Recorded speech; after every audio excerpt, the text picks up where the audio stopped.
Chapter 1. He was waiting for her as soon as she opened the door to his hotel room. Sam Kelly watched as Sophie turned, watched the wash of desire that flickered in her expressive blue eyes as she found him. Before she could reach behind her to tug at the tie to her apron, he had her in his arms, his lips crushing hers in that first sweet taste. Sam. His name came out in a breathy sigh that he felt all the way to his balls. He reached around and took the tie from her and pulled until the work apron she wore came free. Any trouble tonight? She shook her head even as he found her lips again. I hate that you worked there. She paused in her kiss, and for a long moment they stood there, their lips barely a breath apart as she stared up at him. Her mouth turned down into an unhappy moo, and he was sorry for spoiling the moment by expressing his dissatisfaction with her job. Who was he to say anything at all? She was working in a little dive in bumfuck Mexico. A place a girl like her clearly didn't belong, but maybe it was all she could do to make ends meet. It wasn't like he could offer to sweep her off her feet and carry her off into the sunset. "Forget I said anything," he murmured. "Come here." He tipped a finger under her chin and guided her mouth back to his. He was hungry, starving for her.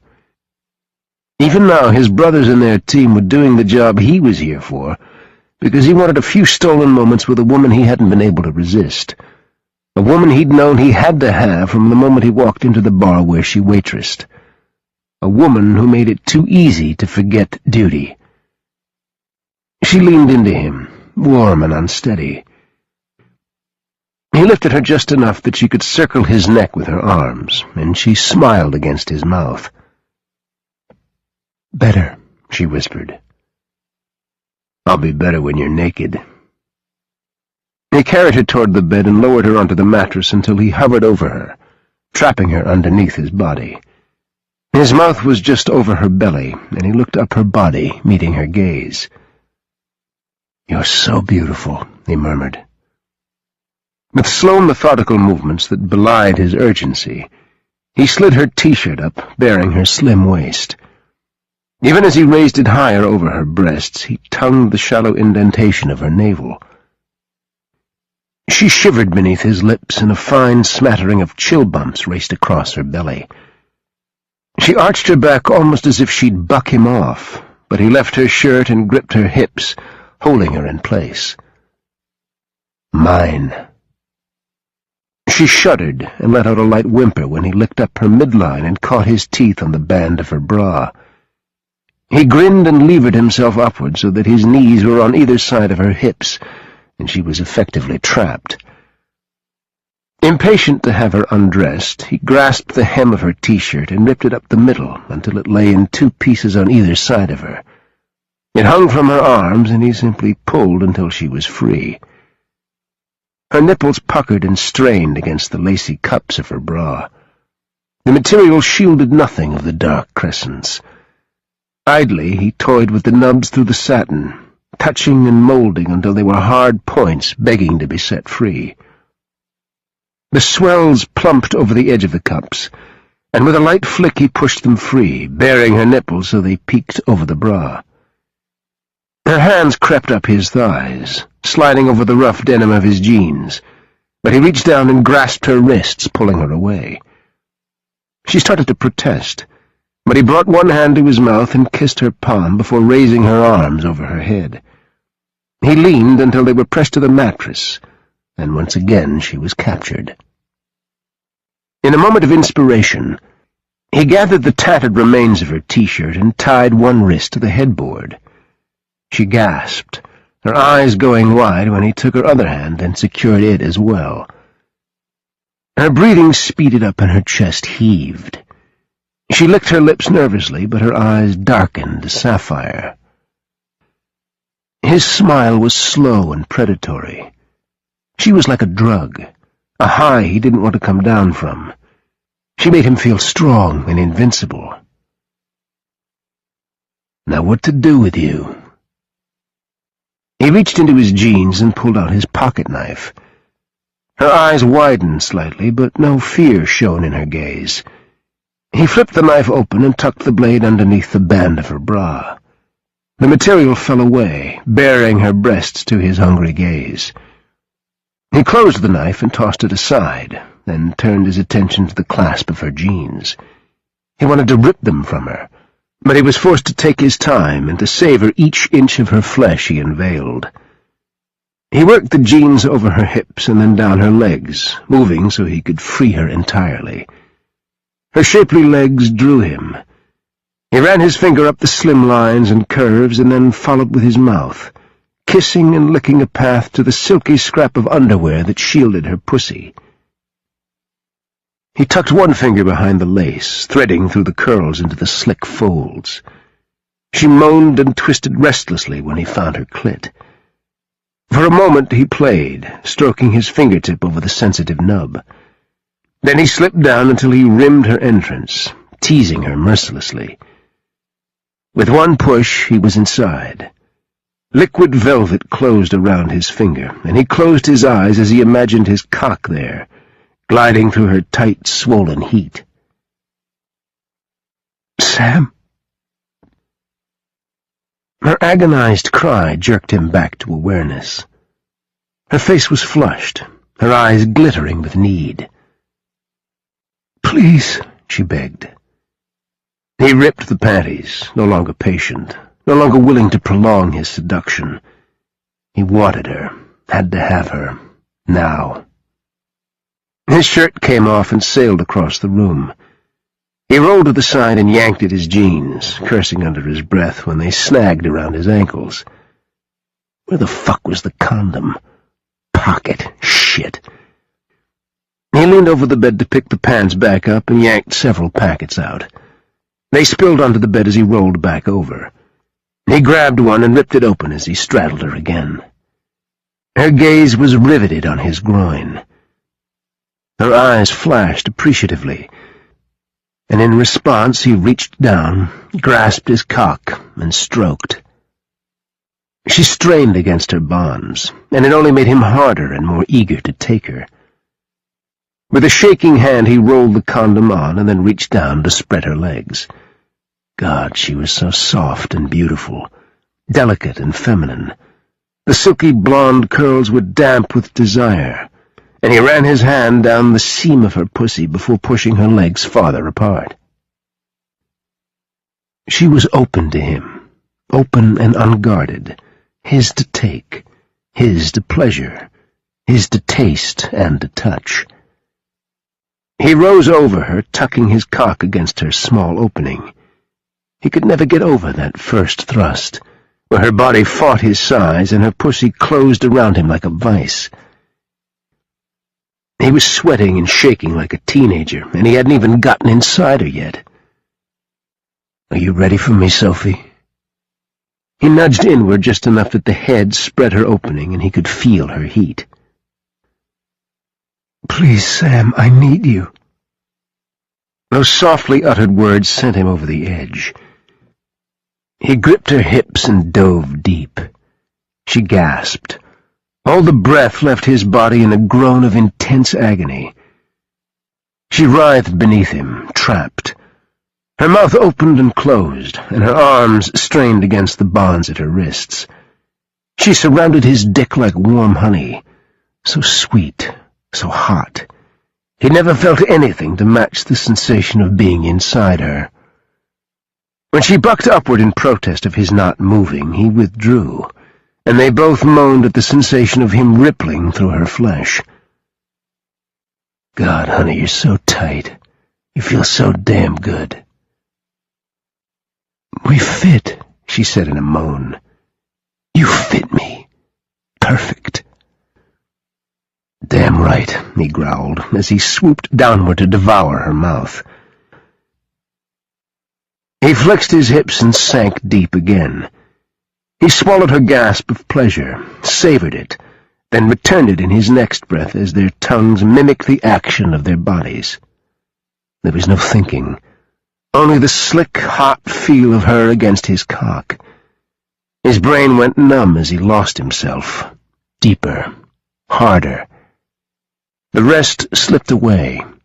No mission, no asshole who needed killing, no frustration because KGI's efforts had met with no results. Here it was just the two of them, and mindless, perfect pleasure. He reached down to hook his forearms underneath her knees. He pulled hard, and the angle sent him deeper, until he was wedged so tight that his balls were crammed against her pussy. He glanced up, meeting her gaze, making sure she was with him, that he hadn't hurt her. Only her desperate need for release stared back at him. With a savage cry, he pulled back and then hammered into her, rocking the entire bed as he thrust over and over. Her eyes slammed shut and her cry split the air. She went tight, so tight as every muscle in her body tensed, and then suddenly she went liquid around him, bathing him in intense heat. He threw back his head, closed his own eyes, and pounded forward one last time, before his release gathered in his balls and shot up his cock. He erupted painfully, the pleasure so staggeringly intense that he lost himself for one brief moment. His hips still flexed spasmodically as he carefully lowered himself onto her limp body. She trembled as their flesh met, and her lips brushed over his jaw as he laid his head against her shoulder. He was still buried deep, and he had no desire to move. She felt good surrounding him, holding him in her body. He moved his hips again, a shudder rolling down his spine at the nearly painful sensation over his cock. "Did I hurt you?" he asked against her skin. She hummed, a content purring sound that told him he'd done no such thing. Still, she spoke softly against his hair, reassuring him that he'd given her as much pleasure as he'd taken. Though he hated to move, he knew he was crushing her. Carefully he pushed himself up and then withdrew from her body. Damn, but he was still hard. He reached up to untie her and then rolled away to discard the condom. When he moved back, she immediately curled into him, all soft and limber. Her hands moved over his body almost frantically, as if being denied the ability to touch him had made her all the more desperate to do so now. He caught one of her hands and tugged it down until her fingers circled his cock. "See what you do to me? I shouldn't be hard again for 2 weeks after that, but I seem to stay that way around you." She laughed softly and ran her hand up and down his length, exploring every inch. "Think you'll wait long enough for me to grab a shower? Do you mind?" Her nose wrinkled in distaste. "I smell like beer." He nuzzled her neck, licking over her pulse. "You smell wonderful, but yeah, go get a shower." He felt a twinge of guilt for having ambushed her as soon as she'd walked in. He should have let her shower and rest. She'd been on her feet the entire evening. She reached up and kissed him before rolling away. He watched her, enjoying the gentle sway of her hips and ass as she walked naked to the bathroom. She was 100% woman, soft and feminine with curves in all the right places. She was everything his job wasn't, and maybe that's why she appealed so strongly to him. He lay there for a long moment, and finally after 5 minutes he figured he'd given her enough time to wash. If she hadn't, he'd finished the job for her. He got off the bed and went into the bathroom, where the steam from the shower had already fogged the mirror. She was standing motionless in the shower, her body blurred by the glass. It was enough to send his blood roaring to life. God almighty, but he couldn't explain her effect on him. It was crazy, and left him feeling unbalanced. He opened the door, and before she could turn around, he slipped into the shower with her, his body molding to hers. She started to turn, but he stopped her, holding her still.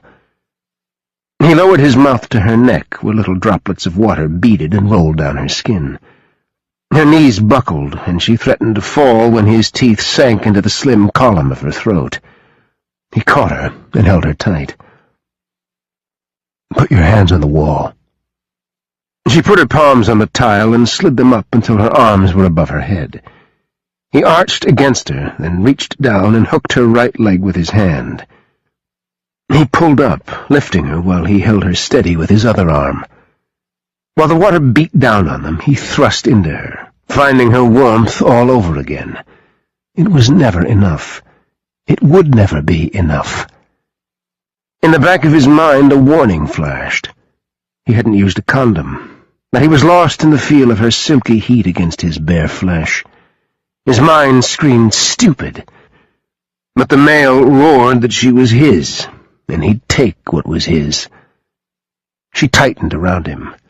Her fingers curled into fists against the shower wall. She threw her head back, arching into him as he marked her neck with his mouth. His. It was primitive and hardcore. It puzzled him even as he knew it couldn't be explained. "Mine," he whispered. His release, when it came, was quicksilver, a lightning flash that was intense and painful, and had him arching to tiptoe as he strained to get deeper. She made a small sound, and her hands slid down the walls as if she'd lost any remaining strength. She sagged, and he caught her gently to him. He was filled with an odd tenderness as he reached up to turn the water off, and then settled her into his arms. He stepped from the shower and put her down long enough to wrap a towel around her. For a long time they stood there, her forehead resting on his chest as they both tried to catch up. She snuggled sleepily into his arms, and again guilt assailed him as he imagined how tired she must be. He kissed the top of her head. "Let's go get some sleep. You're exhausted." She turned her face up to his and smiled even as her eyelids drooped. Then she rose up on tiptoe to curl her arms around his neck. "Take me to bed," she whispered. Chapter 2. Sam woke with Sophie in the crook of his arm, her head resting on his shoulder. He was tempted to roll over and slide between her legs and wake them both up with a quick orgasm, but she looked tired and a little fragile, like maybe she'd had a rough night at work. He pulled her closer and ran the tips of his fingers up and down her arm. The strands of hair closest to his mouth fluttered with his every breath, and he hooked a finger around them to pull them away from her cheek. Her eyelids fluttered and opened, and sleepy blue eyes stared back at him. "Good morning," he murmured. She responded by snuggling deeper into his side. Her sigh was all he heard, and her arm crept around his waist, linking them tighter together. He chuckled lightly and kissed the top of her head. "Content?" "Mm-hmm." It was easy here in this hotel room. Everything else seemed whirled away, and they were removed from reality. He wasn't stupid enough to embrace that, but it was nice, just for a while, to get a sense that the only thing that mattered was right here and right now. "Feel like eating something?" She raised her head. "What time is it?" 7. Before she could respond, a knock sounded at the door. What the hell? He frowned, then eased from underneath Sophie. "Stay here and out of sight." He yanked his jeans on and went to the door, opening it just a crack. The man from the front desk stood there holding a sealed envelope. "For you, senor. It was marked as urgent." Sam took the envelope. "Thank you." He closed the door and turned the envelope over in his hand. It didn't have a name, but then he hadn't used his real name here. It was only marked 304 urgent, underlined 3 times. He glanced up at Sophie, who sat up in the bed, the covers drawn to her chin. Then he ripped open the seal and pulled out the single piece of paper. At first he didn't make sense of the short message. When realization hit him in the gut, his first reaction was disbelief. Was someone fucking with him? He needed to get back to his men. This could be complete bullshit, but it was the first potential break KGI had caught in their mission to take Alex Mouton and his extensive arms network down. For 2 weeks, Sam and his brothers had posed as buyers, trying to make contact with Mouton. And nothing. Either the man was a suspicious bastard or he had no interest in gaining new clients, which told Sam that his current clientele was paying him a fuckload of money. A chill slithered up his spine. Why the anonymous warning? Who had known what the Kelly group was really after? They'd been careful, they'd done everything right. Blended in with the locals, given no one any reason to believe they were anything but who they said they were. Even Sam's illicit liaisons with Sophie had gone a long way in building his cover. Because what kind of dumbass came on a covert op and then spent his time fucking a local waitress to distraction? "Sam, is something wrong?" Her soft voice settled over him, soothing some of the tension. He crumpled the note in his hand after committing it to memory. He shoved it into his pocket and focused again on Sophie. Sophie, who sat naked in his bed. Sophie, who he wouldn't ever see again. He crossed the room and slid onto the edge of the bed beside her. She stared back at him, her eyes puzzled, and there was a hint of something else there. Fear? He touched her cheek in an effort to reassure her. "I've got to go. Something's come up. Something important." She bit her bottom lip. "Okay." He inhaled, hating what he had to say next. "I don't know if I'll be back." Her face became impassive. Her usually expressive eyes were shuttered and distant. "I understand." Before he could say anything else, she leaned up and wrapped her arms around his neck. The sheet fell, baring her breasts. She kissed him, just once, with all the sweetness she'd brought into his life in just a short time. He savored the taste and the sensation, and knew he'd never have this again. Regret tightened his chest. "Be careful," she whispered. He touched her cheek and then kissed her again. Always.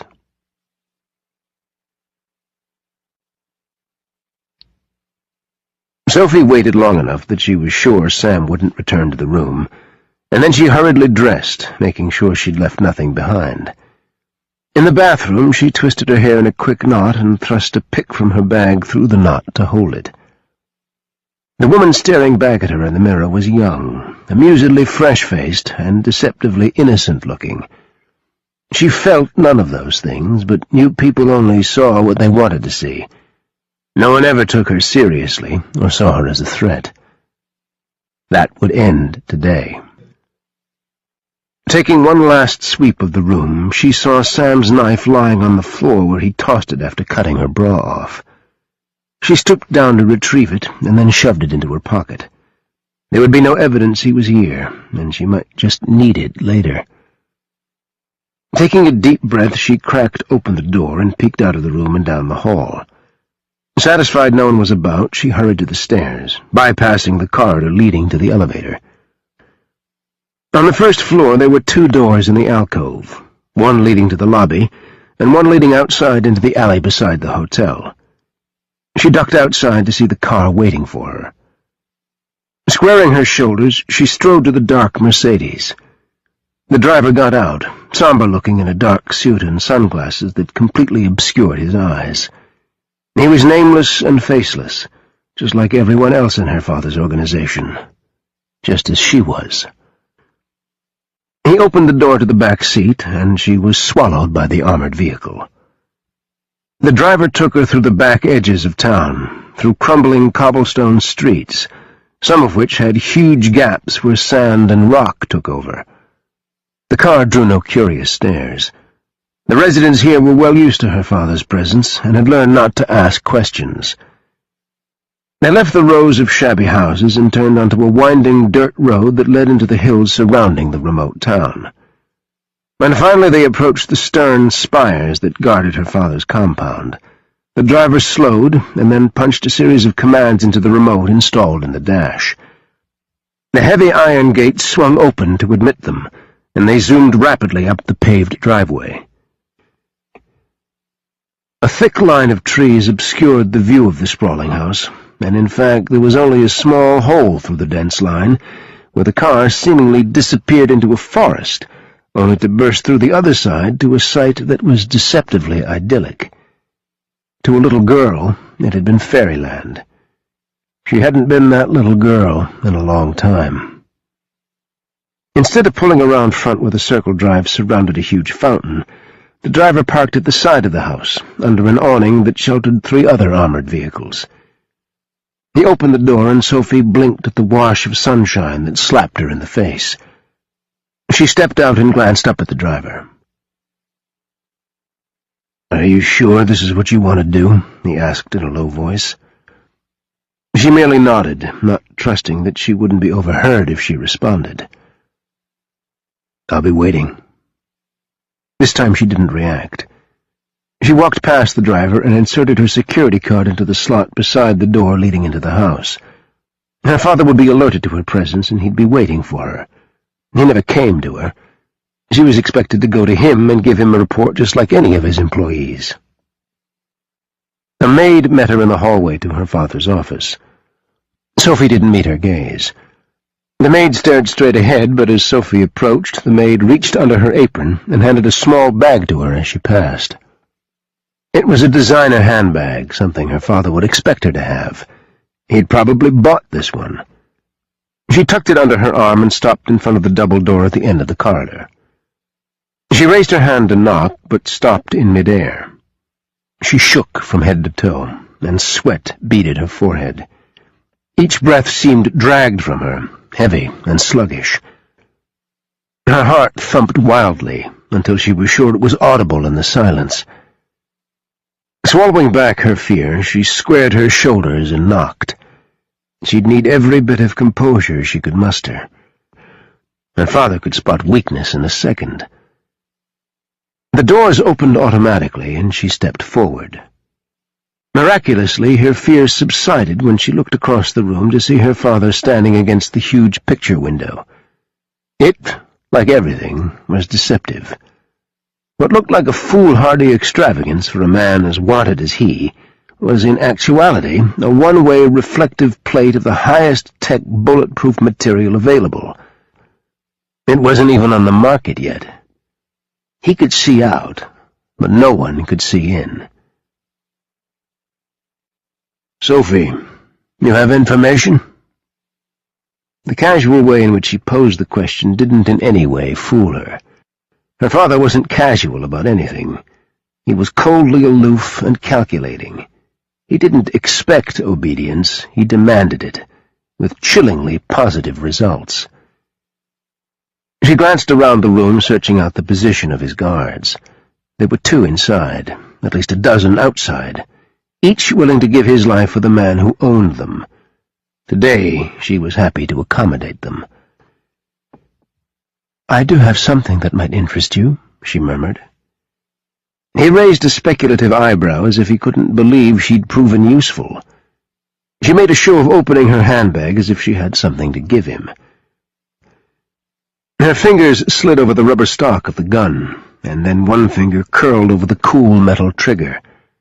In a lightning move, she turned and shot through the bag, downing the first guard.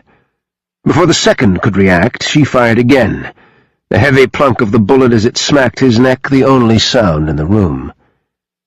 The bag fell away, revealing the long barrel of the silencer. Her father stared unflinchingly at her. "What is this, Sophie?" She wasn't talking to the bastard. No stupid games. She had precious seconds to make her getaway before all hell broke loose on his command. She raised the pistol, and just before she fired, she saw the surprised shock in her father's eyes. He fell heavily, blood spreading on the polished wood floors. She yanked the knife from her pocket and rushed over to where he lay. Shoving the collar of his shirt down, she reached for the leather thong that circled his neck and slashed it free. The thin, cylindrical piece of metal lay against his skin, smeared with his blood. She grabbed it, then went to his desk and felt for the button underneath. Across the room, a panel of floor slid open, revealing a staircase leading down into the underground network of pathways. Without a single glance back, she hit the stairs running. She'd spent months memorizing the layout. She knew every path, every turn by heart, even though she'd never been below. Relying on those long hours of studying the computerized plans, she made her way to the exit where the driver waited for her. 10 minutes later, she rushed into the sun and breathed a sigh of relief when she saw the car there waiting. He hadn't betrayed her. He ushered her inside, and when she was settled in the back, he glanced at her in the rearview mirror. "It is done." She swallowed and nodded. "Thank you for helping me." The slight incline of his jaw was the only acknowledgement he gave her, as he gunned the engine and roared off. She never looked back. There was nothing for her there. As the miles passed, she let herself relax, and she dared to hope the impossible. Freedom. Finally, she was free. Chapter 3. 5 months later. Sophie throttled back and the boat slowed, coming to a near standstill in Kentucky Lake. Darkness shrouded her. The sky was overcast. New moon. Only 1 or 2 stars poked through the cloud cover. She was running with no lights and keeping to the middle of the lake until she was sure she was close enough to her destination to move quickly to shore. She studied the small handheld GPS and then lifted her gaze up the shoreline to the north. According to her coordinates, her destination was another mile down the lake. She swallowed her fear and nervousness and automatically put her hand on her belly in a soothing motion. Would Sam even be there? How would he react to seeing her again? What would he say when he knew the truth about her? She glanced nervously over her shoulder into the darkness. The lake was a slosh of midnight ink. The only sound she could hear was the low chop against the hull of her boat. Her nerves were shot. She knew she was taking a risk, but she was out of options. Her uncle's cronies were closing in on her. She could smell them. She could feel them in every part of her body. There'd been too many close calls in the last weeks. A smart woman recognized when she could no longer do things on her own. She considered herself a smart woman, which was why she was here. In a damn boat on a damn lake, trying to find the father of her baby, so hopefully he could protect them both. After 5 months of running, the idea of being in such a vulnerable place scared her witless. True, it wasn't as if she drove boldly into Dover, asked where to find Sam Kelly, and then parked in front of his house. She'd had that much sense. Sam would be the first person her uncle expected her to run to, which was why she'd stayed away for so long. And then there was the fact that neither she nor Sam had been honest with the other. Both had been other people. The only real thing between them had been the intense desire. She'd fallen fast, and she'd fallen hard. For a man who'd despise her once he learned the truth. She eased the boat forward, following the line on her GPS. With any luck, she'd dock right in Sam's backyard, and hope to hell she didn't get shot for trespassing. A noise ahead and to the left alerted her. Her head rose, and she stared, her nostrils flaring as she sucked in the chilly night air. A sudden blast of light blinded her. She threw up her arm to shield her face, but it was no use. The roar of an engine accelerating kicked her self-preservation into gear.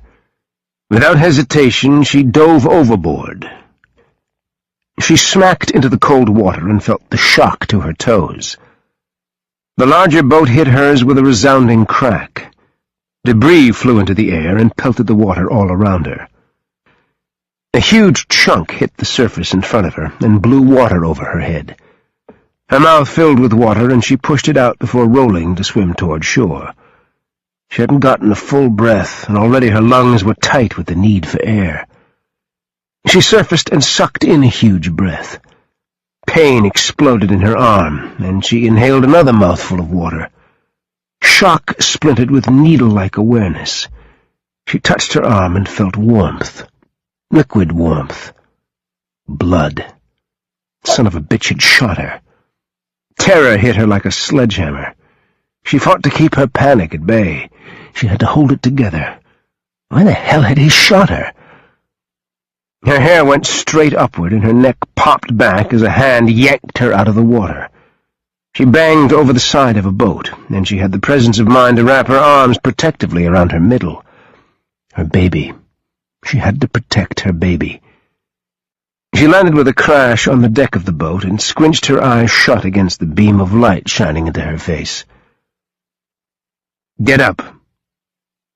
She cracked open one eye and stared up at the man looming over her.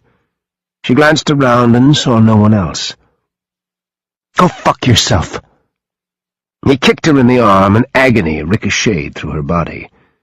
Then he reached down, curled his hand in her hair, and hauled her upright. If he hadn't still been holding her, she would have gone down. Her legs refused to cooperate.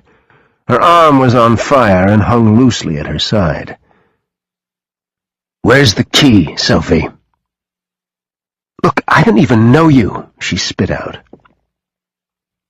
"You don't get to call me by my first name, or at all. Do you think I'm stupid enough to carry it around with me?" A flash of silver caught her gaze. Her eyes widened when she saw the wicked curve of a very sharp blade. Then she raised her gaze higher and saw cold determination in the face of the assassin. Forcing bravado into her voice, she said, "If you kill me, you get squat." "A fact you're counting on, I'm sure," he said in a flat tone. "My orders are to make you talk. Anyway, that has to happen. Trust me, you'll talk." She swallowed and sucked in air through her nostrils. God, what was she going to do? She'd been so close to Sam, so damn close. All these months, all this time, she'd stayed to the shadows, always one step ahead of her father's grasp. Even dead, he held her by the throat. Her uncle would carry on his legacy of selling death. There was always someone willing to take up the reins. But without access to her father's wealth and his resources, Thomas was crippled. She planned to keep him that way. The man hauled her close, his breath blowing hot across her face. She felt the edge of the knife against her belly, and bile rose sharp in her throat. "You won't die. Not at first. But your baby will. Tell me what I want to know, or I'll slice you open and let your child spill out of your belly." Her stomach revolted and she gagged, the knot so big that she choked. Tears stung her eyes, and then a rage blew hot like the first wave of a blast. "You son of a bitch," she bit out. She'd had enough. The fact that she was constantly underestimated usually worked in her favor, but this guy seemed smarter than the other assholes her father employed. Indeed, he was smarter than her father, who hadn't believed she'd shoot her own flesh and blood. This bastard wasn't going to give her any easy passes because she was cute and blonde and innocent-looking, which meant she had to rely on sheer grit and determination if she was going to keep her baby alive. "All right, I'll tell you," she gasped out. "Put the knife away." "I like it just where it is." He wasn't going to make this easy. She was careful not to glance down, not to even twitch. No advance warning when she made her move. She waited until she nearly jittered out of her skin. There. The knife eased just a bit and no longer bit as hard into her skin. She rammed her knee into his balls and crashed her elbow down onto his wrist. The knife clattered to the deck, and she kicked it hard, sending it spiraling across the boat. He grabbed her by the neck, his fingers digging deep into her skin, despite the fact he was hunched over holding his balls with his free hand. His hand squeezed mercilessly, cutting off her air supply. She was going to die. Here on a boat, probably not far from where Sam lived. On the lake, to make the disposal of her body easier. at the hands of an asshole who talked about murder like he would the weather. Rage, red-hot and searing. It splintered through her veins like volcanic fury. Faking surrender, she let every muscle in her body go limp. Maybe it caught him off guard, or maybe he expected her to fight because his grip eased. Harnessing her anger, she bolted forward, throwing herself against the asshole. Forearms across his chest, she shoved, putting every ounce of her strength behind her movements. He staggered backward, his feet stumbling to catch up with the rest of him. His hands flew up and he tried to grab the railing. She jumped on him, and they both went over the side. The cold water hit her like a ton of bricks. Down she went into the darkness. She fought off panic and struck out, swimming away from the boat. Several yards out, she broke the surface, gasping for breath. He was out there, probably close, but it would take him precious time to get back into the boat to look for her, time she could use to her advantage. This time she took a deeper breath as she dove back under. And she forced herself to stay under until shadows grew around her consciousness. She broke the surface and kept her head down as she hungrily sucked in air. She glanced back to see the spotlight from the boat dancing across the water. She inhaled quickly and ducked beneath the water again. Ignoring the agonizing pain in her arm, she swam deep and hard. Eventually her body grew numb from the cold and the pain receded. She gave a quick murmur of thanks and pushed herself onward. For how long she repeated the endless cycle of surfacing, taking a breath and going back below, she didn't know. It felt like hours. She wasn't cognizant of anything but the need to survive. When her strength finally gave out and the adrenaline fled her system, she broke the surface and looked back. To her immense relief, she didn't see the boat. No lights, just murky darkness. The lake lapped gently at her chin as she treaded water, and suddenly the pain came rushing back with the force of a car crash. Barely conscious, she feebly struck out for shore, but it seemed a mile away. The current tugged at her legs, sucking her back and down the river channel instead of allowing her to move toward the bank. Exhausted, she stopped fighting and turned on her back to float the best she could. She had to get out of the water. He'd be looking for her. Her head cracked against something hard, and she let out a startled cry. She briefly fell underneath the water in panic. When she surfaced, she jerked around to see a large log bobbing in front of her. Grateful for something to hold on to, she hauled her body up and draped herself over the trunk. The wet bark abraded her cheek, but she was too exhausted to give a damn. She reached with her good arm and placed her hand over her belly. Her baby had to be okay. She had to be. She closed her eyes as she waited for some response from within. Just a tiny kick, even a bump, just to let Sophie know her baby was safe. Nothing. She ran her hand up her arm, feeling for how bad the bullet wound was. In the water, it was impossible to tell. She whispered a fervent prayer that the night's events hadn't harmed her baby. Again, she lowered her palm, feeling for movement. She fought back the panic. It was common for a baby to be still after Mama suffered a shock. She'd read that somewhere in one of those pregnancy books. She'd become an expert at self-treatment because she hadn't dared seek medical help. Thomas would have found her instantly, so she devoured every book she could lay her hands on. She took over-the-counter vitamins, drank her milk, and exercised so she'd remain on alert. For just such an occasion as when her father's men caught up to her. There was one star overhead. Just one, but it looked blurry and distant. It bobbed up and down, and she didn't know if it was because she shook so violently or if the lake was rough. Her arm wrapped tighter around the log, and she pressed her cheek against the wet bark. She could ride it for a while, and maybe it would drift her out of the faster current toward the calmer waters of the lake. Her eyelids fluttered, even as she fought to stay conscious. Something warm and wet ran down her arm. Blood. It smelled like blood. Sam.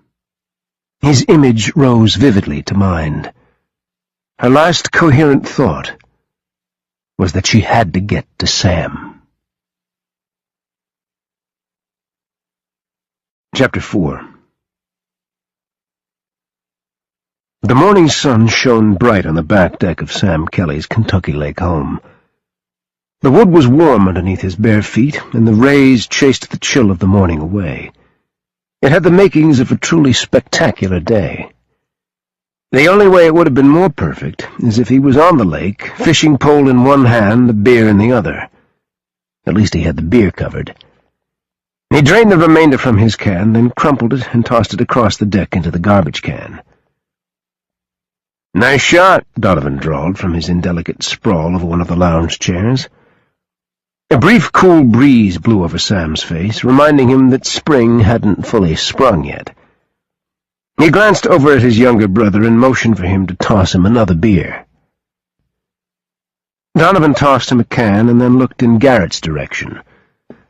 Sam's other younger brother, not that Garrett acted like anyone's younger brother, held up his hand for one, and Donovan aimed a beer in his direction also. Garrett cracked it open and then turned his attention back to the barbecue where he flipped the burgers. Only the sizzle of the grill could be heard. That and the hiss of the can as Sam tabbed his open. "Ethan and Rachel get out okay this morning?" Donovan asked, finally breaking the silence. Sam looked in Garrett's direction, since he'd know better than anyone else. Garrett nodded. "Yeah, they left for the airport at the ass crack of dawn. Rachel was understandably nervous, but very excited to be off to Hawaii for 2 weeks. She and Ethan both need the break." Of all the brothers, and they all loved Rachel dearly, she was the only sister-in-law in the family. Garrett was closest to her, and the most protective. But then he had a protective streak a mile wide when it came to people he loved. Sam leaned back and stared over the lake. He tuned out Garrett's and Van's discussion about Rachel's recovery. They got on the subject of Christmas, and Sam tensed, withdrawing even more. Christmas was a touchy subject. Not that it hadn't been wonderful this year. Rachel's first holiday back in the Kelly fold. Watching her smile and her eyes light up like a child's had been worth every minute. But Christmas had been just after he'd come back from Mexico, right after Sophie had disappeared. It was stupid to dwell on her, but inevitably his thoughts drifted to her. Her smile, her eyes, how good they were in bed, how she responded to his touch, how she felt when he was buried to the balls in her sweet, receptive body. Nothing about that mission had gone according to plan. They hadn't taken Alex Mouton down. They didn't even know where the bastard had disappeared to. The only thing they had done was take down a huge arms shipment. All in all, just a stumbling block for a man with Mouton's resources. And Sophie hadn't been there when he'd gone back. He wasn't even supposed to have gone back. It had never been his plan, but he'd found himself making excuses about following up loose ends and had taken off, determined to find Sophie. And do what? That much he hadn't ever figured out. He just knew he had to see her again. He'd been saved making the decision of what next because she'd disappeared. No one seemed to know a damn thing about her, or if they did, they weren't talking. It took Sam a minute to figure out that his brothers were speaking to him. "Come on, Sam, wake up over there." Sam looked up to see both Van and Garrett staring hard at him. "What's with you?" Garrett asked. "You haven't been yourself since we got back from Mexico." Sam stiffened. He hadn't realized he'd been wearing a sign advertising his issues with Mexico. "You're not still hung up on that chick, are you?" Garrett asked in a disbelieving tone. Sam shot him a withering stare. "What the hell are you talking about?" Garrett shook his head in disgust. He turned to Van and jerked his thumb in Sam's direction. "We're in fucking Mexico trying to set up a buy with Alex Mouton, and Loverboy takes time out to have some hot fling with a waitress in one of the local watering holes." Donovan shrugged. "So? He still has a dick, bound to use it sometime." Sam choked back a laugh. God love Van. Not an uptight bone in his body. Donovan turned his stare on Sam, and Sam began to fidget uncomfortably. He'd rather not talk about it. As if sensing just that, Donovan turned back to Garrett. "Maybe you need to get laid, man. Maybe you wouldn't be so goddamn uptight all the time." Garrett flipped his brother off, and Sam smiled. It didn't do him any good to think about Sophie. They'd been good together. Damn good. Now, he had no business getting involved with her when he was involved in a highly sensitive mission, but her sweetness had provided a much-needed balm to what was otherwise a hellish assignment, an assignment that he hadn't gotten anywhere on until the very end, when an anonymous informant delivered the information Sam and his team had sought on a silver platter. "You hung up on this chick?" Donovan asked. Sam glared at him. Apparently he hadn't been able to resist after all. Donovan held up his hands in surrender. Okay, I know when to back off." "Good," Sam muttered. "You realize you haven't taken another mission since Mexico?" Donovan said mildly. "Steele and Rhea were getting restless. I didn't realize we were all on vacation." Sam frowned. He hadn't considered that they were on vacation either, but Donovan's statement brought home to him just how picky he'd been over the last few months. "Not that I'm complaining," Donovan continued. "I was thinking of a vacation. Somewhere south. Lots of cute college girls. Sand, sun, sex. Lots of sex." Sam tuned him out again as he and Garrett extolled the virtues of bikini-clad college co-eds. Hell, they were all too old for college girls, but then who put an age limit on fantasies? It annoyed him that he still thought of Sophie. Then he frowned. How old was she? She was young, not college-age young, but still young. There was a lot he hadn't found out about her. They'd always been too busy making love to do any talking. He tuned back into the conversation when he heard Nathan and Joe mentioned. "They're doing what?" Sam asked. "Man, you are out of it," Donovan muttered. "Got an email from them this morning, said they were bugging out soon and couldn't give more details. They didn't want Ma and Rachel to worry, so we're supposed to tell them they're on another training mission." Sam snorted. "As if Mom will believe that. She has a nose for our lies. She sniffs us out every time." "We'll let Van tell her. She always believes him," Garrett offered. "It's the rest of us who can't get away with shit." Donovan sent them both smug looks. Favorite son status does have its perks. "So when are you going to snap out of this funk, Sam?" Garrett asked bluntly. "If you need a break from KGI, tell me. I can take over operations. The teams are getting restless. They need the action. So do we." Even Donovan looked like he agreed with Garrett. "I'm not in a goddamn funk. A lot of shit has gone down over the last year. We needed to be here with the family." He could feel himself growing defensive, which meant they had a goddamn point, as much as he hated to admit it. Both his brothers just stared at him, as if waiting for him to come to the conclusion on his own that he was being a dumbass. "Yeah, okay, I get it," he mumbled. "I'll put your asses to work." Sam sighed and rose from the patio chair to stretch his legs. He rested his palms on the railing of the deck, enjoying the sun-warmed wood against his skin. Maybe it was time to get back on the job and work off his restlessness. He glanced back at Garrett and studied the shadows under his eyes. Garrett didn't like time off. It gave him too much time to think about the shit that went down with his special ops team just before he left the Marines. He hadn't been sleeping lately. Not that he'd admit it to either Sam or Donovan.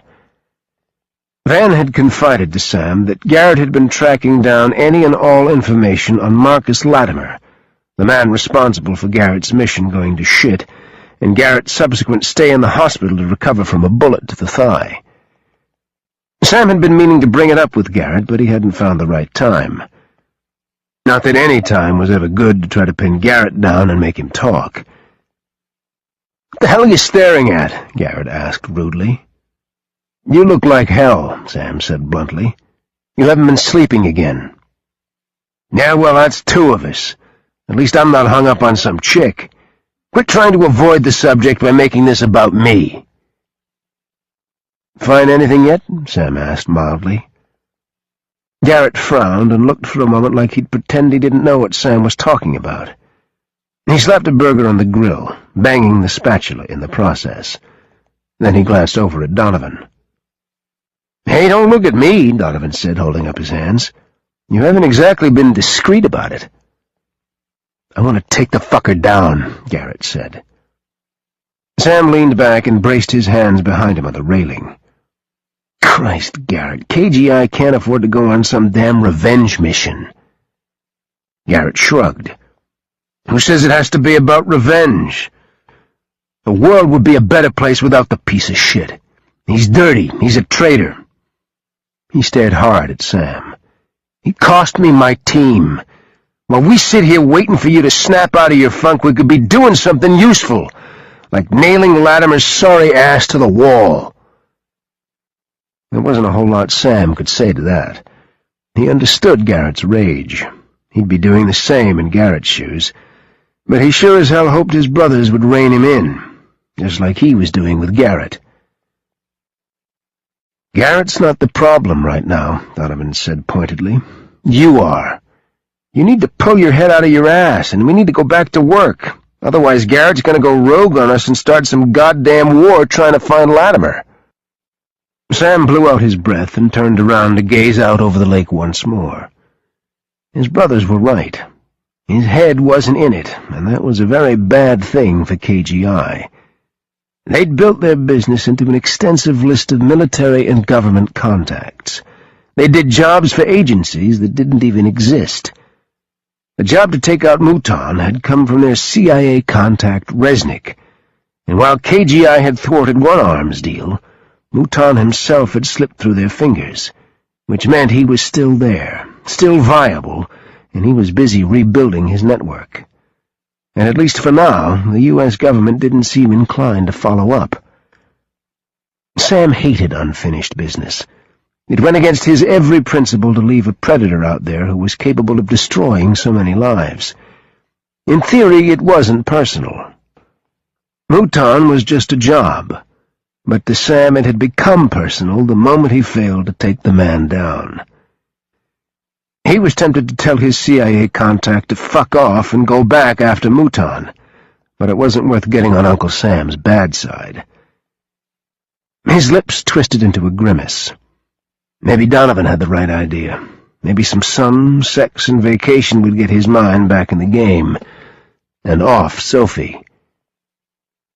He'd started to turn around to his brothers again when he caught sight of something that gave him pause. A large log was floating lazily down the lake. Water levels were way up in the spring as the TVA held water in so as not to burden the rain-swollen rivers and creeks that the lake fed.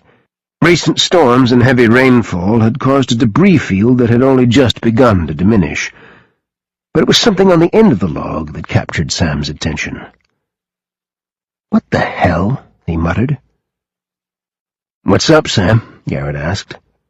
But Sam didn't answer him. He leaped over the edge of the dock and took off running down the dock toward the water. He heard his brother's surprised exclamations behind him, but he didn't slow down. When he reached the end of the dock, he dove cleanly into the water, wincing at the cold shock. He surfaced several yards away and swam hard toward the middle of the channel. He grasped the middle of the log and maneuvered his way down. A woman's limp body was draped across the end, her wet, bedraggled hair hiding her face completely. He hesitated a moment, afraid to reach out and touch her, to feel the rigidity of death. Then he shook off the ridiculous fear and grasped her shoulder. To his relief, her skin was soft and pliable, albeit cold under his fingers. "Jesus, what the fuck?" Sam jerked around to see Garrett approaching with swift shore strokes. "Help me get her to shore," Sam said as he pulled her from the log. Her head lolled to the side, and he sheltered her face in his neck so she wouldn't accidentally inhale any water. He put fingers to her neck to check for a pulse. Weak and thready, but it was there. "Holy fuck, she's been shot," Garrett said as he closed in on her other side. Sam glanced down to see her blood-smeared arm. "Let's go," he said grimly as he turned on his side and began doing a side-stroke back toward shore. Garrett kept pace, holding as much of her body out of the water as he could. As they neared the shore, Donovan waded out and reached for the woman. Sam waved him off and curled his arms underneath her, lifting her from the water as he stood in the shallow depths. It was ridiculous, but he was gripped by the necessity to see to her himself. He didn't want anyone else touching her. His nape prickled, and the hairs stood up as he laid her on the ground. The first thing he noticed was the bruises around her slim neck. Someone had done their damnedest to choke her. The second thing he saw was the obvious bullet wound in her arm. Blood still seeped from the jagged crease. The third thing? His gaze drifted down her body, and he froze as he met with the tiny swollen mound of her belly. "Holy fuck," he breathed. "She's pregnant!" "I'll call an ambulance," Garrett said. The woman stirred at Garrett's voice, and Sam reached up to wipe the hair from her eyes. All the breath left his body as her eyelids fluttered open and their eyes met. He took full stock of her face, and the realization hit him like a sledgehammer. God, he couldn't wrap his mind around it. He was leaning over her, staring down at her. His mind registered who she was, but it didn't make sense to him. "Sophie," he rasped out. Her eyes widened in recognition just as fear slammed hard into those big blue eyes of hers. "Sam." It came out a hoarse whisper and dissolved into a cough. Once she started, she couldn't stop, and her entire body convulsed as she coughed water from her lungs. Her moan of pain hit him hard in the chest and jolted him out of his fog. And then the next wave of what the fuck hit him so hard he nearly lost his balance. Sophie was pregnant. He and Sophie had been together just 5 months ago. She certainly didn't look beyond 5 months pregnant. In fact, she looked exactly that far along. She was hurt. Someone had shot her. Someone had tried to kill her. She was pregnant. "No," she said fiercely. "No what?" "No ambulance, promise me." She grabbed his arm with surprising strength. Her eyes were wild, and he doubted she had a clue where she was, who she was, or the danger both she and her child were in. "You need a hospital," he soothed.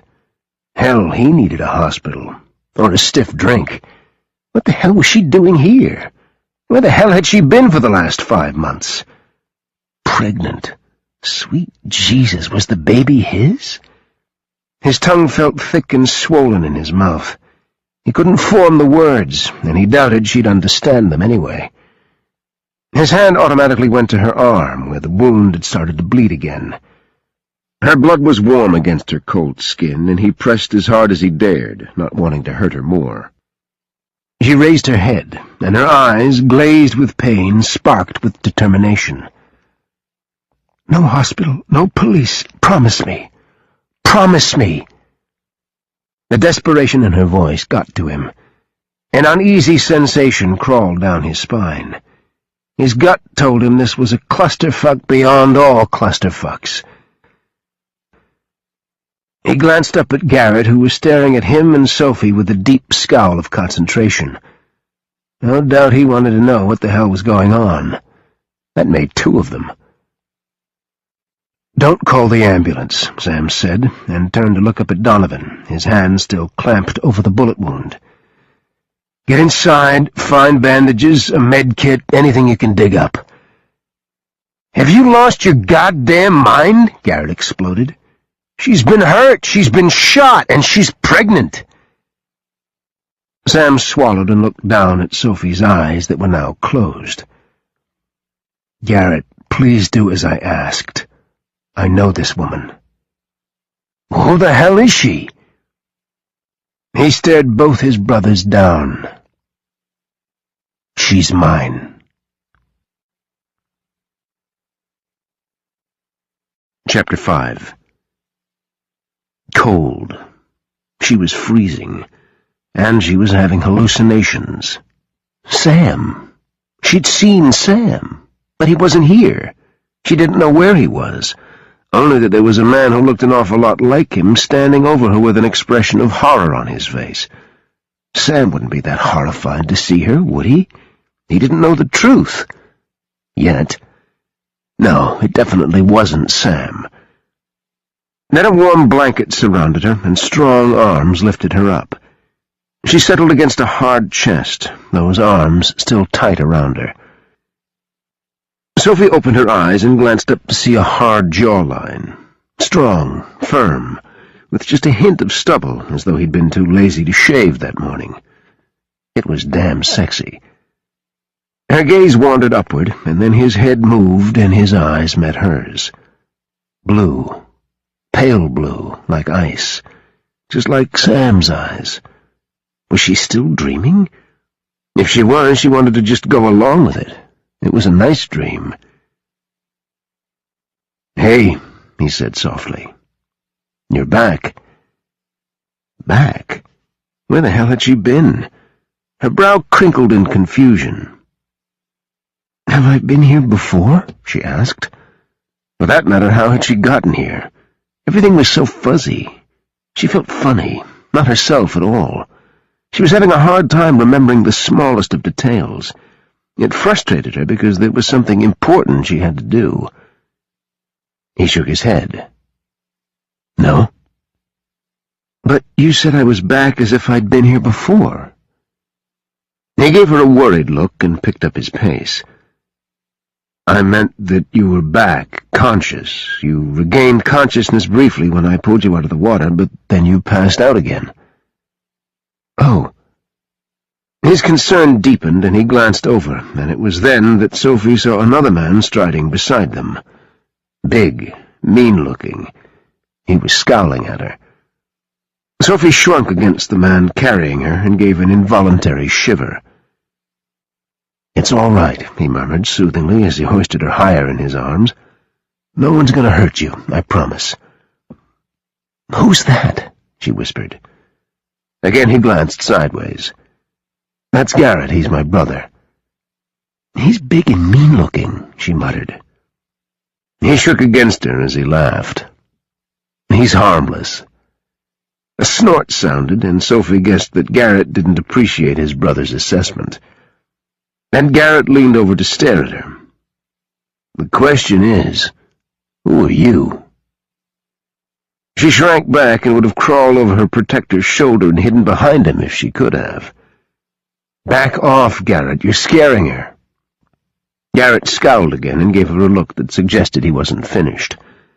Anger surged over Sophie. Damn it, she'd had enough of overbearing asshole males. "Easy," the man carrying her soothed, as though he sensed her tension. He mounted steps and then carried her past another man. Just what the hell kind of mess had she landed herself in now?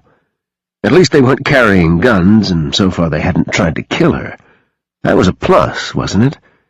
Maybe they could tell her how to find Sam.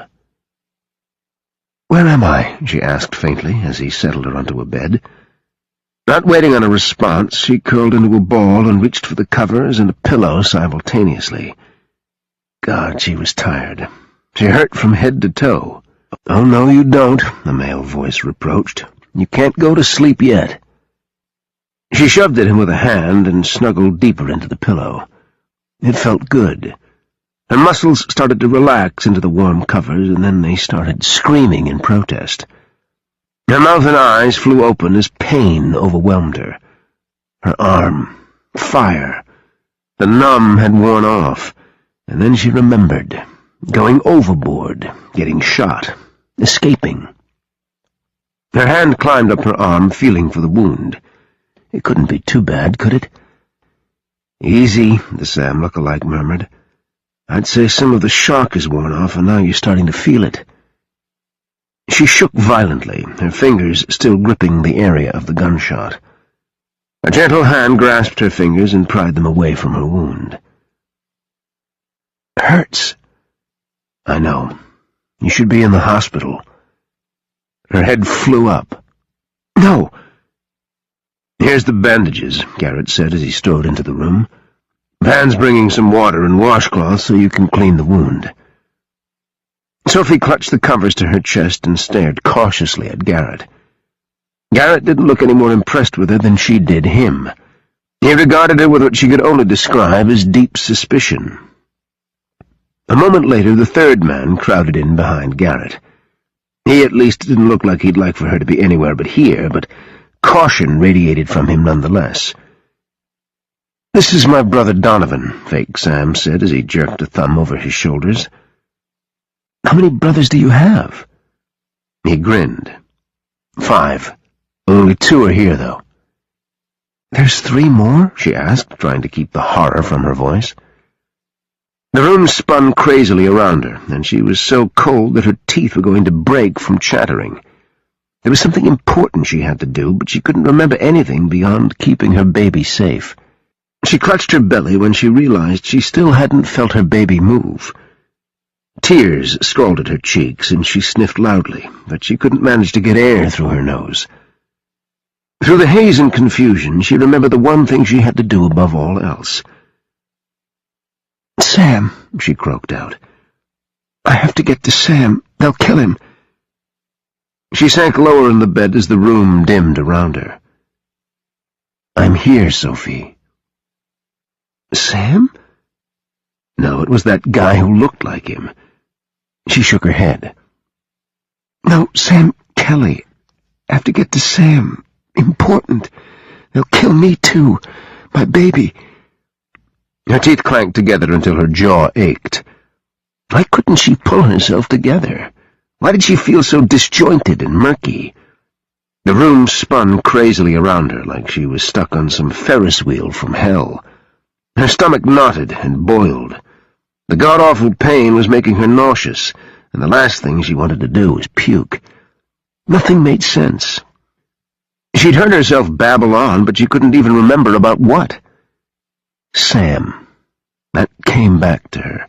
It was her one constant. She tried to say his name again, but found her lips stiff and uncooperative. Her lashes drifted over her eyes, and she tried to rub at them so she could see. Darkness crowded in until the room was so dim she couldn't even make out the men. It hurt to fight the growing dark, and so she gave up. Sam watched as she drifted into unconsciousness again. He glanced up at Garrett and Donovan to see them both staring holes through him. "What the ever-loving hell?" Garrett finally said. Sam dragged a hand through his hair and cupped the back of his neck. "Christ, I don't know."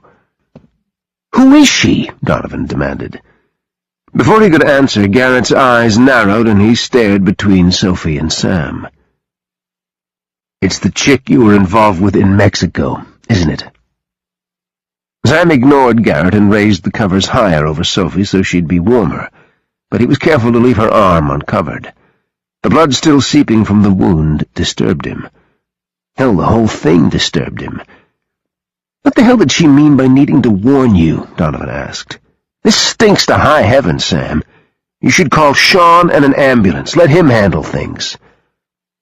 Sam shook his head. "We're not calling the police. Not until I know what the hell went on here." His gaze dropped to her belly. He pushed aside the covers more, and he couldn't help but slide his palm over the swell. Her skin was cold to touch, but the hard little ball of her stomach fascinated him. "Oh, hell," Garrett muttered. "Oh, hell no." "What?" Donovan demanded.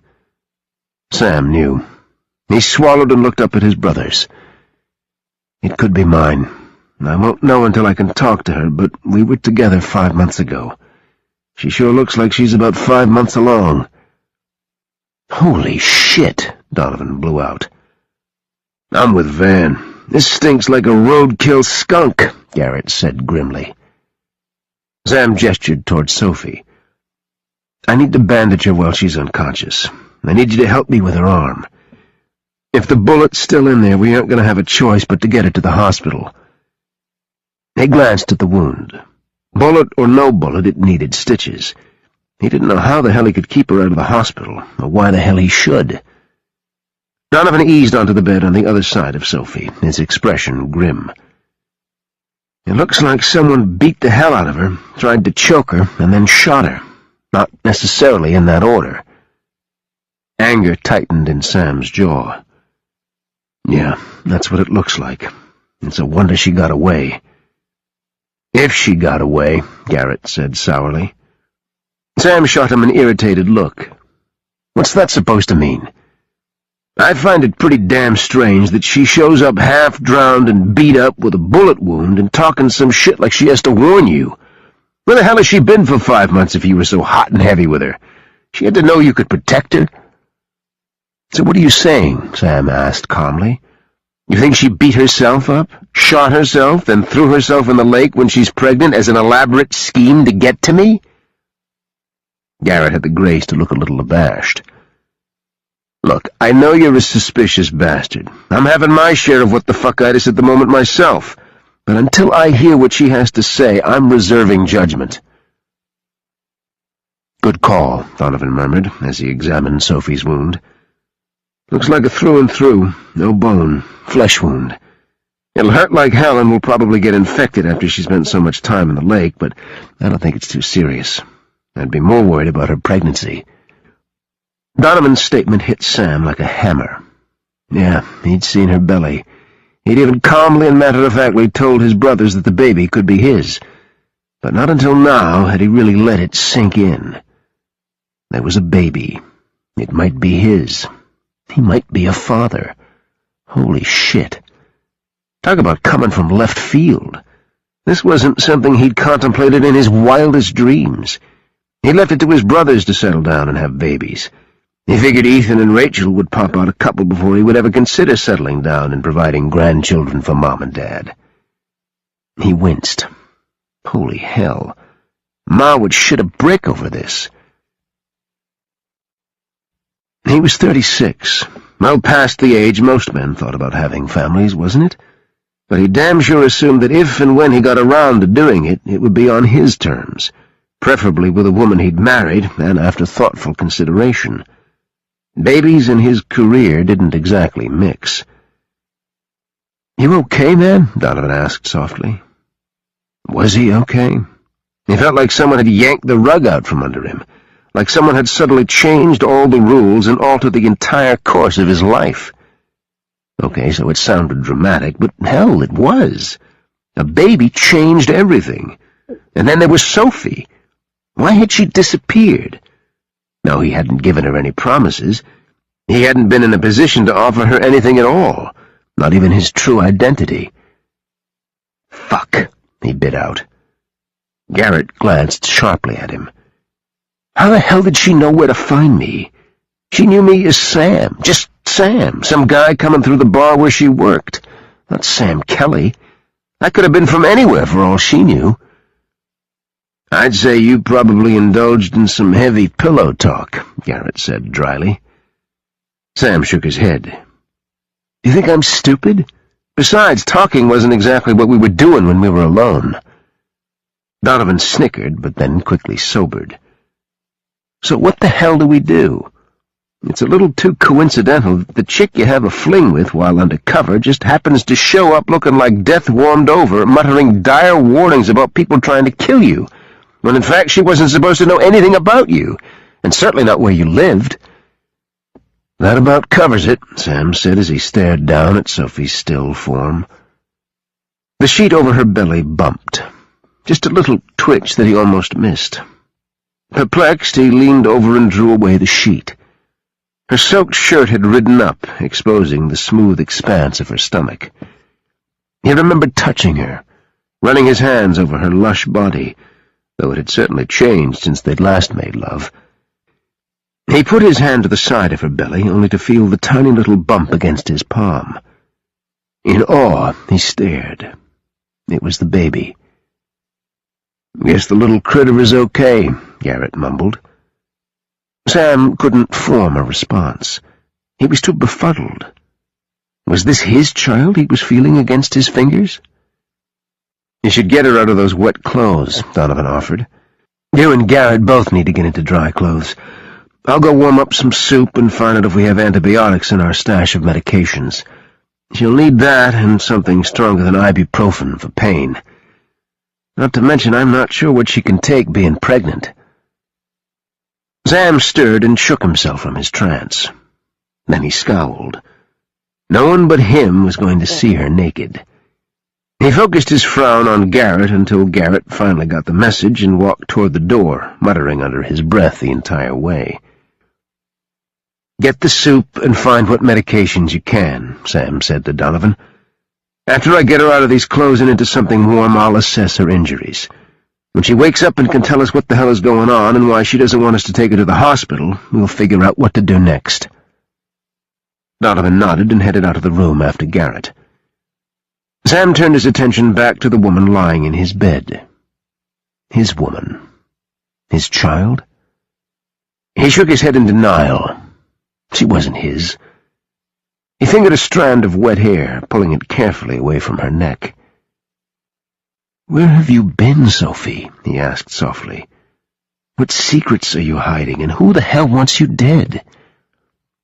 Sudden rage rolled through his body. Whoever wanted her dead had also tried to kill his child. His child. So many questions buzzed around his head he was about to go crazy. If he didn't take care of her, she wouldn't survive to give him any answers. She still shivered, even in her unconscious state. He needed to get her out of her wet clothes, and he needed to get her warm. He shucked out of his clothing and wasted no time getting something dry on. Then he returned to Sophie. Carefully, he peeled the soaked layers from her body, paying special care to her injuries.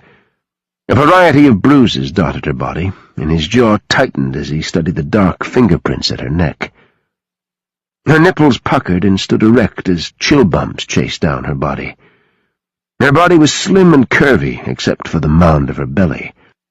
Sam stared unabashedly at her nude form, mesmerized by the changes her pregnancy had wrought.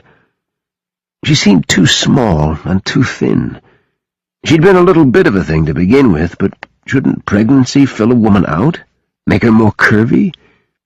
He'd certainly heard his mom complain about gaining a cup size with each of her pregnancies, and how her hips had expanded exponentially. Other than her nipples being darker, the only change in Sophie was the bump riding low on her belly.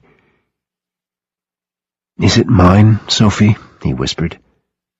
"Why did you leave?" He carefully slipped one of his flannel shirts around her and buttoned it up over the bandages Donovan had secured to her wound. He worried over the blood that had seeped through the gauze. Any blood loss couldn't be good for a pregnant woman, no matter how slight the wound was. And then there was the fact she'd obviously been in the lake for a while. Her skin was still cold to the touch, and her lips had a bluish tinge that he didn't like at all. So many questions. The smart thing would be to call Sean and get Sophie to the hospital. She was hurt, and she was pregnant. But every time he looked toward the phone, he remembered the fear in her eyes and the conviction of her words. She certainly wasn't lying about a threat. Whether it was to her, him, or both of them, he couldn't afford to take chances with her life and her child's. He crawled onto the bed, piling more covers over her cold body. He lay on his side and pulled her carefully against him, giving her the benefit of his body heat. Then he pulled the covers tight around them, sealing in the warmth. Gradually she stopped shivering and seemed to settle. Her lips parted against his chest, and a breathy sigh escaped. She tried to nestle closer, but whimpered when her shoulder bumped against his body. "Careful, honey," he whispered, and pulled her hand down to wedge between their bodies so he could render her immobile. "Cold," she murmured restlessly against his skin. "I know. You'll get warm. Just lie still so you don't hurt yourself." "Sam? Is that really you, or am I still dreaming?" He wasn't quite sure what to make of her confusion. Shock and cold, not to mention a bullet wound, could make a person pretty damned off. Suspicion crept into his mind, even as he wanted to discount it all as some bizarre coincidence. Only an idiot ignored the obvious. Coincidence my ass. "It's me, Sophie. I'm here. You've been hurt. I need to get you to a hospital. You need to make sure your baby is okay." It took everything he had not to interrogate her then and there. Only the knowledge of how very fragile she was restrained him. She shook her head against him, then moaned low in her throat. "Don't move. It'll only hurt worse," he cautioned. "Can't go to hospital," she said hoarsely. "He'll find me." Sam's brow crinkled, and he stared down at her face pressed so firmly against his chest. "Who, Sophie? Who'll find you?" "My father's... his men," she corrected. As what-the-fuck statements went, that was a doozy. Sam stared down as her eyelids fluttered shut once more. He wanted to beat his head in frustration, and then he immediately felt guilty when he remembered that the woman in his arms had obviously had a pretty shitty day, or week, for that matter. "Sophie." He waited for a response. "Sophie," he said a little louder. "Honey, wake up. I need you to talk to me here."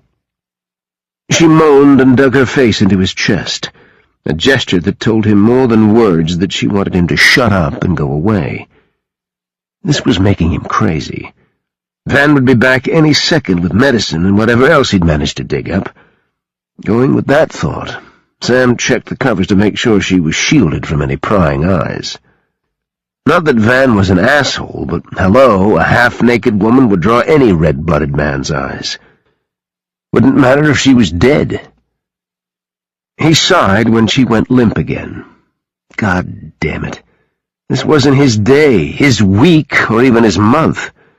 Had he really been thinking just an hour ago that he missed her? It was almost as if he'd conjured her up, and while he'd had plenty of fantasies about her being in his bed again, this damn sure wasn't what he had in mind. Donovan knocked once, then without waiting for an answer, stuck his head through the door. Seeing Sam and Sophie, he came on in, a med-kit in one hand and a syringe with a capped needle in the other.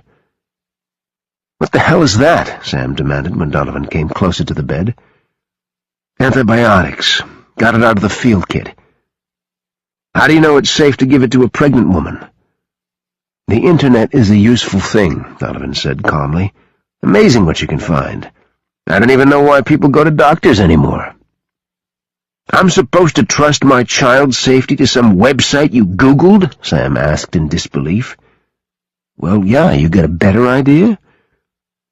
"I still vote we call Sean and get her the hell to the hospital, and you know I'm right." Sam sighed, then gestured for Donovan to come closer with the stuff. He also carried an assortment of bandages and ointments along with a suture kit. "Whoa, I'm not letting you stitch her up. That's crazy." "So is letting her arm rot off from infection." "Damn it, Van, you're the most infuriating son of a bitch." At that, Donovan cracked a slight smile. "You and Garrett are so easy, I swear. I think you were both born with corn cobs up your ass. I was trained as a medic, remember? I can do all sorts of amazing things. Fly airplanes and choppers, and I can sew limbs back on. They might rot off later, but hey, that's not my problem." "Irreverent bastard," Sam muttered. "You spent too much time around Joe." Donovan grinned again. "Joe was always my favorite sibling." Sam waved impatiently at him. "Give her the shot, but I want to take a look at her arm and side again before I turn you loose with a needle and thread." "You make it sound like I'm about to embroider a pillowcase," Donovan said dryly. Donovan uncapped the syringe and moved to the opposite side of the bed. He looked apologetically at Sam as he moved the covers aside to bare the curve of Sophie's hip. Sam scowled, but he held his tongue while Donovan efficiently swabbed the smooth skin above her buttocks and then plunged the needle into her flesh. She flinched and let out a startled cry. She curled her hands into Sam's shirt and trembled, but her eyes didn't reopen. Sam instinctively pulled her closer, murmuring soothing words in her ear. But he glared his displeasure at his brother as he withdrew the needle and recapped the syringe. Donovan rolled his eyes and moved onto the bed with one knee to begin to peel back the collar of the flannel shirt she wore. When he got to the bandage on her upper arm, he carefully pulled at it. The padding came away bright red, and Donovan frowned as he wiped at the fresh blood oozing from the wound. "She needs stitches, Sam. I know you don't like it, but if you're not going to do the right thing and take her to the hospital, I need to stitch her up. I can give her a local to numb it. It won't be as good as the stuff they give you in the ER, but if she stays under, she won't feel it." Sam swore under his breath, closed his eyes, and blew out a sound of resignation. "Okay, do it. Be quick about it. I don't want to make this worse than we have to." Sam tucked her face into his neck, then smoothed his hand up her arm until he'd reached the spot Donovan was prepping. It was ridiculous that he was acting like a nervous woman over this. He'd patched up his share of bloody wounds on the battlefield. He'd seen things that would make even the most hardened soldier blanch. But the sight of Sophie, pregnant and vulnerable in his arms, while his brother was about to stick a needle through her skin, made his insides churn. "Hold her," Donovan murmured as he prepared to place the first stitch. "If she jerks, it'll make it hurt more, and I don't want to do any more damage." "Just do it," Sam growled. He curled Sophie tighter into him, offering her his strength and his protection. When the needle pierced her skin, he wasn't sure who tensed more, him or Sophie. Her face twisted and her eyes flew open in alarm. She seemed to look right through him. Her mouth opened in a soundless cry, and then when she spoke, it came out broken and hoarse. "Please," she begged, "don't hurt my baby." Sam's gut twisted, and even Donovan looked up, his eyes narrowing. "What the hell?" Donovan muttered. "Get it over with," Sam ordered. He turned back to Sophie and pressed his lips to hers in an effort to stop the whimpering sounds that hit him like darts. "Shh, Sophie, it's Sam. I'm here. Nothing's gonna hurt you, I swear. Your baby is fine. I'm fine. Do you understand?" "Sam," she slurred out. "Have to warn Sam. No longer safe. I stayed away, but now they've found me. Sam has to know." A single tear trailed down her cheek, and Sam kissed it away, savoring the contact after so many months. He didn't care what Van thought. Didn't care what he saw, or that he'd tell Garrett and they'd both be on his ass. Right now, this was his woman in his arms, his child, and he wanted to know who the hell had threatened her, who she was so afraid of, and why she thought she had to protect him. It made him furious. "Aren't you finished yet?" Sam hissed. "Almost," Donovan muttered.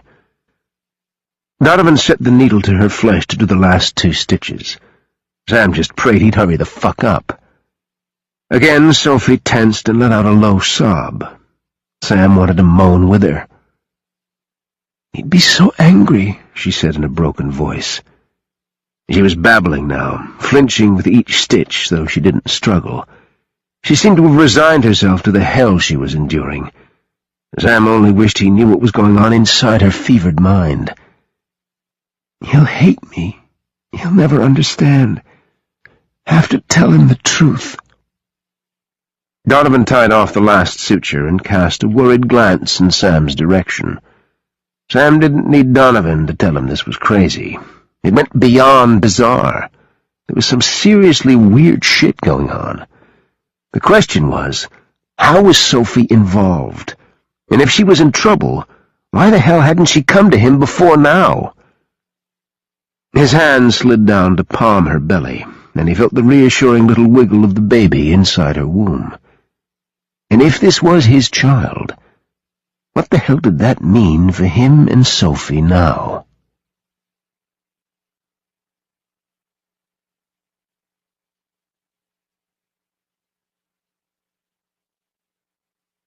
Chapter 6.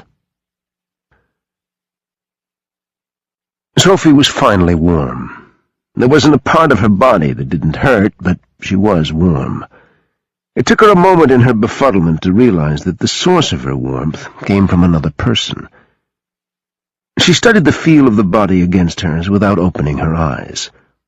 Hard, muscled, definitely male, and familiar. She snuggled deeper into the wall of his chest and inhaled deeply. She knew that scent.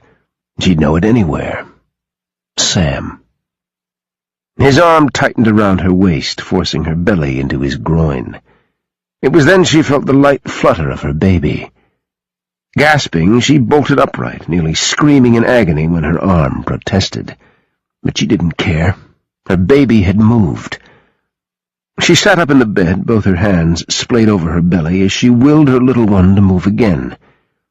She nearly came undone when the reassuring pitter-patter tapped a rhythm against her palms. "Oh, thank God," she whispered. Relief staggered her and made her weak. She sagged precariously, and strong arms caught her, easing her back down on the pillow. She stared up into Sam's blue eyes, and she forgot to breathe. She reached up to touch his cheek, needing proof that he was really here. "Sam, it's you." She'd made it. She didn't know how, she didn't care, but she was here and safe with Sam. He'd protect her and their child. He had to. He studied her intently. His expression was guarded, and his lips were in a firm line, neither smiling nor frowning. "Yes, it's me, Sophie. How are you feeling? Are you in a lot of pain?" She was too shocked to register how she felt.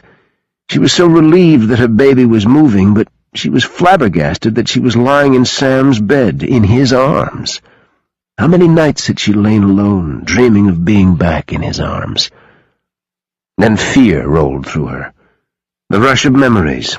Everything that had happened in the last few days came at her, reminding her that her child's life wasn't worth a damn at the moment. "How long have I been here?" she asked as she struggled to remove herself from Sam's grip. Pain shot up her arm and left her gasping for breath. He let her go, but assisted her in sitting up. His gaze dropped to her belly, and she swallowed nervously. He wasn't stupid. He'd put it together. He probably already had. But there was so much more he didn't know. "A few hours," he said in a low voice. "I fished you out of the lake. You've drifted in and out of consciousness ever since. You freaked when I told my brother to call for an ambulance. You specifically didn't want a hospital or the police. Care to tell me why?" She glanced away, but he nudged her chin back with insistent fingers. "Oh no, Sophie, you and I have a lot to talk about, starting with what the hell happened to you, where the hell you disappeared to 5 months ago, how you knew where to find me and who I was, why you feel the need to warn me, and most importantly, the most important issue of all, are you pregnant with my child?" The blood rushed from her face. He certainly hadn't pulled any punches, but then he deserved answers. He'd hate her, but he deserved to know the truth, about everything. She swallowed nervously and stared at him with dread weighing down her like 2 tons of bricks. His eyes narrowed, and he brushed his thumb over her cheek. She should have found the gesture comforting, but it was more prompting than affectionate. She licked her lips, then opened her mouth, but nothing came out. She stared at him in horror as hot tears rolled down her cheeks. Now that she was finally in front of him, was so close she could feel his warmth wrapping around her, she couldn't say anything at all. His expression softened, and his fingers eased around her jaw. "Don't be afraid of me, Sophie. I won't ever hurt you. I'm in uncharted territory here, so bear with me, okay? I need to know if you're carrying my child." As he spoke, his other hand dropped to her belly, and he cupped the rounded curve. The baby fluttered and bumped in response, and she caught her breath at the wonder of feeling her move after being still for so long. "She's yours," Sophie said around a chest so tight she could barely breathe. His pupils flared and his nostrils quivered. For a moment he stared at her in silence, as if digesting the declaration. "She?" he finally said. Sophie flushed. "I call it her. I don't know for sure. Just a feeling. I don't like saying it." "But you can tell at this stage, right? I mean, you've had a sonogram. Couldn't they tell you the sex?" She looked down. "I haven't had a sonogram." He nudged her chin up again, and he frowned at her. "But you've been to the doctor." She shook her head. "Too dangerous." His mouth screwed up into a pinched bow. He continued staring at her with those intense blue eyes. "But she's mine." "Yes, she's yours, no doubt about it." "I see." He seemed calm enough, but she could sense the turmoil beneath the deceptively calm expression. "And you're just now getting around to telling me." She almost laughed. She would have if she hadn't been so sure it would end in a fit of hysteria. Tell him, as if it was the easiest thing in the world. Bitterness, sharp and quick, welled in her chest. "Tell you?" She did laugh then. She simply couldn't hold it back. As predicted, it ended in a high, shrill sound that was anything but pleasant. "Just how was I supposed to tell you, Sam? You walked out of that hotel room after you told me I wouldn't see you again." His eyes narrowed again, and they glittered dangerously. "And yet you had no problem finding me. You obviously knew where I was all along, which is more than I can say I knew about you. How is that, Sophie? Just who the hell are you, and what are you playing at?" How quickly his questions turned into accusations. She rolled, bracing herself for when her injured arm took the brunt of her weight. She struggled to get to her feet over the edge of the bed and onto the floor. She stood, and the flannel shirt fell to her knees. Just as well, since she was butt-naked underneath. She looked around for clothing, even as her mind rolled with just how to relate everything she needed to say. "I'll make this quick and easy," she said in a bitter voice. "Someone wants me dead, or they will as soon as they get what they want from me. They probably want you dead, too, but you've been kept alive because you're the bait. I stayed away for that reason. But they got too close, and I couldn't take a chance on staying ahead of them any longer. I'm certainly not as fast or as bright as I used to be." She gestured down at her belly in disgust. "Not only does pregnancy make me slower, but I swear it sucks all the brain cells." "Sophie, you need to calm down," Sam said as he put his hands out in a placating manner. "Come back and sit down. You shouldn't be up." "Where are my clothes?" she demanded as she looked around. "I need my clothes." She knew she sounded desperate and irrational, but damn it, she needed something to wear, and she needed to get the hell out of here. Sam said she'd been here several hours. Thomas and company would know exactly where to look for her. Her gaze lighted on a pair of sweatpants in the corner, and she bent down to pick them up. When she stood back up, pain splintered down her arm, and she bobbled like a drunken party girl wearing stilettos. Sam was there to catch her, but she yanked herself away and edged toward the bed so she could pull the pants on. They were way too big, but she didn't care. They were warm and dry. As soon as she got them on, she stood again and reached for Sam, tugging on his arm. He looked at her in disbelief, like he'd look at a crazy woman. "Come on, Sam, we have to go. We can't stay here. They'll come. They'll kill you. And your brothers. I didn't know you had brothers. Sorry, I didn't realize. I thought it was just you and your men." Her pulse thudded painfully at her temples, and her chin wobbled as she chatted out the rest. She didn't make any sense whatsoever, and Sam just stood there staring at her like she'd lost her mind. She reached again, and this time took his hand between hers. She pulled until his palm rested on her belly. "They were going to kill her, Sam. He had a knife. He said he'd slice me open and let her spill out. I can't let that happen. I need your help. Please, you have to help me." Sam stared at her in horror, and his gaze dropped to where his hand was splayed across her abdomen. He looked so appalled that she stopped for a moment and wrapped her arms around her stomach, trapping his hand there. "Sweet mother of God," Sam muttered. He pulled his hand away and then yanked her into his arms. It hurt like hell, but she didn't care. She didn't protest, and she didn't try to pull away. She wanted to absorb him right into her soul. Finally, she felt safe, like maybe she wasn't so alone. For just a moment, she stood there, but reality crept in despite her wanting to indulge in the fantasy. "We have to go," she whispered. She pulled away, but he held her firm. "Let me go," she protested. "We have to get out of here, Sam. Your brothers, they have to go too. They'll kill them." He grasped her good arm, and with his other hand he gripped her chin and held her so that she was forced to stare back at him. "Let's get a few things straight here, okay?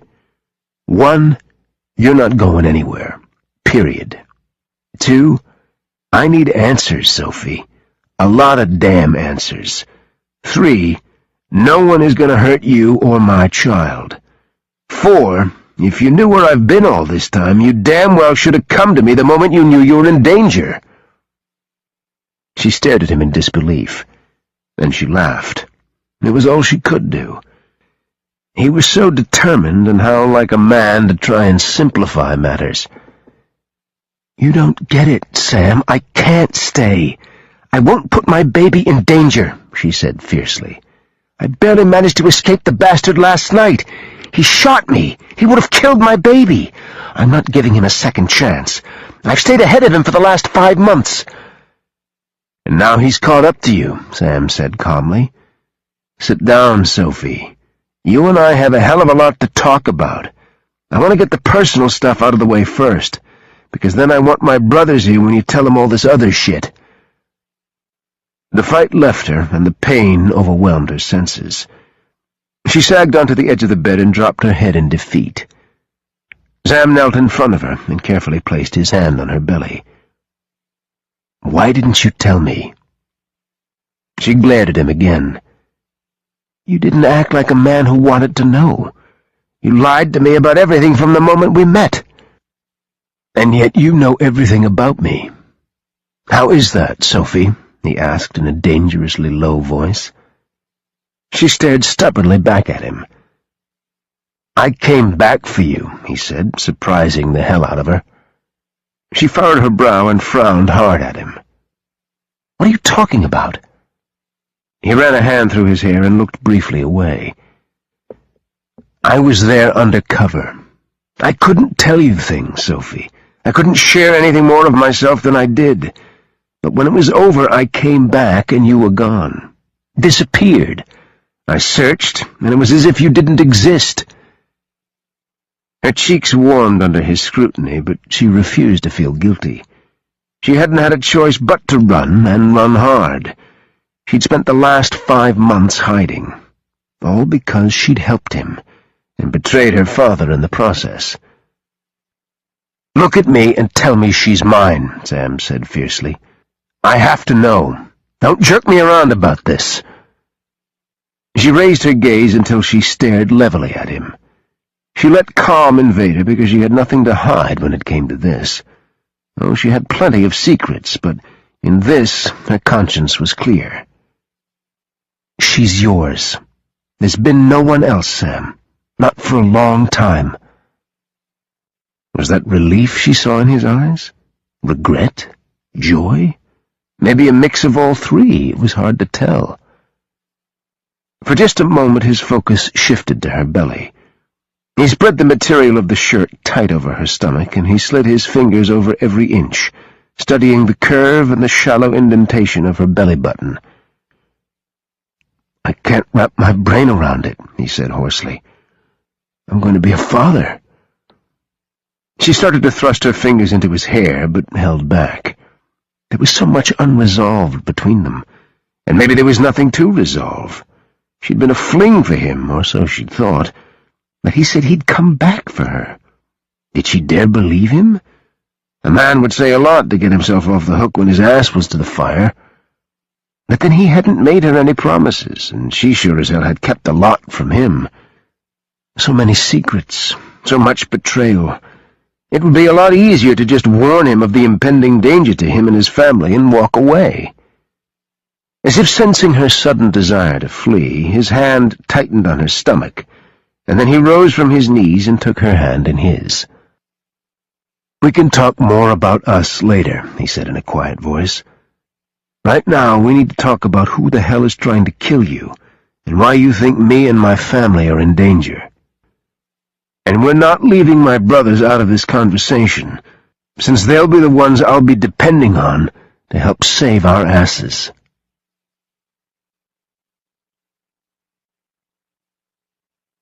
Chapter 7.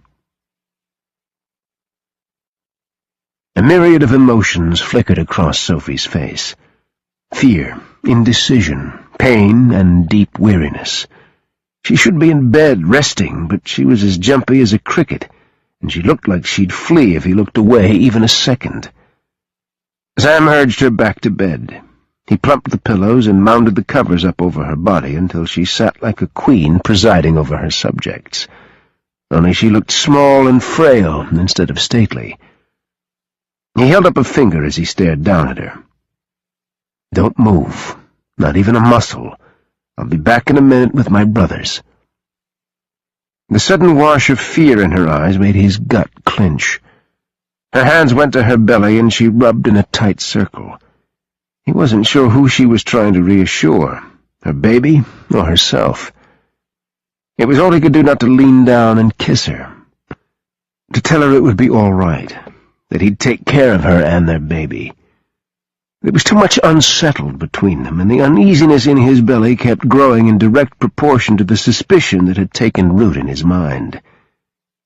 When he was sure she wasn't going to bolt from the bed, he turned and strode to the door. He leaned out and didn't see Van or Garrett, but he could hear them in the kitchen. With a quick look back at Sophie and an unspoken directive for her to stay put, he hurried to get his brothers. Donovan was stirring something in a mug while Garrett stood to the side, arms crossed over his broad chest, a typical scowl etched on his face.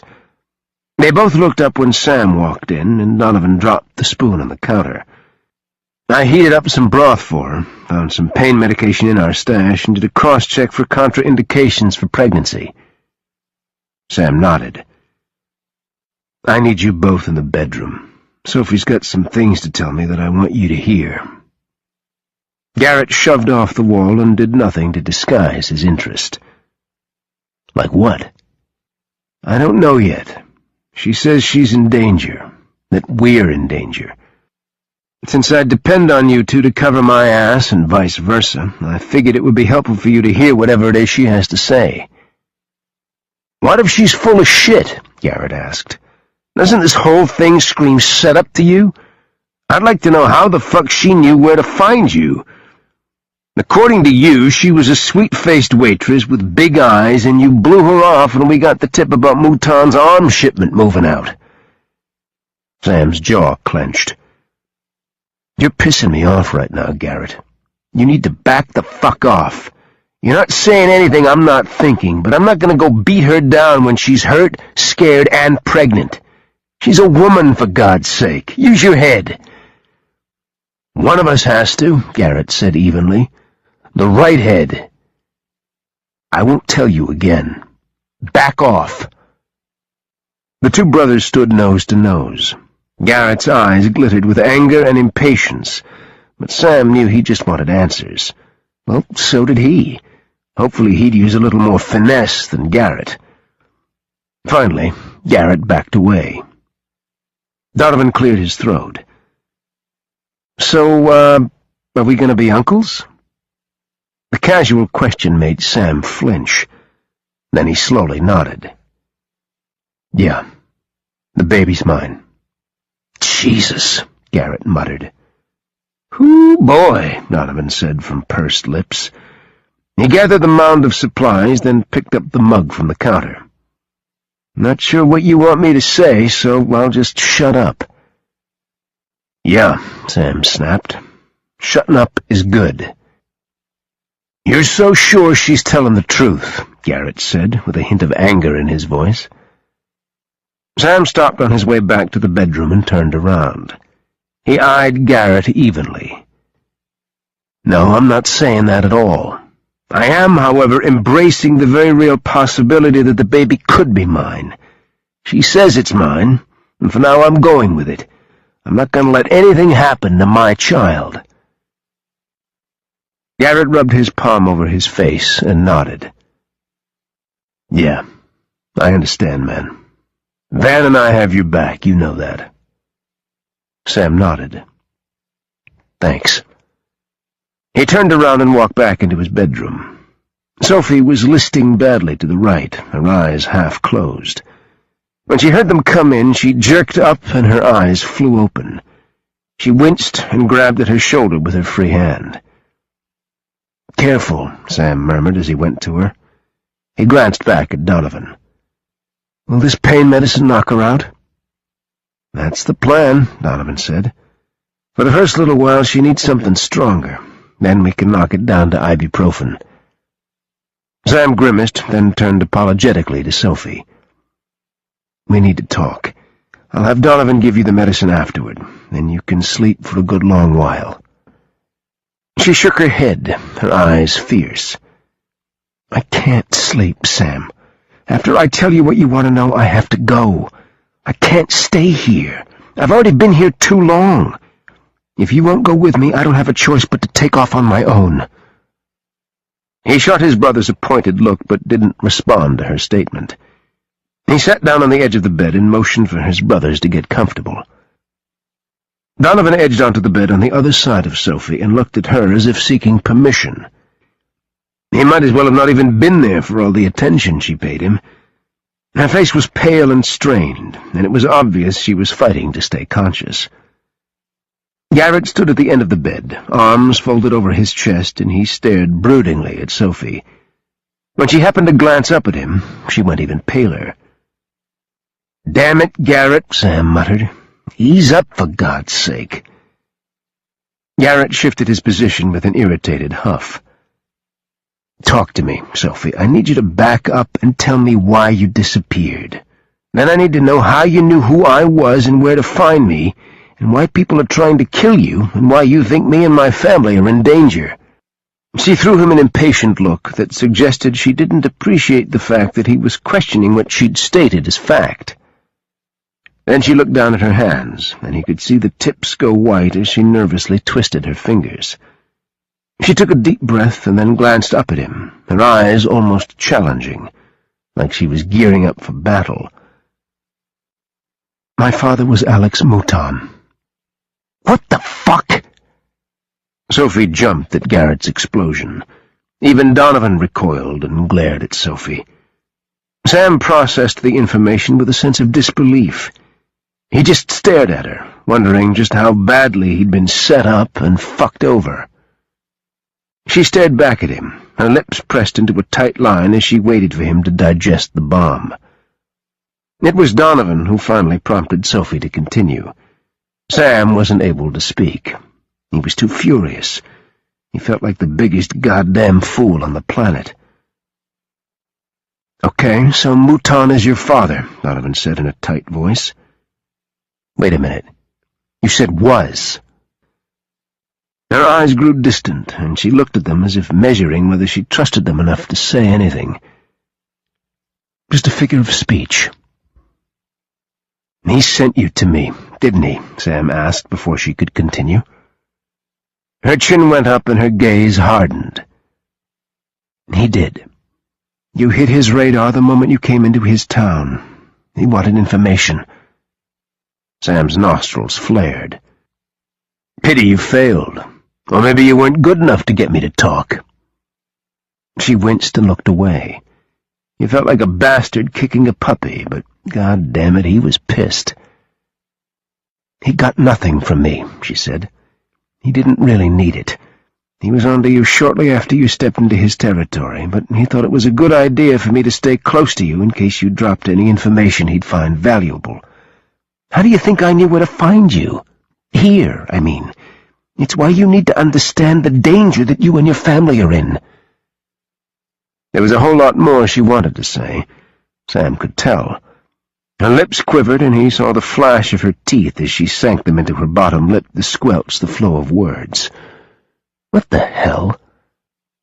She'd played him from the start. Her father was an arms dealer and currently occupied the number 2 spot on the U.S. government's most wanted list. She claimed to be pregnant with his child.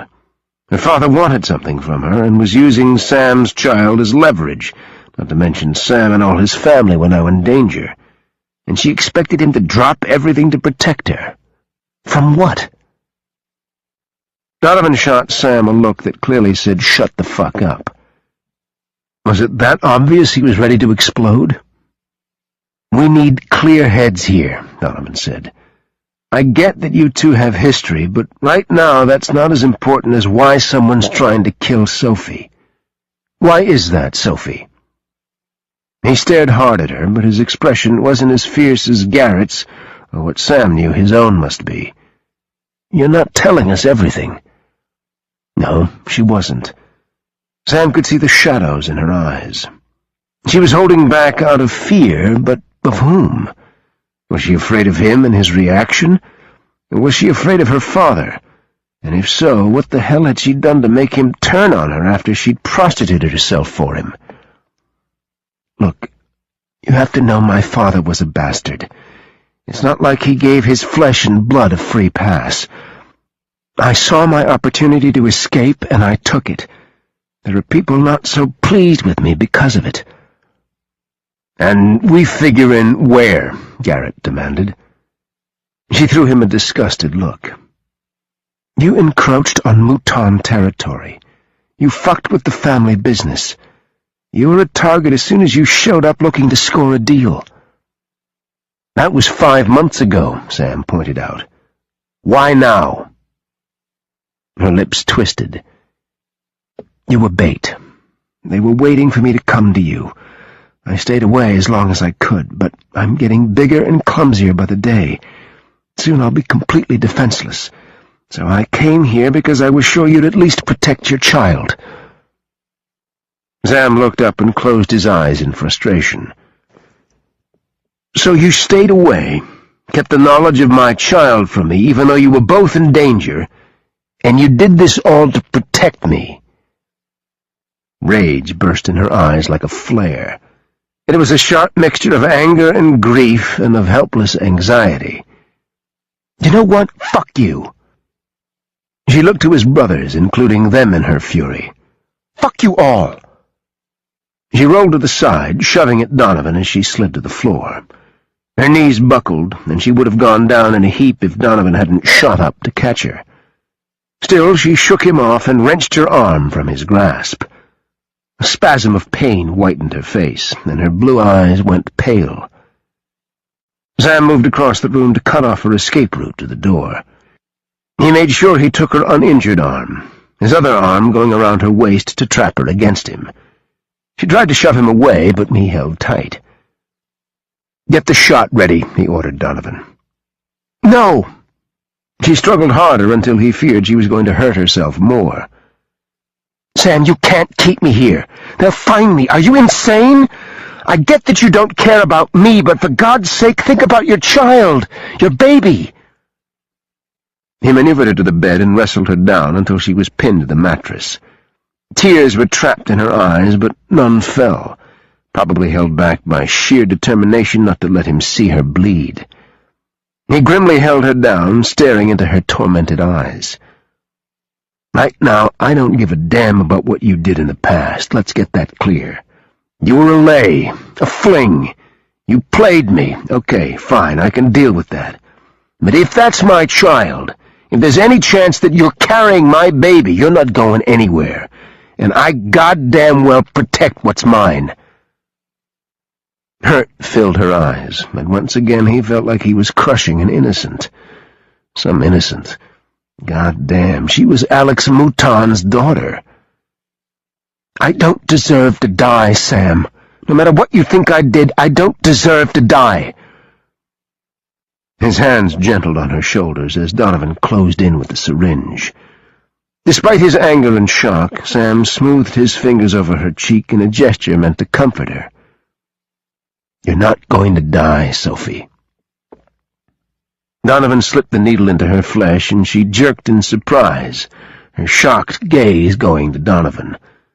Panic flared in her blue eyes, and she went crazy. "No!" she shouted hoarsely.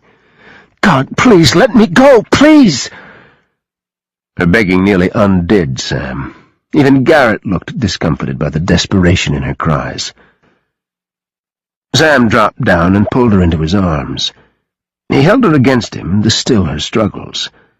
When she finally figured out she couldn't win against him, she sagged in defeat, her noisy sobs echoing sharply across the room. "Jesus," Donovan muttered as he recapped the syringe. He threw it angrily into his bag and turned away, his shoulders tense. Sam held on to her, stroking her hair, offering her comfort, even though it was the last thing he wanted to give. There were several missing pieces of the puzzle. She hadn't told them everything. A lot didn't make sense, but now wasn't the time to try to drag it out of her. She was hysterical, in pain, and soon she'd be out when the drugs hit her system. Most importantly, he and his brothers had to move fast. If all she said was true, if there was any possibility that she was telling the truth, they had to lock down their entire family. He needed to contact Sean. He needed to pull in Steele and Rio and their teams. Mom and Dad and Rusty were vulnerable, as were Ethan and Rachel. They could all be targets. He looked up to find Garrett staring fiercely back at him, and he knew Garrett was thinking the same things he was. Sophie went completely limp against him, and he carefully pried her away from him to see that she had finally surrendered to the painkiller Donovan had injected. Her eyes were swollen, and her skin was blotchy and red from crying. She looked delicate and frail, but underneath that deceptive facade was a devious woman who had no compunction about carrying out the orders of her father, a man who'd been responsible for more deaths than a lot of wars. And the hell of it was, she was carrying Sam's child, which meant, like it or not, she was going to be forever tied to him through that child. No matter what she'd done in the past or what her motives were now, he had to protect her and keep both her and his son or daughter alive. He carefully extricated himself from around her and made sure she was arranged comfortably on the pillows. He pulled the covers up over her body and then turned to face his brothers. "Let's go," he said grimly. "We've got to move fast."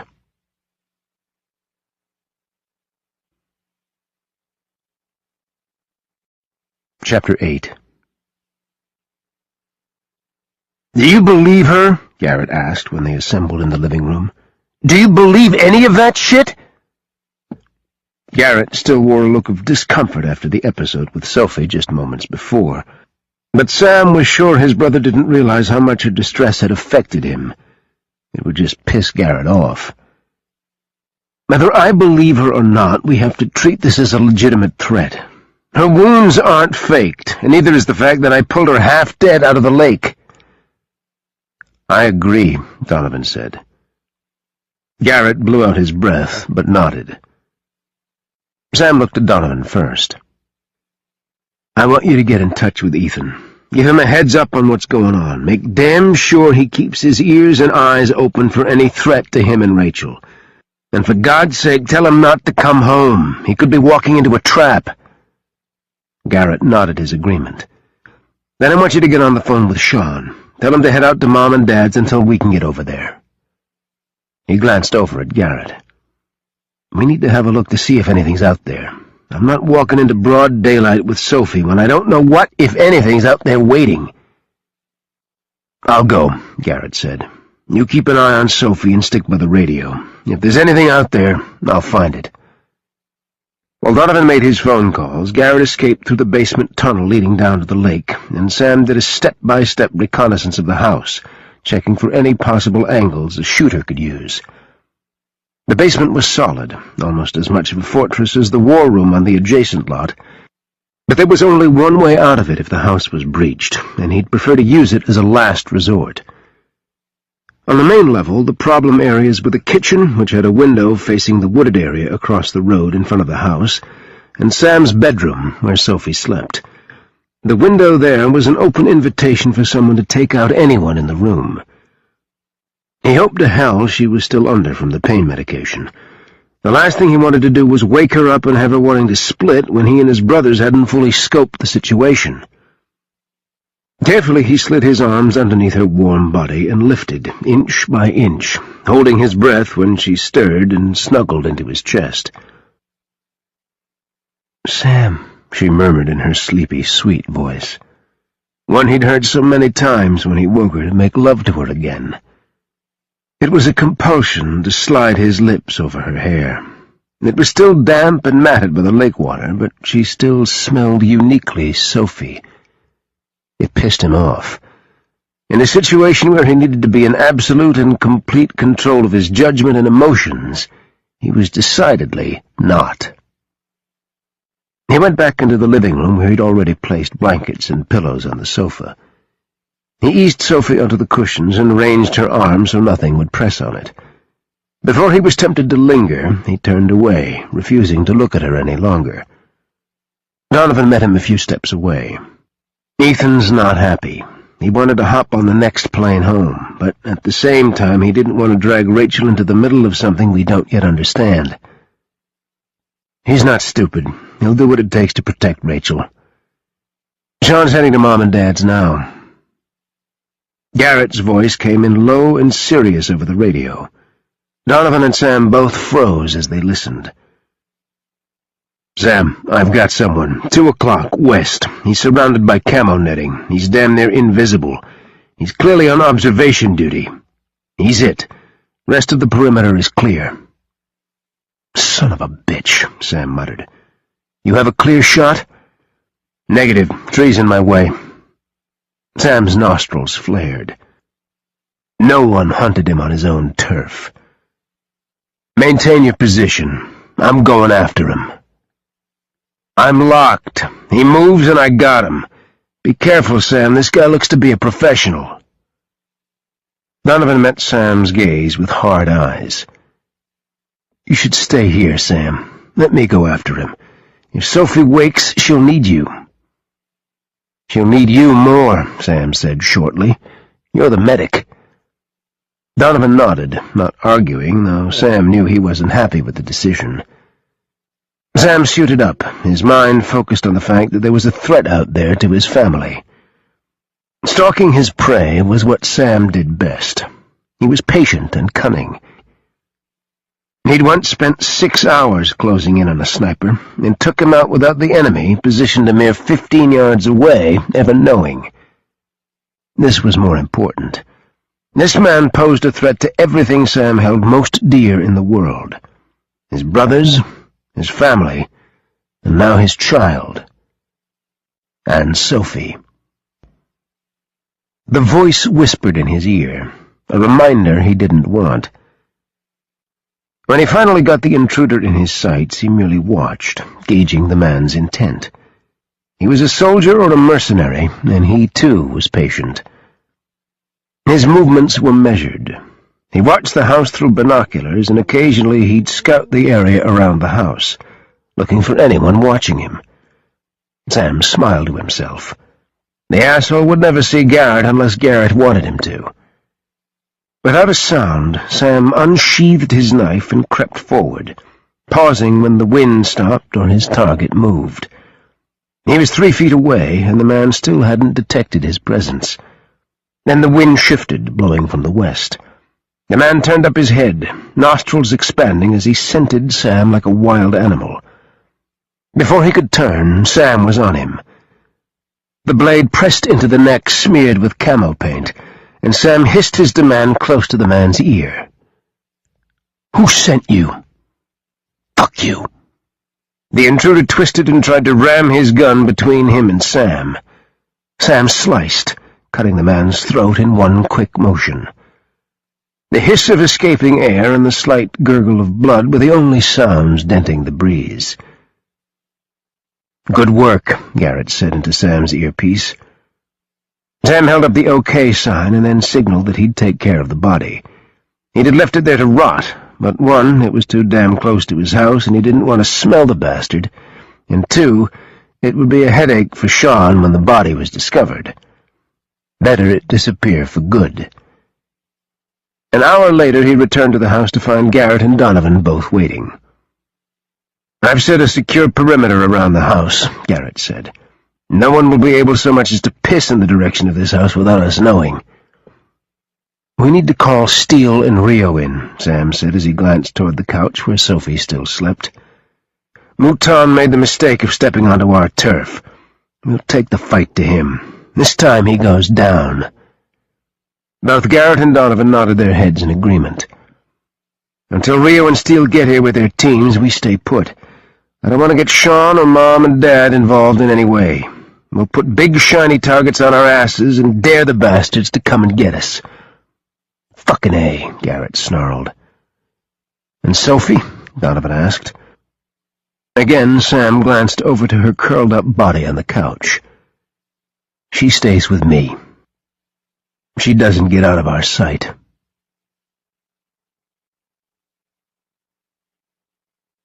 Sophie struggled in her dreams.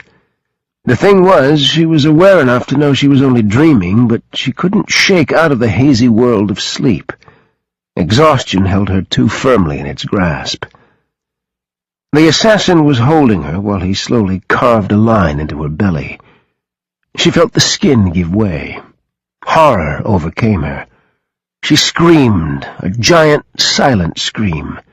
She couldn't get her lips to work, and her mouth was as dry as sawdust. Whimpers tore from her mouth, and she shoved invisible arms away from her. But still she felt that blade, cutting closer to her womb. "Sophie! Sophie!" The gruff voice startled her to wakefulness. Panic shrieked through her spine. God, she wasn't dreaming. He was here. He was standing over her, ready to kill her. She came up swinging. Her fist connected with his nose, and she felt the satisfying snap as his head popped back. "Son of a bitch!" The snarl had her rolling over, despite the scream of protest from her arm. She drew back, ready to hit him again, her other arm instinctively over her belly. "For God's sake, it's me, Garrett! You were dreaming!" She blinked and stared up at the man looming over her. He was holding his nose, and blood smeared his fingers. She couldn't even bring herself to apologize. The words stuck in her throat as she remembered what an ass he'd been so far. "What the hell's going on?" Donovan demanded as he walked up. He looked at Garrett with an expression of disbelief. Then he cocked his head in Sophie's direction and arched an eyebrow in question. "She decked me," Garrett said. Donovan's shoulders shook and his lips twitched. His eyes gleamed in merriment. Garrett made a sound that came out as a grunt. "She packs a mean right." "Look, I didn't mean to," she said in disgust. "I thought you were the asshole trying to kill my baby." She clutched her arms tighter around herself and refused to look back up at them. The two men remained silent, and finally she heard Garrett walk away. A moment later she heard the kitchen faucet turn on. "Where's Sam?" she asked, still not looking at Donovan. "Making another pass, making sure we don't have more company." She did look then. "More? Are they here already?" She shook her head, clearing the remnants of her drugged, fogged-up feeling. "You drugged me," she said through her teeth as she sat forward on the couch. He stepped warily away. The memory came flooding back of her begging and pleading for them to let her go. "Who's out there?" she demanded. She rose unsteadily to her feet and cursed when Donovan reached out to prevent her from falling. "Hey, you okay? Maybe you should sit back down." "You stay away from me," she muttered as she sidestepped him. He sighed. "You're in pain." She bared her teeth. "When is Sam going to be back? And you never answered my question. Who's out there?" Garrett returned from the kitchen and frowned in her direction. "I don't know who was out there. He wasn't up for conversation," Donovan said. "Why aren't you two out there with Sam?" she demanded. "What if something happens to him?" Garrett shot her an incredulous look. "Nothing's going to happen to him. Sam can handle himself." Easy for you to say. You're in here." "You want something to eat?" Donovan asked. Startled, she glanced at him, trying to remember the last time she'd eaten. Powered by the suggestion, her stomach caved and she broke out in a sweat. Her hands shook. "Have a seat," Donovan said gently. "I'll bring you some soup, okay?" With a resigned sigh, she sank back onto the cushion. Donovan disappeared into the kitchen, leaving her with Garrett. "Do you always have that look on your face?" she asked. For a moment his frown slipped, and he looked startled by the question. Then he scowled but didn't reply. She shrugged and settled back on the couch, closing her eyes wearily. Her drug-induced coma hadn't been a substitute for a good hard sleep, and now her body was nearing shutdown. The smell of chicken wafted across her nose, and she stirred but was so tired she wasn't sure she could summon the strength to open her eyes and eat. "Sophie." Her eyes flew open to see Sam standing there, his gaze boring into her. Had he always been so tall and muscled? She spent a lot of time naked with him, but now, dressed in a black t-shirt and camo pants, he looked fierce, like a man she didn't know and wasn't sure of. "You need to eat," he said. It was then she saw the bowl in his hand. She swallowed nervously. They hadn't talked, hadn't said anything since she'd dropped her bomb on him. Should she tell him her father was dead? That she'd killed him? Would he even believe her?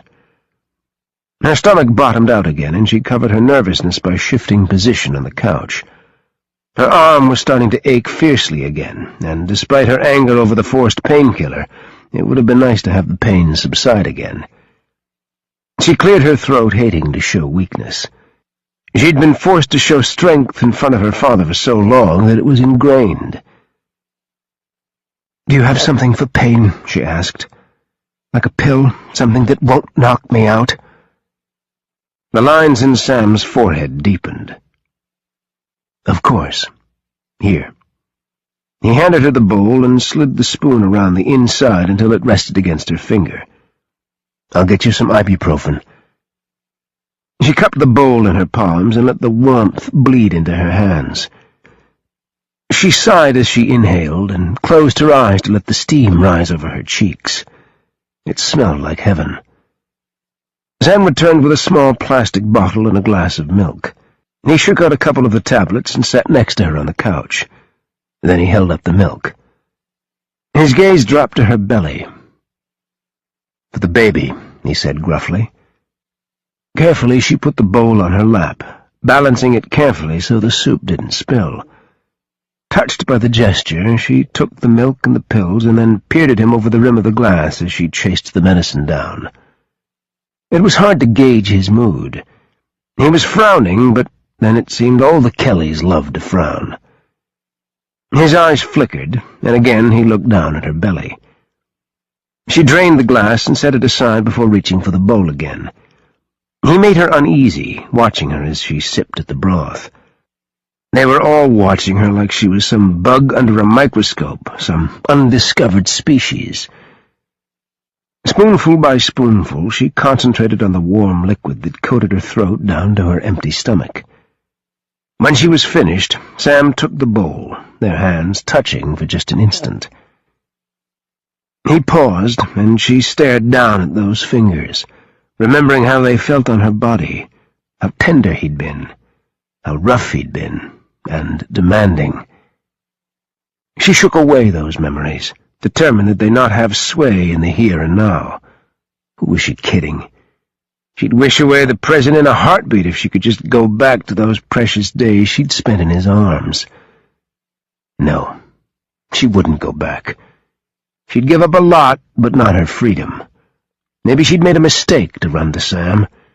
She'd thought she was out of options, but maybe she should have just kept on running. She looked into his eyes, meeting that steady gaze with steel determination. "What do we do now?"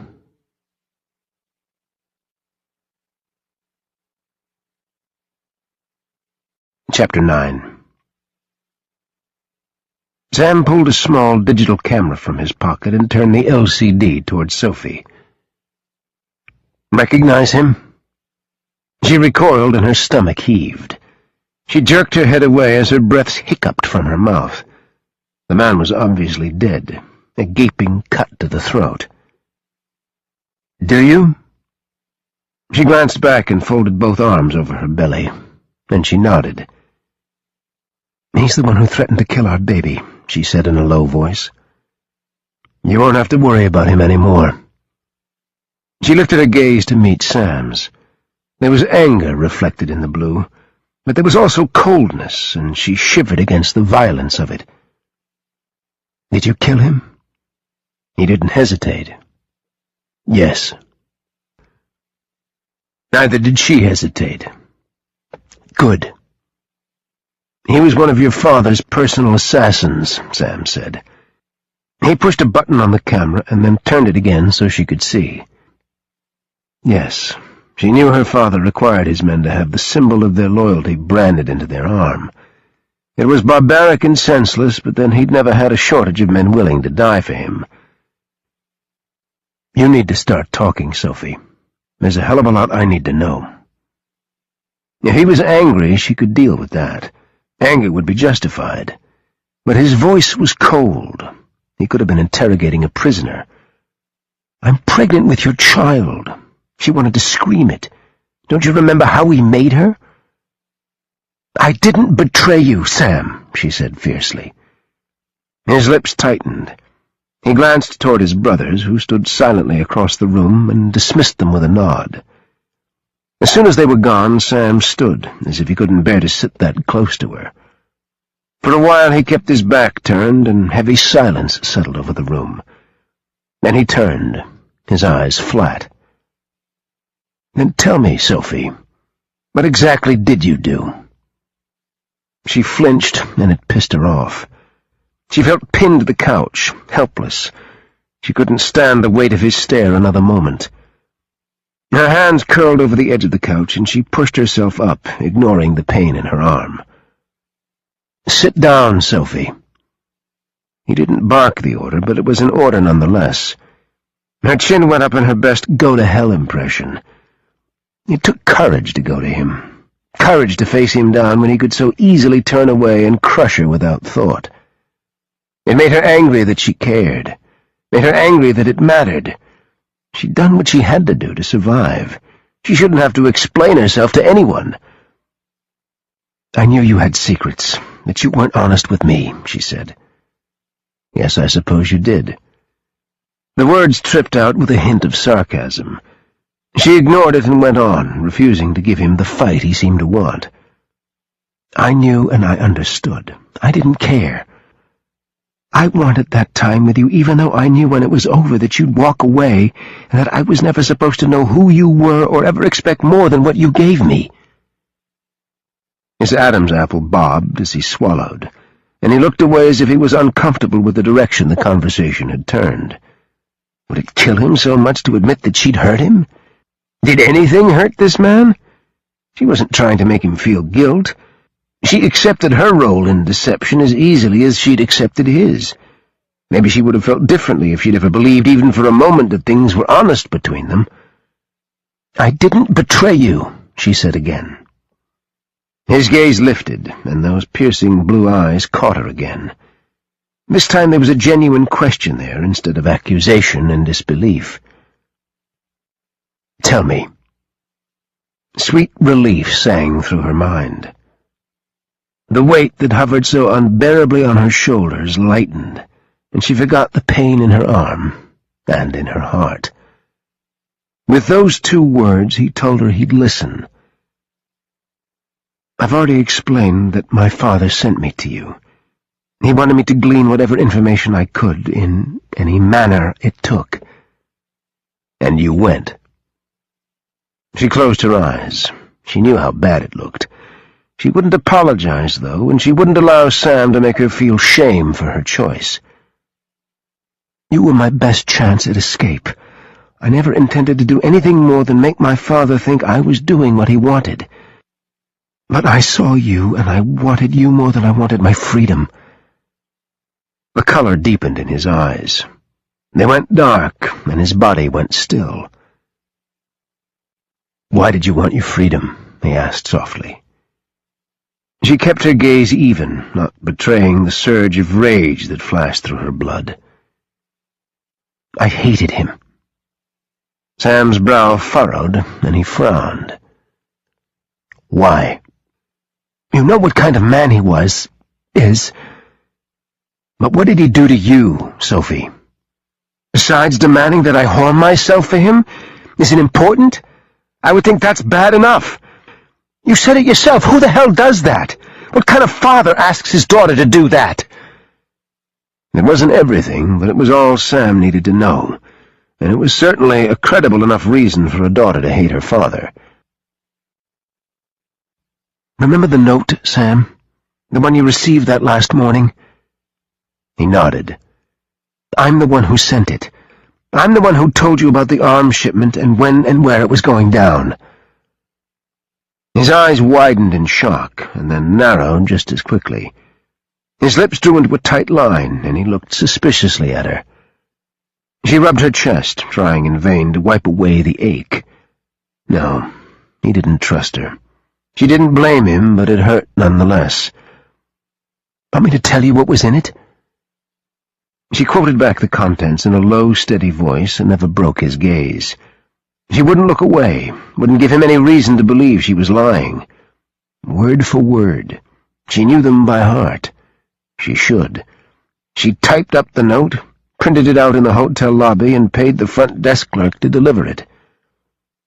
Sam dragged a hand over his hair, looked away, and then back at her, shaking his head as if he couldn't believe it. "Why?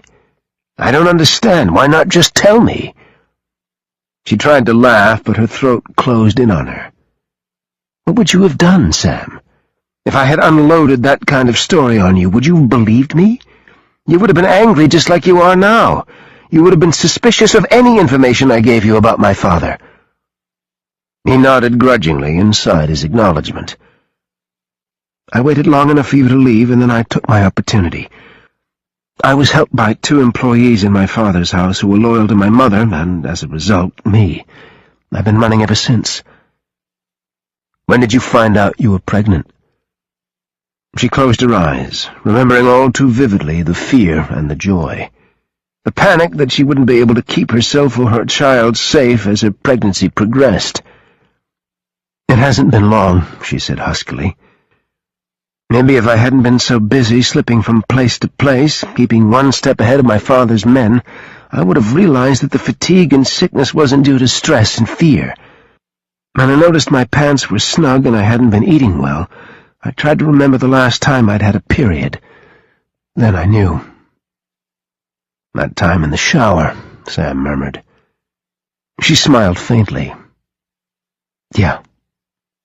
Why didn't you come to me immediately? If you were in trouble and you knew where to find me, why didn't you come before now?" If only it had been that easy. "As I said, I didn't know I was pregnant until 6 weeks ago." "Is that the only reason you came? Because you're pregnant?" He sounded accusing, and she just stared at him. What had he expected? "It's a big part, yeah," she said, her chin going up. She could be as belligerent as him any day of the week. Damn it, but she was tired of having to defend herself. "This is the first place they would have looked for me. They've probably been watching you for months, waiting for me to show up. It's the only reason you're still alive. My father had information on KGI. While he may not have had the balls to launch an all-out attack on you here, he would have done whatever was necessary to take you out. He's a patient man when it comes to vengeance." Sam's frown deepened. What changed, then? Why now? The overt suspicion in his voice hit her like a poisoned dart. Yeah, she knew he had a right, but it was starting to seriously piss her off. "What changed is that bastard caught up to me. What changed is that I'm not as fast or as agile as I used to be. Being 5 months pregnant with your child changes a lot, including my ability to take care of myself and protect us both from assholes that my uncle sends." "Uncle?" Sam latched onto her slip, his eyes sharpening. "Uncle, father, whatever. They're partners. Either way, I betrayed them both. They won't forgive that." "We were led to believe that Thomas Mouton was a patsy of your father's and nothing more. He had no power. Alex pulled all the strings, and Thomas just took up space in Mouton's organization." "I'm sure that's true." Indeed it was. But with her father dead, Thomas would have seized his opportunity to take over the network. And his first order of business would have been to recover the key Sophie had stolen and execute her for her betrayal of the Mouton family. She kept that information buried, unsure of how much, if anything, she should tell Sam about the key or the fact that she'd killed her father. There was such a thing as too much information all at once. She wanted Sam to be willing to offer her and their child his protection, not toss her out on her ass at the first opportunity. "Sam, look at me," she begged softly. His gaze lifted and he met her eyes. She flinched at the lack of emotion, but she swallowed her pride. "I know what it looks like. I know you have a right to be suspicious. You think I'm here even now on some fact-finding mission for my father, or maybe I'll take you down while you sleep, because who would suspect a banged-up pregnant woman, right?" His lips thinned. He wasn't amused by her statement at all. She wanted to reach out to him, to touch him, but she was too afraid of his rejection, and if it came now, it would crush her. "I took a risk by spending so much time with you in that hotel. I lied to my father and said whatever I had to say not to raise his suspicions, because I wanted to be able to return to you each night. I knew you weren't offering me forever. I knew I was a fling. You don't have to beat me over the head with that. But I'm not the only one who lied here. You did too." She sucked several steadying breaths through her nose and regained control of her emotions. "I also knew that when I gave you the information on the arms deal that you'd leave without once looking back, and that it would be up to me to escape my father's grasp. So yes, if you want to look at it like that, I used you. I used you to get away from my father, but I never gave him a damn thing about you. I didn't sell you out. He never even knew I'd leaked the information. No, I didn't sell you out, Sam. I sold my father out. For you. And for a hell of a lot of other people he would have hurt. And now he's after you. For what? Revenge?" She swallowed and turned her head away. Revenge? Revenge sounded personal. Thomas would make an example of her, a rite of passage in his new role of leadership. He wanted to deal effectively with her. She'd been an example to others how traitors were dispatched. The fact that she was his flesh and blood would only raise his stock among his followers. Like her father, he'd be viewed as a man not to cross. But most importantly, she held the success of that empire in her hands. And for that, he'd be willing to risk everything. "He'll kill me and our child as soon as he gets what he wants," she said softly. "It's why I had to finally come to you and hope you would offer me your protection no matter what your feelings might be for me. I can't do it myself any longer. I almost died. Our child almost died. I'm no longer willing to take the chance of going it alone, even if it means bringing trouble to your front door." His eyes grew hard and determined. His jaw tightened in anger, but when he reached out to grasp her arm, his touch was gentle and soothing. "There never should have been any doubt you could come to me. I may be mad as hell. I may feel like a dumbass, but that's nothing next to your and our child's safety. Did you honestly think I'd turn you away once you'd explained everything?" He sounded incredulous, and once again she was struck by how unfair it all was. She was expected to trust him, but he wasn't required to believe squat about her or her intentions. "If I thought you'd turn me away, I wouldn't be here," she said evenly. "No, I didn't immediately come here. For one, I had no way of knowing how long you'd be tied up in Mexico. 2, I had no way of knowing if anything would happen to you. 3, once you no longer served the purpose of luring me into the open for my father's men to snatch, you'd be expendable. Now the clock is ticking because as of the minute I came to you, You're expendable."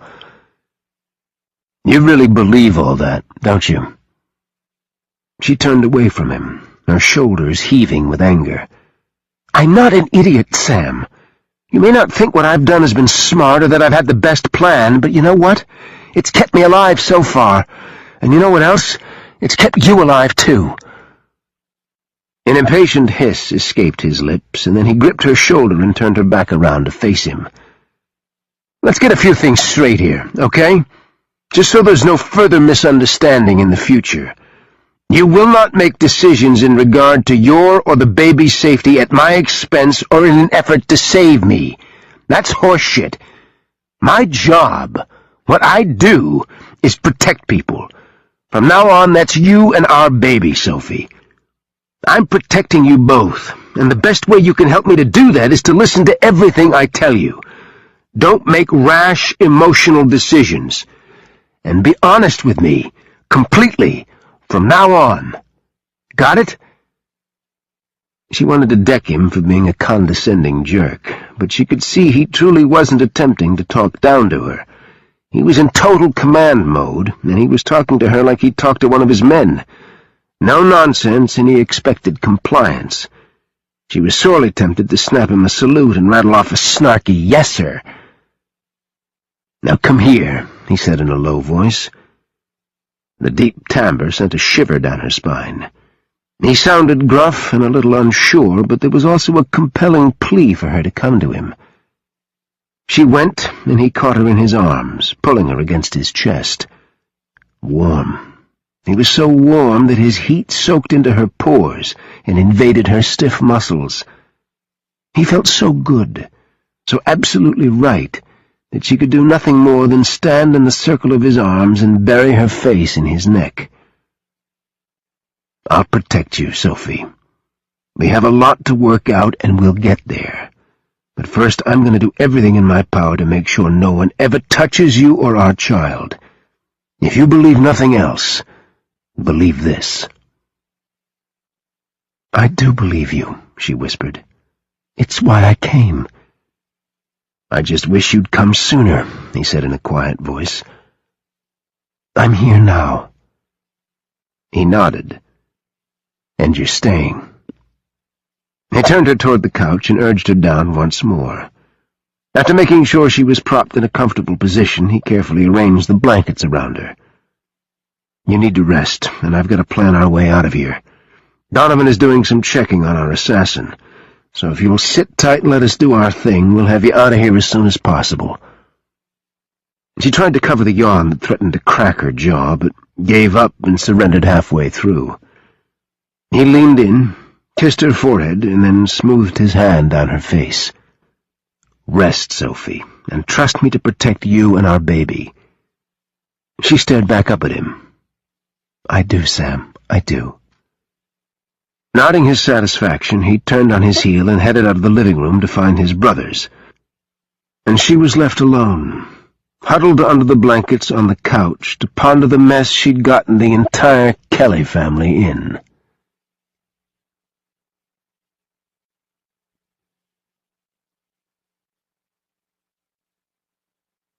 Chapter 10. "What did you find out?" Sam demanded as soon as he returned to Donovan and Garrett. Donovan looked up as Sam approached. "I ran the guy's photo and prints through the CIA database." "And?" "Interesting. He's one of Mouton's, all right, but he was assigned to his brother's security detail."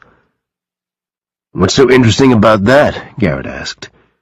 "Well, the info I gathered suggested that Thomas is a token part of Alex's network. He has no say, no power, and Alex ignores him as long as Thomas plays by the rules, which are basically that he keeps his mouth shut and does whatever Alex tells him. Now, yeah, this guy would have been chosen and hired and trained, for that matter, by Alex or his trusted head of security, but he wouldn't have had any real power or responsibility other than to stick close to Thomas. And if I know Alex, the assassin probably reported to Alex, not Thomas." Sam frowned. "So why send this guy after Sophie? If her father's so pissed, or he wants revenge, or he wants to send a message, why send this joker? He wasn't completely inept, but he wasn't hard to take down. Why not send one of his best?" "Why send anyone at all?" Garrett demanded. "I feel like we're missing something here. Yeah, so Sophie's his daughter and she bailed. Mouton doesn't strike me as the sentimental type. Why would he give a shit about a woman? The guy's a first-class asshole. He's trafficked in women and children. I doubt he understands the first thing about familial sentiment." "She sold him out," Sam said in a low voice. He still wasn't sure what to make of Sophie's declaration. His gut told him she was telling the truth. Sometimes it paid to go with your gut. Other times it got you killed. Damn if he knew which was the case this time. "Sold him out?" Donovan gave Sam a searching look that was threaded with disbelief. "Back up a second. What haven't you told us?" Garrett leaned forward, his ever-present scowl deepening. "She was our informant," Sam said to Garrett. "The one who tipped us off about when the arms shipment was going down." Donovan and Garrett exchanged what the fuck looks. The words to defend her rushed to Sam's mouth, but he swallowed them back. He couldn't defend her. Not yet. "She did all that because you were fucking her?" Garrett asked incredulously. Sam turned and slammed into Garrett's chest, twisting Garrett's shirt in his hands. "I've had enough of your mouth," Sam snarled. "You will have some goddamn respect when talking about the mother of my child. You got me?" Garrett's eyes narrowed and widened when Sam didn't back down. He put his hands up. Okay, my bad." When Sam released his shirt, Garrett took a step back, swearing the entire way. "Will you at least try to look at this objectively?" Garrett asked. "What if it were me or Van? One of us hooks up with a chick while we're on a mission. He gets distracted. Chick shows up months later after we failed to take down the target, and she's making all sorts of wild claims, not the least of which is she's pregnant with Van's child or my child. Then she says she sold out her flesh and blood for a guy she was with a matter of a few days. Tell me, Sam, would you be saying okay, yeah, whatever?" Donovan remained quiet, but Garrett's thoughts were reflected in his eyes. Sam sighed. "When did I ever give you two the impression that I'm some emotional dumbass who thinks with his dick? I get that you're suspicious. I have my own set of doubts, but so far what she's saying is checking out. And whatever you think, you'll show some respect for both me and her. If you can't live with that, then I suggest you get the fuck out and I'll go this alone." "Oh, shut the fuck up," Garrett muttered. "You know good and goddamn well Van and I are behind you. Jesus, this is one giant clusterfuck." "You can't solve this for me," Sam said as he stared Garrett down. "I know it goes against every grain that you can't just step in with a solution. This isn't just a mission or some job, and you and I both know it. Everything has changed for me, and I'm the only person who can sort it out." Donovan chuckled, and Sam and Garrett both glared at him. Garrett looks like a whipped puppy because the control freak in him can't control the situation. And Sam looks like he swallowed a rock. Sam held up his middle finger at the exact same time Garrett did, which only made Donovan laugh harder. He shook his head and wiped his palm down his jaw. "If we can get back to the facts at hand, the assassin worked alone. Garrett and I have both been out. There's no one else. Not yet. We've probably bought a few days, until Mouton figures out his guy is dead and sends someone else. He hasn't impressed me with his intelligence so far, so he may or may not send enough men to get the job done. But then before he was only after a lone woman. Now he has us to contend with." "Yeah, all of us," Garrett growled. "No one fucks with the Kellys." Sam grinned and then let the smile fade. "We need to get to Mom and Dad's to make sure they're okay, have Steele and Rio meet us there and figure out our next move. I don't give a shit what the CIA's doing. We're going to take that bastard out this time." Donovan nodded his agreement. "Go get Sophie. Garrett and I will have the truck ready." Sophie stared out the window of the SUV as it rolled into the driveway of a quaint wood house that was at least 100 years old. It was one of those houses you saw on television shows touting suburbia. The perfect porch, the perfect landscaping, and upstairs that probably had at least 6 bedrooms, and a backyard that stretched over several acres. It looked homey and welcoming, like it had a soul, and wasn't just a cold dwelling constructed to keep others out. No, this house invited people inside to its warmth. Families gathered here. It was everything she'd ever wanted in her entire life. And it hurt her that she was going to have to walk into this place with Sam and pretend it wasn't. The tires crunched over the gravel, and Garrett pulled the truck to a halt behind a county sheriff's police car. Sophie jerked her head around to stare at Sam accusingly.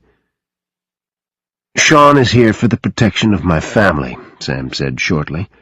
"I didn't go behind your back and report you to the cops." She relaxed a little, but the knot in her throat grew larger as she stared at the house. This was his parents' house, and she had no concept of how to act around a normal family. But she carried their grandchild, and if nothing else, that gained her something, didn't it? Donovan opened the door for her, and automatically her chin went up. Sam walked around and reached in to help her out. She grabbed for the waist of the sweatpants to keep them up as Sam tucked her into his side. At least he wasn't trying to put a world of distance between them. She couldn't have faced his entire family by herself. Garrett and Donovan hurried forward and had the door open by the time she and Sam got there. As soon as she stepped inside, she was greeted by a rush of warm air, and the smell. It wasn't even one identifiable scent. It was a mixture of home-baked food, flowers, cleaner, and an older musty smell that came from years of wear. It was the best smell she'd ever encountered. She inhaled deeply, wanting to savor every bit. "Sam? Garrett? Donovan, is that you?" A feminine voice came closer, and in another moment a small woman rounded the corner, as if on wheels. She collided with Garrett, bounced off, and then promptly pounced on the much larger man. "Garrett!" She pulled him into her arms, and Sophie watched in fascination as Garrett transformed in front of her eyes. He went from surly, scowling ape to a gentle mama's boy. It was mind-boggling.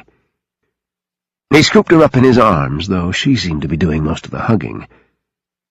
"We're fine, Ma. Quit squeezing me so hard or I won't be able to breathe." She kissed both cheeks, patted one, and then turned her attention to Donovan, who was watching with an amused smile. "Gee, Mom, you'd think you never saw us."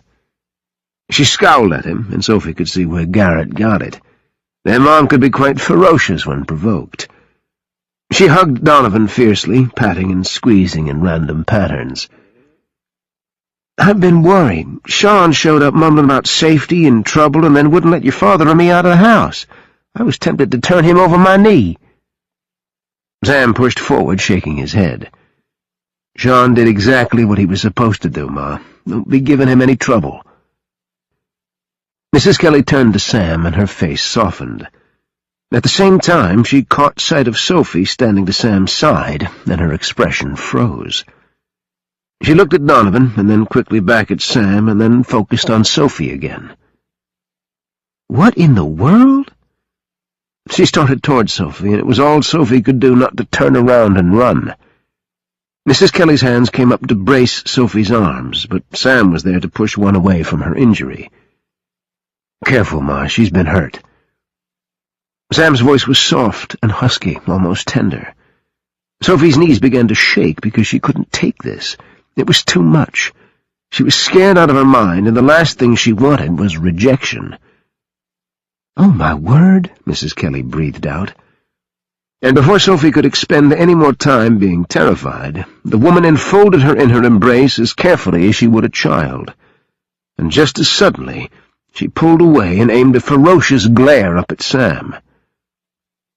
"Sam Kelly, what's the meaning of this? This poor girl looks like she's been in the lake."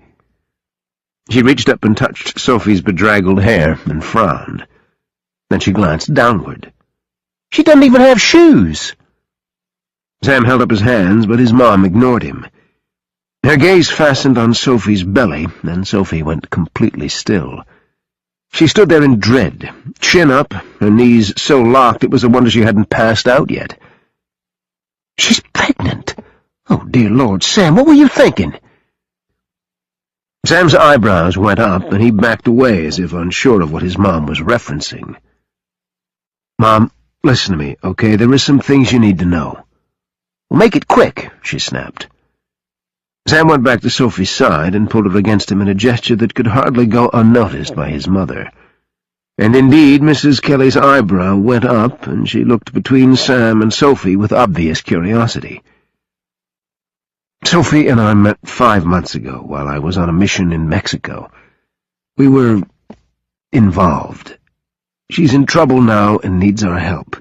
The entire family could be in trouble, which is why we sent Sean over to stay with you and Dad. My teams will be here in a few hours." Whatever else he might have said was lost in his mother's gasp. "Sam Kelly, is this my grandchild you're allowing to stand in my kitchen with its mother shivering cold and barefooted?" Sam sighed. "Yes, ma'am." "For God's sake, and to think I thought Joe was the son lacking in common sense." She turned to Sophie, ignoring Sam. "Sophie, I'm Marlene Kelly, and please do call me Marlene. I'll introduce you to Frank, but first my idiot son needs to take you upstairs for a hot bath and a fresh change of clothes." Sophie smiled, or she tried, but her lips were quivering, and she tried to control the knocking of her knees. The idea of a hot bath was so wonderful that she nearly buckled on the spot, and would have, but Marlene wrapped an arm around her waist and held her up. "Go on, Sam, before the poor thing falls over. Garrett and Donovan can tell me about it while you're up taking care of your responsibilities."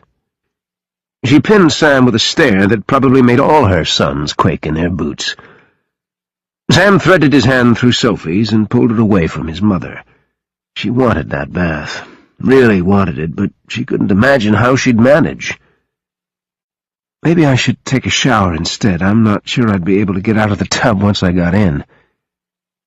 Her face tightened, and she looked around to make sure no one had overheard her. Sam smiled, easing the lines around his eyes. "Don't you worry about that. I'll help you in and out." Her eyes widened. "Oh." He cocked one eyebrow at her. "I've seen you naked, Sophie." She valiantly tried to control the rush of heat creeping up her neck. He smiled again and then moved to the side of her and lifted her into his arms. "I can walk." "I know, but you'll put less stress on those wounds if I carry you." With that, he headed for the stairs, striding past his family as if they weren't even there. She refused to make eye contact with any of them. She had no desire for their judgment. When they reached the bathroom, he flipped on the light and set her carefully on the counter so that her legs dangled over the edge. Then he reached over to turn on the water in the big garden tub. Soon steam rose, and she was salivating. She hurt with how badly she wanted that tub full of hot water. She twitched with impatience, watching as the level slowly rose. "I'll help you get undressed, then I'll get you into the tub. I'll leave you for as long as you want to soak, and when you want to get out, just call for me, okay?" She nodded, too tongue-tied to get words past her lips. He was right. He'd seen her naked. He'd seen her wanton. He'd seen her as indelicately as a man could ever see a woman. There wasn't an inch of her body he hadn't explored, and vice versa. So why was she acting so maidenly now? She was pregnant with his child, for God's sake. But then there hadn't been exposed lies between them, no exposed secrets. They'd just been two lovers so wrapped up in each other that the outside world hadn't been able to intrude. "Soph," he called softly. She blinked and refocused on him. His fingers were in the waistband of a too large pair of sweats. He was making sure she was okay with it, and for some reason that softened her heart. "Let's get this over with. I want to get into that tub so bad I'd crawl in fully clothed." He chuckled and slid the pants down until they gathered around her ankles. With a gentle tug, they were gone, and he dropped them on the floor. "I'm going to put you down, and then we'll get you out of your shirt." She gave a groan of protest when her feet hit the floor. She didn't have it in her to stand. Fatigue edged out the pain by a ratio of at least 10-to-1. Pain had nothing on her desire to sleep. For a year. Pregnancy was exhausting enough. Add in running cross-country, taking multiple dips in the lake, and avoiding assholes with knives and guns. I got you. Hold still. I'll try not to move your arm too much. She stared straight ahead as he maneuvered the shirt from her body, and suddenly she was completely nude in front of him. She hated how vulnerable and naked she felt. Dumbass, you are naked. Thankfully, he didn't waste any time. As soon as she was free of her clothing, he turned to help her into the tub. She put one leg in and moaned as the hot water slid up her skin. Oh, God. That good, huh?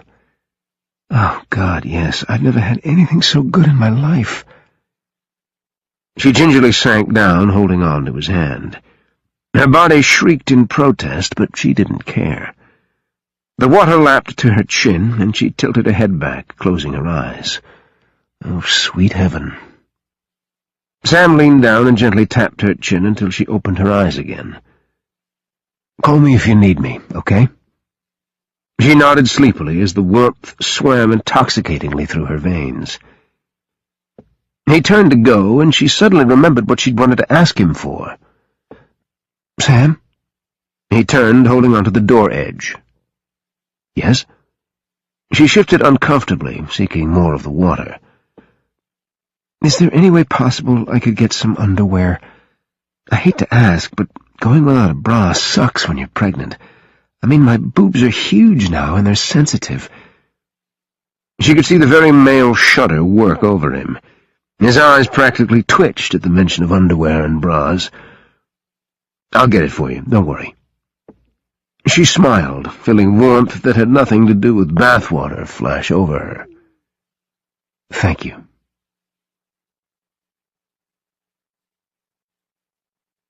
Sam stepped out of the bathroom and rubbed the back of his neck. Sainthood. He deserved sainthood. Not only had he stood in the bathroom with a very gorgeous, very naked woman, but he'd calmly discussed getting her things like a bra and underwear without batting an eyelash. Give him bombs, grenades, blood, guts, and gore.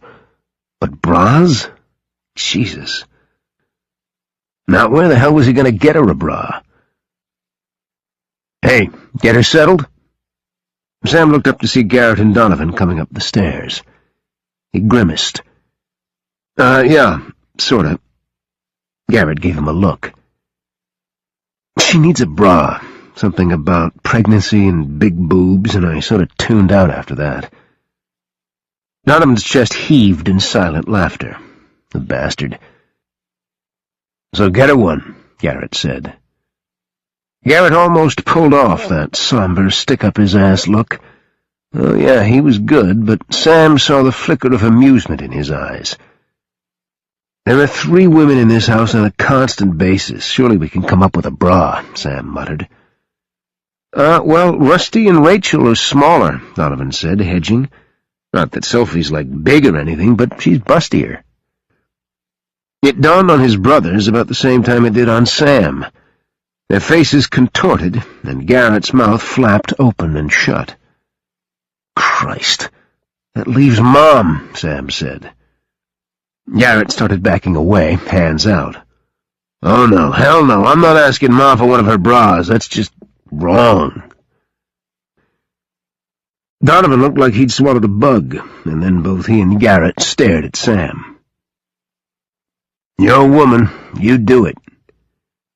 Sam cleared his throat. Rock, paper, scissors? Fuck that, Donovan snorted. You pussies. You go. We'll pay for your therapy later, Garrett said. Sam turned in disgust and stalked away. You should probably know Ma's not very happy with you right now, Donovan called after him. Sam turned. What the hell does that mean? Garrett and I filled her in, on the story about how you knocked Sophie up, came home, then fished her out of the lake. Sam blew out his breath and turned his face up toward the ceiling. Yeah, and I bet you really hated telling her all that, didn't you? Garrett shrugged. You can thank us later, man. Sam held up his middle finger and hurried down the stairs to face his mom.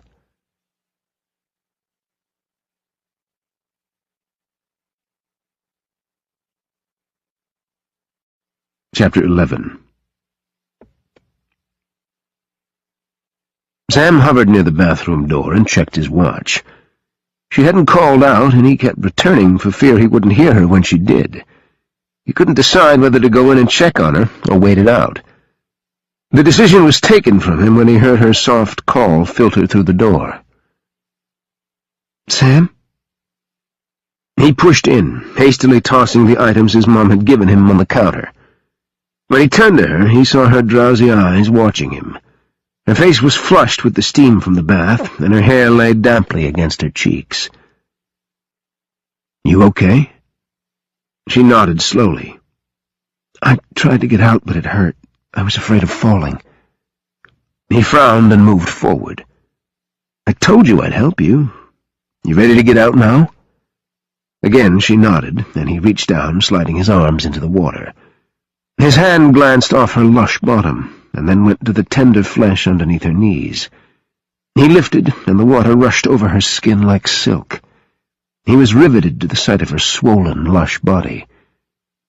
He stood her up long enough to get a towel around her. She glanced shyly up at him, her blue eyes sweet, just like they'd been the first time he ever saw her. He'd hated seeing her work in that dive.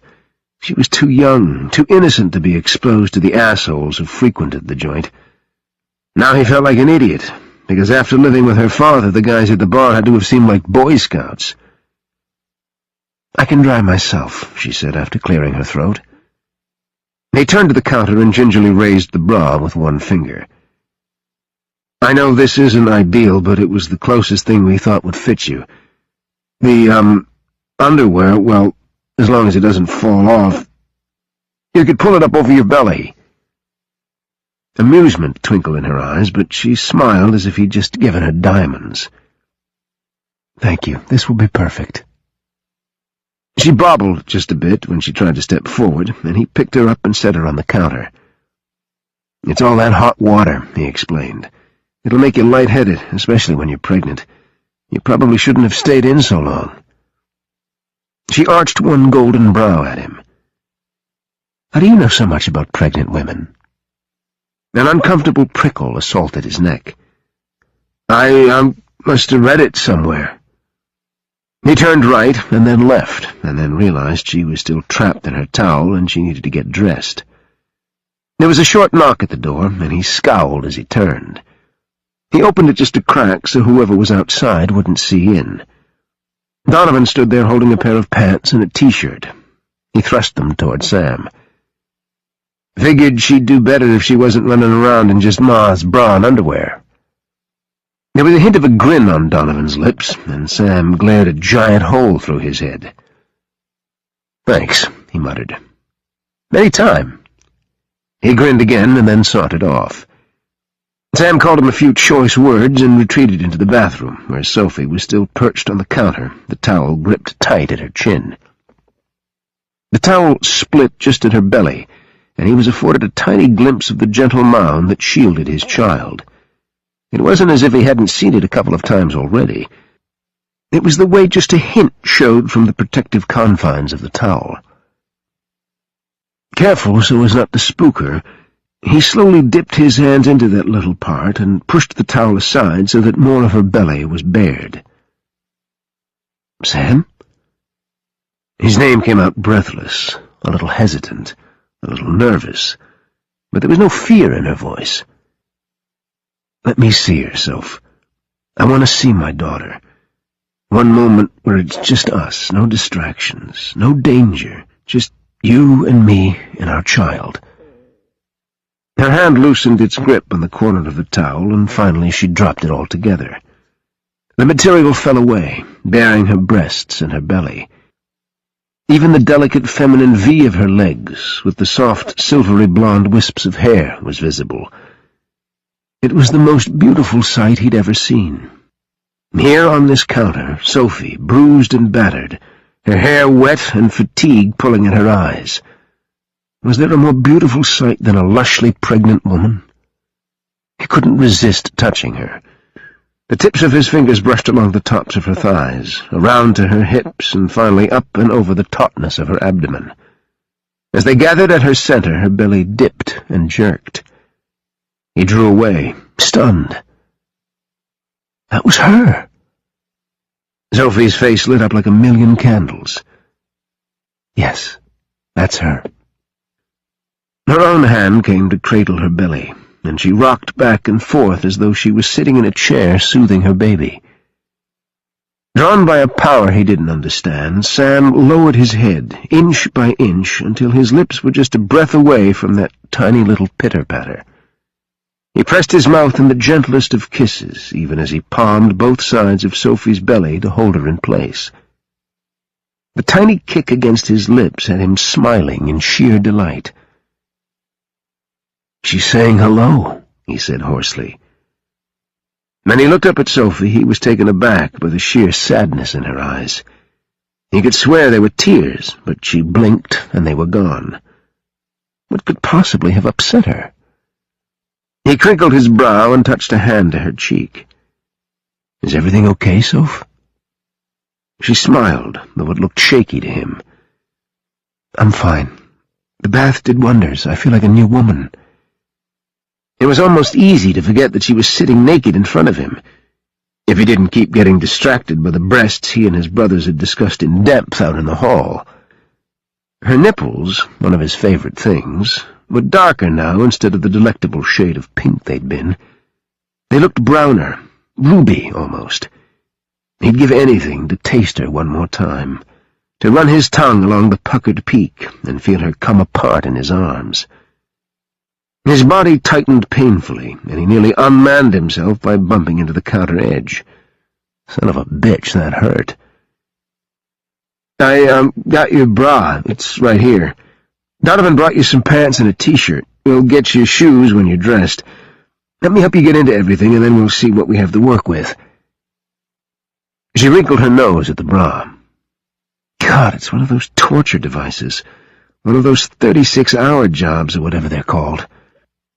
Sam laughed. Even he'd heard enough television commercials to know they were 18-hour bras.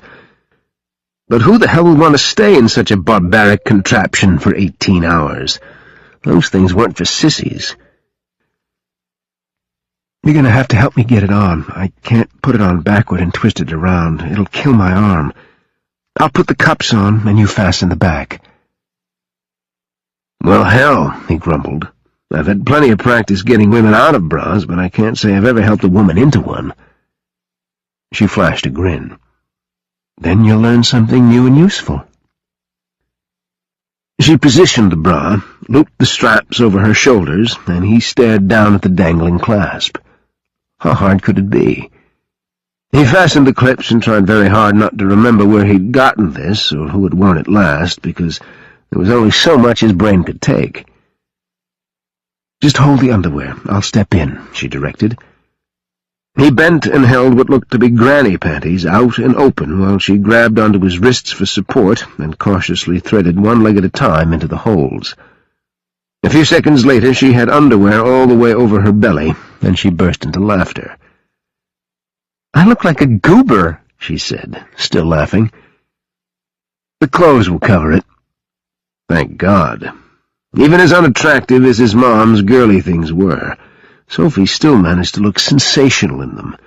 He could tie a garbage sack around her, and she'd still light up the room. The pants weren't hard, but the shirt was more awkward. He merely stretched out the armholes until he could fit her arms through without making her do contortionist tricks. "Want me to dry your hair?" She blinked in surprise. "Would you? It would be so hard to do it one-handed." He reached for the blow-dryer. "Can you stand for this long, or would you prefer to sit on the toilet seat?" She put her hand on his chest and eased her way onto the closed toilet. He started the dryer and threaded his hand through the strands as he motioned the blower up and down. After a few minutes, he took a brush from the counter and delicately drew it through her tresses.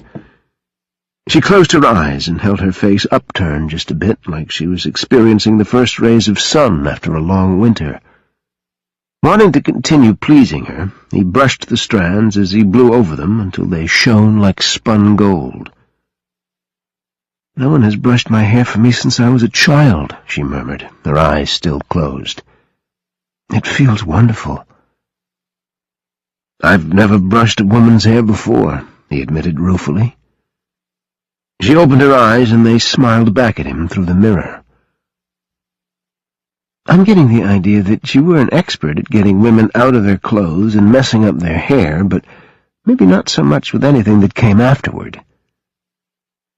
"Not that many women," he muttered. She cocked her head, and he could see the question brewing on her lips. Once again, the knock at the door interrupted them.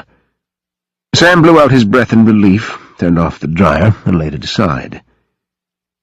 "It's open," he called. Donovan stuck his head inside. "I have Mom's med kit if you want me to look over Sophie's stitches. She's insisting on calling Doc, but I made her wait to see what you wanted." "Yeah, okay, let me take her in the bedroom so you'll have room," Sam replied. "Tell Mom to hold her horses. Didn't you explain to her the situation we're in here? We can't be calling everyone in Stewart County to come over." "Yeah, but you know Mom," Donovan said in amusement. Sam touched Sophie on the shoulder as Donovan backed out of the bathroom. "Can you make it?" She rose tentatively and then smiled. "Amazing what a hot bath and clean clothes will do for you." Still, he took her hand and laced his fingers with hers as he led her out of the bathroom and toward his parents' bedroom. "Just have her sit," Donovan said as he motioned toward the end of the bed. "This won't take but a minute." Sam watched as Donovan carefully pulled Sophie's shirt down over her shoulder so he could examine the stitched wound. Impatiently, Sam stepped forward. "Does it look all right?" Donovan turned to his brother. "Yeah, it does. It looks really good. I'll just put on some more antibiotic ointment and fresh bandages, and she'll be good to go." Sam touched Sophie's hair, now glossy and clean. She turned her face up to him, and he wanted to touch her more. "Are you in any pain? The band can get you some more pain medicine." "Just ibuprofen." "Ma's making a feast. You two should come down and eat. Then Sophie can take her medicine on a full stomach," Donovan said. Sam saw the longing in Sophie's eyes and nodded at Donovan. "We'll be down. Have Ma set up a tray so Sophie can sit on the couch where it's comfortable."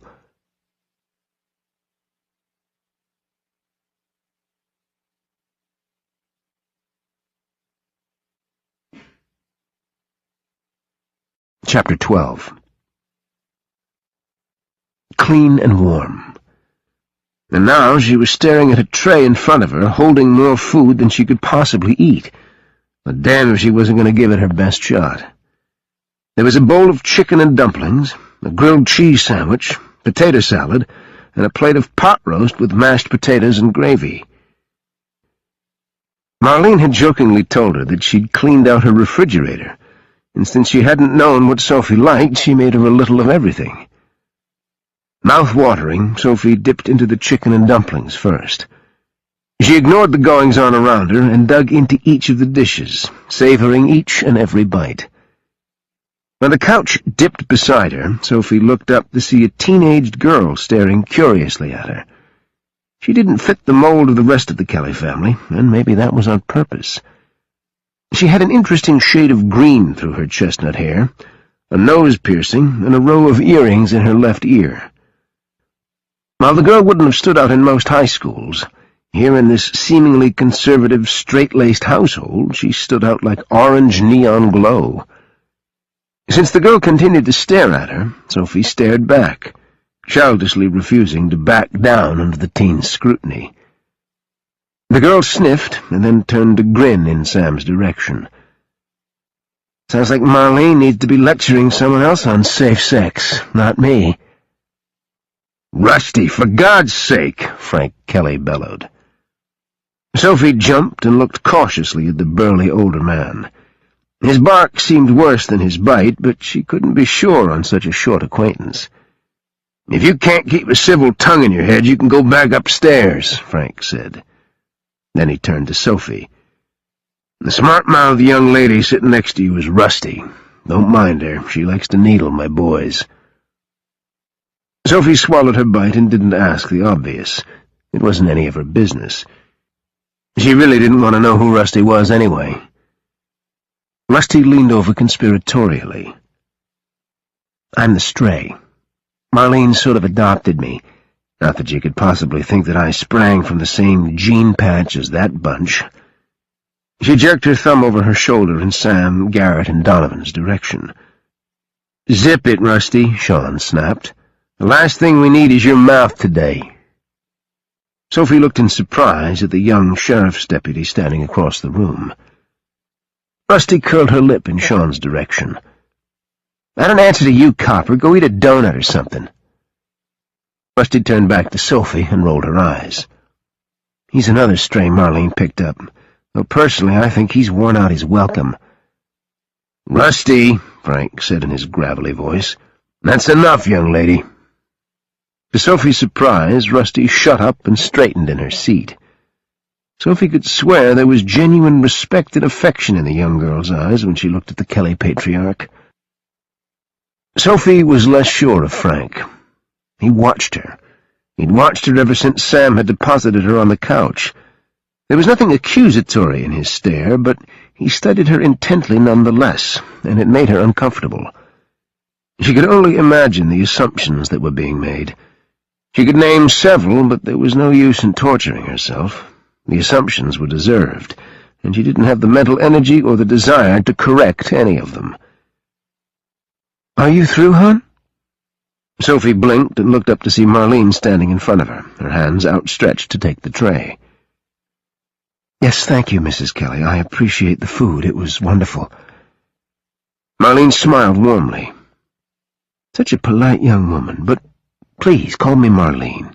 No one calls me Mrs. Kelly. Well, unless they're telemarketers. Most folks just call me Marlene or Mom." She took the tray, and Sophie listed to the side, no longer able to keep her head up. Sam had put several pillows behind her and to the side, and she snuggled under the warm quilt. No one seemed to be paying her much attention now, so she drifted, barely listening to what was going on around her. Sam watched as Sophie's head dipped lower and lower until her cheek nestled against the pillow. His mother was also watching, and as soon as Sophie's eyes closed, she marched across the room, her eyes narrowed and fixed on him. "You tell me what on earth is going on here," she said in a low, determined voice, "and I want all of it, not the watered-down version your brothers already gave me." Sam expelled his breath in a long sigh. He rubbed his hand tiredly through his hair and glanced up to see his dad looking at him with the same intensity that it was in his mother's gaze. "Hell." "She's carrying my grandchild," Frank said. Trust Dad to get straight to the point. He never was one for pussyfooting around. "It's very likely she's carrying my child," Sam said carefully. Marlene frowned. "Shouldn't you know?" She glanced back at Sophie, her frown deepening. "Don't go jumping to conclusions, Ma, and don't think badly of Sophie. Not yet. There's too much I don't know. She deserves the benefit of the doubt until I find out what the hell is going on here." If that didn't make him a flaming hypocrite, he didn't know what did. He didn't want anyone else disrespecting her or developing a bad opinion, but it didn't stop him from being suspicious and cautious with her. He'd recognized early on that she had a lot of power where he was concerned, and that didn't sit well with him at all. "And tell me what you know," Marlene said fiercely. Knowing it wasn't going to make him look good in front of his parents, he still told them the unvarnished truth about his mission to Mexico and his involvement with Sophie.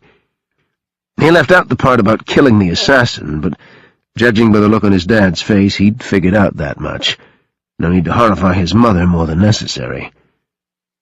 "Now listen to me, Ma," Sam said. "This is serious. Our entire family could be in danger.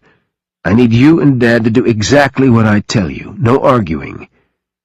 He looked pointedly at his father. "I can't do my job if I'm worried that you aren't safe."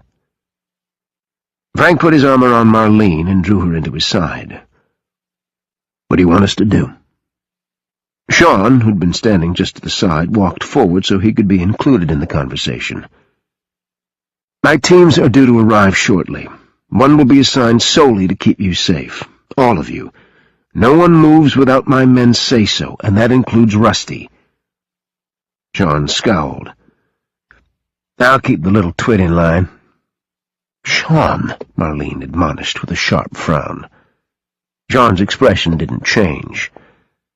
"Until this is resolved, everyone will have to sit tight." Frank cast a look over at Sophie. "What about you and Sophie? What are you going to do?" "Sam, we have a problem." Sam turned to see Donovan standing behind him, holding the KGI secure phone in his hand. "What's up?" "Resnick just buzzed me, wanting to know why we were accessing their files on Mouton's assassin." Sam's brow furrowed. "What on earth for? Not like we don't rifle through their database all the time. You didn't hack into any classified shit, did you?" Donovan didn't even respond to the crack. "He wants to talk to you ASAP." Apprehension seeped down his neck. The last thing they needed was Resnick poking his nose into this. Glancing apologetically at his mom and Dad and Sean, Sam walked back into the kitchen with Donovan on his heels. Garrett must have seen the exodus because he appeared just seconds behind them. Sam took the phone from Donovan and put it to his ear. "Resnick. Sam, what the hell is going on down there? What is Mouton's assassin doing in your neck of the woods?" "I was hoping you could tell me." Resnick snorted. "Don't play that game with me. Mouton's daughter's gone missing. Any chance she's with you?" Sam frowned and turned so he could look at his brothers. "Why would the CIA be interested in Mouton's daughter?" "I'm not here to answer questions, Sam. I'm here to ask them." Anger fizzed through Sam's blood, and he gripped the phone tighter. "Listen to me. I'm not playing games here. That bastard is after my family. I don't give a damn about the CIA right now. You got me? This will be your only heads up. I'm going to do what I need to do to ensure he never touches anyone close to me. The best thing you can do is stay the hell out of my way." There was a long silence. "Sam, I need to talk to her. It's important. If she's with you, we need to question her. Mouton's missing, too. He hasn't been spotted since KGI took down that arms shipment 5 months ago. We think he was working with plutonium and that he had a supply. His scientists were working on a way to store it for longer periods of time in a stable environment." "Shit. Why the hell do you think she'd know anything about it?" "I don't. But she disappeared the same time he disappeared, and his brother has expended a lot of resources in his search for the daughter, and suddenly an assassin turns up on your doorstep? He wants her back for a reason. I'm thinking maybe she either has something they want, or she has information they don't want getting out." "Well, good luck finding her, then," Sean said. Resnick swore long and violently. "God damn it, Sam, work with me here. Don't treat me like I'm an idiot. Set up a meeting for me. You choose the location. I'll come alone. You have my word. This is too important. If Mouton has his hands on plutonium, a lot of people are going to die." Sam rubbed his palm over his face and closed his eyes, as the throb of a headache began at the base of his skull. Was Sophie still hiding shit from him? Had she been truthful about anything? He glanced at his brothers to see both staring hard at him, questions in their eyes. Holding their gaze, he finally spoke back into the phone. "Only you, Resnick. You break your word, you'll never get another goddamn thing from KGI. We clear? I'll call you with location and time." Before Resnick could respond, Sam disconnected and slapped the phone onto the counter. "What the hell was that all about?" Garrett demanded. "Resnick wants to question Sophie." "About what?" Donovan asked. "The Apparently, Mouton has gone underground. The brother appears to be running things, which explains why his personal bodyguard came and not one of Mouton's. He disappeared the same day Sophie did her flit. The CIA has a hard-on for Sophie. They think she can give them information. "And you're agreeing to the meet," Garrett said. Sam nodded. "Yeah, I am. No point in pissing off Resnick. I want information, too. If she's holding out on us, we need to know. I'm not taking any chances with those bastards and our family." Both Garrett and Donovan nodded their agreement. Sam checked his watch. "The teams will be here soon. Mom and Dad have agreed to do what we ask. We'll divide up, leave Rio and his men with them for protection, and Steele and his team will provide security for our meeting with Resnick." "One of us should stay with Rio," Donovan said. "I'd feel better if one of us was here with Mom and Dad." "You could both stay," Sam said. "I don't want to drag you into my mess." Garrett shot him a quelling look. "I'm going to pretend you didn't say that.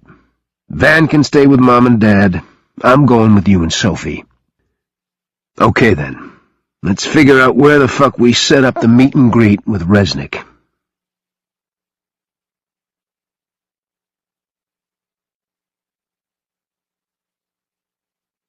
Chapter 13.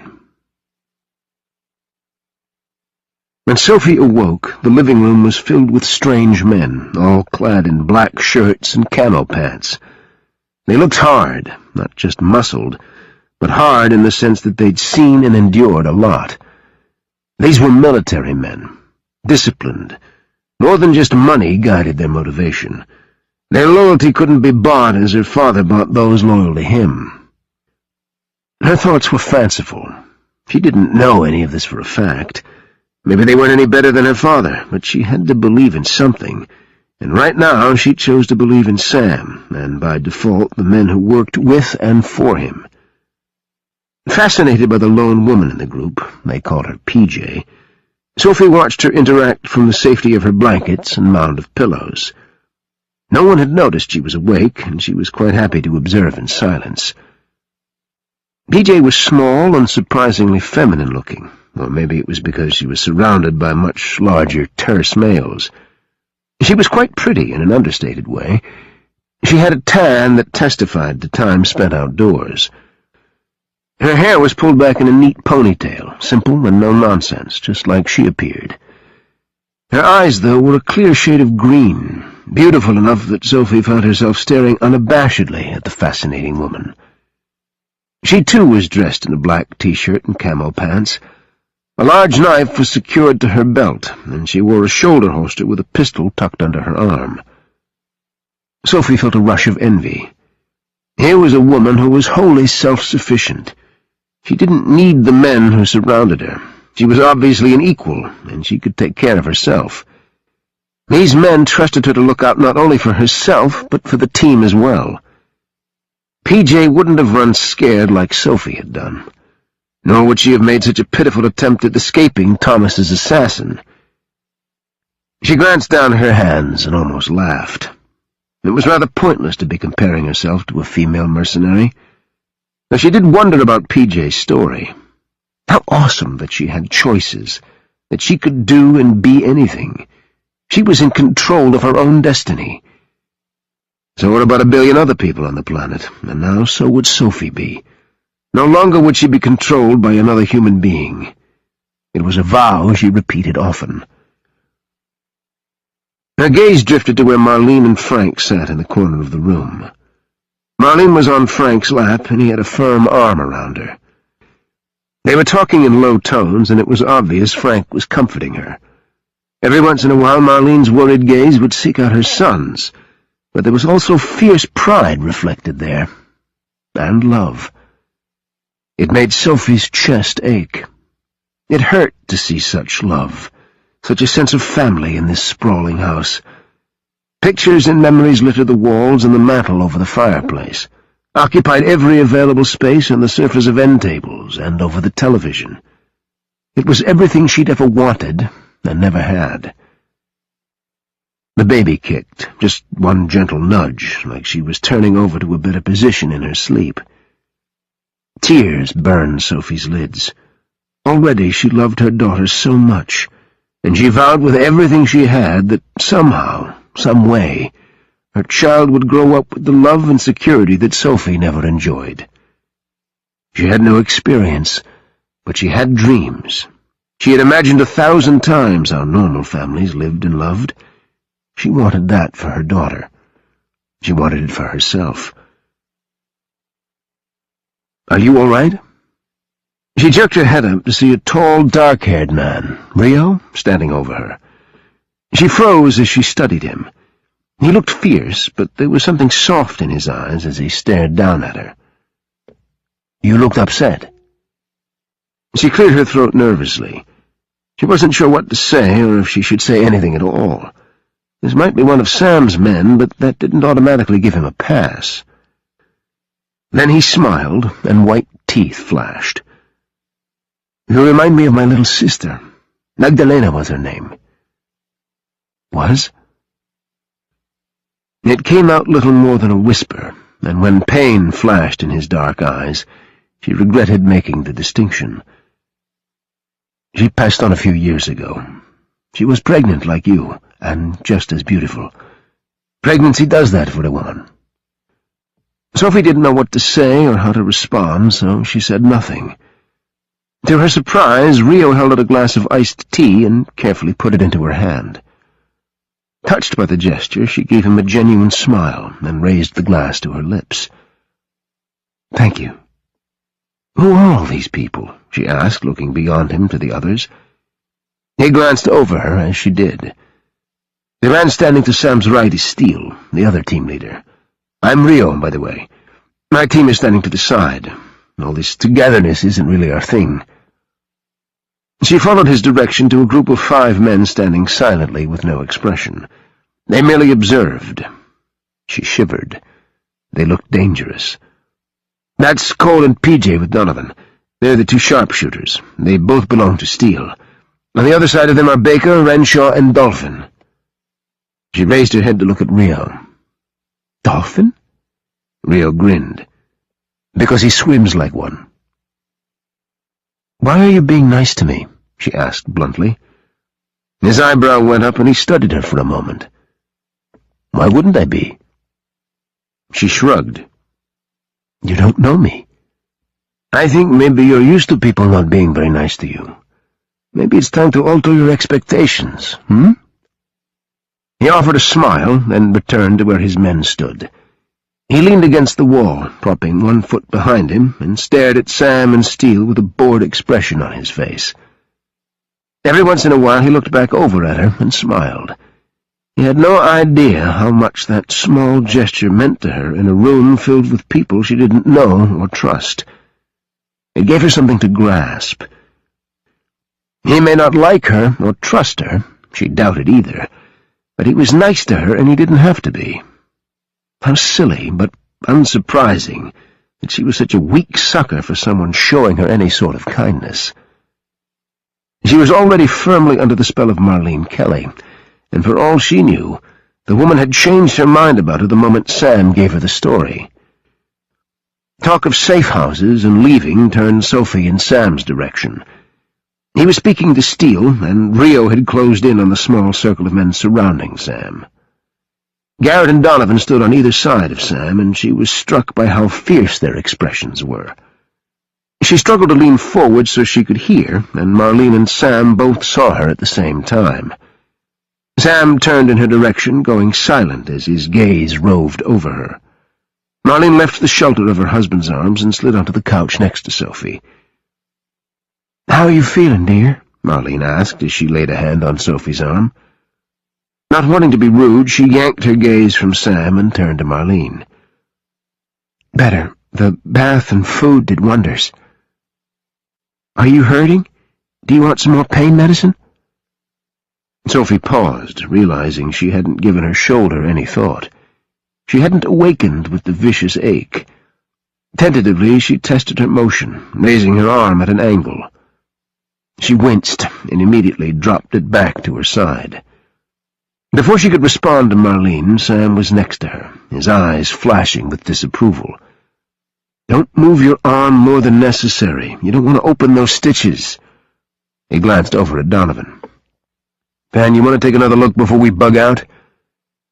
Sophie blinked in confusion and then looked between Sam and his mother.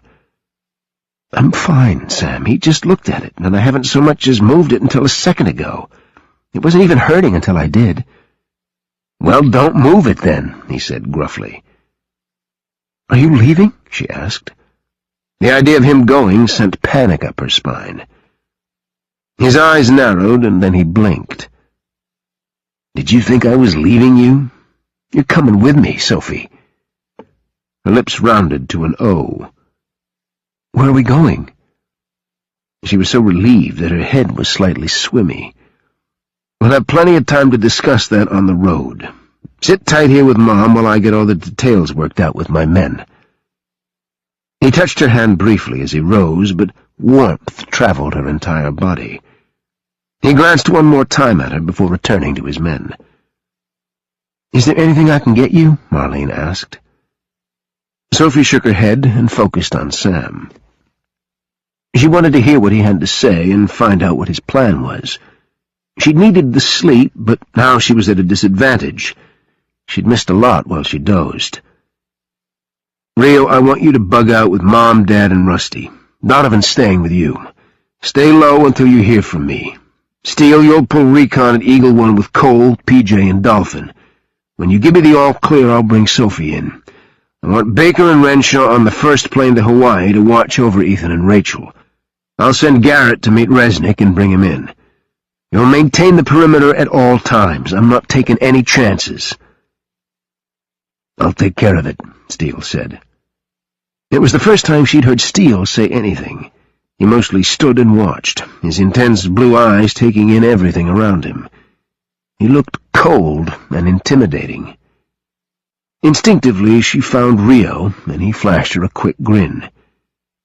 She wanted to interrupt and ask where the hell they were going, but she remained silent. She didn't want anyone's attention on her. Sam had promised to protect her and their child, and for now, that was enough.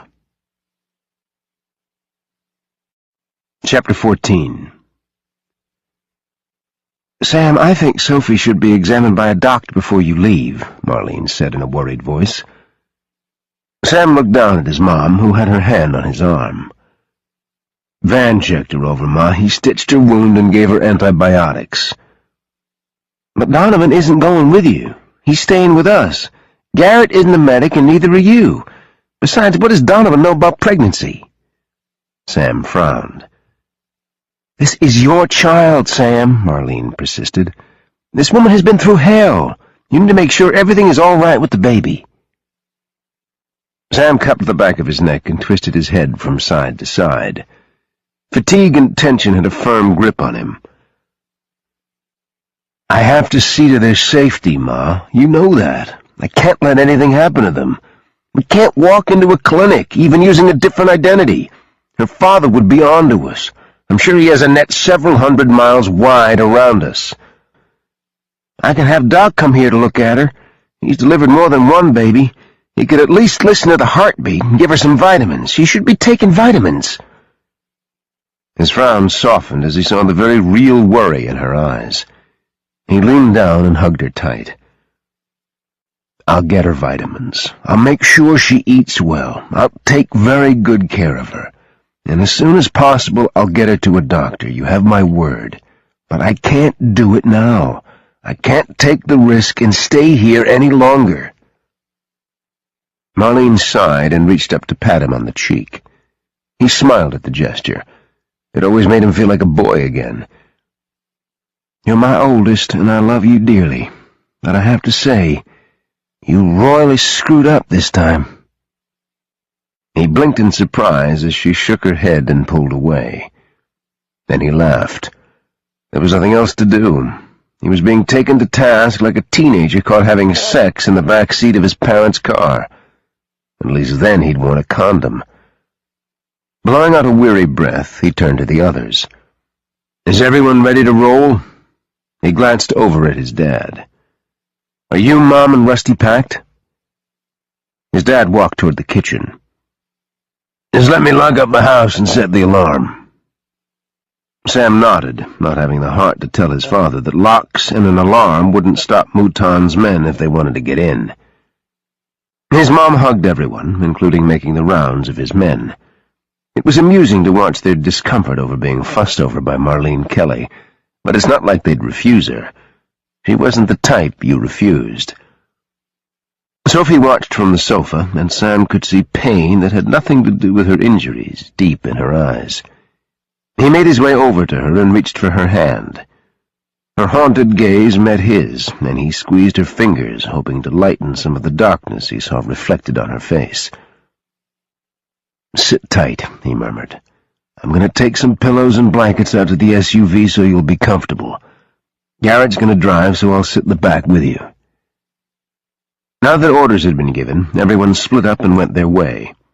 One of the two Kelly jets would fly Baker and Renshaw to Hawaii, while the other would take Steele, Dolphin, PJ, and Cole to West Virginia, where they'd prepare Eagle 1, one of the KGI safe houses, for Sam and Sophie's arrival. Garrett slid into the driver's seat and looked over his shoulder at Sam, who was stuffing the back with pillows for Sophie. "So are you telling her what's going down?" Sam paused, then met Garrett's gaze. "No." Garrett raised a brow. "You don't think she'll see it as an ambush?" "Probably. She's gonna be pissed, man." Sam stared back at his brother.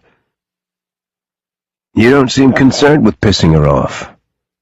"I'm not sleeping with her either, and she's not carrying my child." Sam punched one of the pillows, then withdrew from the back and stood by the door, his hand gripping the top of the window. "I don't want her to be prepared for Resnick. If she's off guard, we might learn more. She's holding back. What? I'm not sure, but she hasn't told us everything." "We agree on that much." Sam watched as the vehicles bearing his family to safety filed out of the driveway, and then he went back into the house. He found Sophie standing in the living room in her sock feet. She looked nervous and lost. For a moment, self-disgust held him immobile. He was feeding her to the wolves. Not that he'd allow Resnick to work her over, but he was taking Sophie into a situation with no warning. Yeah, it would work better that way, but he felt like an ass. He had a family to protect, and he couldn't do that without all the information. Information he was positive Sophie held. If Resnick was that confident that Sophie was someone the CIA wanted to question, it stood to reason that she knew something. "Sophie." She looked in his direction, and he could see the strain on her face.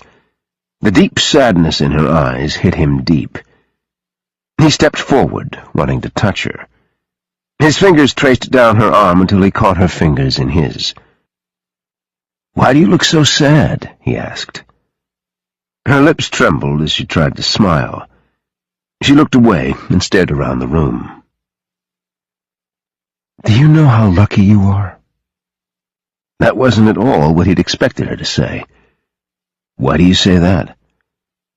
She tugged lightly with her hand, but he tightened his grip, refusing to let her move away from him. "You have all of this." She gestured with her free hand, encompassing the room. "You have magic." Again her blue eyes stared up at him, and he was struck by the wash of emotion there. They shone with unshed tears, and his gut tightened. "You have a family, a history. It's so obvious that there's love here. It must have been wonderful to grow up in this house." He pulled her carefully into his arms and tucked her head underneath his chin. He didn't know what to say to her other than to agree. What kind of childhood had she endured growing up under someone like Alex Mouton? And where was her mother? She hadn't said much about her mother at all, and none of his intel had ever mentioned a woman or a daughter. Resnick had a lot to answer for. He'd sent KGI in without important information, like the fact that Mouton had a daughter. Sam damn sure wouldn't have gotten involved with Sophie if he'd known that little fact. Looking back, he realized it had been damn convenient. But here, now, with her in his arms and feeling the kick of their child, It was easy to say he wouldn't have involved himself, but he couldn't bring himself to regret it. Even if Sophie was firmly involved in her father's dealings, if nothing else, his child wouldn't live with the repercussions of her mother's or her grandfather's choices. Surprising him, Sophie turned into his chest and hugged him fiercely. Slowly, his arms came around her, and he held her there as she buried her face in his shoulder. He wasn't at all sure what she needed from him. Oh, he could guess, but all he could offer was protection. He was determined to keep the rest of himself locked away, at least until what? She proved herself worthy? The thought sickened him even as it took root in his mind. There was no way to sugarcoat what he was doing. He hated that he didn't trust her completely, but he'd be an idiot to offer his faith blind. Too many people depended on him. The sooner they met with Resnick, the sooner he could get on with the business of dispatching Mouton once and for all. Then maybe he and Sophie could work on seemingly insurmountable obstacles between them. "Come," he murmured into her hair. "Let's get your shoes. Garrett's waiting. We need to get on the road." She didn't ask where they were going. She took his hand and let him lead her from the living room toward the front door. Her trust humbled him and made the sick feeling in his stomach grow larger. He was very afraid that when this was all over, he wouldn't have proven himself worthy to her.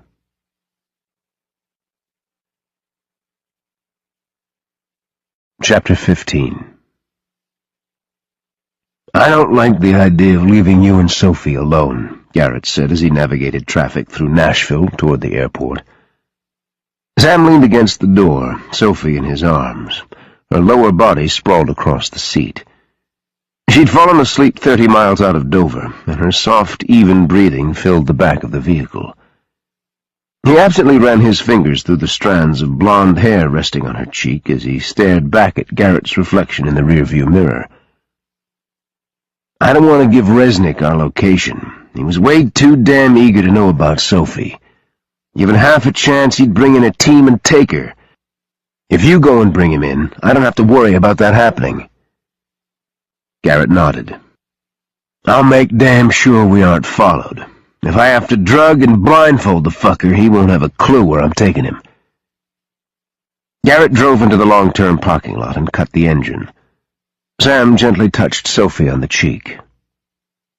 "Sophie, wake up. We're at the airport." Her eyelids fluttered and then popped open. She tried to rise, her movements awkward against him. He helped her to a sitting position, and she stared around, her eyes wide. "Sam, I don't have any of my documents. My passport." "We're not flying anywhere. Garrett is. But nobody has to know that. We're going to take a trip into the terminal, and then you and I are going to slip back out and change vehicles." She frowned. "Where's Garrett going?" Garrett glanced at Sam and then back at Sophie. "Just a little fact-finding mission. I'll meet up with you two at Eagle 1. Sophie shook her head as if clearing the cobwebs as Sam helped her from the back of the SUV. "What's Eagle 1? Everyone keeps talking about it." "One of our safe houses," Sam said. He tucked her elbow into his palm and directed her toward the elevator. "Act natural, Sophie. Smile. We don't want to draw any undue attention." 20 minutes later, Sam and Sophie exited through the passenger pickup and got into a cab.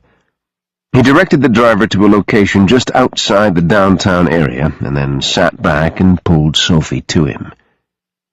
"Are you hurting?" She shook her head against the crook of his arm. "I'm feeling much better. I'm hungry again, but I stay hungry these days." He smiled and automatically glanced down at her belly, which was pressed to his side. "I'll get you something to eat as soon as we're on our way again." She didn't question him further, didn't ask where they were going or how long it would take. She just settled against him and rested. They got out of the cab, and Sam put Sophie into the front seat of a black Ford Expedition. Then he unlocked the back and pulled up the flooring to survey the small arsenal stashed there. He holstered a Glock, popped the clip into one of the assault rifles, then pulled out the sat phone and a small GPS unit. He put the flooring back down and then walked back to get into the driver's seat. Sophie's eyes widened briefly when she took in the rifle, but she didn't say a word as he laid it barrel down between their seats. "We're not going far today," he told her as he cranked the engine. "I've sent Steele and his team ahead to recon. We'll stay behind them until he gives me the all-clear. But you might like hot food, a hot bath, and a comfortable bed." Her hands shook in her lap, and she looked up at him, her eyes stark and hollow. "That would be absolutely wonderful." He reached for her hand, curling his fingers around hers as he pulled onto the highway. For a moment her hand lay limply in his, until finally she threaded her fingers tighter into his and held on. They pulled into a roadside motel a few hours later. It wasn't the Ritz, but it wasn't a dive either. At the moment, Sophie didn't care as long as nothing crawled on her, and it had running water and a decent bed. In fact, the bed didn't even have to be decent. Surprisingly, she was pain-free, and she could actually move her arm in varying degrees without irritating her wound. She still ached from head to toe, but she was looser now, and if she could get another hot bath, it would go a long way in restoring her fortitude. Sam returned with keys, and they walked to a room on the very end. The only suite the motel boasted, but it advertised a jacuzzi tub, so she was all over that. "I'll run you a bath, and you can soak while I order food. Do you have a preference?" Sam asked. "I'll get the bags out of the truck so you'll have clean clothes to change into." Her brow crinkled. "Bags? We didn't bring any bags." He smiled. "Taken care of." Her mouth gaped open. "But how?" "Always pays to be prepared." She shook her head. He was feeding her a line of crap. Someone had to have packed the truck for them, probably one of his many team members. "Come on, I'll help you into the tub and then leave you to it," he said as he guided her toward the bathroom. She stopped and put a hand on his arm. "I can do it. I'm okay." He stared at her a moment, then nodded. "Okay, then. I'll take care of the bags and getting food." She didn't spend as much time in the tub as she had at Sam's mom and dad's. She could hear him outside the bathroom, and she was filled with a restless urgency to get back to him. Other than stiffness and a little residual soreness, her wound didn't bother her as much as she had thought it would, given that she'd been shot. She tested the ridge of the stitched seam with her fingers and examined it in the mirror. It was slightly puckered, a little swollen around the sutures, but there was no angry redness to denote infection. Those antibiotic shots Donovan had given her had done the trick. She towel-dried her hair and then realized that Sam hadn't brought in a change of clothes for her. Her baggy pants and T-shirt lay on the floor, soaking up the water she'd dripped from the shower. With a sigh, she wrapped the towel around her and cracked open the bathroom door. She didn't see Sam, so she pushed farther into the room, craning her neck to see around the doorway. She saw Sam the same time he looked up and saw her. There was a spark in his eyes, and he quickly looked away, but then lifted his gaze once more as if he couldn't resist. "I, don't have any clothes," she murmured. He moved to the bed and rummaged in one of the bags there before pulling out a pair of jeans, underwear, and a shirt. He circled around the end of the bed and stalked toward her with purposeful steps. She almost backed away. She felt small and vulnerable, and he was looking at her just like he'd looked at her all those nights they'd spent in another hotel. He stopped just a foot in front of her, so close that his heat reached out and circled her like the damp towel she wore so close to her breast. The clothes were in his hand, but he didn't move to give them to her, and she didn't reach for them. His gaze was so intense, so penetrating. She felt naked, so itchy and alive. She swallowed, but nothing she did ridded her of the knot in her throat. It ached like she ached. The clothes dropped silently to the floor. His hands cupped her bare shoulders. His fingers caressed her skin. Slowly, and with infinite tenderness, his mouth descended over hers. His breath danced across her skin, and then he captured her lips in a long, hot kiss. Time melted away like ice on a summer day. She was back in his arms in the hotel room where they met after she'd left the bar each night. He'd always waited for her, pulling her into his arms as soon as she walked through the door. Their clothes flew, and they reacted desperately to the passion that existed between them. She'd give anything to go back to those precious nights she'd spent in his arms, but she'd always known she couldn't have forever. Yet now, under the heat of his lips, she clung to him, wanting him so badly that the ache far surpassed the pain of her injuries. He jerked away and took a step back, running his hand through his hair in agitation. "God damn it, Sophie. What you do to me?" Her lips pursed, and she stared at him, hoping he'd shrivel under the force of her glare. "I didn't make you kiss me. You wanted me every bit as much as I wanted you. Don't make excuses. Shut up and take responsibility." He lifted one eyebrow, and then his gaze smoldered. He took a step forward, and she instinctively backed away.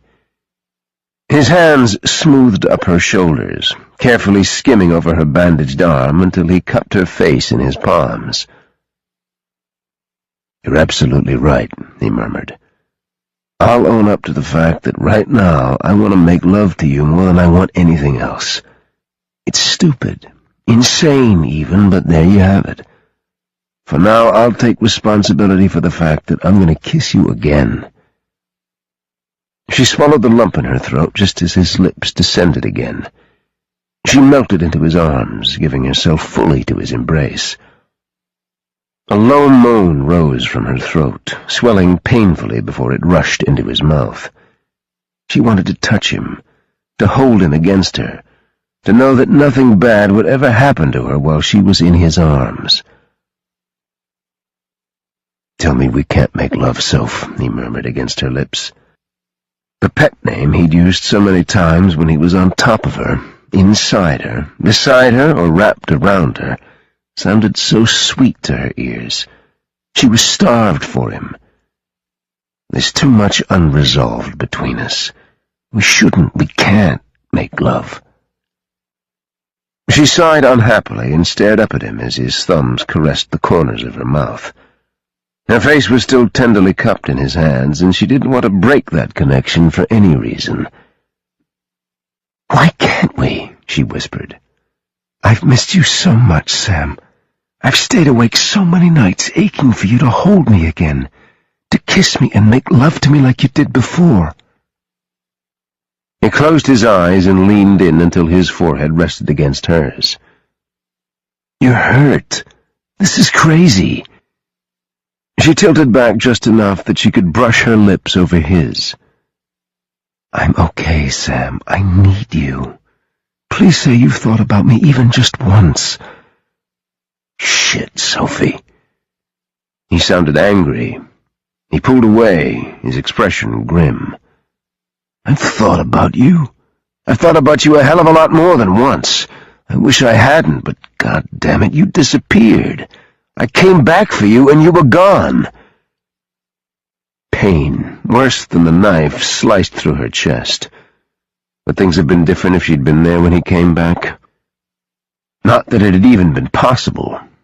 She'd made choices, not difficult choices, but she'd made them, and now she had to live with the consequences. "I've thought about you too," she whispered. "All the time." She turned away and closed her eyes as helplessness fell over her. Regret knotted her throat into a tight channel. She squeezed air painfully past it until pain was all she could assimilate. A knock sounded at the hotel door. Sam touched her shoulder, then leaned down to retrieve her fallen clothes. "Go into the bathroom and get dressed. I'll get the food." She reached for the clothes without looking at him. Then she retreated into the bathroom and closed the door. She leaned against the old wood, hating herself for the silent tears streaking down her cheeks. She couldn't go back. She wouldn't if she could. What was done, and the price she'd paid was high. Maybe too high. Wiping at her face with the back of her arm, she dropped the towel and sorted through the bundle of stuff Sam had given her. There were panties and a bra in the correct size. This time she snapped the clips on the bra and just pulled it over her head the best she could. A few minutes later, clean and attired in better-fitting clothes, she took a deep breath and went back into the room. The smell of food wafted through her nostrils and her mouth watered. There was an array of food spread out over the bed. A steaming pizza, 2 salads, a tray of cold cuts, and cartons of Chinese takeout. She stood at the side of the bed, not knowing where to start first. "Dig in," Sam said. He took a seat on the edge of the bed and picked up a slice of the pepperoni pizza. "I get half that," she said in a rush, pointing to the pizza. He chuckled and picked up a paper plate to hand to her. "Tell you what, you get what you want, I'll take cleanup duty." She took the plate and quickly went down the row, piling food onto it. When she had no more room, she hesitated, studying to find what she could put back. Sam laughed again and handed her another plate. "It's not going anywhere, Sophie. Sit down and eat." Feeling like a moron, she edged onto the bed and shoved aside the tray of mini-sandwiches. She attacked the pizza first because it was piping hot, and while lukewarm pizza was good, it was better when the cheese was all melty. "God, this is good," she said on a moan. He looked curiously at her. "How long has it been since you ate decently?" Her cheeks flamed. "A few days. I didn't dare stop to eat. I was too busy trying to stay ahead of the people chasing me. But I'd be starving anyway. I'm not one of these dainty, delicate pregnant types. I think I could eat my weight at every meal. I'll be a walrus by the time I deliver." His gaze slipped over her body, and she found herself blushing. "You could certainly stand to gain a few pounds. Your belly pooches out like a volleyball. There's nothing else to you." "Boobs," she mumbled around a second slice of pizza. "Boobs are huge now. I hate it. I feel like I'm incubating aliens and they're ready to hatch." He stared at her in astonishment for a moment before throwing his head back to laugh. "I think the aliens are perfect." "You would," she muttered. She ate until she feared she was going to bust her gut.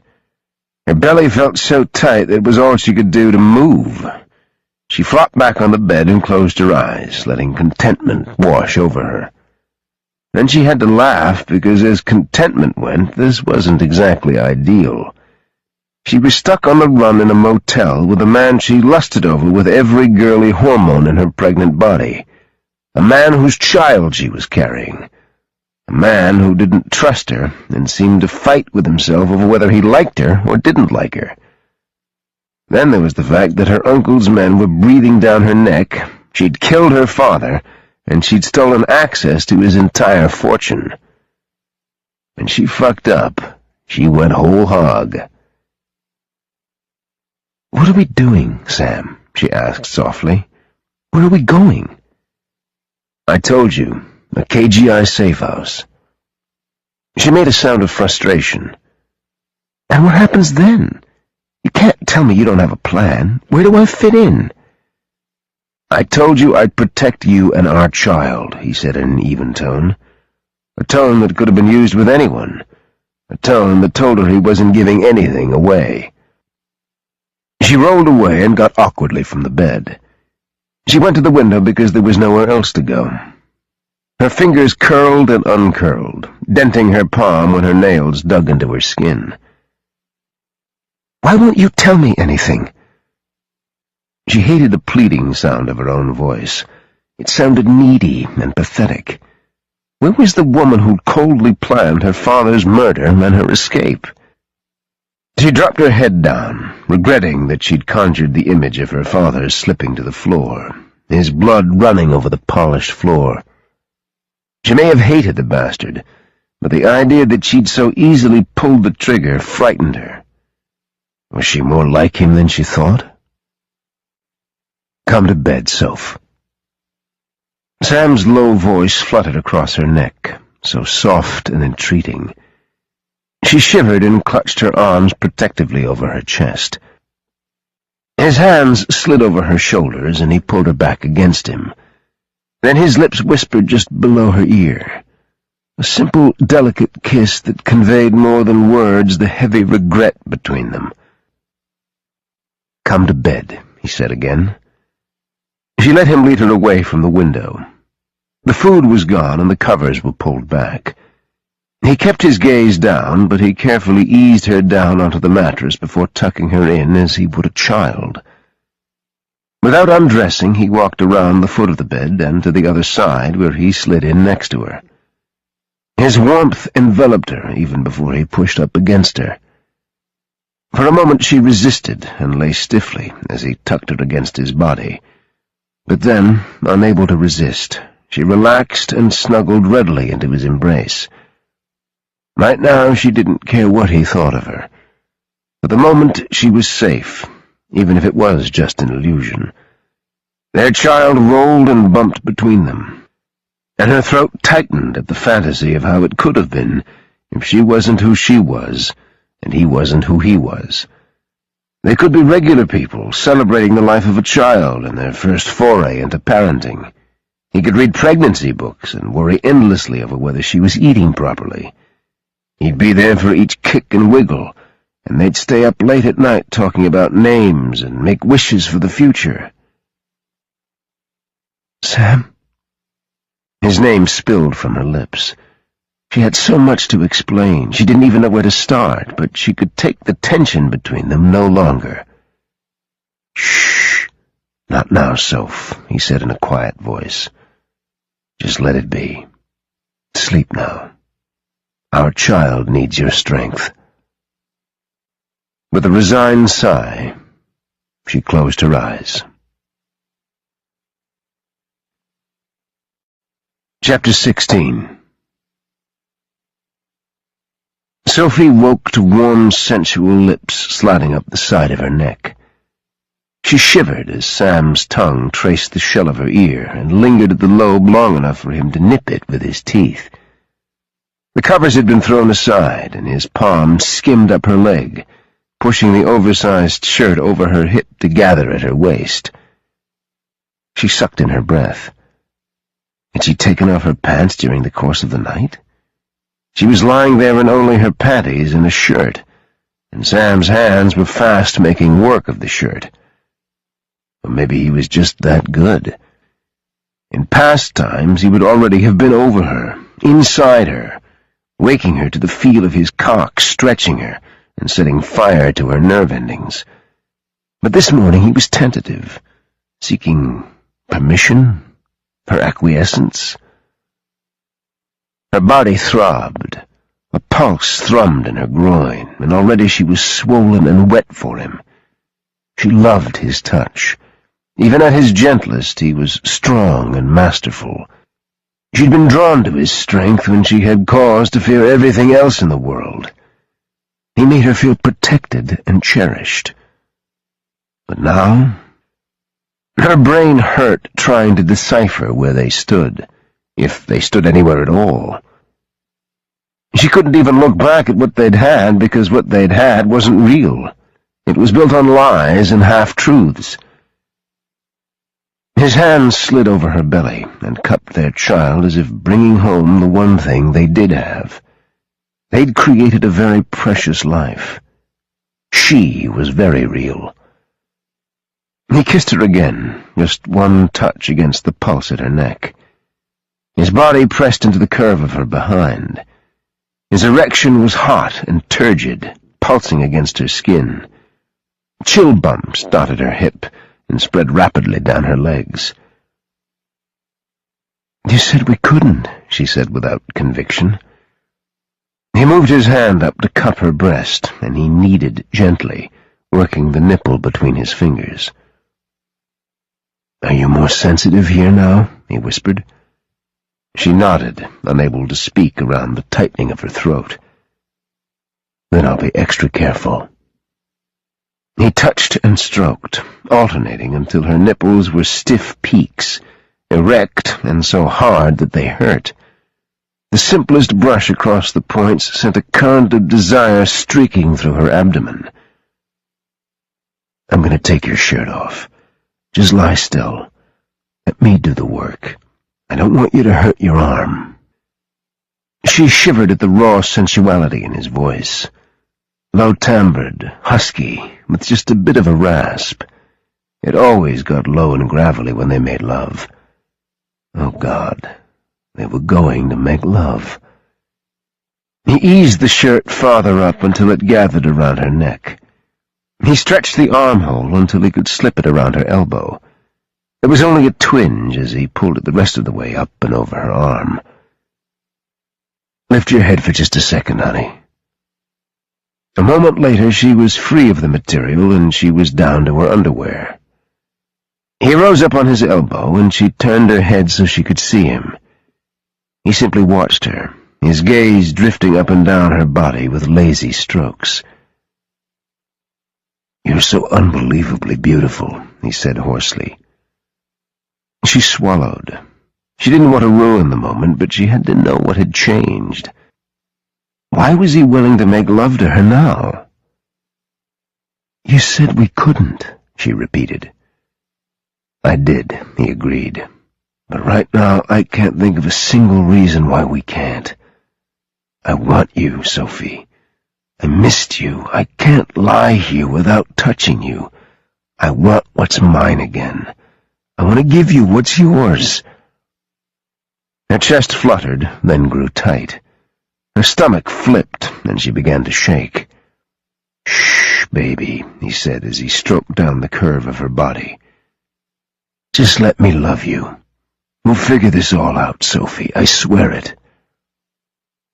"You don't hate me?" His eyes softened, and he leaned down to kiss her hip right above the band of her panties. "I feel a lot of things for you, Sophie, but hate isn't one of them." His thumb hooked into her underwear, and he carefully slid it down, leaving her naked and vulnerable to his touch and sight. Her hand fluttered over her belly, and she turned her face into the pillow, no longer able to bear his scrutiny. "Do you have any idea just how beautiful you are?" There was awe and reverence in his voice that had her looking back at him. It was there in his eyes as he simply stared down at her. He bent and kissed her hip again, and then showered a line of kisses down her leg to her ankle. He lifted her foot and kissed each toe until she twitched at the ticklish sensations. He eased her foot down and moved behind her again. He lay down, his mouth close to her neck as he spooned against her. Her buttocks cupped his erection, and she moaned in anticipation. He didn't move her, didn't turn her over. He simply lifted her leg and eased it back over until she was open and bare. His cock lay between her legs, but it was his fingers that found her heat. "Sam," she whispered as he stroked the soft folds. He parted them and dipped one finger inside her. "You're hot and wet and so damn tight," he said in a near groan. Another finger slipped inside her, and she arched helplessly. She wouldn't last. Her body was painfully aware of him. She wanted him with every breath. She turned her head, and her cheek met his lips. He kissed her. The sweetness of that one kiss melted her senses and sent a trembling awakening through her heart. How could she love someone she was so unsure of? Sudden tears flooded her eyes. She blinked furiously, angry that she would be so weak at such a vulnerable moment. "Make love to me," she choked out. "Please, Sam, I need you." He paused for just a moment, and a low shudder worked its way through his body, pressing into her. She could feel his energy and his reaction to her soft plea. His fingers left her to grasp his cock. He positioned himself at her entrance and then found her ear with his lips. 1 kiss, 2, and then he murmured low and sweet, "Just relax, baby. Let me take you this way so you don't have to move. Let me take care of you." He nudged forward, his hips pressing into her buttocks as he breached the tight clasp of her heat. She sucked in her breath, then closed her eyes when his shallow thrust sent streaks of pleasure through her pussy. Back and forth. He rocked against her slow and measured, none of his thrusts going too deep. His hand left his cock now that he had position, and he laid it possessively over her hip. His fingers curled into her, holding her as he moved faster now, but still as carefully as before. He was driving her crazy. She flexed and pushed back, eager to meet his movements, but he gripped her hip and held her in place. "Let me," he whispered again. Her leg lay over his, and she tucked her foot between his legs, enjoying the rasp of hair on her bare skin. His legs were muscled, lean, and so strong. They flexed and twitched with each forward thrust. Then his hand moved from her hip and eased underneath her leg, pushing it upward to give him room. He supported her thigh with his forearm and reached up until his fingers found her clitoris. His thumb teased the entrance his cock rubbed back and forth over, while his fingers parted the soft flesh above and tenderly stroked the stiff, sensitive bundle of nerves at her center.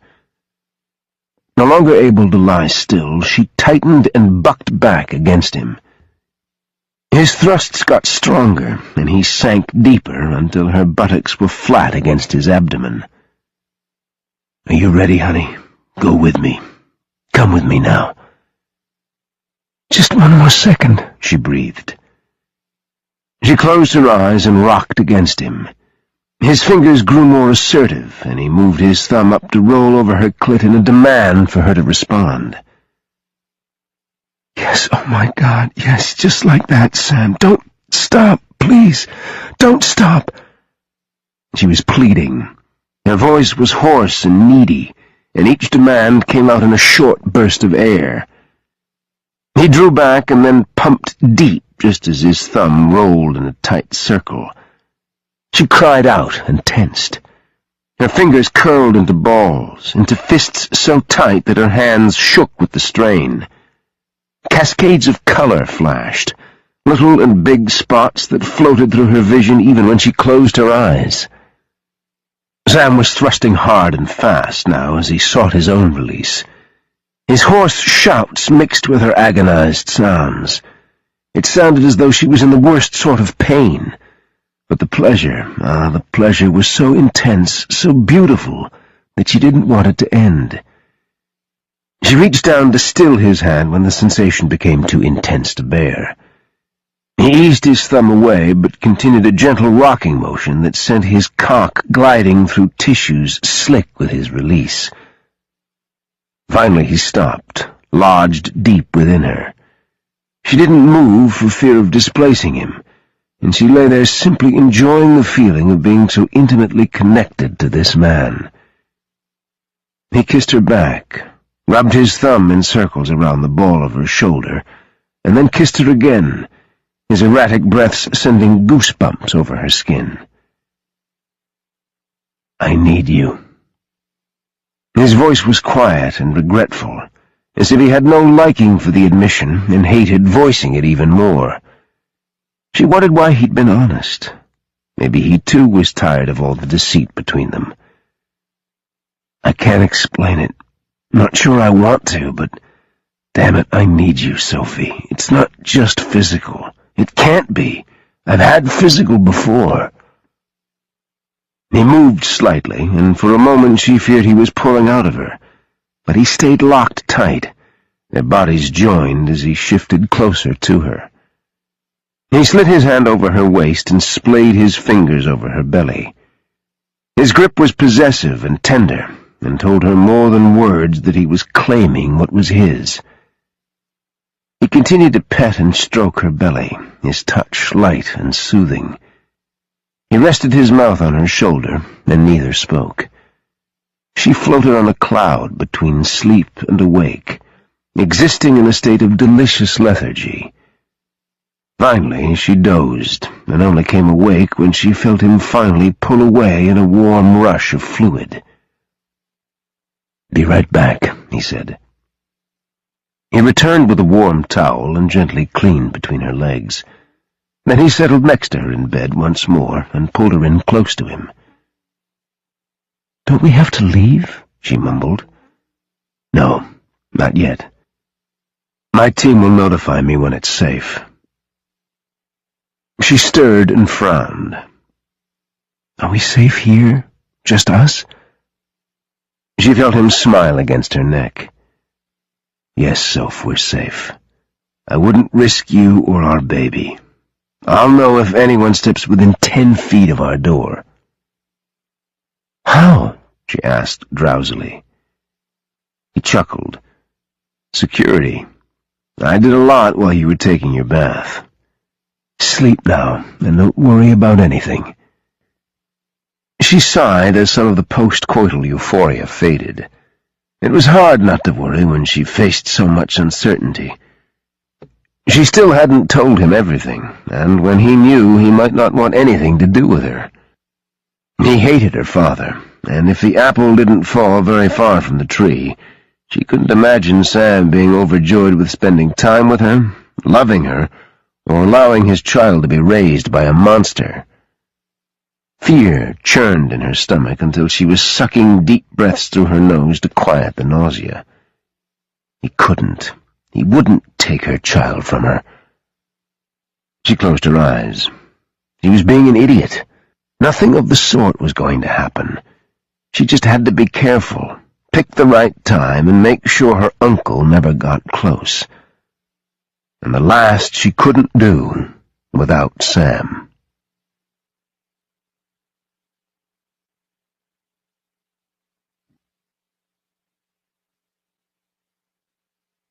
Chapter 17.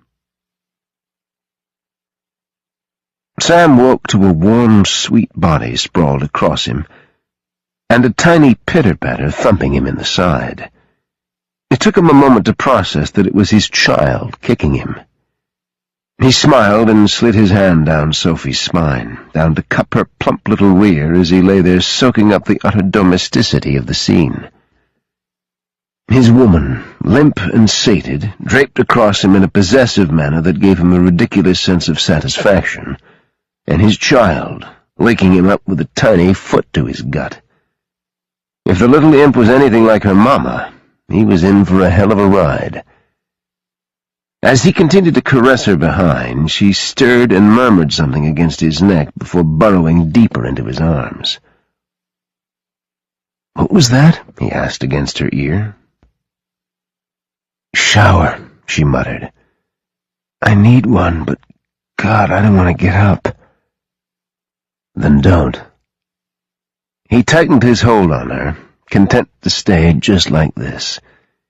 He raised his hand from her hip to check his watch, and then lazily trailed his fingers down to the cleft of her ass. Chill bumps raced across her back, and he soothed them away with his palm. For a long moment she lay there, the only sound her soft breathing against his neck. Yeah, he liked it. He liked it 5 months ago, and he liked it now. Finally, she shoved herself up, and her blonde hair spilled over his chin. To his surprise, she leaned down and kissed him. It wasn't a tentative brush, but a hot, open-mouthed kiss that sent a surge of electricity through his body. She drew away, and her pupils dilated until there was only a thin ring of blue around the black. She laid her palm over his jaw and let her thumb glide across his lips. "Why'd you tie me up before?" He blinked. "Huh?" "That time in the hotel, you tied me up." His chest shook as laughter escaped. I don't know, it seemed like the thing to do at the time. Maybe I'm a kinky bastard. Did you like it? She seemed to think about it as she cocked her head to the side. Maybe. He leaned up and kissed her quickly on the mouth. Then maybe I'll do it again sometime. Her eyes widened and went even darker. He smiled. Oh yeah, she'd liked it. The thing was, he didn't really know why he'd done it. At the time, he'd wanted her completely at his mercy, and the idea of her tied to his bed had been a huge turn-on. Not that he needed much encouragement around her. "Okay, I'm really going to take a shower now," she said. She tried to push away, but he caught her against him and then rolled with her until he was over her, staring down into wide swirls of blue. His cock ached like a son of a bitch, and when she squirmed, the tip brushed through swollen, damp folds. He groaned and pushed, forcing his way through tight liquid heat. She gasped and surged upward. "Oh, fuck," he whispered. "This is going to be quick." He thrust and felt his skin peel away, leaving him raw and exposed. He tried to be gentle. He needed to be gentle, now of all times when she was still sleepy and unprepared. But her channel hugged him, had a stranglehold on his cock. Her nails scoured his back and then dug in. He thrust and rocked, and she opened her legs wider to take him. When she whispered his name in sweet, husky acceptance, he lost it. He came apart while she held him. Her hands, like little feathers, whispered up and down his back. He swallowed and tried to regain his composure, but he felt shattered by this one quick encounter. He shook almost uncontrollably and went suddenly weak. He lowered himself to her, and she enveloped him in her embrace. He buried his face against her neck and inhaled her feminine scent. "Sorry, baby. Sorry." She turned her head until her lips met the skin behind his ear. She kissed just once and whispered softly, "Don't be sorry for wanting me, Sam." He pushed himself up. "Never that. I'm just sorry I was such an inconsiderate asshole." She smiled. "Come take a shower with me." "No soak in the tub today?" She shook her head. "No, just a quick shower and then you can feed me again. When will we have to leave?" He checked his watch, wondering the same thing. "You go ahead to the shower. I'll call and check in, make sure everything's going according to plan." He carefully pulled himself away and then reached a hand to help her out of bed. He watched her walk into the bathroom, mesmerized by the gentle sway of her ass. She was one beautiful pregnant woman. He'd always thought that pregnant women were beautiful. He loved to look at them, and the swollen lushness of their bodies, the spark in their eyes, and imagine the softness of their skin. But nothing had prepared him for the reality of a woman pregnant with his child. He shook himself back to awareness. The devil of it was, he knew he was on a clear collision course with something he wasn't prepared to deal with. But at the moment, he didn't care. He only knew that somehow, some way, he had to sort all of this out. Not only was he not letting go of his child, but he wasn't letting go of Sophie either. That was as far as he'd thought, and he wouldn't allow himself to go any further.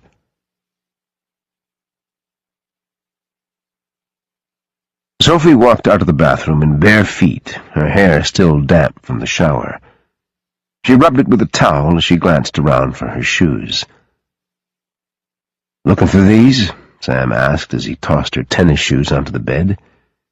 "We need to get moving. We have a few hours on the road before we get to the safe house." She dropped the towel and reached for a pair of socks that Sam had placed by the shoes. "I'll get the rest of the stuff out of the bathroom and then we'll head out. I've already got everything else." She nodded and slipped on her shoes, quickly tying the laces. She was brimming with curiosity over this safe house. How long did Sam plan for them to stay? Did he intend to leave her there while he went after her uncle? He hadn't told her anything, but she wasn't an idiot. In his shoes, she'd do the same thing. She wouldn't be sad to see the rest of her father's network taken down. Thomas was crippled because he didn't have the key that Sophie had stolen. His resources would be stretched, and he'd just become more and more desperate. "I'm ready," she said as she stood to her full height again. Sam ushered her out of the hotel, his gaze scanning the night around them. His body was tense and alert as he put her into the SUV. He even buckled her in before walking around to the driver's side. She smiled and shook her head. The man was conscientious. She'd give him that much. He didn't do anything half-ass. He was intensely loyal to the people he loved, his family, his friends. If he gave even half that loyalty to their child, she'd grow up the luckiest of little girls. But Sophie knew Sam would give his all. There would be no one more important to him than his child. Her chest ached with sadness. What would it be like to have that kind of love and loyalty? She only hoped she could give what she'd never been given. She hoped she knew how. It didn't really matter whether nature prevailed over nurture or vice versa. She was fucked both ways. "It'll be light soon," he said. "Maybe an hour. We'll roll in mid-morning, just in time for breakfast. I know you said you were hungry, but do you think you can wait a few hours?" "I was teasing you," she said with a grin. "I ate so much before that I don't think I'll be hungry for a week." He glanced over at her belly. "Uh-huh. I've heard that it's never wise to believe a pregnant woman when she says she'll never be hungry again." She laughed and enjoyed the sensation of feeling so light. It was absurd and incongruous given how they'd come to be here and how tenuous her grip on the situation was. It had been too long since she'd felt safe enough to enjoy a stolen moment where she didn't have to worry that taking joy in something meant its death or removal. She looked away, embarrassed by the fact that she could so easily forget what was at stake here. She cleared her throat as if that somehow would make the feeling go away. The sky turned lavender, and only one star hung stubbornly in it, bright like a diamond against velvet. Her gaze was fixed on the star, and she was unable to look away. Stars had always fascinated her. She'd spent countless hours wishing on them as a child. She'd learned young that wishing was an exercise in futility, and the only useful trait was self-reliance. She'd spent years trying to make the wistful little girl inside disappear. At first she'd been bent on protecting her, and then she'd tried to ruthlessly drive her from existence. The woman who'd shot her father and felt no remorse was a long way from the child who only ever wished for love and a family, a real family. "What are you thinking about over there? You're about to chew your bottom lip off." She immediately relaxed her mouth and managed a faint smile. "Nothing important. Tell me about KGI. How did you get it started, and why do you do what you do? It seems an odd career choice." He cast a sideways look at her and shrugged. "It pays well." She arched an eyebrow. "That's it? It pays well?" "I suppose you could say it's in the blood. My entire family is military. Never a time we weren't. My father, his father's father, uncles, cousins, you name it, we served." "But you're not still enlisted, right? I mean, KGI is private." There was only a brief flicker in his eyes, and if she hadn't been watching, she would have missed his hands tightening just a bit on the steering wheel. "Your father didn't tell you about us? You said he knew what we were." Her lips thinned. "My father only told me what he thought I needed to know in order to get close to you. He didn't give me your life story or anything." He glanced back to the road. "No, I'm not enlisted. I was an army man. Garrett and Donovan both joined the Marines. There's also Ethan, Nathan, and Joe, who you haven't met. Ethan was a Navy SEAL." "Was? So none of you were still in the military then?" Nathan and Joe are still active duty, Army.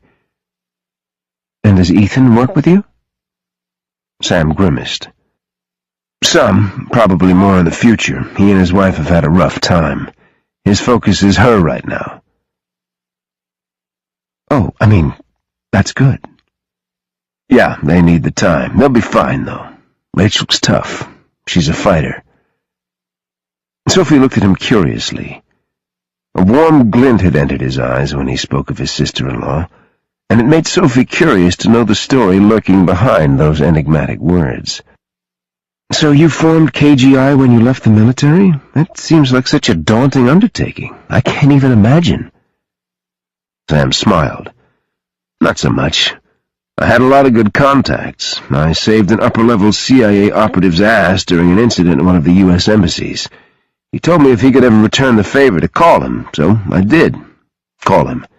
It's through him that a lot of our jobs are done, but we take jobs in the private sector as well. Like? She couldn't imagine normal, everyday people needing a military operation.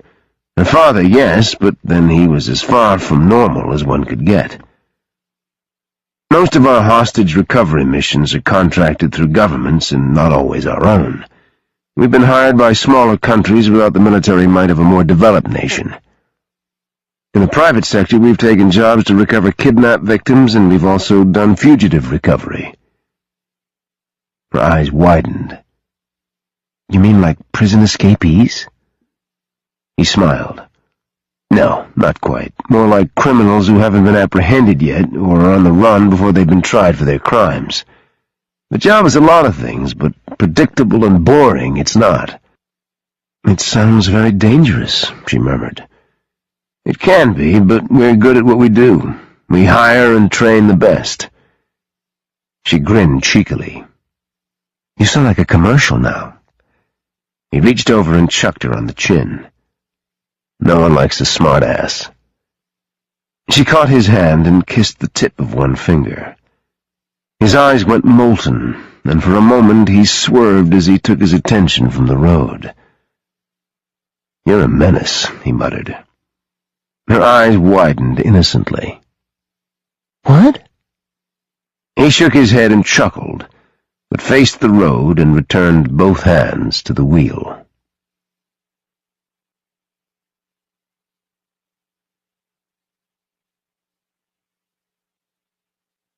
Chapter 18. "I'm in position," PJ said into her receiver. Out of habit, she took a wide, slow sweep from the left to right with her scope and took in any potential problem areas. "There's a weak area to the west of the house, 3 large trees connected by a mass of honeysuckle so thick you can't see through it. Someone could hide in there and never be seen." "Should I break out the chainsaw?" Cole drawled. PJ rolled her eyes. "You probably couldn't handle that much power." "I'll show you power," he muttered.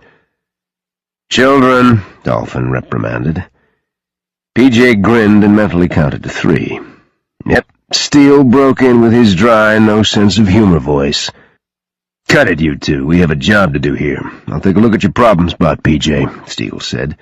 "You and Cole stay in position. Sam will be rolling in soon." PJ pulled her field glasses up and watched, curious as to whether she'd actually be able to see Steele in the area. She knew she wouldn't, but it was a game she never tired of. The man couldn't always be that good, could he? After several long minutes, Cole chuckled in her ear. "You won't find him, PJ." She frowned. "How the hell do you know what I'm doing? I know damn well you can't see me." "I could mess with you and say I can, but you're predictable. I knew you'd be looking." Prompted by his needling to take him down a peg or two, she raised her rifle and did a meticulous sweep of the area where he'd taken position. She'd find his ass and nail it to the wall, then he wouldn't be so smug.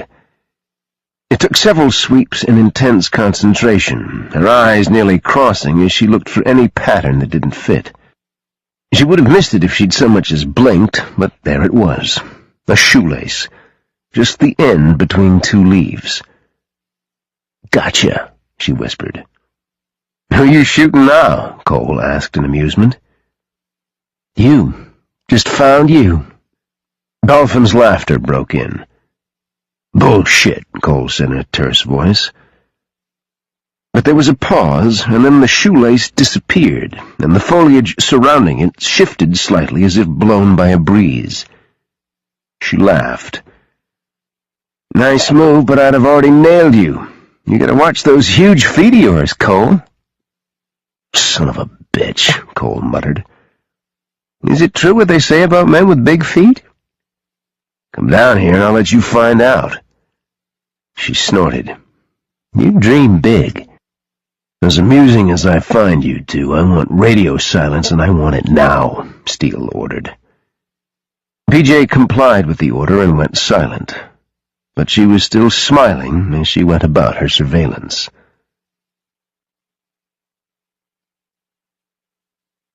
The safe house was a large cabin ensconced in a wall of trees and buried in the foothills of the Appalachians.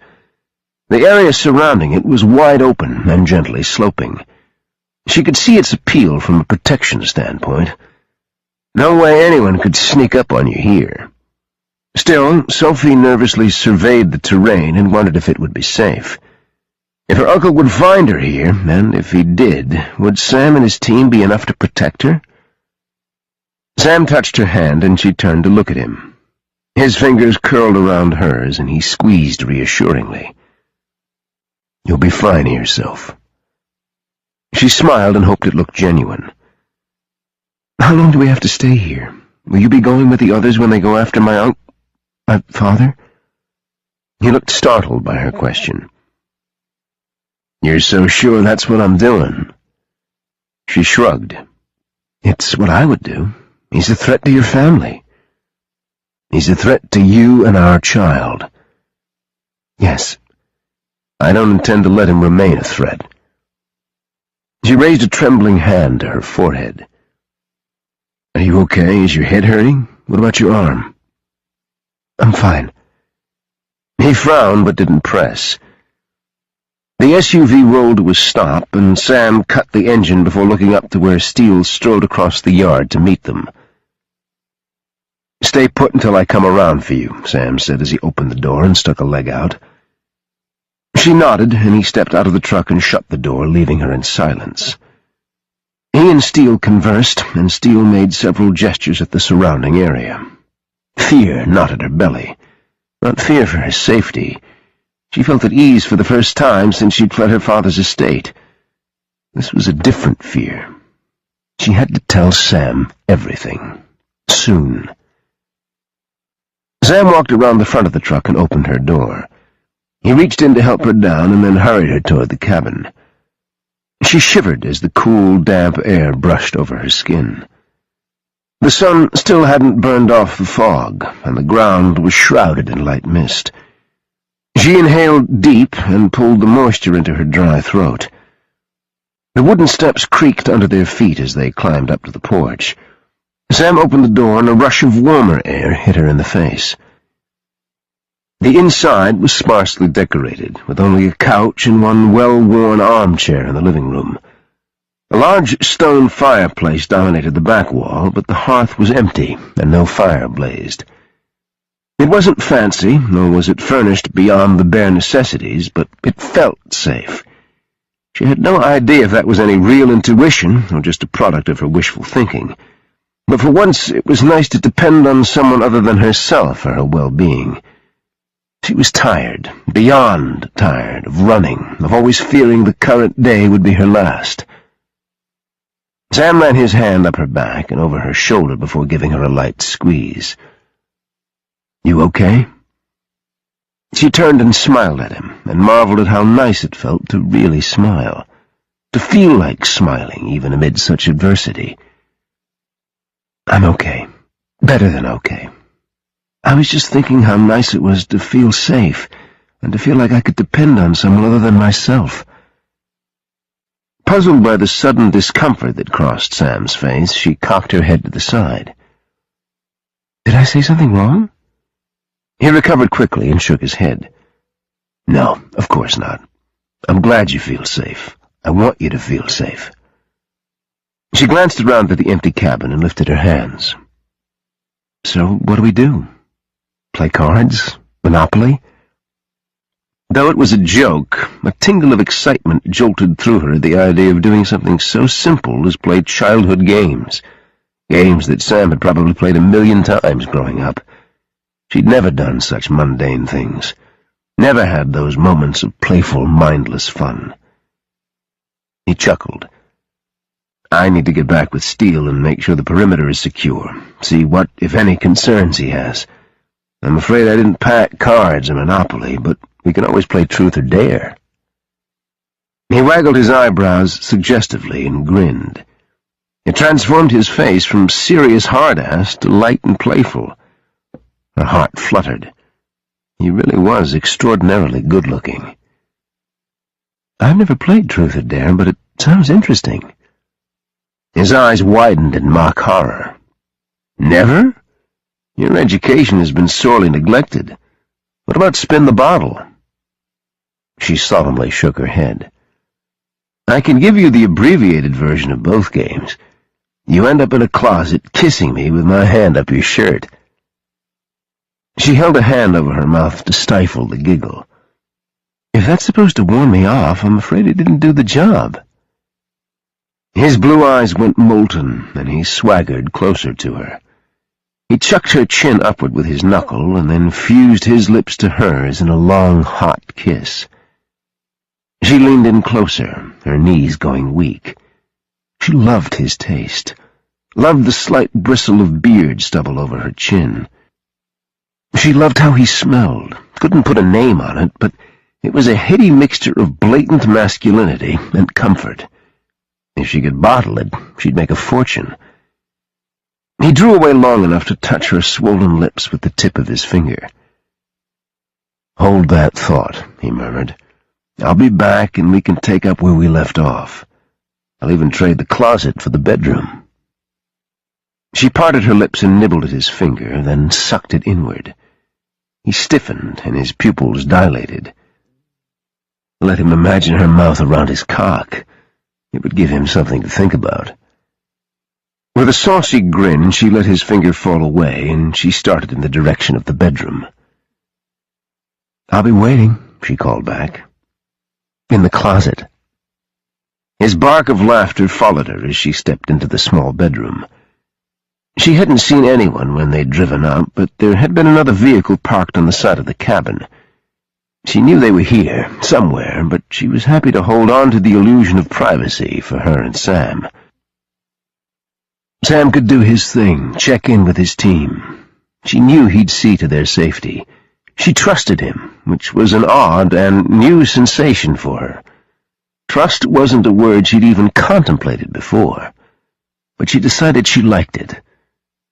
She liked it very much.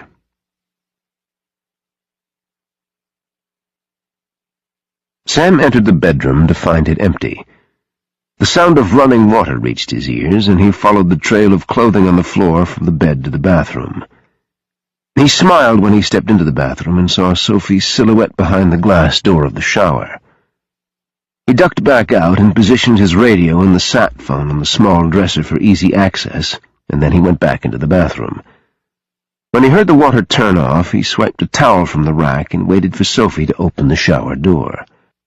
A fist slammed into his gut when the door swung open and he saw her standing there, her water-slicked body glowing in the light. She looked up and her wide, startled eyes met his gaze. God, but she was beautiful. Droplets slid down her neck, over the swell of her breasts and then to the swollen mound of her belly. He couldn't get enough of simply watching her.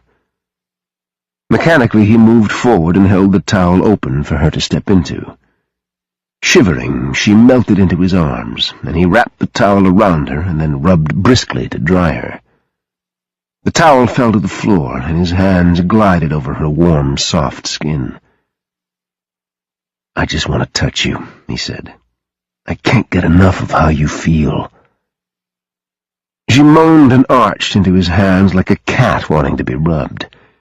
The tips of her breasts brushed over his shirt, and he suddenly wanted to be as naked as she was. He positioned his hands underneath her breasts and then turned his palms up to cup the swells. The motion plumped them up, and her nipples puckered and grew hard. He had to taste them, wanted them in his mouth. He wanted to suck them and let her sweet taste explode on his tongue. Impatiently, he hoisted her into his arms, swiveled around, and started to set her down on the counter next to the sink. "Shit," he murmured. He put her down, grabbed the towel, and quickly spread it over the cool tile. Then he lifted her again and eased her down on the towel. Perfect. He lowered his head to one pink-tipped breast. He blew over it gently, watching in fascination as it puckered again. She shivered in reaction and leaned back to give him better access.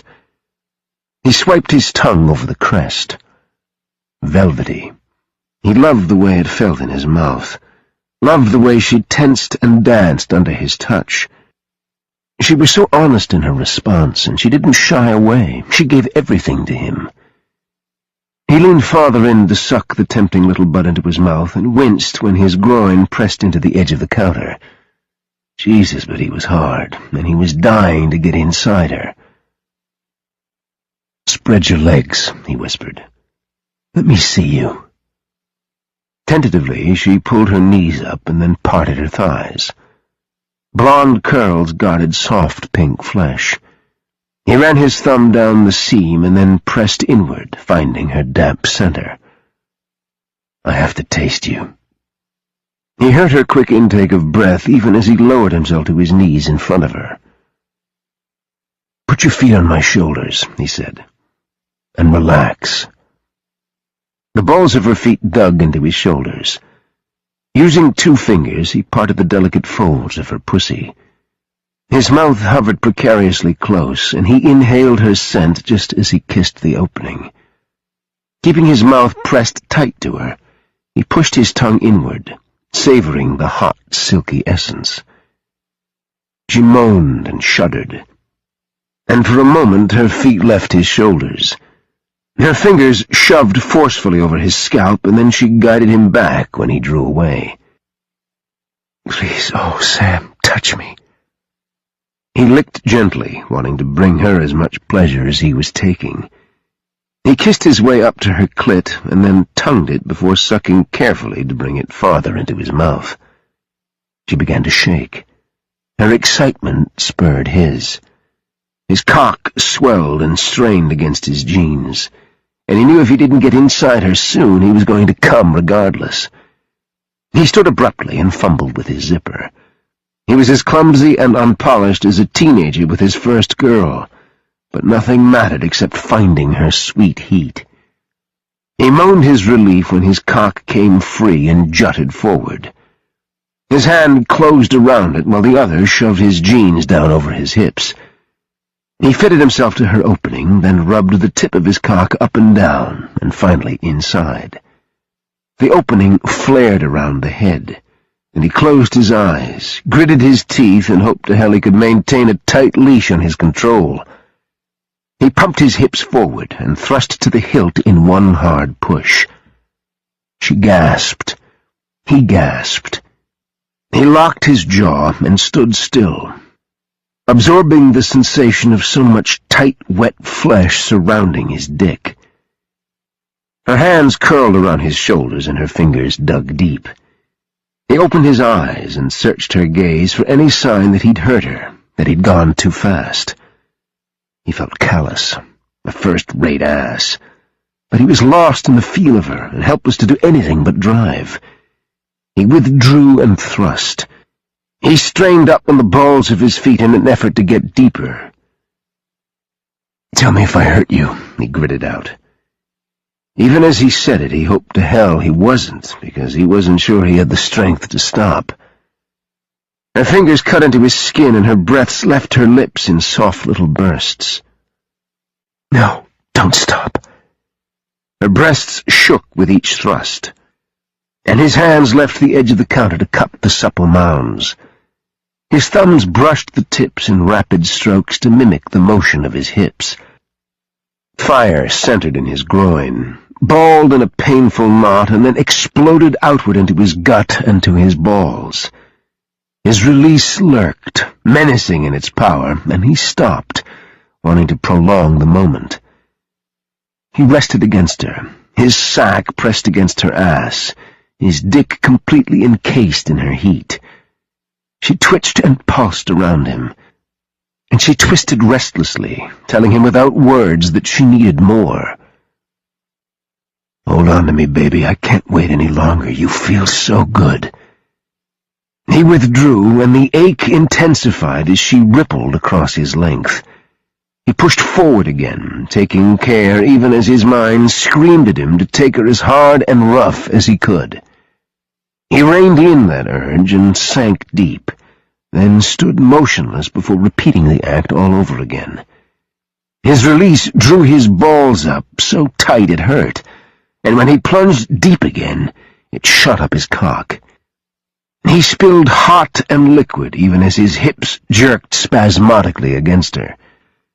He dropped his hand down her body, let it slide over the tight ball of her stomach, and then dipped between them through the soft curls until he found the tiny nub of flesh between her folds. She gasped, arched up, and he pressed in, rotating in a tight circle until he felt her flutter around his cock. He thrust one last time, and she cried out. Her hands fell from his shoulders, and she gripped the edge of the counter, her knuckles going white. He rolled his thumb over her clit, and she went liquid around him. He continued to slide back and forth until finally he slipped from the welcoming grasp of her body. He stood, trying to squeeze air into his tortured lungs. His knees shook, and he never felt so limber, so completely satisfied in his life. He leaned forward, gathered her in his arms, and rested his forehead against hers as they both struggled for breath. Her soft blue gaze found his, and she smiled, a gesture he felt to his toes. "Well, it was almost a closet." He laughed and kissed her and wondered, not for the first time, how he could ever stand to let her go.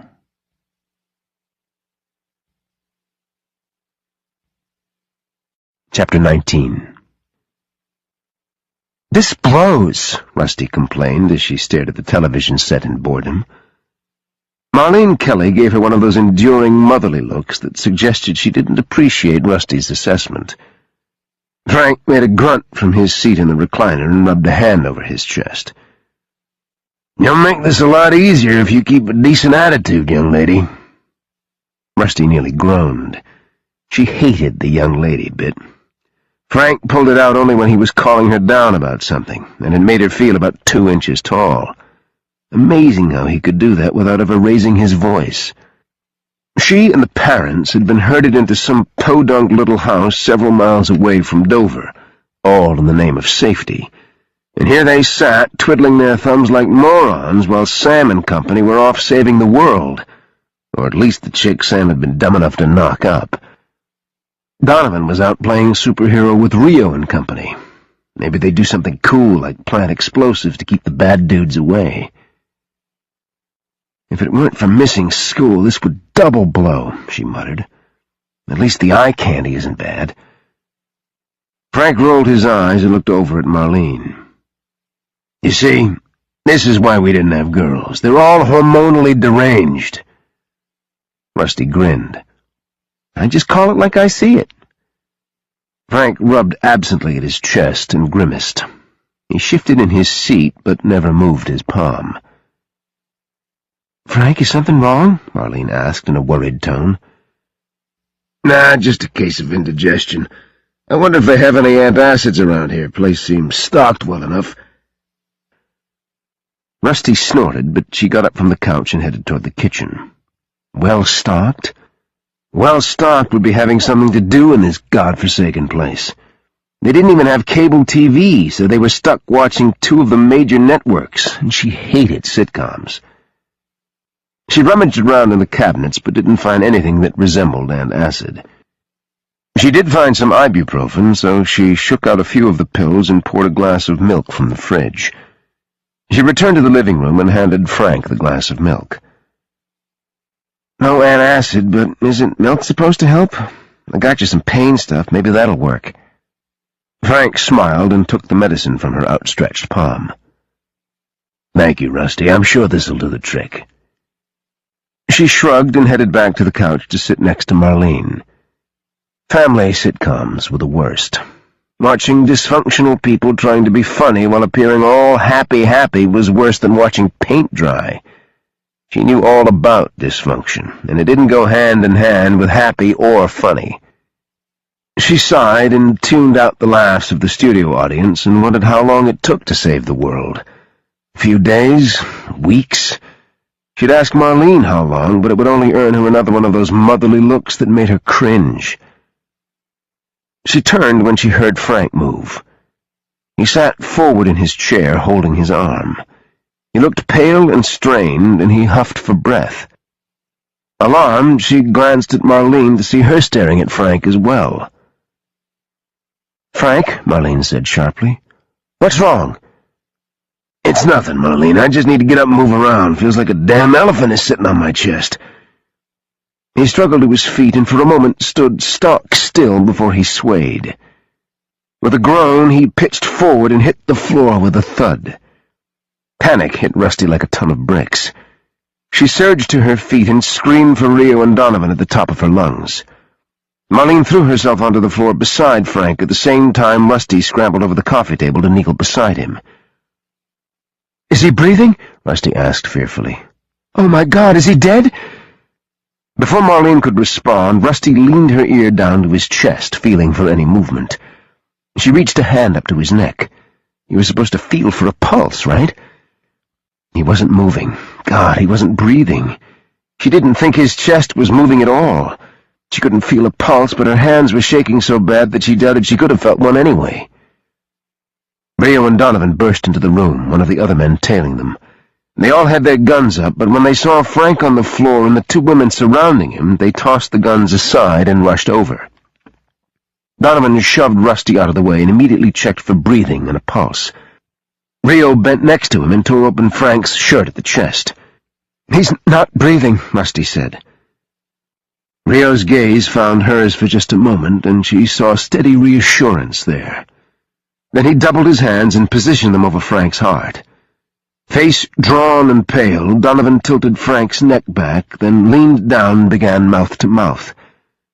Marlene was on her knees, her face so white that it scared Rusty. She looked like she was in shock, and worse, there was such fear in her eyes that it hit Rusty in the gut like a punch. "Marlene! Marlene!" Rio added the last more forcefully. Marlene snapped to awareness and looked at Rio. "Call 911. We have to get him to a hospital." Rusty started to shake.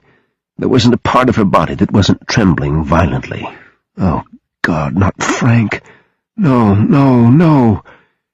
Tears welled in her eyes, and she wrapped both arms around herself in an effort to gain control.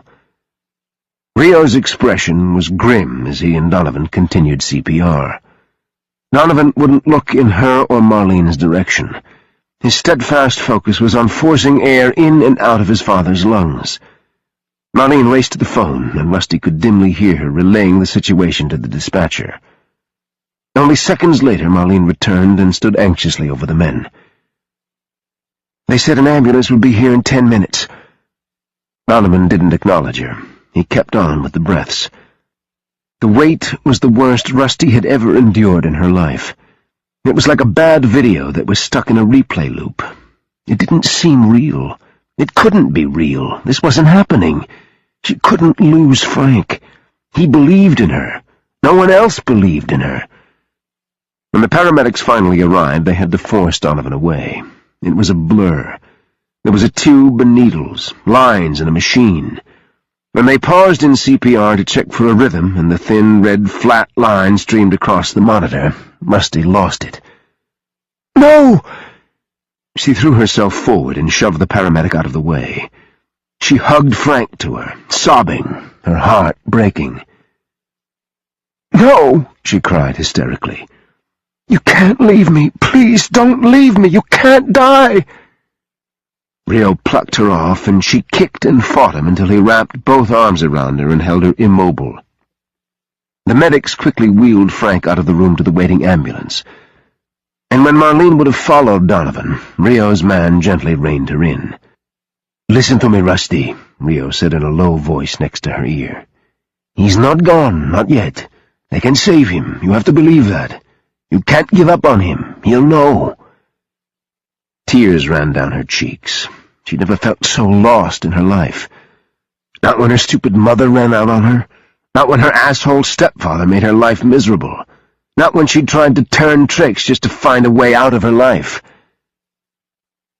"Rio, why can't I go with him?" Marlene asked in a stricken voice. "Where are they taking him? I need to be with him. I need to be with Donovan."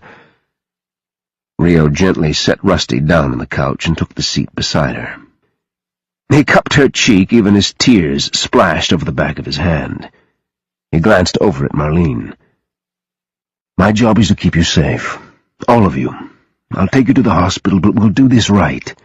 You go with me. You don't go anywhere without me. Understood?"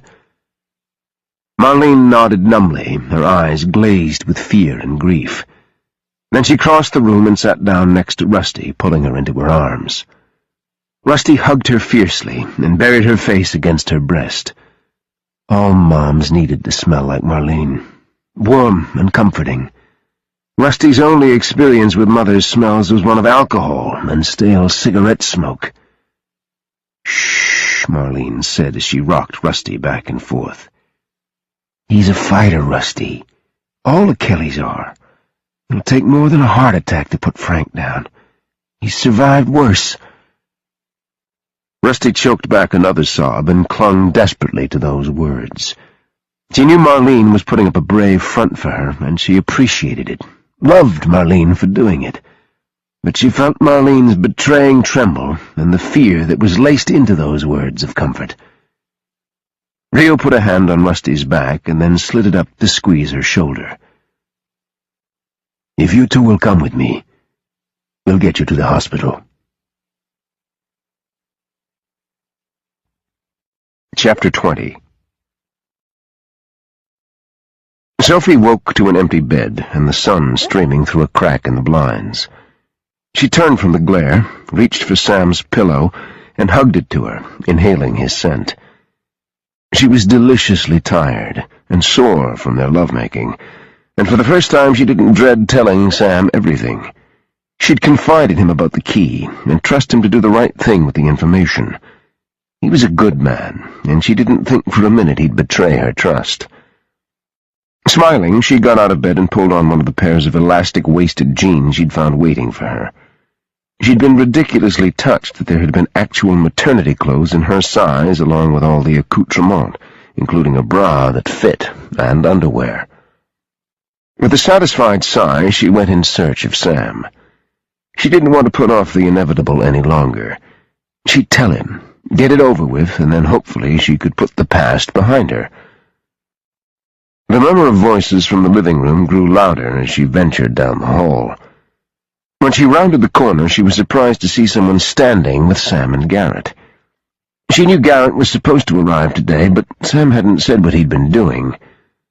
All three men turned when they heard her, and now, subject to their scrutiny, she wished she just stayed in bed.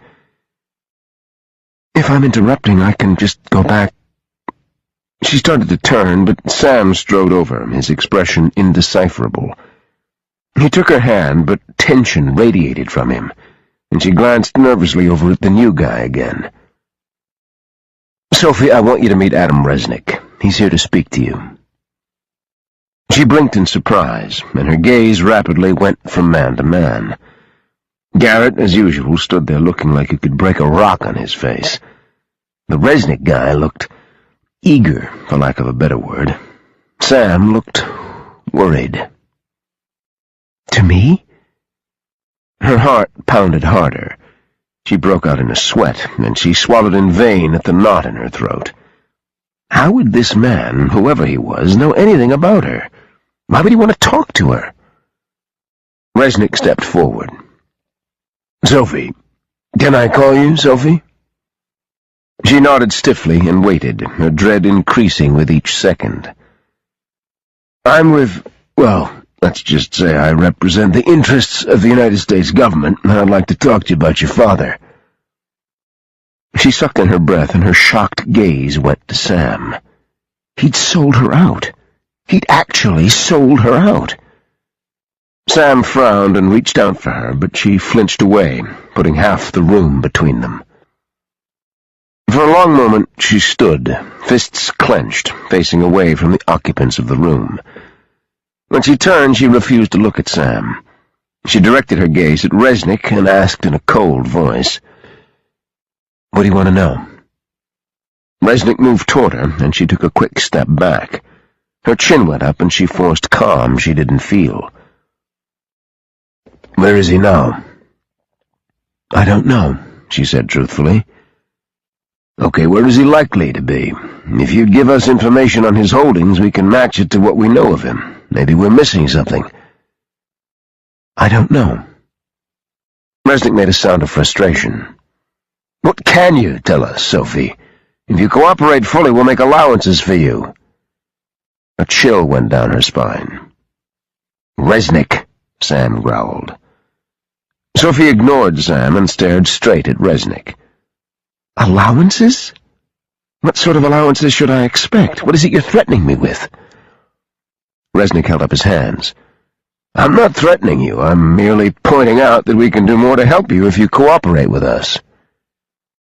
"Oh, nice," she said bitterly. "What you're saying is I'm on my own unless I play nice with the FBI or CIA, whoever the hell you are. You know what? I'm fine with that. I never should have relied on anyone but myself anyway." "Sophie," Sam cut in, his voice hard enough to direct her gaze toward him. "He doesn't speak for me." "You're wrong, Sam." She pressed her hands to the sides of her legs to keep them from shaking. She stared at him unflinchingly as she delivered her judgment.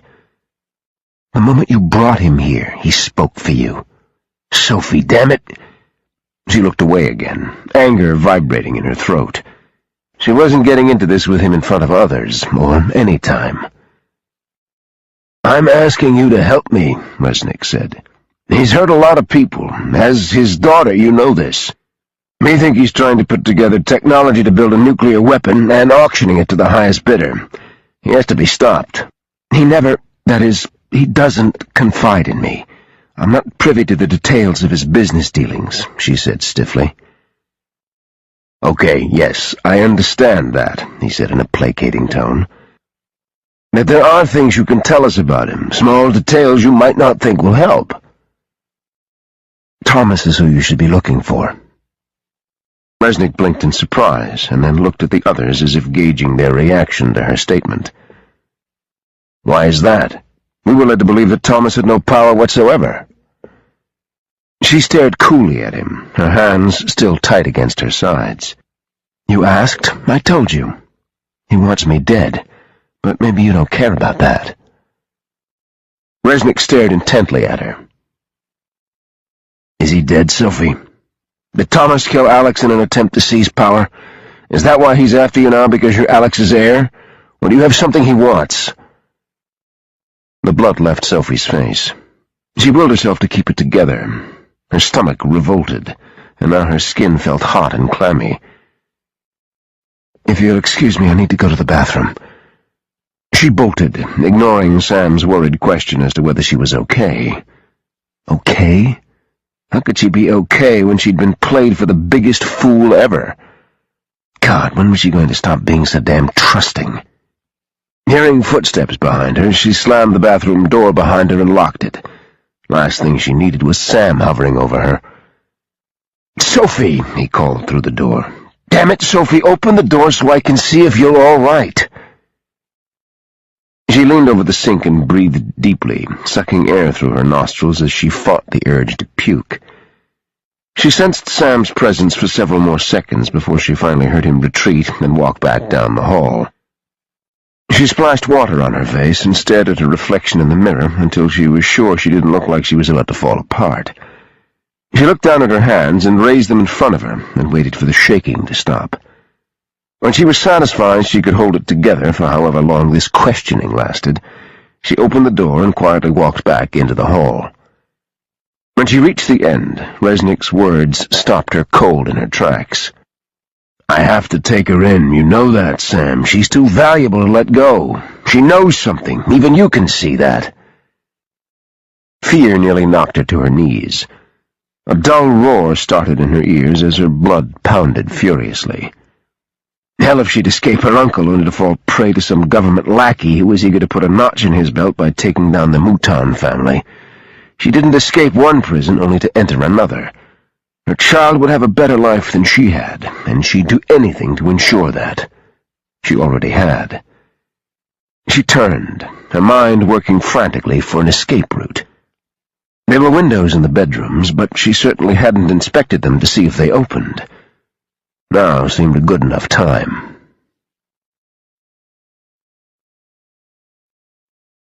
"You're out of your goddamn mind," Sam snarled.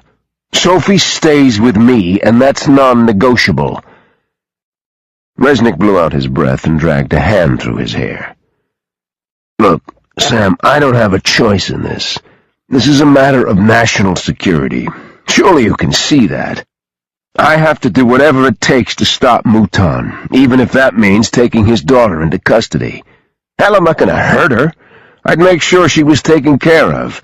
She'd have the best medical care for her and the baby." Sam grabbed Resnick by the collar and slammed him against the wall. "My child. Mine. That's my baby, and Sophie's my woman. I don't give a fuck about what your superiors are saying. She stays under my protection."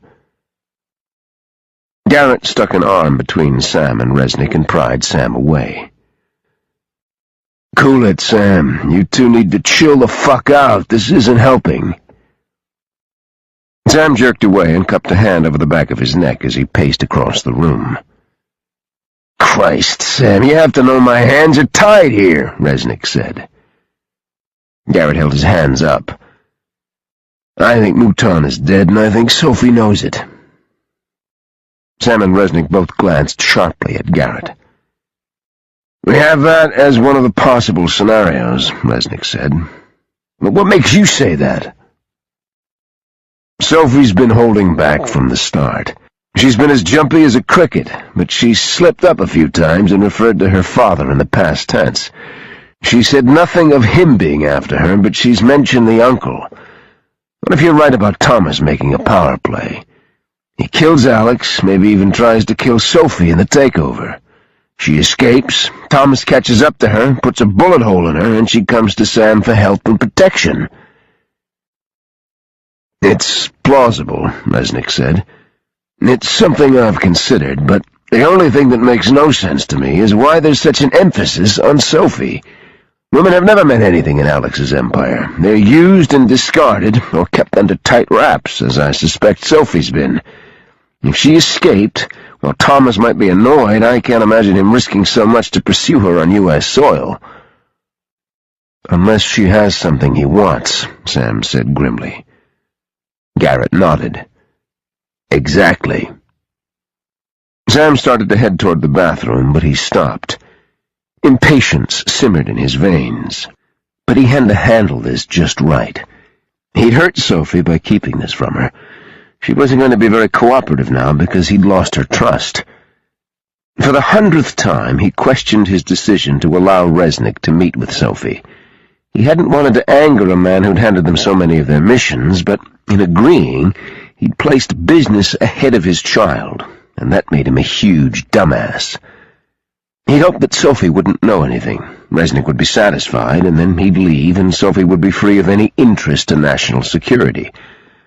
That wasn't going to happen now, and he was going to have to contend with a woman who felt betrayed.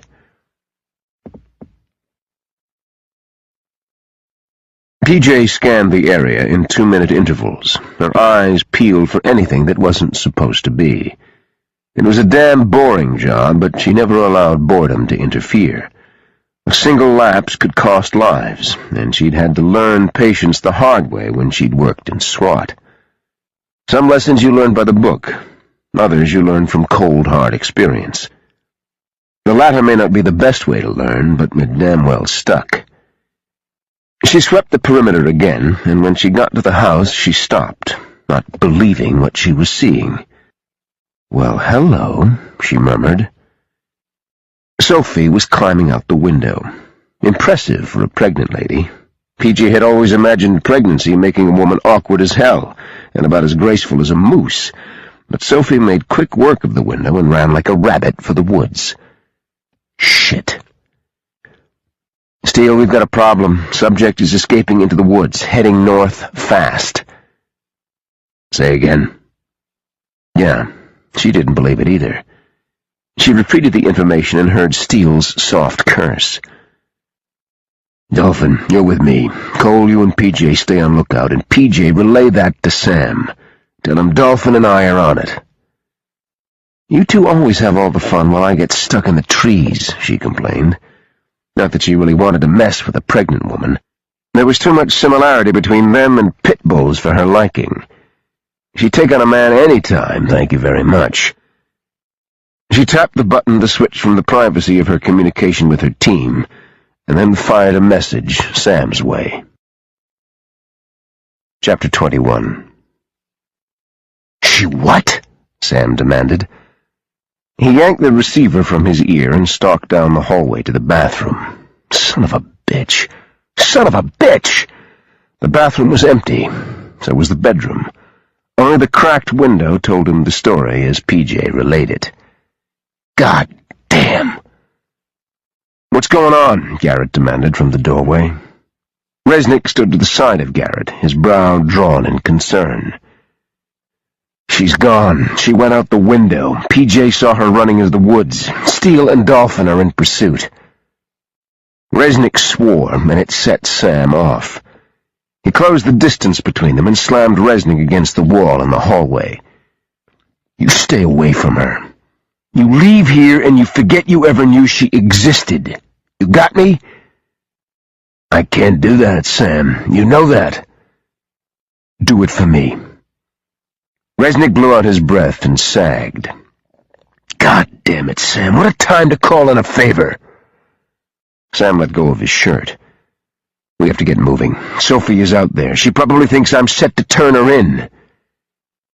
The peal of Sam's cell phone stopped him as he strode down the hall. Seeing Rio's number on the LCD, he jerked it to his ear. "Sam here." "Sam, we need to talk. I have a situation." Shit. Fear slithered down his spine, and his grip tightened on the phone. "Can it wait? Sophie took off. Dolphin and Steele have gone after her. Garrett and I need to go as well." "No, it can't wait." Sam glanced up at Garrett. "I'll go after her," Garrett said. "I can help," Resnick offered. Garrett shook his head. "You show your face, you'll run hard in the other direction. You stay here with Sam until we can get you the hell out of here." "I feel so valued," Resnick said dryly. Garrett ignored him and hurried out the door. Sam turned away and put the phone back to his ear. "Talk to me, Rio. Make it fast." "It's bad, Sam. Your father had a heart attack." Sam stumbled and had to catch himself in the kitchen cabinets. "What?" "He's in ICU. They're monitoring him closely." There was a pause. "What else?" "Just say it," Sam demanded. "God, don't let him die. Don't let his dad die." "Your mom's gone missing." "What? What the hell? What do you mean she's gone missing? She'd never be anywhere but at Dad's side." "I know. God damn it, I know, Sam. I'm sorry. I've let you down. I still don't know how the hell it happened. I wouldn't even let her ride in the ambulance with him to the hospital. I told her that she and Rusty weren't going to go anywhere without me, period. I took them myself. My men are here in the family room. I requested something private. We have tight security around the intensive care unit. I have someone at all possible entries. Your mom was allowed in to see him a couple of hours ago. She came out and Donovan went in. She seemed to be okay. She spoke to Rusty for a few minutes and then excused herself to go to the restroom. I sent a man with her. He stood outside the door. When they didn't return, I found him dead inside one of the stalls, and your mom was nowhere to be found. I'm going over hospital surveillance now, and I have the rest of my team turning the hospital inside out." "Jesus, son of a bitch." He never felt more out of control in his life. Everything was crumbling around him, and he felt helpless to stop it. "I want this son of a bitch," Rio seethed. "The bastard preys on helpless women. First Sophie, and now Marlene. He killed one of my men." "I don't know what he wants, but I expect we'll find out shortly," Sam said. "I just hope the hell he'll want to negotiate." His gut knotted, and he wanted to puke. His hand shook around the phone, and he mashed it against his ear to keep from dropping it. "Make sure Rusty and my father are safe. Do whatever you have to do. I want you to keep me posted on his condition. And for God's sake, sit on Donovan and make sure he doesn't do anything stupid. I'll be there as soon as I can." "I'll guard them with my life," Rio said softly. "I'm sorry I let you down, Sam." Sam closed his eyes and slowly pulled the phone away from his ear. "Is everything okay, Sam?" He turned to see Resnick standing a few feet away, his hands shoved into his pockets. "He has her," he said hoarsely. "That bastard has my mother. My father is in the hospital with a heart attack, and that son of a bitch took her when she went to the bathroom." Resnick ran a hand back and forth over his head. "Christ, Sam. I'm sorry." Sam's fist curled into a tight fist, and he rammed it into the cabinet. The wood splintered and pain shot through his hand. "I have to go find Sophie, then I have to go to my dad. Then I'm going after this son of a bitch." He stared Resnick down, letting the full force of his fury bleed into his expression. "You stay the hell out of my way. Make damn sure no one makes a move on Mouton. Last thing I want is for you guys to finally decide to make a move and have my mother caught in the crossfire." Resnick pulled a crumpled pack of cigarettes out of his breast pocket and hastily shoved one into his mouth. He lit it and sucked in a deep breath. Then he exhaled, blowing a steady stream of smoke from his lungs. "I can only buy you so much time, Sam. We can't allow whoever it is in charge, whether it's Alex or Thomas, to sell a fucking nuclear weapon to some shithole third-world country with a terrorist agenda. I'll bring him down, or I'll die trying." Resnick nodded and sucked on his cigarette again. He paced around the living room in agitation, taking jerky drags and spewing the smoke in noisy exhalations.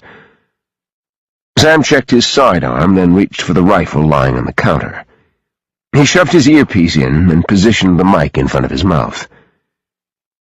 "Report in. Any sign of Sophie yet? I'm coming out."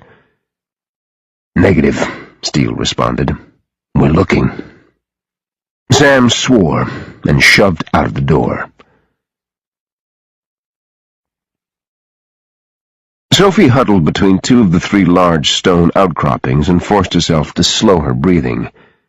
Her pulse thudded like a hammer until all she could hear was her heartbeat and each breath in and out. She'd climbed over the tall stone face and slipped behind it in an effort to find a hiding place. Unless someone climbed up the same way she had, no one would find her here. She was protected on all sides and had enough room to stretch out in the craggy moss. It was damp and chilly, but she'd be safe here. All she had to do was be patient. Sam would search for her. They'd fan out, cover the territory surrounding the cabin, and they'd gradually move outward until she was behind the search radius. If she could outlast them and they didn't find her, she could double back and escape undetected. Her plan was brilliant, and she wasn't out running like a headless chicken, but it was only brilliant if it worked. She stifled the hysterical laughter that threatened to bubble up. She'd had plenty of experience running, hiding like some fugitive, but she hadn't imagined having to flee the man she'd trusted to protect her. She drew her legs farther into her, molding them against her belly. She dropped her head to her knees as anger worked over her skin, hot and itchy. If she hadn't gone to Sam, she wouldn't have felt hope. She wouldn't have touched the sun for one brief shining moment, only to have that warmth and joy extinguished. She'd been a fool, and now she not only had to keep ahead of her uncle, but she had to keep from being taken into custody and having God knows what done with her by whatever agency Resnick represented, if he represented one at all. God damn them. Damn them all. especially Sam. Whoever Resnick was, the U.S. government wanted her father enough that they'd do whatever it took to achieve their goal. She was expendable. Her child was expendable. They might suspect her father was dead, but they didn't know it. Not yet. And while they could do nothing with the knowledge that she'd killed him, they could certainly use the information that he was dead to their advantage. She leaned against the cool rock face and closed her eyes wearily. Just last night she'd lain in Sam's arms and summoned the courage to confess that she'd killed a man in cold blood. She already had so much working against her in Sam's eyes. What would he think about the mother of his child being a killer? Then she'd woken up feeling certain that everything would be okay. Sam would understand. He wouldn't judge her. She would confess everything to him. He'd take the necessary steps to take her uncle out, and then she could live in safety, finally, with her child. Sam's child. They could be a family. Only Sam had never had any intention of them being anything. For hours she sat there, until her muscles screamed in protest. Her bladder ached, and she grew twitchier with each passing minute. Still, she wouldn't move. Not yet. She'd wait until nightfall if it killed her. She dozed lightly, her sleep interrupted every time she heard the slightest sound. Her neck was sore and her back was killing her. She had to shift her position. Inch by inch she adjusted until she stretched her legs across the small area shielded by the rocks. A sigh of relief whispered past her lips as she curled on her side. She looked upward to the sky, watching thin, wispy clouds roll by, and the blue grow pale as the sun began to set. It wouldn't be much longer now. Her patience would be rewarded. She slept again, and when she woke this time, she was surprised by the darkness surrounding her. She'd slept longer than she thought she would, and now she was disoriented as to time. It was well past dusk, and already stars had popped above her. Maybe Sam had given up, or broadened the search radius such that he would be miles away by now. She rolled to her knees, braced her palms on the ground, and slowly pushed herself upward. Her knees creaked, her back popped, and her wound protested the strain she was putting on it. For several seconds she stood and stretched, working the kinks out of her stiff body. She was cold and hungry, but she shrugged off both discomforts. Neither was new to her. As carefully as possible, she climbed over the shortest rock facing, testing her footholds to make sure she didn't fall or make unnecessary noise. On her way over she slipped, and landed with a thump that knocked the breath from her. She wrapped her arms around her belly and lay there, mentally examining herself for any injury. After catching her breath, she picked herself up and stared around, trying to gain her bearings. It was dark as a well bottom, and there was no moonlight to guide her. Good for not being seen, not so good for being able to see. She crept through the trees and the underbrush a lot slower and stealthier than she'd done hours before. She'd had all day to come up with a plan, but the only thing that stood out was that she had to find transportation. She couldn't make it on foot if she hoped to put any distance between her and her immediate threat. When she was but a short distance from the cabin, she paused and rubbed at the stitch in her side. She could barely make out where the trees fell away, and she inched forward, trying to make out whether the lights were on in the cabin and if the trucks were still parked out front. She didn't know how stubborn Sam would be, or how long he would persist in searching for her, or if he'd searched at all. Going somewhere? She whirled around and slapped a hand over her mouth to stanch the reflexive scream. The light from a flashlight blinded her, and she threw up her other arm to block it.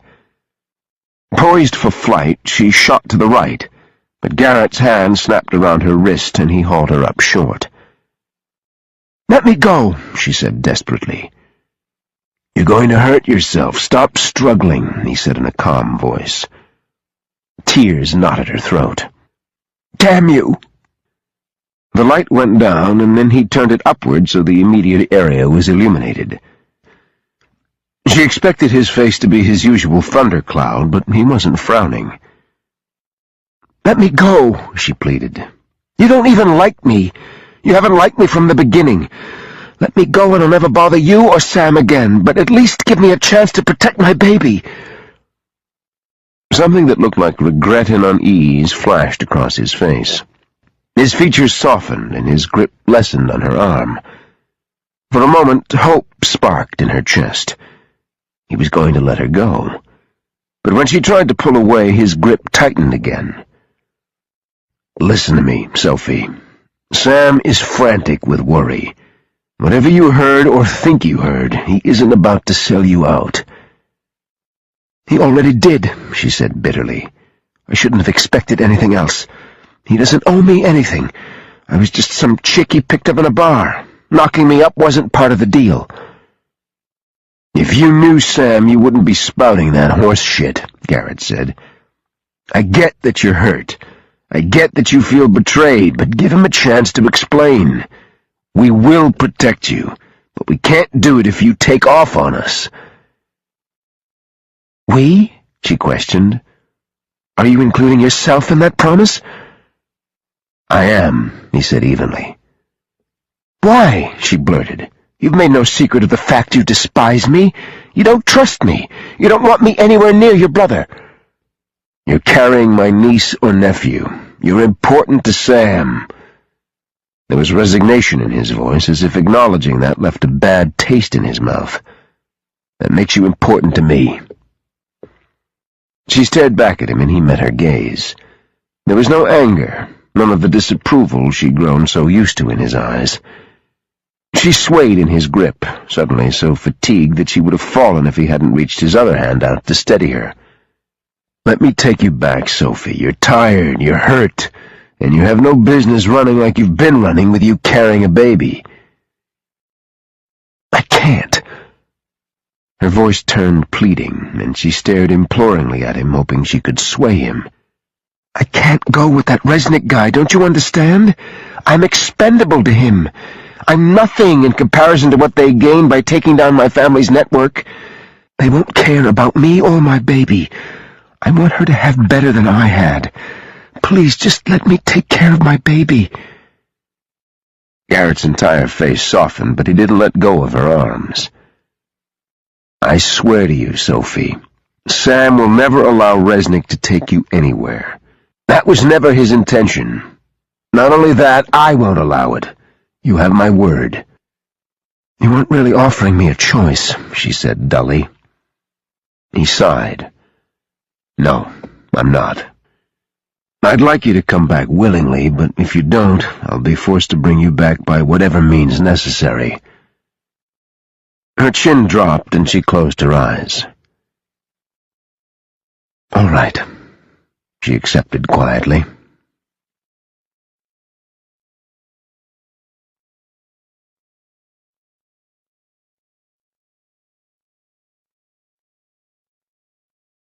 Chapter 22. When Garrett pushed into the cabin, Sophie saw that she and Garrett were the only two occupants.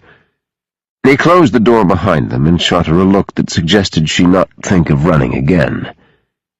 He gestured toward the table. "Have a seat. I'll get you something to eat and drink." She sank wearily into a chair and folded her arms over the tabletop so she could rest her head.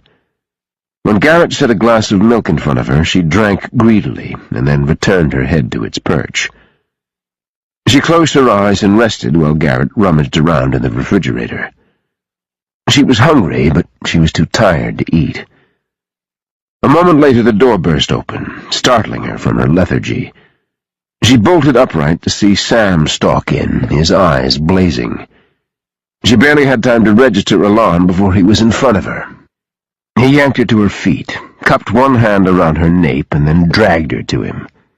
He kissed her long and hard, his mouth molded so tight to hers that neither of them could draw a breath. She inserted her hands between them and shoved as hard as she could. He didn't budge. Instead, he deepened his kiss, as if convincing her of his ownership. His tongue flashed over hers, warm, wet, tasting. His fingers rubbed firmly over the column of her neck, and then up into her hair, tangling with the strands. Finally he drew away, but he kept a hold on her nape as he stared down at her through half-lidded eyes. "Don't ever scare me like that again," he said in a low voice.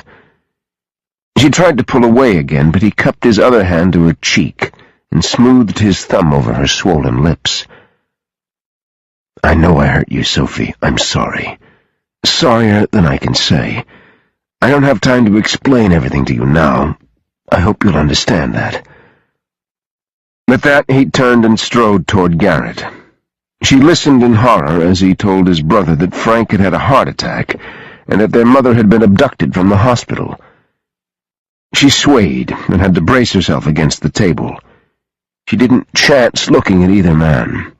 She couldn't bear to see the rage in Garrett's eyes, rage that would be directed at her.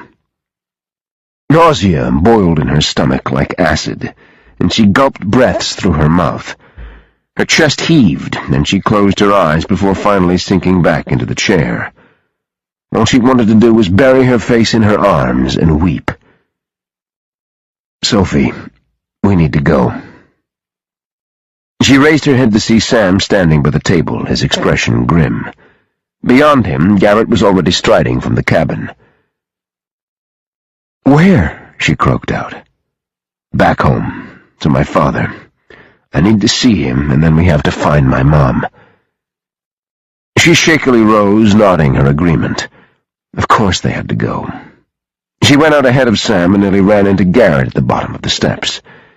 He grasped her arm to steady her before Sam took over and ushered her to the truck. The ride was silent and tense. The two men didn't speak. Garrett stared moodily out the window while Sam's gaze remained fixed on the road. She alternated feeling guilty for bringing her uncle to their doorstep and feeling angry for feeling guilty. Her uncle going after Sam and his family was inevitable. Once Sophie had been caught, her uncle would have taken steps to eradicate the Kellys. But now she needed to give Sam all the necessary ammunition to take the fight to her uncle and hopefully rescue his mother in the process. She prayed that Marlene would be kept alive. If her father were still in charge, Marlene would have already been killed and left for Sam and his family to find as a message. Her uncle wasn't as ruthless as her father, though. Not that he didn't try to be. He was just weaker. He wanted to be seen as someone who was strong and as capable of running a criminal empire as her father, but not many men were. Alex Mouton had had no conscience when he was living, and Sophie could only hope he was consigned to hell and death. She pressed her lips together and inhaled deeply through her nose. Then she straightened in her seat and pushed away from the window so she could readily see both men from her position in the back. "My father is dead." Sam's head came up to look at her in the rearview mirror at the same time Garrett whipped around to stare at her. "You're sure of this?" Sam demanded. "This is important, Sophie. We have to know for sure. We can't afford to assume anything." "Did you see his body?" Garrett cut in. "I saw," she said softly. "I'm the one who killed him." Sam braked suddenly and pulled onto the shoulder. He shoved the truck into park but left the engine turning. Then he rotated around so he could stare back at her. "You want to run that by me again?" "I killed him. I shot him, to be exact." "Holy fuck," Garrett muttered. Sam closed his eyes and pinched the bridge of his nose in a gesture of frustration. "You shot him?" "Yes." "Christ, is that why your uncle is after you? Revenge?" Garrett asked. "I have something he wants." She chased the tremble from her voice, refusing to wimp out now that she'd boldly made her confession. Sam immediately became more alert. His eyes sharpened, then narrowed. "What do you have, Sophie?" "The key to my father's vault." Garrett frowned harder. "And? That has significance, why?" "The vault houses my father's wealth. Not only his wealth, but all the details of his business transactions, his contacts, prototypes of the weapons he's developed over the years. Mr. Resnick was concerned about the idea of him developing nuclear technology. If he has, the details are there with everything else." "And he just keeps this shit locked in a vault?" Garrett asked incredulously. She almost smiled. "It's not just any vault. It's an underground, state-of-the-art, completely secure, climate-controlled vault. And when I say vault, don't imagine some bank vault type thing, something you could maybe fit a car into. This is a vast compound. It's a huge chamber with only one way in and one way out. And once you enter, you can't exit the way you came in. It's all one way." "And you have the key to this?" "He just left this lying around for anyone to get," Sam said. Ignoring the sarcasm, she nodded once again. "I cut it from his neck with the knife you left in the hotel room. After I shot him, it was my insurance policy. It was my way of making sure I stayed alive. I knew they'd come after me for killing my father. They'd hunt me down and they'd dispatch me like they would any other enemy. But I wouldn't die quickly. Because I'm blood and I betrayed my blood, they'd make my death long and painful. Because I turned on my father, I'd be made to suffer until I begged for death. That key prevents them from killing me. If they find me, they have to take me alive or risk never retrieving the only way into Alex's vast underground network of wealth and business. Thomas can only temporarily take over as leader of the Mouton family business. Soon he'll run out of resources, money, and support. Without a way into my father's vault, Thomas will be nothing." "Christ," Sam swore. "He keeps that shit in a vault? It's insane." She raised an eyebrow. "How so? He deals in gold, gems, untraceable wealth. He doesn't trust banks. He never leaves records of his transactions. Everyone else, he keeps meticulous accounts of everyone he's ever had dealings with. In his books he has the names of countless world leaders, many from the West who would die were their crimes to come to light. Many would kill for this key. I never plan to give it up." Garrett blew out his breath and looked over at Sam. "Oh boy, this just got a hell of a lot more complicated." "Can you drive for a while, Garrett? We can't afford to get held up. We've got to get to Dad." In response, Garrett got out and walked around to the driver's door. He waited for Sam to slide out before he settled into the driver's seat. Instead of going around to where Garrett had been sitting, as Sophie had expected, Sam opened the door next to her and slid in beside her. Garrett pulled back onto the road, and Sophie sat staring at Sam, dreading his scrutiny, dreading the inevitable questions, and the change in the way he'd look at her from now on. She slowly bowed her head and stared down at her fingers curled so tightly together in her lap. "What did he do to you, Sophie?" Her head came up in surprise. That wasn't what she'd expected him to say or ask. "What do you mean?" "Why did you shoot him?" "Because he needed killing." "I believe you killed him," Sam said softly. "But I don't believe for a moment that you killed him to rid humanity of a first-rate bastard." "Then you don't know me very well," she taunted. "I killed him for just that reason. He's a bastard. He's a cold, calculating sociopath. Life means nothing to him. Everyone's but his. I took from him the one thing he valued, his own life. It was the only thing he was passionate about." She hadn't realized that Sam's hand had slid up her arm until he rested his palm against the curve of her neck, waiting until she hushed her tirade.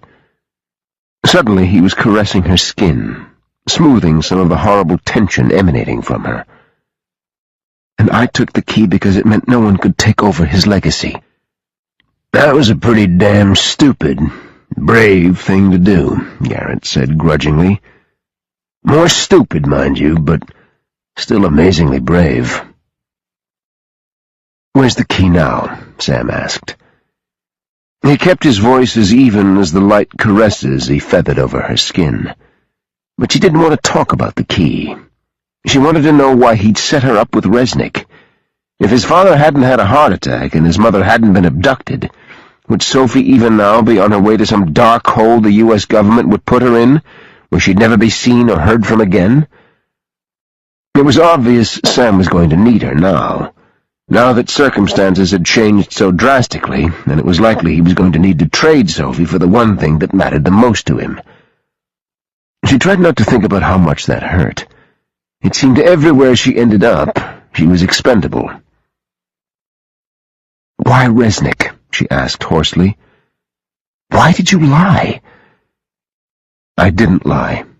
"You withheld information. Same thing." His mouth curled into a snarl. "Let's not get into withholding information, Sophie. You've been holding out on me from the start." She bared her teeth and pushed forward into his space. "Exactly what was I supposed to do, Sam? Show up on your doorstep, say, 'Hey, I'm pregnant, and oh, by the way, you're the father,' and since I know how much you hate your potential father-in-law, I shot him down in cold blood and then ran like hell? I'm thinking you wouldn't have been very receptive. I think you would have packed me off to Resnick even faster than you ended up doing. I think you would have backed off me so quick that you would have broken a leg doing so." She sighed and fought the exhaustion that beat at her so relentlessly. "Just tell me why, Sam. Don't answer my questions with accusations. I'm sure we have plenty to accuse each other of." "God damn," Sam bit out. "Sophie, I had to agree to let Resnick question you. He wields a lot of power. I couldn't say no. It was obvious you were holding something back, something that scared the bejesus out of you, and Resnick was convinced you could give him information that would help him. Now I see why he thought that." He paused and slid both hands under her neck and delved into the thickness of her hair with his fingers. "But honey, listen to me. Never was there even a remote chance that I'd let him take you away from me. He was there to ask you a few questions. I was there to pacify him by cooperating. I didn't lie to you when I said I'd protect you." His voice lowered until it was barely above a whisper, and no one but the two of them could hear. "I didn't lie to you when I said I needed you." He leaned in until his forehead pressed to hers. Then he kissed the tip of her nose. "You and I both know we have a lot to work out, but we can't do it if we aren't together, Sophie. We can't do it if I can't be with you to make sure you're safe, and that our child is protected from your bastard uncle. I need you to trust me, and I know that's asking a lot." She raised her gaze until she stared up at him. "I need you to trust me, Sam. You want and expect a lot from me, but you aren't willing to give me anything in return." He brushed his hand over her cheek and smoothed away her hair. If he'd answered right away, she wouldn't have believed him. She would have thought he was saying whatever it took in that moment to persuade her. But he stayed silent for a long moment, and then finally he tilted her head so that their gazes were locked. "I do trust you, Sophie. My gut tells me that I believe you, but my head is screaming I'm a fool. I'm sorry if that hurts you, but I'm being 100% honest with you. Just tell me you believe I never betrayed you," she whispered. "That you know I didn't harm myself for my father." His gaze softened and he kissed her, just a light smooch to the lips, and then he raised his mouth to press a kiss to her forehead.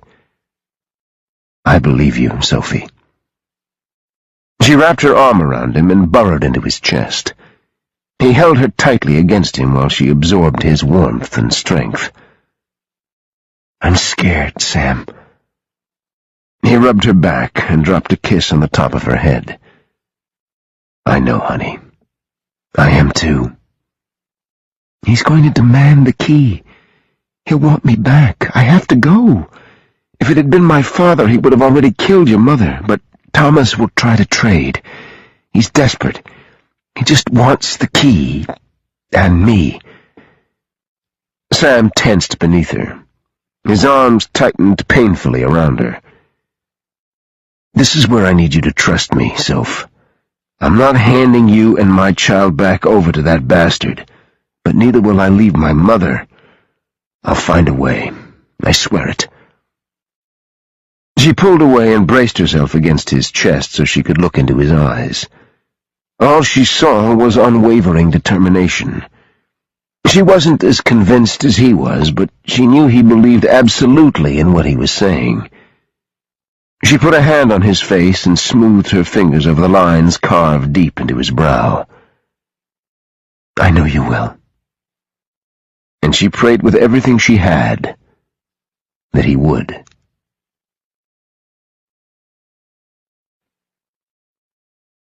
Chapter 23. The convoy of SUVs rolled into the narrow alley at the side of the rural hospital. Rio strode from the building, his mouth set into a grim line. He came immediately to greet Garrett and Sam as they stepped from the truck. "How is he?" Sam demanded. "Stable. He was awake for a while, a little disoriented. Asked where your mom was. Donovan is with him. I don't know if he's told him about your mother yet." "Stable?" Garrett parroted. "He's still in ICU, though, right?" "He'll remain in ICU until the cardiologist releases him. They want to monitor him closely, but they've listed his condition as stable. I'm sure the doctor can tell you more than me." Sam reached into the truck for Sophie's hand and pulled her out beside him. Rio, Garrett, and Sam formed a protective circle around her, while Steele and the others brought up the rear. When they reached the inside of the hospital, Sam paused briefly to issue a directive to Rio. "Give Steele and his team the report. Coordinate your efforts. I want my family safe. We can't allow another breach in security." Rio nodded, and Sam could see the wash of guilt in his eyes. He put his hand on his team leader's shoulder. "I don't blame you, Rio." Rio didn't react or respond. Sam knew he wouldn't. He dropped his hand away and curled his arm around Sophie once more. "I want Sophie to see a doctor while we're here," he said to Garrett as they hurried toward the elevator. "After we see Dad." They shoved into an elevator, and Sam pulled Sophie even closer. She trembled against him, and her eyes looked so sorrowful. The same guilt he'd seen in Rio's gaze, he saw in Sophie's. He squeezed her hand. It was all he could offer right now. Words weren't good enough, and until he could see his dad, his tongue would be so knotted he couldn't speak anyway. When the elevator doors opened and he saw the sign overhead pointing the way to the intensive care unit, fear squeezed his chest so tight he felt lightheaded. Rio had said he was stable. That was good, right? But he'd had a heart attack, a serious one. Did it mean he could have another? Was his heart damaged? He didn't want to imagine a world without his dad in it. Growing up, his dad had been his rock. He'd been the rock of 6 rambunctious, rowdy boys, and he'd infused his core values into all of them. Be a good man, have honor and integrity, protect those weaker than you, and never suffer injustice. Those values had formed the cornerstone of KGI. He hadn't realized he'd stopped outside the entrance to the family room until Sophie's small hand circled his and squeezed. The ache in his chest intensified until he felt bogged down with emotion. Sorrow, fear, anger. Oh, God, he couldn't lose his father, not Dad, and his mom. Oh, God, it took everything in him to stand there, steady, and not break as he stared at the closed door to the room. Garrett turned to him, and he saw that his brother fared no better than he did. They were both supposedly so tough. The older brothers, leaders. Sam felt like a fraud. Then Sophie reached out and touched Garrett lightly on the arm. It was a simple gesture that softened some of the raw grief in Garrett's eyes. Garrett reached for her hand and gave it a quick squeeze. "Thanks," he murmured. Sam nodded toward the door. "Let's go in. I want to see him as soon as I know how Rusty and Sean are doing." When they entered, Sam saw Rusty seated in the far corner, her face splotchy and her arms hugged around her drawn-up knees. Jean was standing across the room, hands shoved into his pockets, and two of Rio's men stood guard just inside the door. When Rusty saw them, she shot to her feet. Fists clenched at her sides, she stormed over to where Sam stood. "You promised you'd keep them safe! You left them!" she accused, her voice ravaged by tears. She turned her furious stare to Sophie, and then back again at Sam. "This is all her fault, isn't it? She's the reason you took off and why you left them unprotected. They could die! They could all die!" Sam moved from Sophie so she was behind him, and he reached for Rusty. He tried to pull away, but he hauled her against his chest and wrapped his arms around her. She struggled, but he held on, and finally she went limp against him and broke into heart-rending sobs. She wept against his neck, and her entire body shook uncontrollably. "Shh," Sam said as he stroked her hair. "Dad's gonna make it, Rusty. You know how ornery he is. Can you imagine a heart attack ever taking him out? It would require a tank, and even then my money would be on him." "What about Marlene?" she sobbed. "They believed in me. They're the only people who ever gave a damn about me." Sam swallowed back his own tears and hugged her fiercely. It was the first time he'd ever reached out to Rusty in the almost year she'd been with his family. He and his brothers tolerated her much like a splinter, annoying, but there. They'd indulged Marlene's motherly fits over her just like they indulged her mothering everyone else in the world, but they hadn't ever accepted her. Only Marlene and Frank Kelly had done that.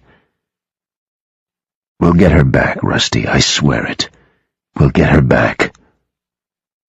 He led her over to the sofa against the wall and eased her down. She covered her face with her hands as though she were ashamed that he'd seen her cry. "Rusty, look at me," he said gently.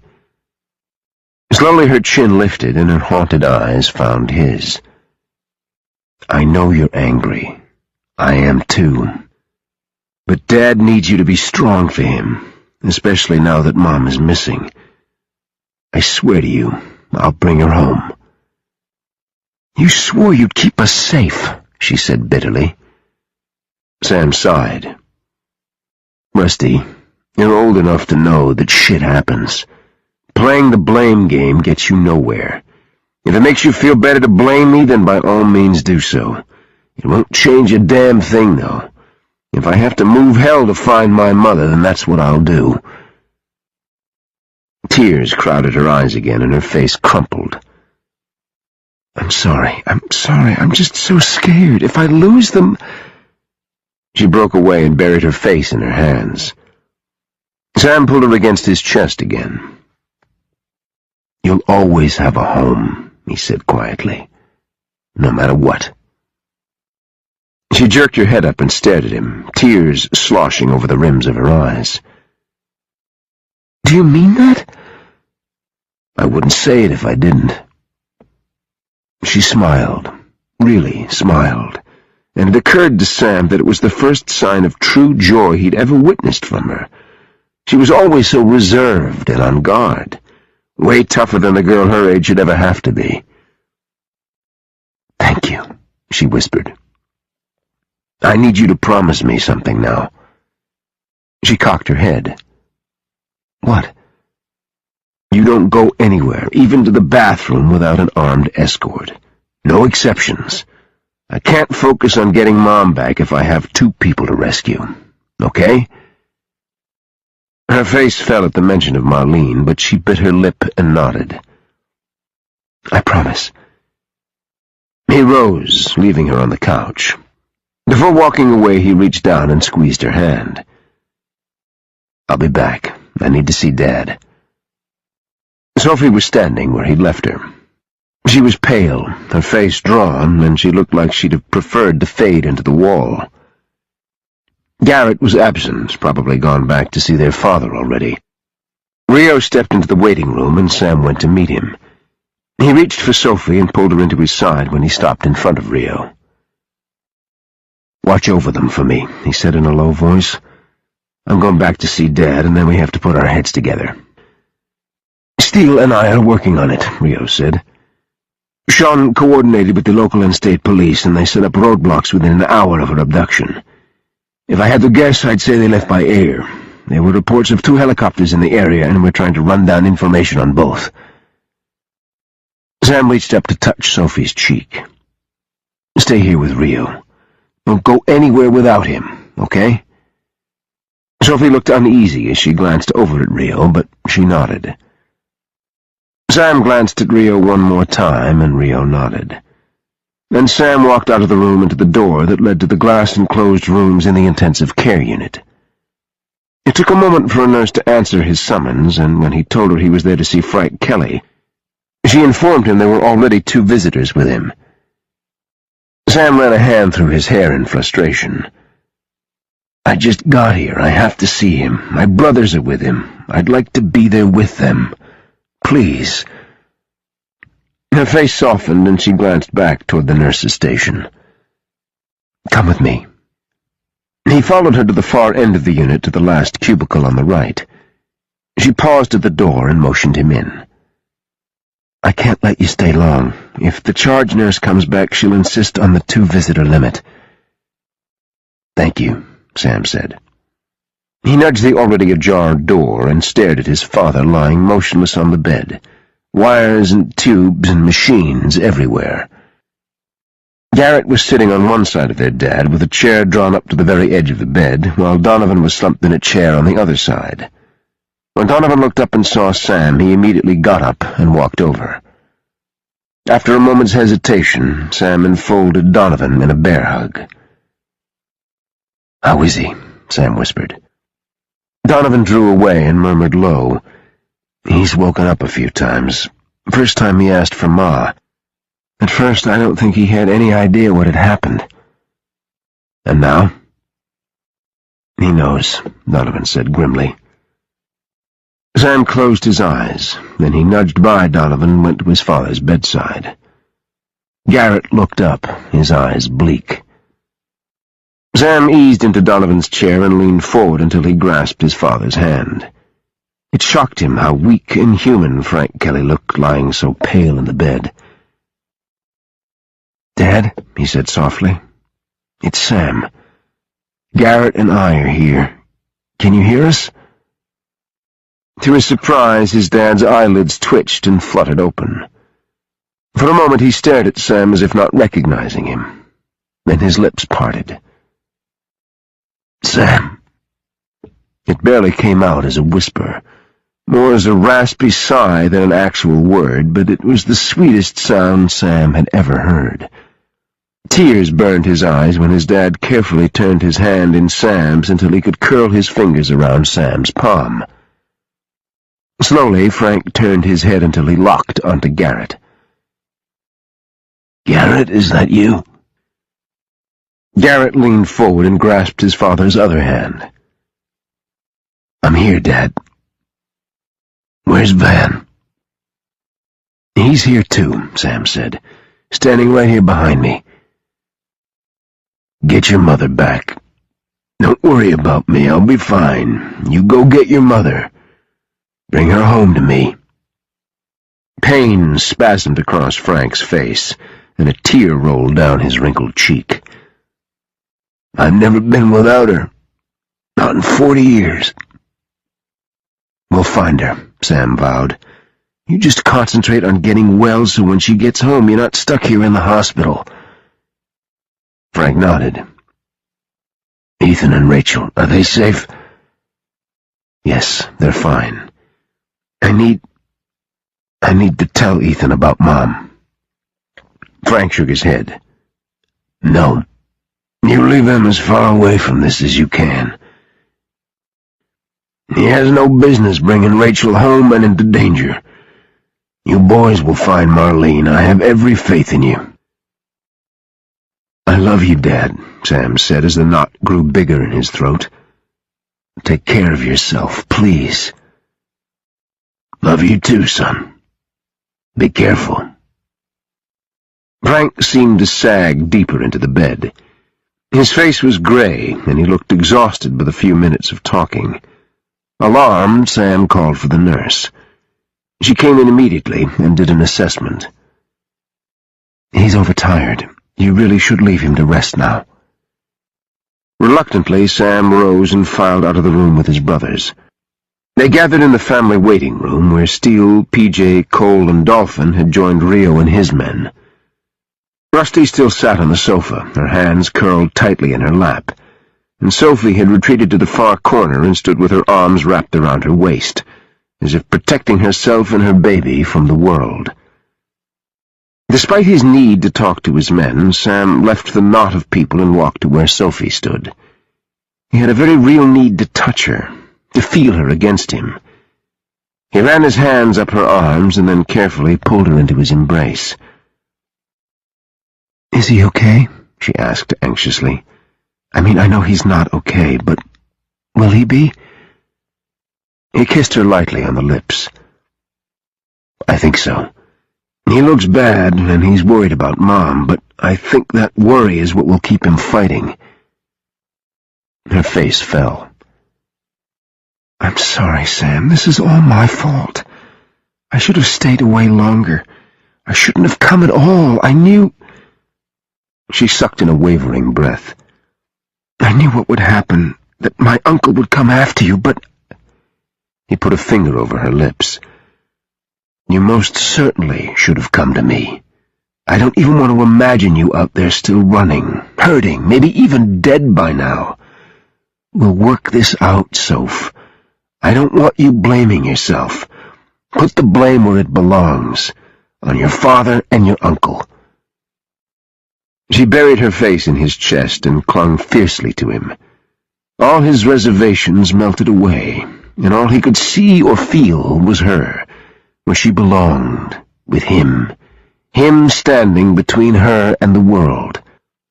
A phone rang, and Sam turned sharply to find the source. The community phone on the wall, the one for the family to use, rang loudly, interrupting the quiet in the small room. Donovan picked it up and muttered a hello. His entire body tensed, and his expression became dark and forbidding. His hand curled so tightly around the receiver that Sam could see his knuckles whiten. Sam stepped away from Sophie just as Donovan extended the phone in his direction. "It's Mouton. He wants to speak to you."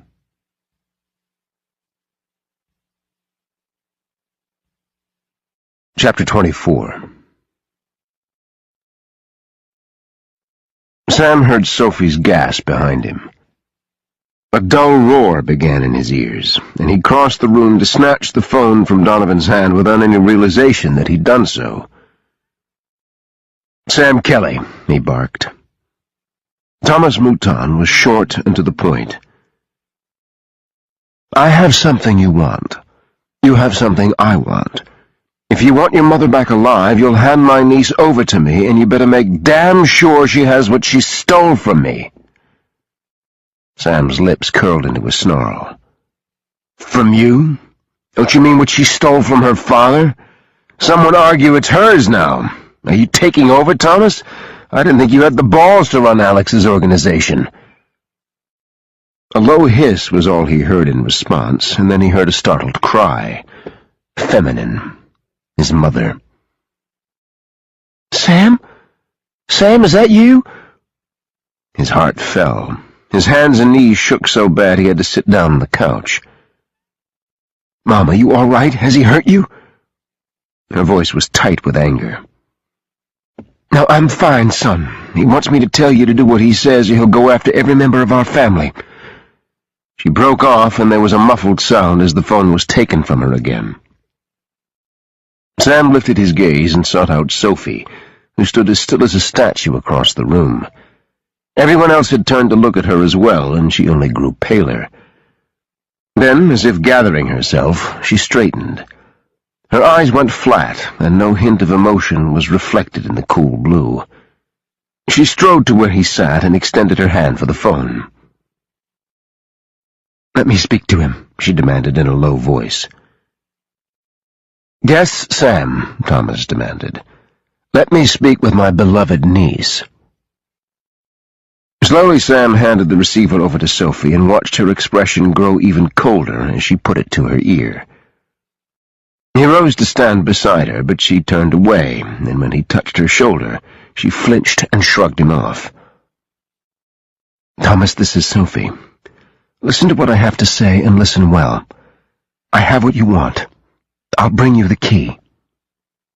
Sam lunged for the phone, but Sophie wrenched it from his grasp and backed away as far as the cord would allow. She angrily held up a finger to stop him and glared fiercely, a clear order for him not to interfere. He stood there seething, his rage growing with each moment. "If you harm Mrs. Kelly, if you so much as scratch her, I'll disappear with that key and I'll destroy it. You'll never find it. You'll never have access to my father's wealth or his dealings." She paused for a moment and seemed to listen to something Thomas said. Sam tried to lean closer, but again she twisted away. "Don't fuck with me, Thomas," she said softly. "I have nothing to lose. I'll come to you, but you get nothing until she's freed. Do we have a deal?"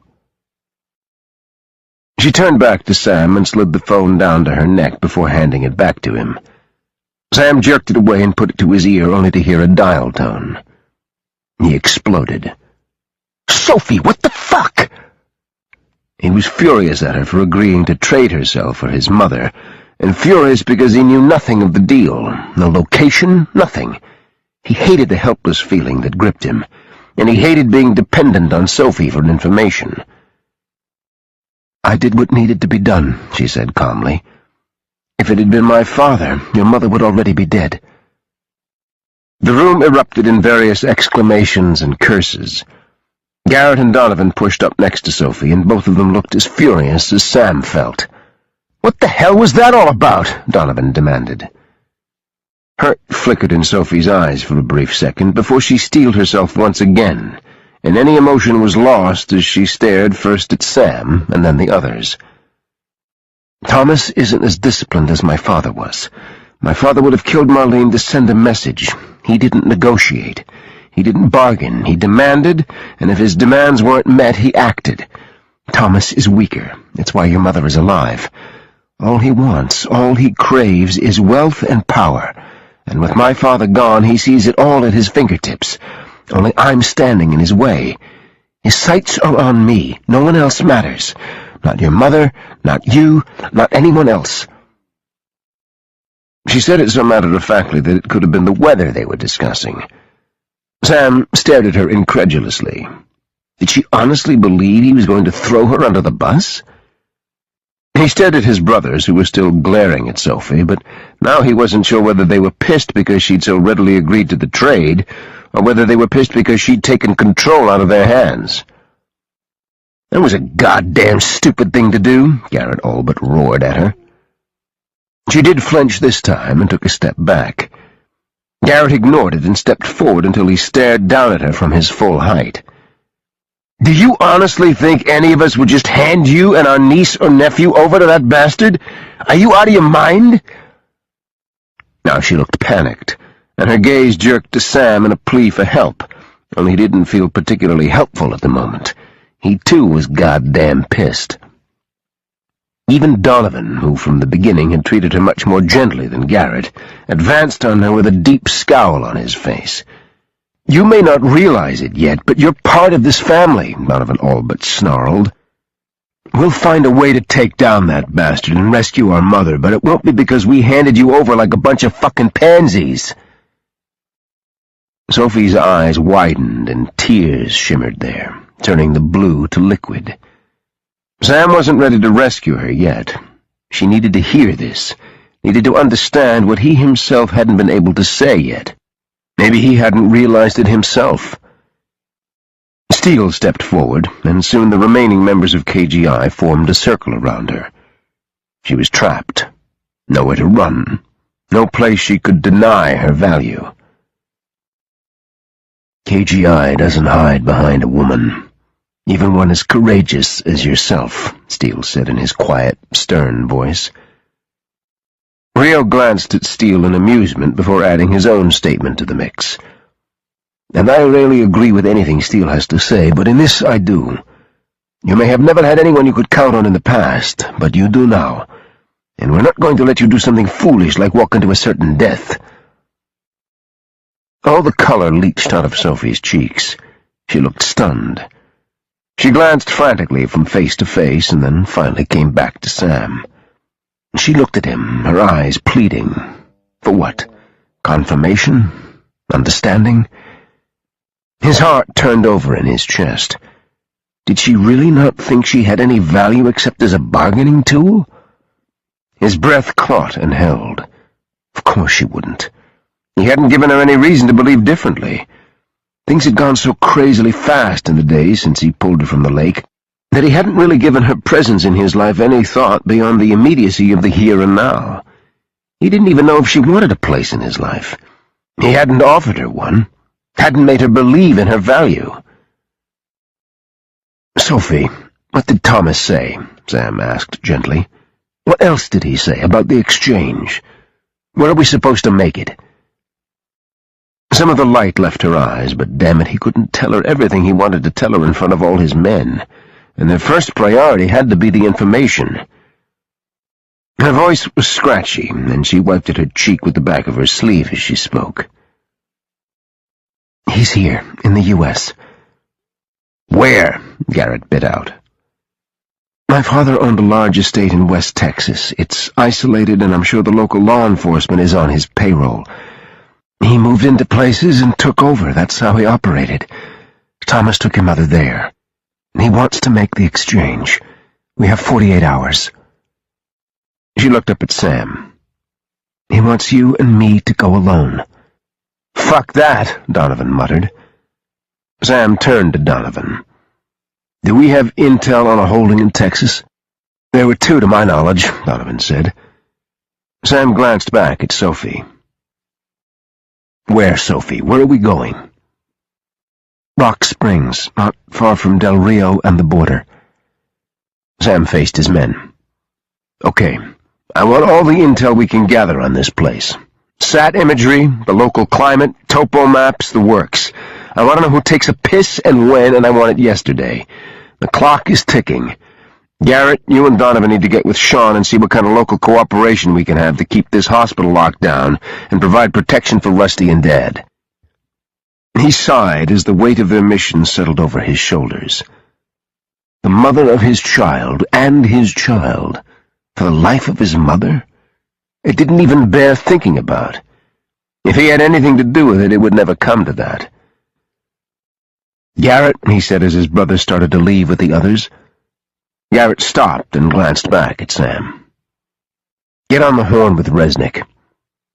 Sophie stiffened and turned away. "Yeah, and?" Garrett said. "Tell him to stay the fuck out of our way."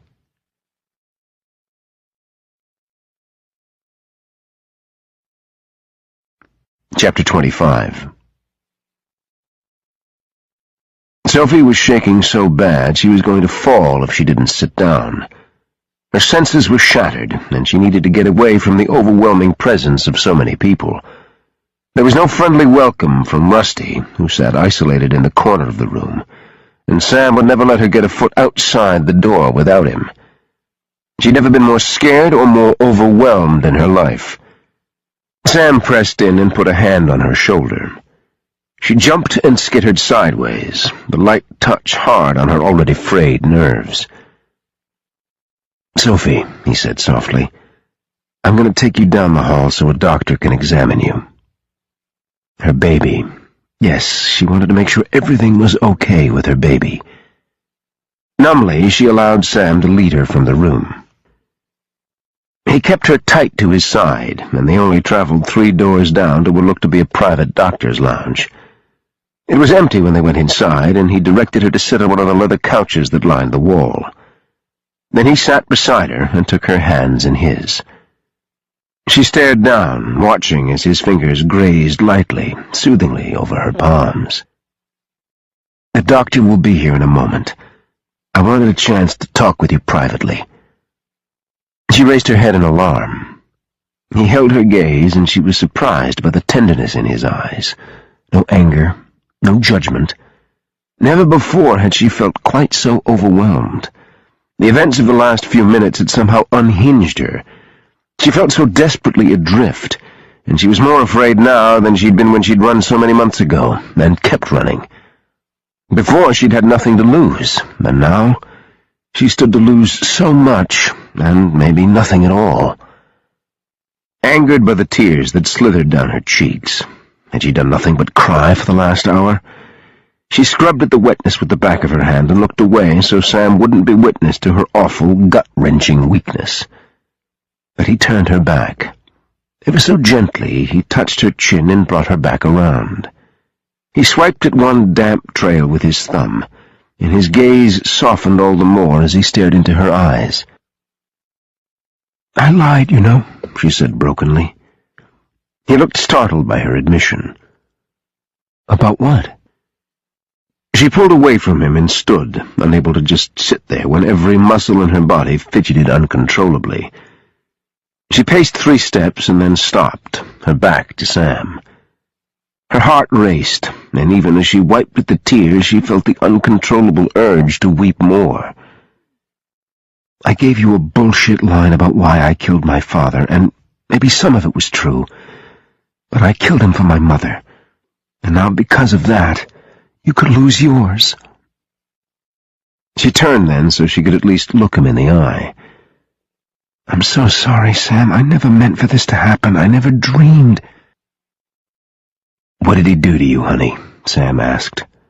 "What about your mother? You never mentioned her." "You're so lucky," she said, with all the envy in her heart. "Even with all that's happened, you're so fortunate. You have such a wonderful family." He rose to stand in front of her.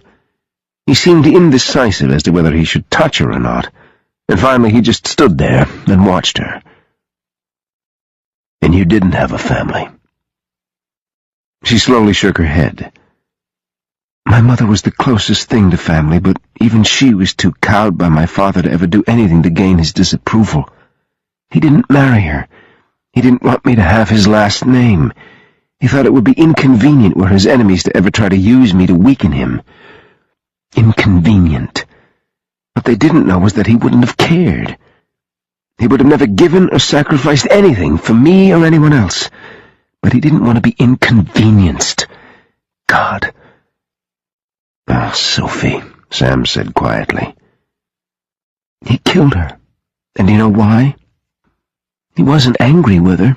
She had nothing to do with it. She was unfortunate enough to be in the room when a man my father was cutting a deal with questioned whether or not he had the stomach to do what it took to get the job done. Want to know what my father did then?" Sam closed his eyes. "Jesus, Sophie, you don't have to tell me this." Yes, I do. So maybe you'll understand, because even I don't understand. I don't understand any of it. We were eating dinner. He had this asshole over to discuss business. When the man questioned him, he simply pulled out a gun and shot my mother in the head, at the dinner table, and then calmly went back to eating. His only comment, "Do you doubt me now?" Holy shit. How old were you? She was quiet for a moment because all she could think of was the image of her mother slumped forward in her chair, the sound of her fork clattering to the table, and the blood. So much blood. It had run onto the pristine white tablecloth. Sophie hadn't screamed, she hadn't reacted. She'd known, even as young as she was, that if she'd made any sound, it was likely her father would have killed her too, just to make a point. "I was 10, she finally said.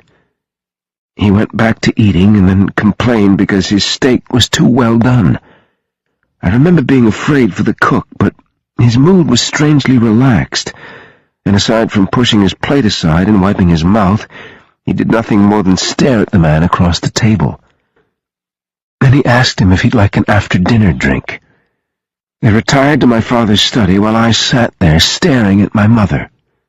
I sat there until the maid came to lead me away, and my father's men then disposed of my mother's body like they'd disposed of everything else in my father's life that displeased him." She lifted her gaze once more to Sam's. "You wanted to know why I killed him. I killed him with the same disdain that he once killed my mother. and I killed him so I would finally be free. Jesus, baby, I don't even have words. I don't know how you survived as long as you did." He pulled her into his arms and cradled her protectively against his chest. He stroked her hair with one hand and held her tightly with the other. "I'm sorry. I'm so sorry." She closed her eyes and inhaled his comforting scent. Hot tears continued to leak down her cheeks, absorbed by his shirt. She'd never cried for her mother. She'd been too afraid. Even in the darkness of her room at night, she'd been too afraid her father would hear. He abhorred weakness, and she'd spent years removing any hint of it from her demeanor. A knock sounded at the door, and she quickly stepped away from Sam, wiping at her face in an effort to hide her distress. He gave her a moment and then leaned in to kiss her on the forehead. "That's the doctor. Have a seat and get comfortable. I want him to give you a thorough checkup before we leave here." She sagged onto the couch and only half listened as Sam went to the door and spoke in low tones to the doctor. A moment later, an older man walked in, pushing a portable piece of medical equipment, with Sam close on his heels. It didn't escape her notice that Sam's hand was on his gun, and he watched the doctor closely when he stepped in front of Sophie.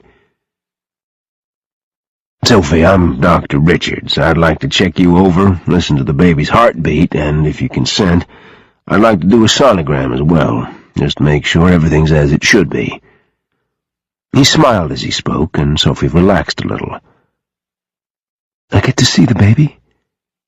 Hope and excitement welled in her chest, and ridiculously she felt like crying all over again.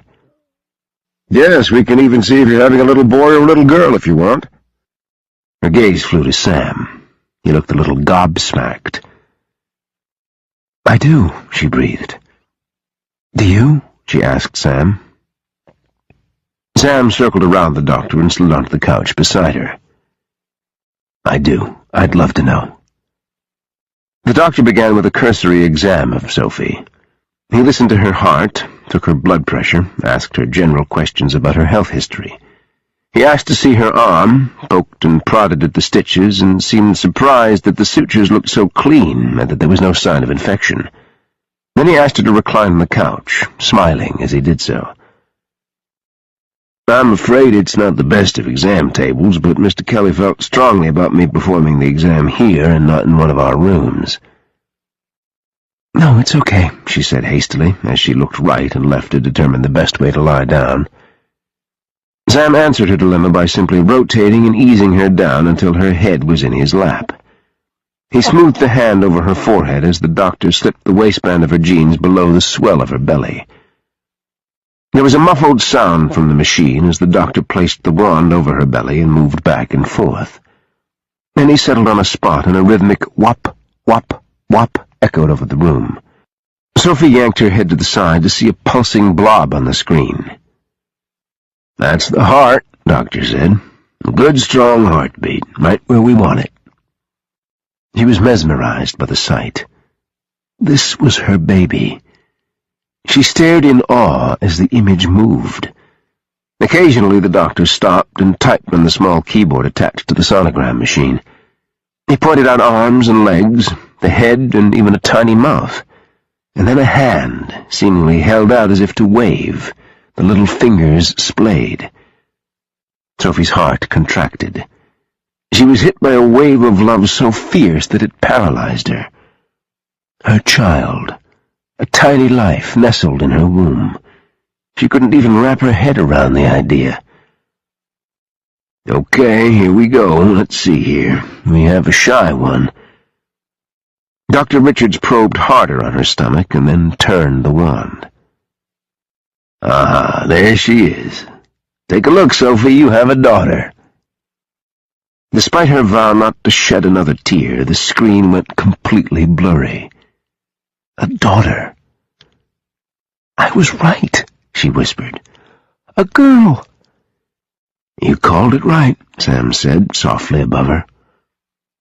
The catch in his voice had her tearing her gaze from the screen to look up at him. He was staring at the monitor with such awe in his eyes that she felt her chest squeeze a little harder. Then he glanced down, and their eyes caught and held. He touched her cheek, and the emotion in his gaze nearly undid her. "She's beautiful, Soph. Just like her mama." She looked back at the monitor and smiled. The small burst of joy was so welcome, so wonderful, that she wanted to hold on to it forever. Dr. Richards pulled the wand away from her belly and carefully pulled her pants back up over her waist. "I'd leave those stitches in your arm for another few days. Keep the area clean and a bandage over it. It's healing quite nicely, though. Everything else looks good. I'd say you have a healthy little girl there." "Thank you. Thank you so much. It was so nice to see her for the first time." The doctor smiled and backed away from the couch. "I'll leave you two now. I have patients to get back to." He wheeled the sonogram machine away, and a second later she heard the door close behind him. She tried to push to a sitting position, but it was awkward. Sam helped her up, and she leaned against the couch, suddenly exhausted but euphoric at the same time. A daughter. Reverently, she palmed her belly and rubbed softly over the swell. Sam put his hand over hers and squeezed. "I just want her safe," Sophie said. Sam cupped her chin and pulled until she faced him. His expression was hard now, devoid of his earlier tenderness. There was determination there. "She will be, Sophie. We'll find a way. I need you to believe that." "I want to," she said honestly. "Help me, then. I need information. I know you're tired, but I need you to tell me and my men everything you can about your uncle, about your father's holding in Rock Springs, every detail you can think of. They're gathering intel now, and we need to move quickly, but you can help us a lot if you tell us what you know." "Of course I will." "Where's the key? I asked you in the truck, but you never answered." She covered her face in a tired gesture, knocking his hand from her chin in the process. She rubbed at her eyes and sighed. "The night I took the boat when I was coming to you, I hid the key in a box and buried it in the planter that was at the bait shop where I got the boat. It's there. The ice box. That's the name of the store." "I know of it. It's a few miles down the lake from Paris Landing. I'll send one of Rio's men for it." She shook her head. "No, I should go." He frowned. "You're not going anywhere. You're unprotected." There was determination in her eyes as she stared back at him. "That key is all the insurance I have, Sam. All the insurance our child has. I won't take a chance with it."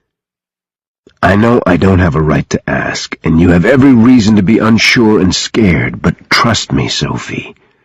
Trust me. Trust that I won't do anything that puts any of you at risk. I'll send him for the key, and he'll return it to us. To you." She swallowed hard, and he could see the conflict so readily apparent on her face. His hand closed over hers, and he felt her tremble in his grasp. Finally, she nodded. "Okay, send him." He lifted her hand and kissed her fingertips. "Come on, then. Let's go find the others." Chapter 26. After issuing instructions to Rio to send a man to retrieve the key, Sam went back in to see his father. This time he didn't disturb him. He simply stood by his bedside and watched the up and down lines on the heart monitor and took reassurance in the rhythmic sounds of each breath. Now more than ever he needed to take steps to ensure the safety of his family. It would take months to see to fruition the detailed plans for a veritable fortress on the land he'd purchased, but no longer would he put it off. His family would be safe and under his watchful eye. All of them. He reached down to touch his father's hand. It was cold, too cold to the touch. His mother should be here, sitting by his bedside, not scared out of her mind in some shithole in West Texas. He hadn't prayed in a long time, but he prayed now. He recalled every trip to church with his parents, and knew his mother found comfort in Scripture and the steady words from the pulpit. He hoped she reached back for that now and that she didn't lose hope. "I'll bring her home, Dad," he whispered. "Somehow I'll make this all right." He turned and walked out of the cubicle and came face to face with the nurse who'd shown him in earlier. She gestured toward a man on one of the phones at the nurse's station a few feet away. "The doctor's here if you'd like to talk to him about your father." "Thank you, I would." "Wait here and I'll get him," she said. A few seconds later the doctor hung up the phone and the nurse spoke to him and pointed in Sam's direction. The doctor walked over and extended his hand. "I'm Dr. Caldwell. I'm in charge of your father's care." Sam shook his hand. "Sam Kelly. How is he, Doctor?" "He's doing well, considering. He had a major blockage that we went in and stented. There was another artery with about 65% blockage that we ballooned. He'll have to be on medication, and he'll need to make some drastic changes to diet and lifestyle, but he should do well with proper treatment." Relief nearly crushed Sam on the spot. "When do you think he'll go home? I mean, is he even near that point? How long will you keep him?" The doctor smiled. "I'd like to keep him for a couple of days and monitor his recovery, make sure there aren't any problems. I'll run some tests to see how much, if any, of the heart was damaged, but he'll be able to go home in a couple of days." "Thank you," Sam said. The doctor put his hand on Sam's shoulder. "No problem. That's my job. If you'll excuse me, I have other patients to see." Sam nodded and the doctor walked away. Sam glanced back toward his father's room before walking out of the unit himself. When he rejoined the others in the family room, he briefed Donovan and Garrett on what the doctor had said, and then he turned to the matter at hand. "Sean, give me the details on what you've worked out for security here at the hospital," Sam said quietly. "I need every man I can get when we go to Rock Springs, but I also won't leave Dad and Rusty unprotected." Sean looked haggard, like he hadn't slept in a week, and grief was raw like a storm in his eyes. Frank and Marlene were like parents to him, and he was another son in an already large family. He was young, but he was a damn good cop, and Sam trusted him to keep his loved ones safe from harm. "State police were screaming, but your pal Resnick called and they calmed down," Sean said. Sam's brow furrowed in surprise, and he turned to Garrett. "Did you know anything about this?" Garrett shrugged. "All I told him was to keep Uncle Sam off our asses and out of West Texas. Figure that's all he needed to know." Resnick had come through in spades. He was a good man when the chips were down. Sam knew he'd put him in an untenable position. His ass would be on the line with his superiors, but he'd gone on a limb for Sam. Debt paid. "Okay, what else?" he directed at Sean. "We have 3 troopers assigned to the hospital. I also have 2 locals and 2 of my guys from the county. We've alerted hospital security, and they've called in backup, so they've doubled their field. I'll stay with Frank and Rusty myself." Sam inhaled and looked over at his brothers and broached the topic that had been troubling him since their conversation with their dad. "I know Dad doesn't want Ethan involved, but I have to call him. I need Baker and Renshaw, and Ethan will be pissed if we don't tell him what's gone down.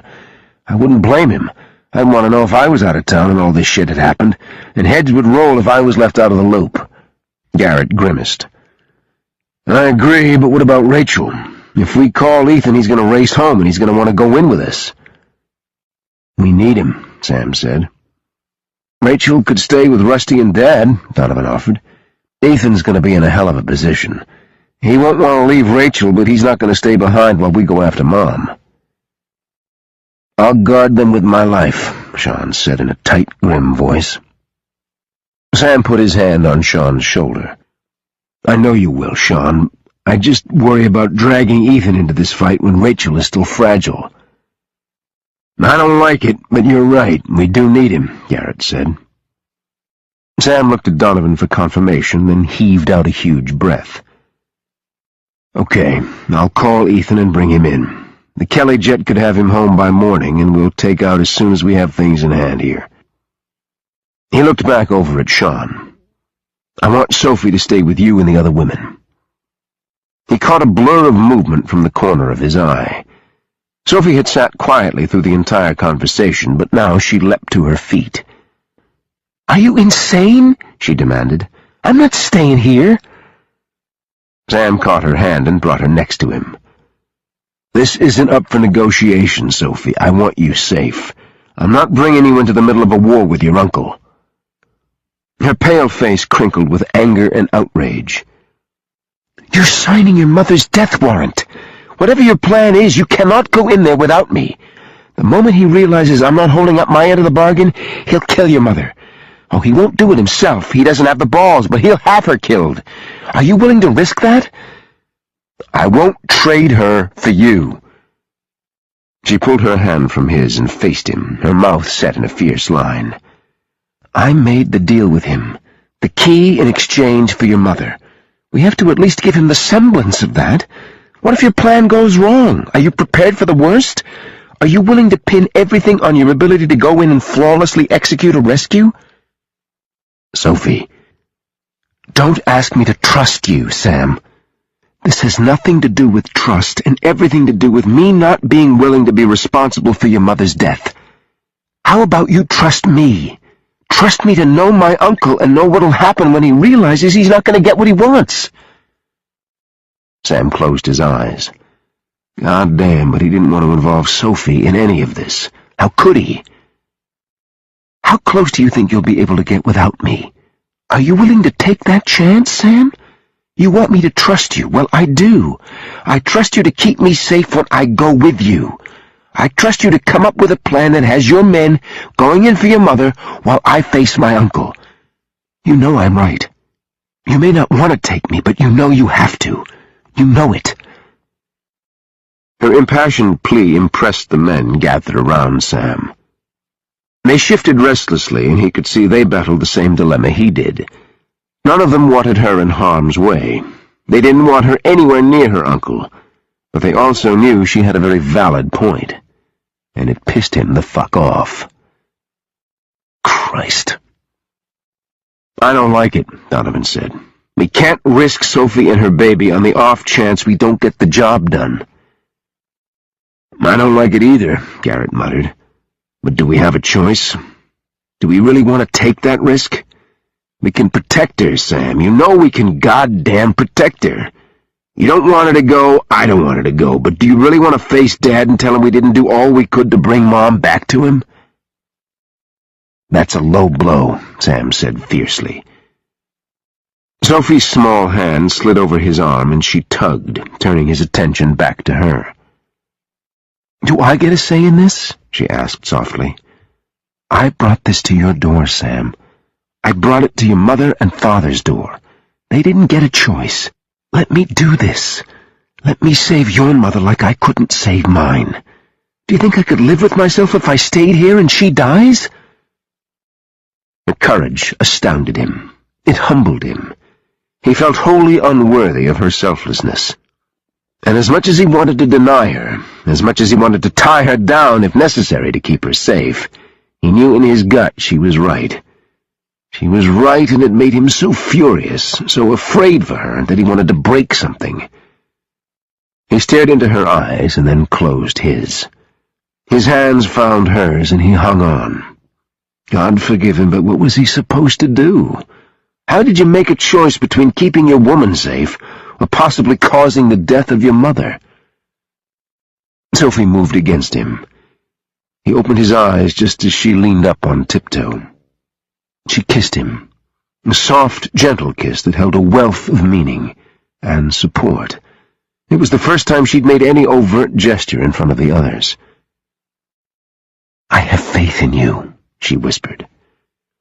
Her fingers squeezed his, and she rocked back on her feet. There was more trust in her gaze than he deserved. He just prayed he didn't betray it. Feeling empty, he turned to the others, but he kept a tight hold on one of Sophie's hands. "We reworked the plan," Sam said bleakly. "I'll go in with Sophie. I want PJ and Cole on sniper duty. As soon as the bastard shows himself to us, I want him taken out. Everyone else will surround and go in. This has to be precisely timed. There's no room for mistakes." "We won't fail," Steele said. "We never have. We won't start now." Sam pulled Sophie closer to him, needing in that moment to feel her warmth, to remind him of what was at stake. He slid his hand down her body to her belly, feeling for the reassuring kick of his daughter. His daughter. "This is your niece," he said to his brothers. "Sophie's having a girl." He needed them to know, needed to make it personal, to make this as real to them as it was to him. Then they'd know what was at risk. Donovan's face split into a wide grin. He moved forward, swept Sophie into his arms, and spun her around. Even Garrett smiled, and when Donovan set her down, Garrett reached for her hand. She hesitated only for a split second before she went willingly into Garrett's embrace. He hugged her close. She seemed shocked by their gestures, and when Garrett let her go, she teetered a little. Her eyes glazed. "If she's half as fierce as her mother, she'll be a force of nature," Garrett said in a gruff voice. A wry smile curved her lips. "If you keep this up, I'll get the idea you actually like me." "I regret that I ever gave you the idea I disliked you," Garrett said, his eyes serious. "And maybe I did. I was wrong." She stared at Garrett in stunned disbelief. Sam smiled. Garrett admitting he was wrong was a sight to behold. Sam held out his hand for Sophie to return to him. She came willingly, and he pulled her to his side. "This has to go right," he told the men surrounding him. "I can't lose her." Chapter 27. While Sam and his men entered the final planning stages, Sophie slept and Sam watched over her. He wasn't entirely focused on the conversation in the intense strategy session because his gaze kept drifting to the small woman who held such a big part of him in her hands. He hated that he couldn't keep her here, safely tucked away from anything that could hurt her. He despised it. Before, KGI would have planned a ruthless extraction, gone in with precision, rescued the hostage, been in and out in an hour, wiped their hands, moved on to the next job. That had all gone to hell because this was their mother, and if Sophie was to be believed, and he did believe her uncle was a wild card. No one really knew how he'd react because he'd never been tested. He'd never assumed any leadership in Alex Mouton's organization. That made him unpredictable, and they couldn't afford to risk his mom's life by assuming anything. Goddamn, but he hated this. "PJ and Cole will be on sniper duty," Steele said in a low voice next to Sam. Sam turned to his team leader and knew he'd been caught napping. He'd been staring down at Sophie, who was curled on the small couch in the family room, her face tense and drawn even in sleep. It was all he could do to not run his fingers over her lips to ease the worry stress. But he didn't want to disturb her. The next hours would be tense, and she needed her rest. "You and Sophie can make nice and meet Thomas for the trade if the bastard will even show himself. The rest of us will stage around the house and go in. If Marlene is inside, we'll get her out.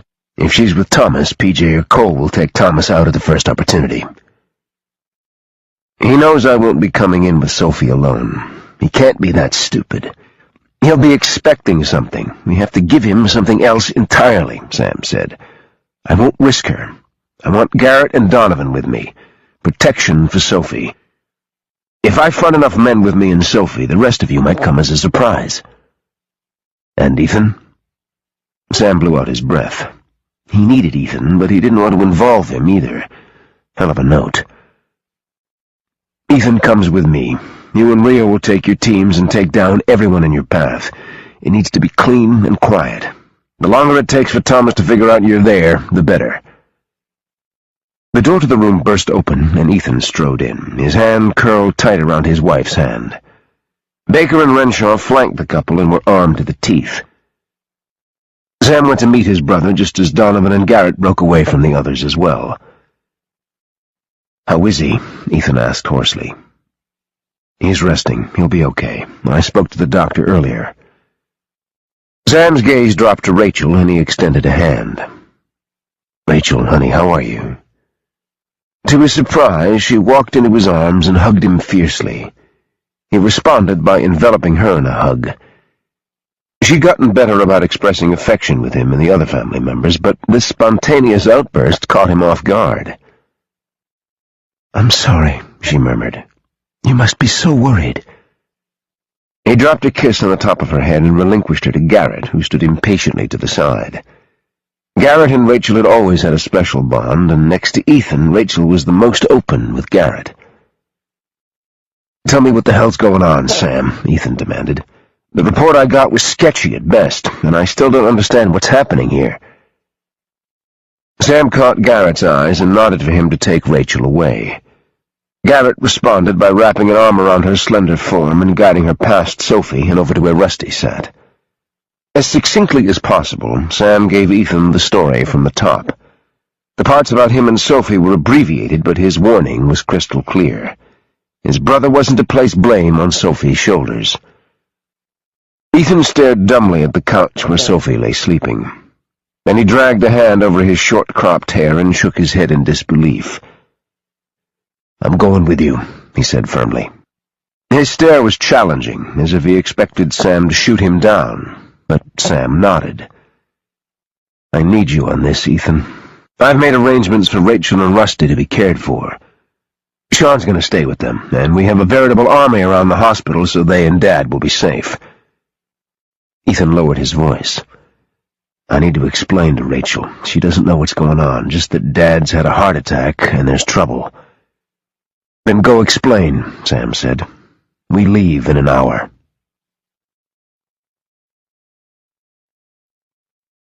Sophie, honey, time to wake up." She heard the words, but they seemed so far away. Drowsily, she opened her eyes to see Sam sitting on the edge of the couch, his eyes full of misgivings. "Are we leaving?" She was proud of the way she kept the fear from her voice, how steady the words came out. "Yeah, we need to go." She pushed herself to a sitting position and took quick stock of the room around her. There were faces she hadn't seen before. A man who looked a lot like Garrett stood against the far wall, his arms sheltering a slender woman with brown hair. Two other men, heavily armed, stood with steel. The man and woman must be Sam's brother and sister-in-law. "The key," she said, and stopped to clear the cracking from her voice. "Did they get the key?" Sam reached into his pocket and pulled out a long, cylindrical piece of metal. "Is this it?" he asked, as he turned it over in his palm. It was an odd piece. It didn't at all look like a traditional key. She could understand his skepticism. She took it from him and ran a finger over the series of etchings on the outside. "Yes, it's specially engineered. It's quite a piece of technology. On the outside, the etchings are the key part. Each groove fits into a corresponding groove in the keyhole. But it's hollow, as you can see, and on the inside is an encrypted code that is scanned once the key fits the lock. It's all computerized, and on the end where you hold it is a sensor. If the person's pulse is too elevated or the skin temperature is off the normal body heat by more than a degree, access is denied." Sam shook his head. "Your father was a paranoid bastard." "He liked to think he was careful and thought of every eventuality. He didn't trust anyone, but he was also arrogant. He had such a tight security net around him at all times that he thought himself invincible. He didn't think anyone could touch him." "Motherfucking God complex," Donovan muttered. Sophie looked up to see that Donovan and Garrett had gathered, as had the man she assumed was their brother Ethan. She nodded. "In some ways he did consider himself a god, not a deity. He wasn't a religious man. He had no tolerance for what couldn't be touched or seen. He considered religion a weakness, and he was all about strength, or what he perceived as strength." "How the hell did you ever have the nerve to go up against him?" Garrett asked. "You said you shot him, but how?" She looked down at her hands. "It's nothing to brag about. I'm not proud of what I did. I did it for selfish reasons. I'm not a noble person."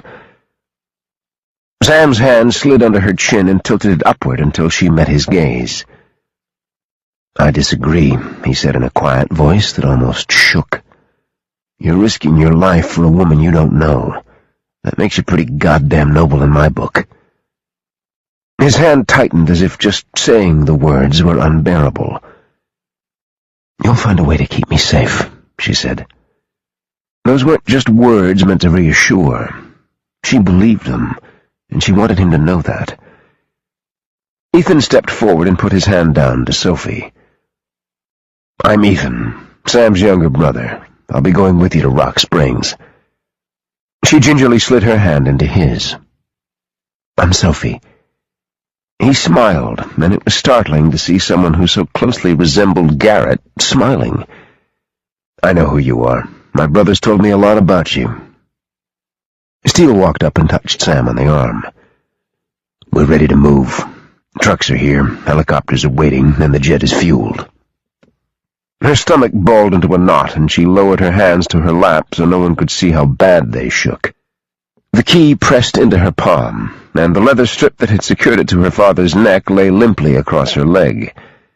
Deep red splotches stained one side. Her father's blood. The key had been her insurance policy, but now it was the only thing that stood between Marlene Kelly and certain death.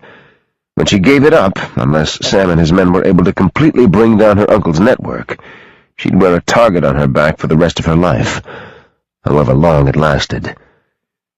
Sam reached for her hand and pulled her up to stand beside him. His eyes found hers, and he touched her cheek in a tender gesture. Then he let his hand fall away and tugged her into the protective circle of his men as they walked out of the hospital.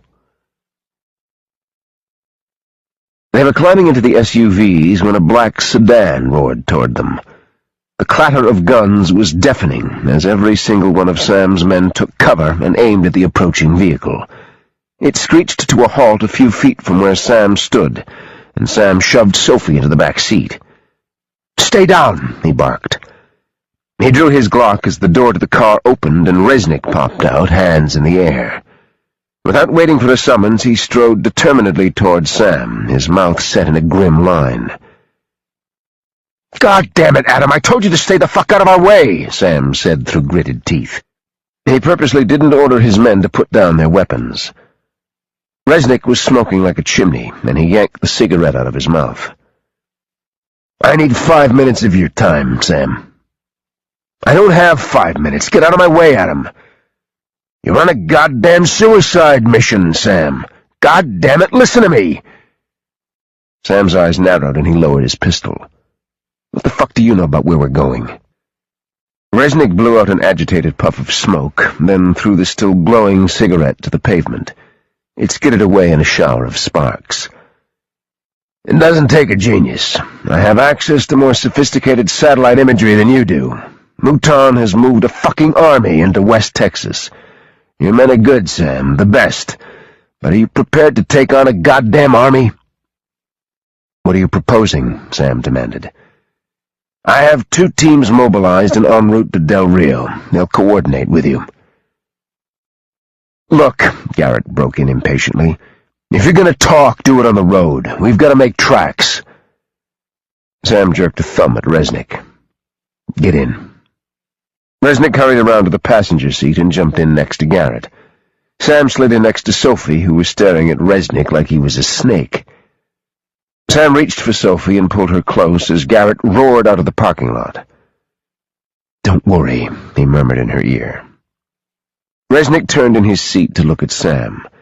His gaze drifted over to Sophie, and a look of true regret sparked in his eyes. "I'm sorry for what happened before, Sophie.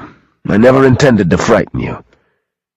Some of the tension faded, and she relaxed against Sam's side. "Now what the hell have you got planned?" Sam asked Adam.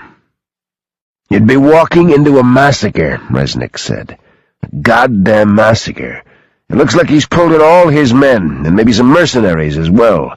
Who the fuck knows what third-world country owes him enough favors that they'd supply him with military power? There's probably a dozen." "Son of a bitch," Sam swore. "He's got my mother. He wants to trade her for Sophie. That's not going to happen. Our only hope is to go in and take him out." Resnick nodded and stuck a cigarette into his mouth, though he didn't make a move to light it.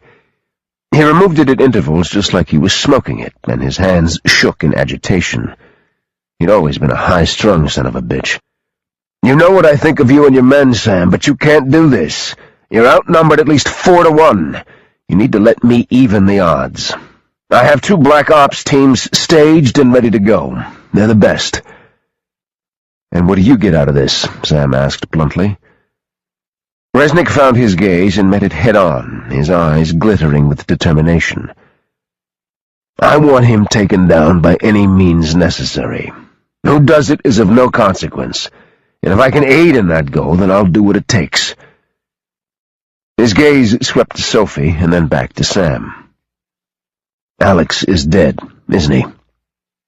Sam gave a short nod. Resnick's eyes narrowed. "Who killed him?" Sophie stiffened beside Sam, but he didn't react. "Does it matter?" he asked calmly. Resnick shook his head and tore the cigarette from his mouth again. No, it doesn't matter at all, as long as the bastard is gone."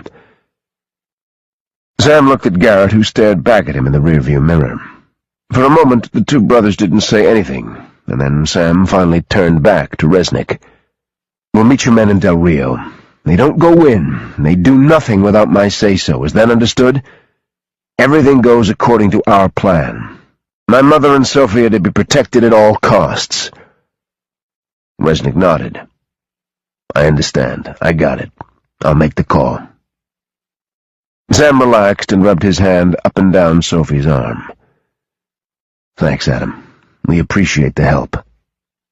"Don't thank me. Just nail that bastard to the wall. That's my thanks."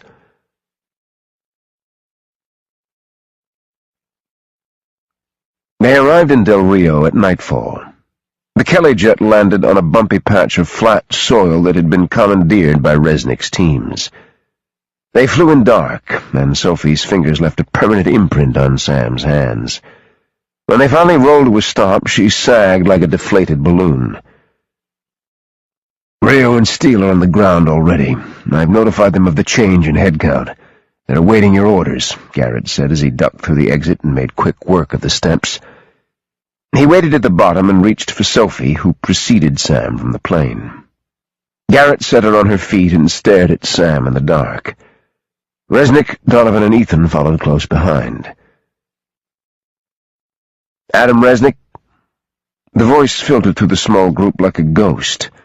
They all turned rapidly, drawing their weapons. "Kyle Phillips, United States Marine Corps, sir. My men are here and awaiting your orders." "Show yourself, soldier," Resnick said. There was only a slight shift in the air, and then a dark figure appeared next to Resnick. Resnick didn't waste time with pleasantries. "Phillips, this is Sam Kelly and his brothers Garrett, Donovan, and Ethan. You'll be taking orders from them. This is their mission, but it's your job to make damn sure they don't fail." "Yes, sir." Phillips turned to Sam and extended his hand. "I've heard a lot about you, sir. It's a pleasure to meet you." Sam took his hand and gave it a quick shake. "I appreciate you and your men coming, Phillips. What information do you have for me?" "If you'll come with me, sir, we have vehicles waiting, 1/4 mile over that hill. I'll give you the report when we're inside." Sam took Sophie's hand, and Garrett, Donovan, and Ethan fell in, surrounding Sophie as they hurried after Phillips. When they reached the line of SUVs, Sam and Sophie got into the vehicle with Phillips and Garrett, while Resnick, Donovan, and Ethan got into another. "We've had the target under surveillance for the last 6 hours. There was a flurry of movement that ended 2 hours ago with what we believe was the arrival of his last influx of arms. We have 2 teams surrounding the house, and they're setting explosives now." "Have they seen my mother?" Sam asked. "Negative, sir. There hasn't been much movement in the house, and without a man inside, it's tough to see. It was built with defense in mind. No large open windows, few doors, etc. Most of the movement has been on the perimeter. They're preparing for war. I have 3 snipers. We'll position them to do the most damage we can before going in." "War is what they're going to get," Garrett muttered. "Excellent," Sam said. "I put my 2 best sharpshooters for the meeting with Mouton. We could use more around the perimeter." "We're damn good at what we do, sir. I want you to know that. We won't let you down." For the first time since this whole bloody business had begun, Sam felt a kernel of relief. He lived and died by his faith in the U.S. military and special ops. There weren't better men anywhere in the world, and he was damn glad to have them with him now. "I'll need you to brief your men on what's going down," Sam said. "Yes, sir. And I want whatever information you've got on the facility and the number of men and their position. I need to know every inch of this place before we go in. You'll coordinate with Steele and Rio, my team leaders. They'll have the field. My brothers and I are taking Sophie to make the exchange for my mother." "Yes, sir. We'll take care of it." "Thank you, Phillips. I appreciate it." "No thanks necessary, sir. It's my job." "Yeah, a job." He wished that's all it fucking was this time. Just a job.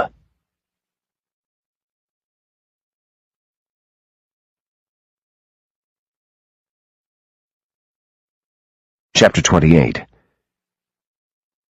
It didn't feel right. None of it felt right.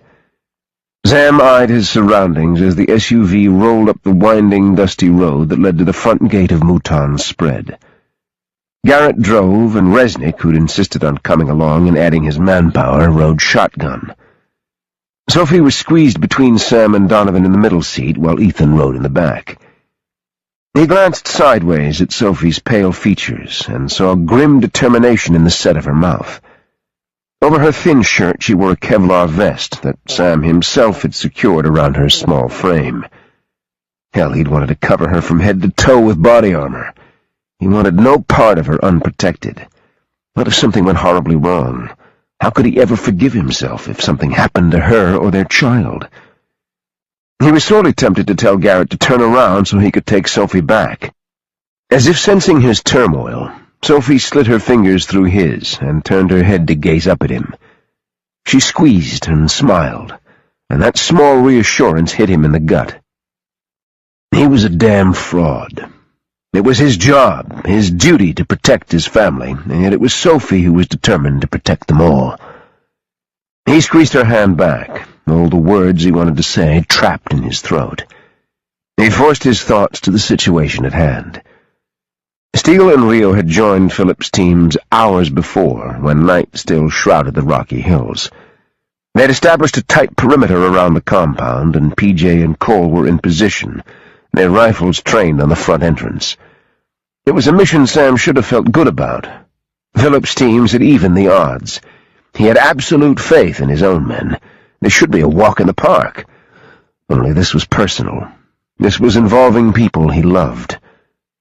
Love. God, he loved her. And it had to hit him now, when he was about to put her in danger? He looked away from her because if he didn't, he was going to lose it. He had to pull it together. He couldn't go into this with his head so goddamn messed up. He had to forget love. He had to forget about his mother. He had to forget about Sophie. And, oh God, he had to forget about his child. Just a job. He had to keep objectivity, or he was going to make a mistake, and he'd lose them all. Only his pulse wouldn't slow, and his heart felt like it was going to beat out of his chest. Over 14 goddamn years of being fearless and stoic in the face of danger, and he was going to fuck it all up now when it mattered the most. There were 3 armed guards at the heavy metal gate. The tension level in the SUV went through the roof. Garrett pulled to a stop and cracked the window. "We're here to see Thomas Mouton," he said coolly. Sophie went rigid next to Sam. The guard's gaze swept the SUV, and he gestured for Garrett to open his door. "Not gonna happen," Garrett said. "Tell Mouton we're here. He's expecting us." The guard's nostrils flared, but he picked up a radio and relayed the information. A moment later, the gate began to sweep open, and they were motioned through. "You stay behind me at all times," Sam said to Sophie, though he'd already gone over the plan a half-dozen times. "You don't move, you don't do anything until we tell you, and if I tell you to get down, you drop immediately." She nodded, but never looked away from the house that loomed closer in the windshield. They stopped directly in front of the main entrance, exactly in the location they'd pinpointed so that Cole and PJ had clear shots to the front steps. Everything hinged on a game of chicken, and KGI not flinching first. Sam hoped to hell Thomas was the nervous type. Garrett got out first, but stayed behind the open door. Resnick popped out on his side, and then Donovan got out on his side and knocked the seat forward for Ethan. "Stay in the truck until I tell you," Sam murmured to Sophie as he, too, opened his door. Sam stepped into the morning sun, glad that the light was behind them. He'd take any advantage he could. The seconds ticked into minutes until finally the front door opened, and Thomas Mouton stepped out, flanked by 2 guards. He looked nervous, a good sign, and when he caught sight of the men surrounding the SUV, he halted, and for a moment looked uncertain. Sam stepped forward until he was shoulder to shoulder with Garrett. "Where's my mother?" he called out. The 2 men were separated by a good 20 yards in a row of 4 steps leading up to the concrete landing outside the front door. "Where is my niece?" Mouton returned. Sam gestured at the truck. "She's inside." "As is your mother." Silence yawned, and Sam said nothing, waiting for Mouton to make the next move. "Bring her out. I want to see her. If you're trying to pull something, Kelly, I'll have your mother executed on the spot." "As a gesture of good faith, I'll bring Sophie out. That's all. She doesn't make a move toward you until I see my mother. Understand?" All the air left Sophie's lungs as Sam backed toward the truck and extended a hand inside. She didn't hesitate, didn't want him to witness the terrible fear that streaked through her veins. She grasped his fingers and slid over until she stepped out of the truck. "Stay behind the door," Sam directed. When he was satisfied with her position, he moved back ahead of her to face Mouton. "You see her. Now I want to see my mother, and she better be unharmed, Mouton." Sophie's uncle's mouth drew into a frown. No, he didn't like threats. She'd seen that look countless times when her father had issued a set-down to his younger brother. Thomas ignored Sam and looked directly at her. He had a distinct look of unease on his face, and fear. She could almost smell his fear. His forehead was shiny in the sunlight, and when she looked down at his hands, they were balled into fists at his sides. "The key, Sophie. Show me the key." Not waiting for direction from Sam, she slowly held her hand up, flashing the metal in the sun so he could plainly see the key and the leather band that had secured it to her father's neck.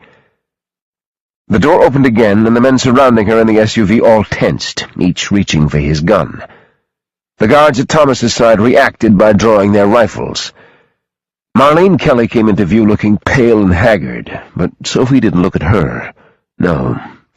Her focus was on the man nearly covered by Marlene, the man holding one arm tightly around her neck and pressing a gun to her temple with his other hand.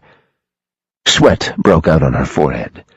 Her palms went damp, and her stomach clenched in a knot so tight she thought she was going to puke. It wasn't possible. She'd killed him. Sam froze when he saw the man holding his mother like a human shield. Not much of him was visible, but he could see enough to know he'd been had.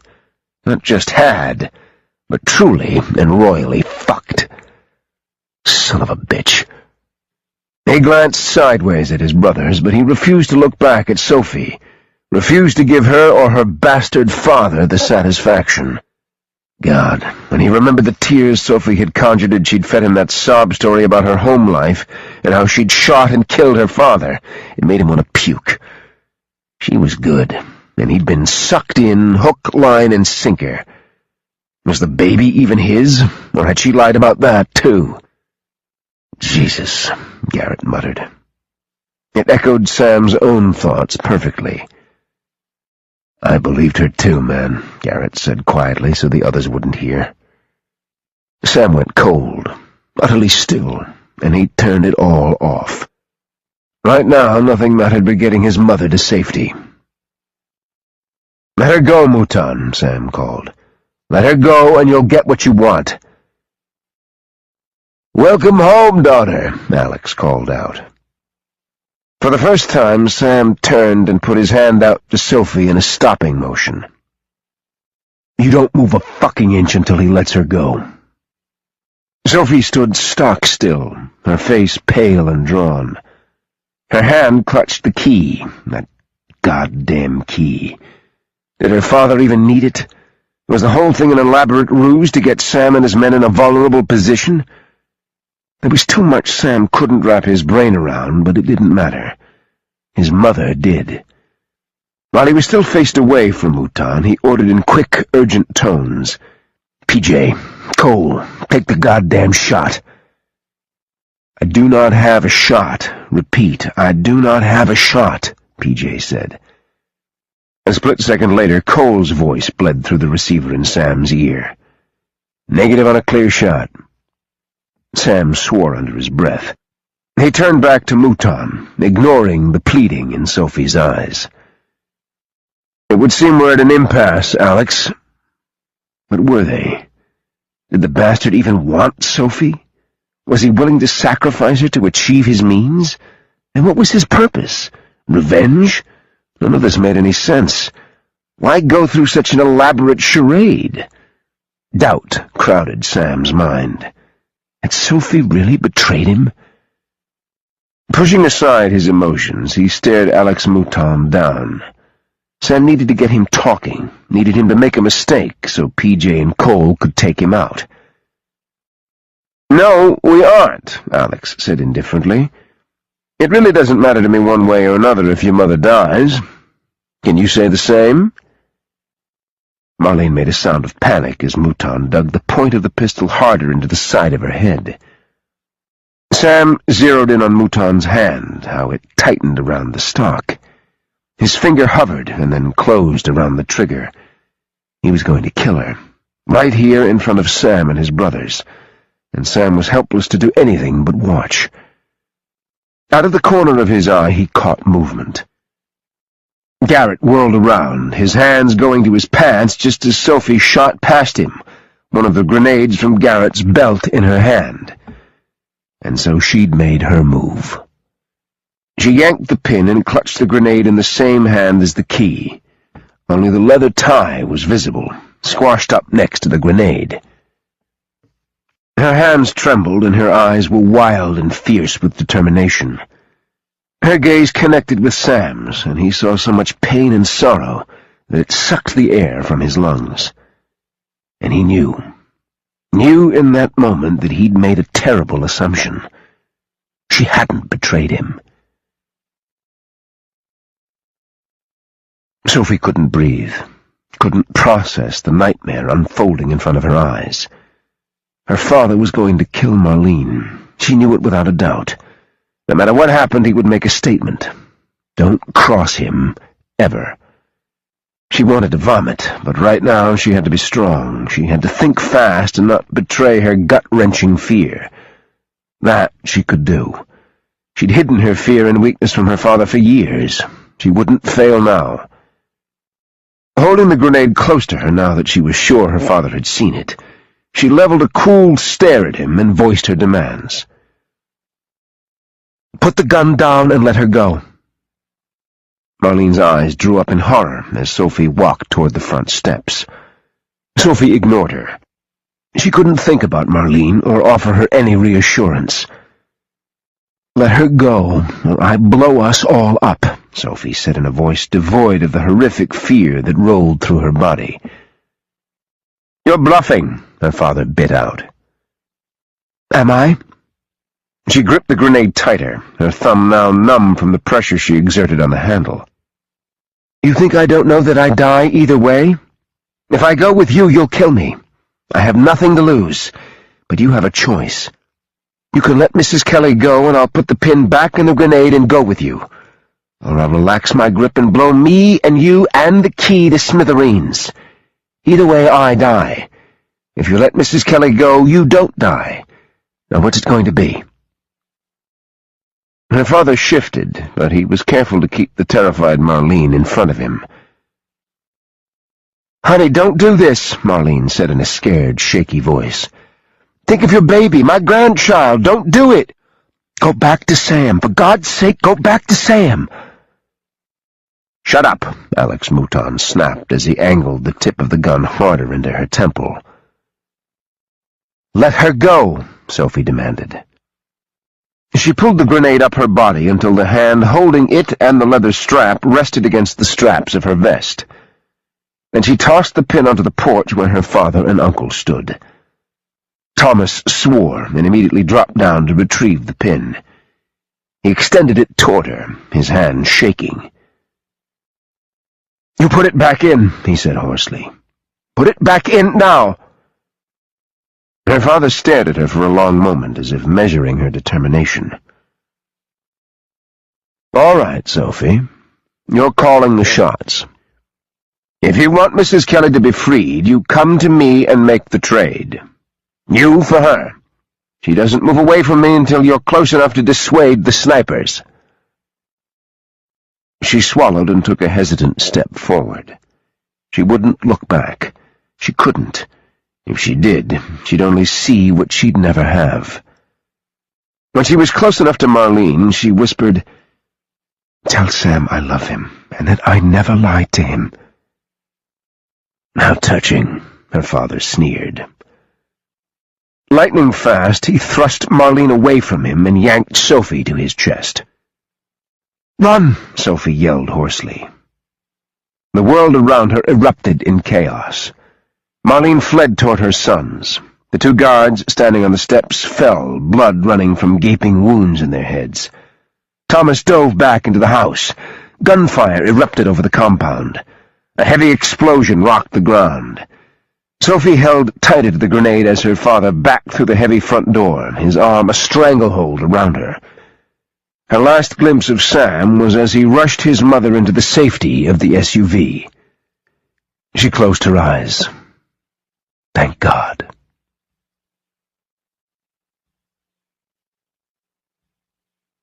Chapter 29. Mom, are you okay? Sam demanded as he leaned over her in the SUV. Get us the fuck to cover, he yelled at Garrett. Resnick and Sam's brothers threw themselves into the SUV, and Garrett rocked it over a planter and through a hedge until it dove down a narrow embankment behind a rock outcropping. I'm okay, Sam, I'm fine, just terrified. Her hands on his face penetrated some of his red haze. He was furious, and he was scared out of his mind. We have a hostage situation, he barked into his mic. Sophie's inside the building. Proceed with extreme caution. Marlene tried to sit up, but Donovan shoved her back down, his body covering hers. Stay down, Ma. She looked up at Sam, torment crowding her tired eyes. Sam, you have to get her out of there. She thinks she's going to die. Sam closed his eyes. She told me to tell you she loves you and that she never lied to you, his mom said in a tearful voice. Sweet mother of God, Garrett said in a strained voice. Son of a bitch! What? Sam demanded as his head swung in his brother's direction. Garrett held up the key. It was missing the leather tie, the one she'd held in the same hand with the grenade. She must have slipped it into my pocket when she nabbed the grenade. Sam's gut tightened. He remembered well her determination that Thomas never get his hands on the key. How much more determined would she be to keep it from her father? Oh, dear God, he whispered. He'll kill her. Ethan picked himself up off the floorboard of the third-row seat and grabbed at his mom's hand. Ethan, she murmured in surprise. What are you doing here? Where's Rachel? She's safe, Ma, Ethan said gruffly. Thank God you are too. Marlene looked anxiously back at Sam. Are you going after her? You won't just leave her there, will you? Sam, I'll radio for a helicopter. I can have your mom out of here in minutes, Resnick said. You go. I'll stay here with her. I want the rest of you to go with Mom, Sam said. This is my fight. Your job is to make damn sure Mom gets out of here alive. Bullshit, Marlene snapped. 5 pairs of eyes stared at her in surprise. Your brothers would never let you go back in alone. Your father raised you all better than that. You get back there and save my grandchild. You save that young woman who just traded her life for mine." "Don't worry, Ma," Donovan said. "We weren't going to let the dumbass go anywhere without us." "We're taking heavy fire," Steele said in Sam's ear. The others turned to Sam, their worried gazes finding his. "Let's go," Sam said. "I'm not letting this bastard take even one of my men's lives, and I'm damn sure not letting that fool-headed female of mine get herself killed." Sophie wrenched herself free of her father's grasp as soon as the doors closed. It felt like the stone being rolled over a tomb. Damn if she'd let fear paralyze her now, though. Her thumb was slick over the lever of the grenade. It would be so damn easy to let go, but she had no intention of dying, no matter what she may have said. "Put the pin back in, Sophie," her father said. Thomas stood, hand outstretched with the pin, sweating profusely and shaking. Alex stared at her through the narrow slits of his eyes, cold eyes that betrayed no fear. Was the man made of stone, or was he just that convinced that he was indestructible? For that matter, she'd shot him, and yet he'd survived. Maybe he was invincible. "I shot you." The corner of his mouth lifted into an almost smile. "So you did. You impressed me. I wouldn't have thought you had it in you." Then his eyes changed, growing cold as anger flared in the depths. "You put me in the hospital for months. I lay there seeing you pointing that gun at me, an arrogant little bitch who thought she'd won. You can't kill me, Sophie. I can't die." She lifted the grenade again when Alex moved in her direction. Her hand shook, but at the moment she didn't care if she concealed her fear from her father. She was done with it. She was done with him. "Stay away from me and my baby." "Give me the key, and I'll consider letting you live long enough to give birth to your brat." A burst of hysterical laughter escaped her. He didn't realize yet that she didn't have the key. Thomas moved, and in that small lapse of attention as she glanced in his direction, Alex rushed her. He grabbed her wrist and twisted painfully until the grenade dropped from her hand to the floor. The leather tie drifted downward, and both Thomas and Alex made a grab for the grenade. Alex reached it first, snatched it up, and hurled it through the doorway and down the hall. Sophie hit the floor, her arms covering her belly protectively. The blast rocked the house, and plaster and wood rained down on her head. Recovering fast, she got to her hands and knees and crawled across the debris-covered floor. A hand circled her ankle and yanked her back. She rolled defensively and came face to face with the furious eyes of her father. Dust and bits of the ceiling plaster covered his hair, and he held up the leather tie with his free hand. "You fucking bitch!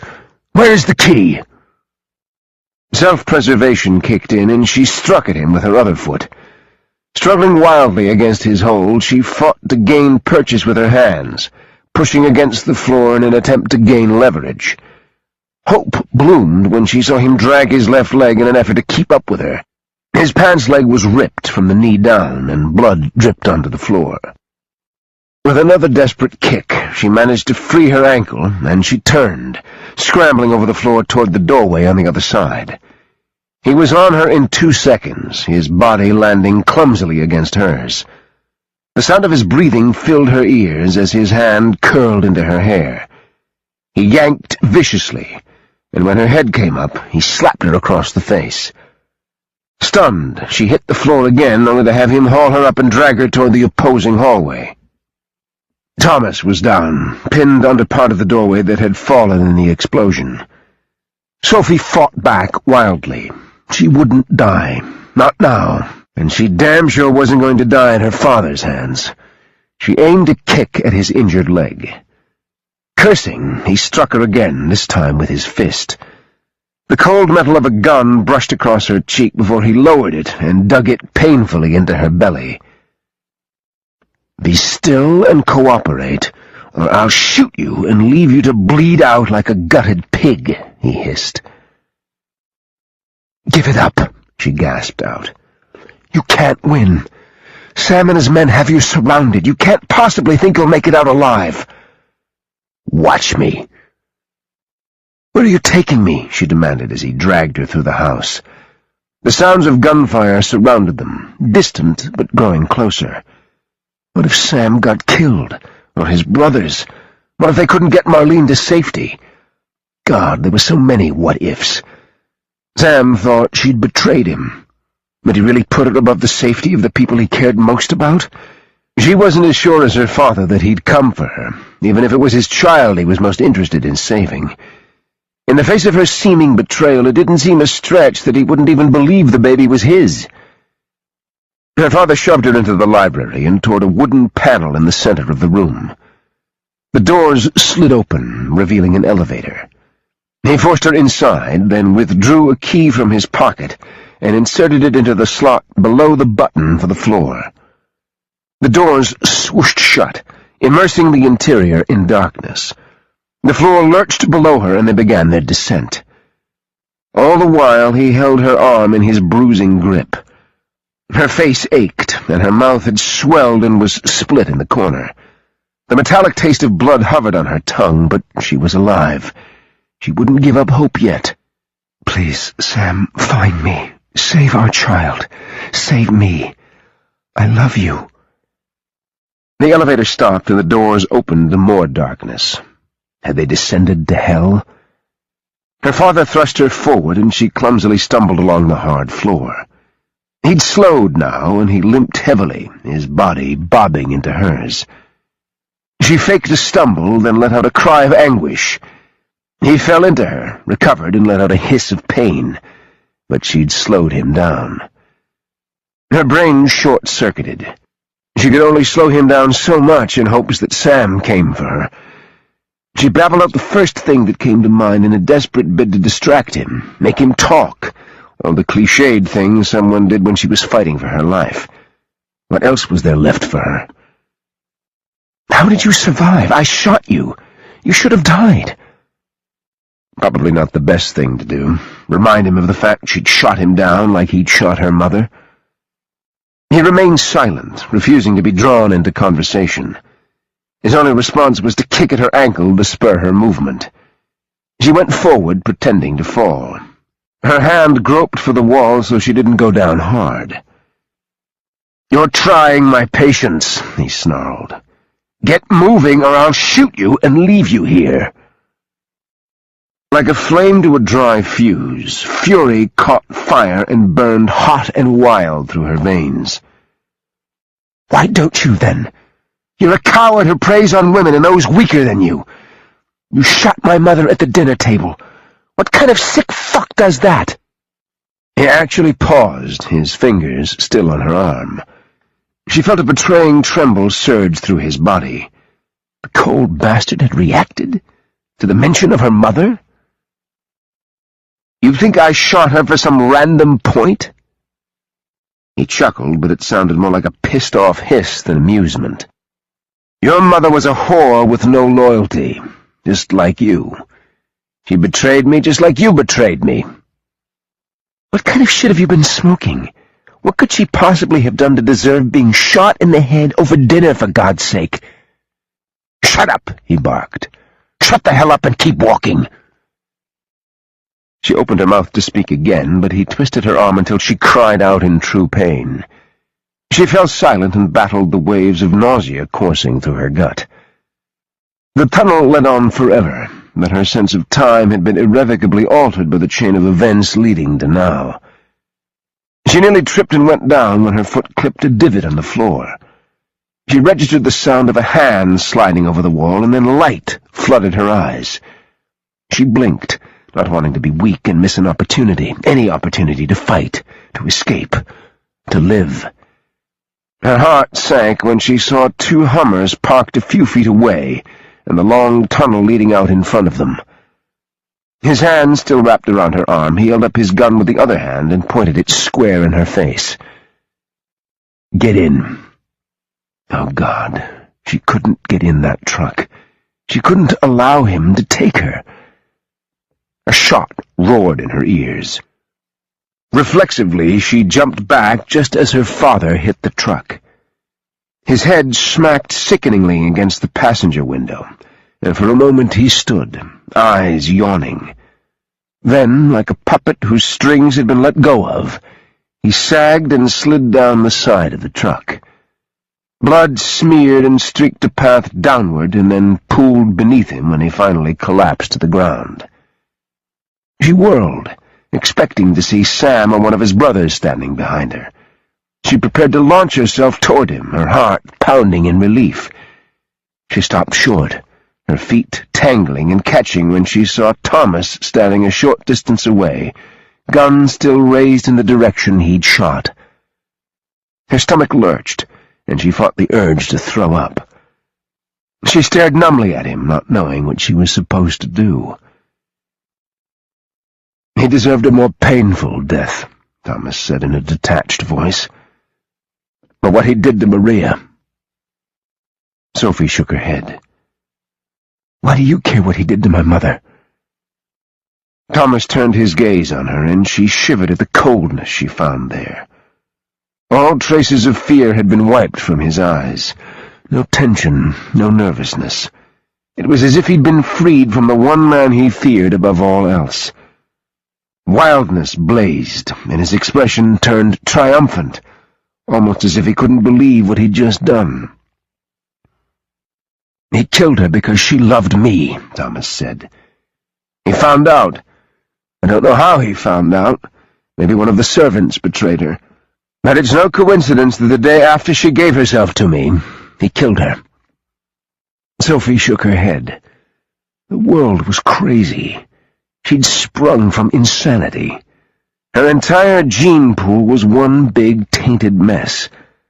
How could she have ever deceived herself into believing she could lead a normal life when she had lived her earlier life surrounded by crazy? Completely and utterly overwhelmed, she sank to her knees and finally all the way down until her butt hit her heels. She buried her face in her hands and rocked back and forth. "Get up and get in the truck," Thomas ground out. Her head flew up, and she stared at him in disbelief. "You're crazy. You're as crazy as my father. I'm not going anywhere with you. I don't have the key, Thomas. You go. They'll come for you. They'll be here any moment. If you want to survive, you better get out now." He turned the gun on her, and where before he'd seemed a nervous wreck, now he seemed frighteningly confident and at ease. "Get up now. Get in the truck." Slowly she pushed herself upward, her knees knocking together like rocks. The world tilted and swayed, and she nearly fell over again. She stumbled to the next Hummer, fumbled with the handle, and managed to open it. Thomas stalked forward, shoved her inside, and slammed the door behind her. He walked around the front, pointing the gun at her through the windshield all the while. Grim determination was etched on his face. Oddly, she was suddenly more afraid of him than she'd been of her father. At least she'd known what to expect before. Thomas got behind the wheel, transferred the gun to his left hand, and cranked the engine. With a roar, he accelerated down the wide tunnel, the headlights bouncing along the walls. After a few moments, the tunnel lightened as sun poured down the passageway. They burst from the enclosure, and dust rose as he wheeled the truck onto the narrow roadway. She turned frantically in her seat, searching for direction. Her gaze locked onto the house they'd come from. It grew smaller and smaller as the Hummer streaked through the rocky, arid landscape, into nothingness. As far as the eye could see, there was nothing but rock and jagged hills.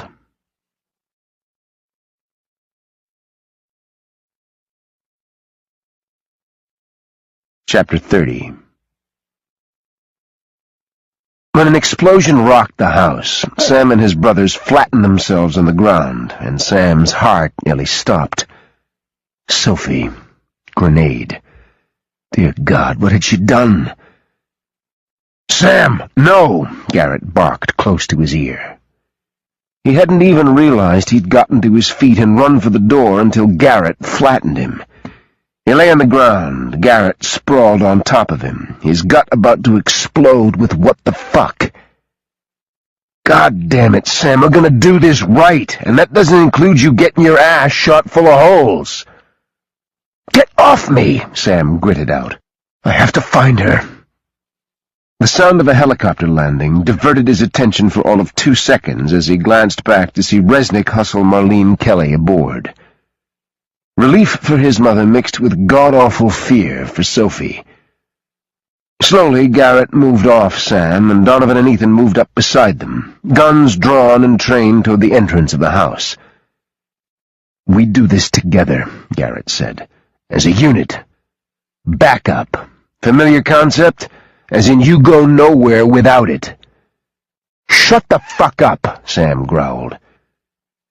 "You get off way too much giving me orders." "Yeah, well, when your head is up your ass, someone has to give 'em." Ethan and Donovan crouched on either side of the entrance. Ethan held up one finger, then 2, and when he popped the third up, he and Donovan swung around and bolted inside.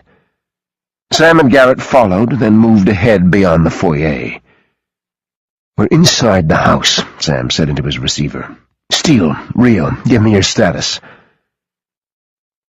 "Engaged," came Steele's short reply. "Coming in from the west," Rio said a moment later. "Cleared our area. Backing up Steele to clear the riffraff. No casualties to report." "Good," Sam murmured. He hoped to hell he'd be able to say the same. "Over here," Ethan called from the left. Sam, Garrett, and Donovan carefully picked their way across the room to where Ethan stood with his rifle up and pointing down a hall. "Holy hell," Donovan muttered. "I'd say this is where the grenade went off." Sam swallowed. His stomach lurched, and he swallowed again. The room was toast. Rubble was everywhere. The walls had collapsed, and the doorway was askew leading into the connecting room. Carefully, they picked their way through the destruction. Sam hoisted a large section of sheetrock, but nothing was underneath it except more debris and the floor. He let it fall and continued a path into the adjoining room. "There's blood here," Ethan said. Sam hurried over to where Ethan stood. A beam from the doorway lay to the side, and there was a scraped area on the floor that looked as if someone had been pinned underneath the mess and had shoved their way out. The question was who? Sophie? Her father? He glanced around the room, but it was silent except for the staccato of gunfire in the distance. There was no sign of Sophie or anyone else, which meant she'd survived the blast. He could be thankful for that, at least, but she was still in the grip of her father, and that terrified him. They pushed down the hallway, meticulously combing each of the rooms they encountered. There was nothing. No one. Not even hired help. Either everyone had fled or no one had ever been brought in. Each time they came up empty, Sam's hope sank a little further. He needed her safe. He needed her back with him. At the end of the corridor, they reached a dead end. But when they turned into the room, guns up, ready to confront Alex and Thomas Mouton, they found only silence in an empty room. "What have we missed?" Sam demanded.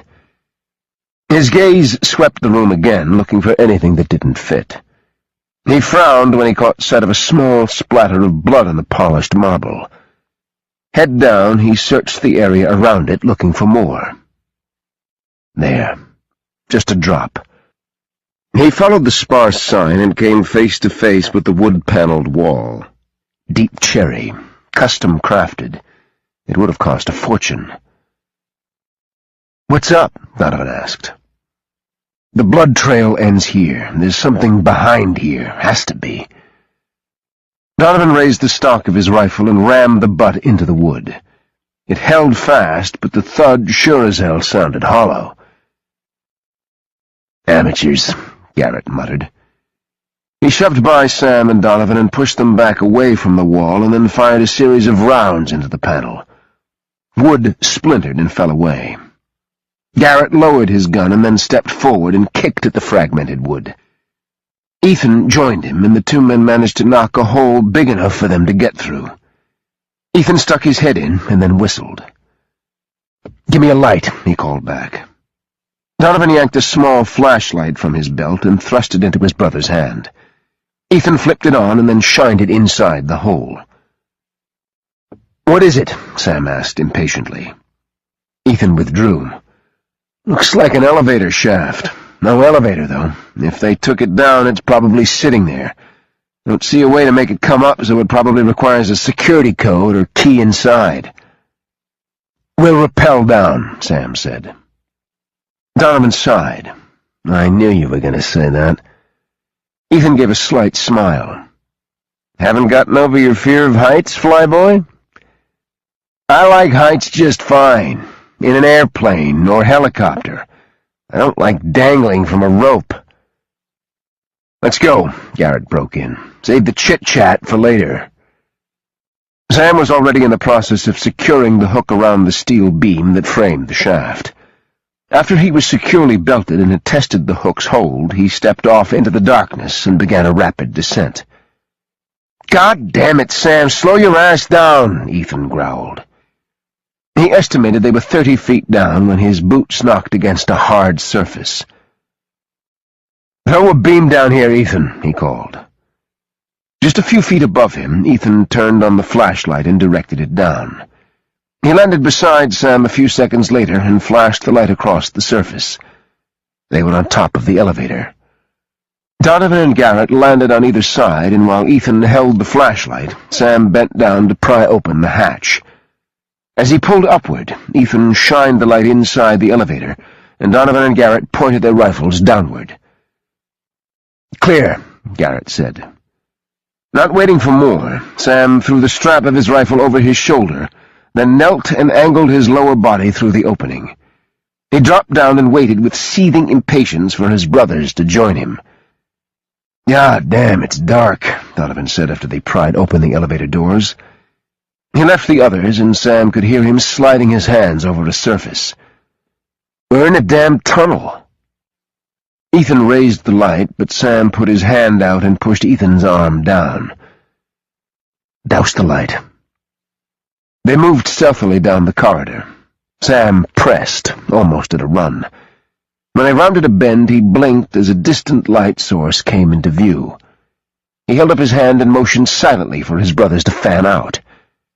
They inched toward the opening, and Sam strained his ears to hear something, anything. As they got closer, the hum of fluorescent light tubes filled the space. Otherwise, it was quiet. Too damn quiet.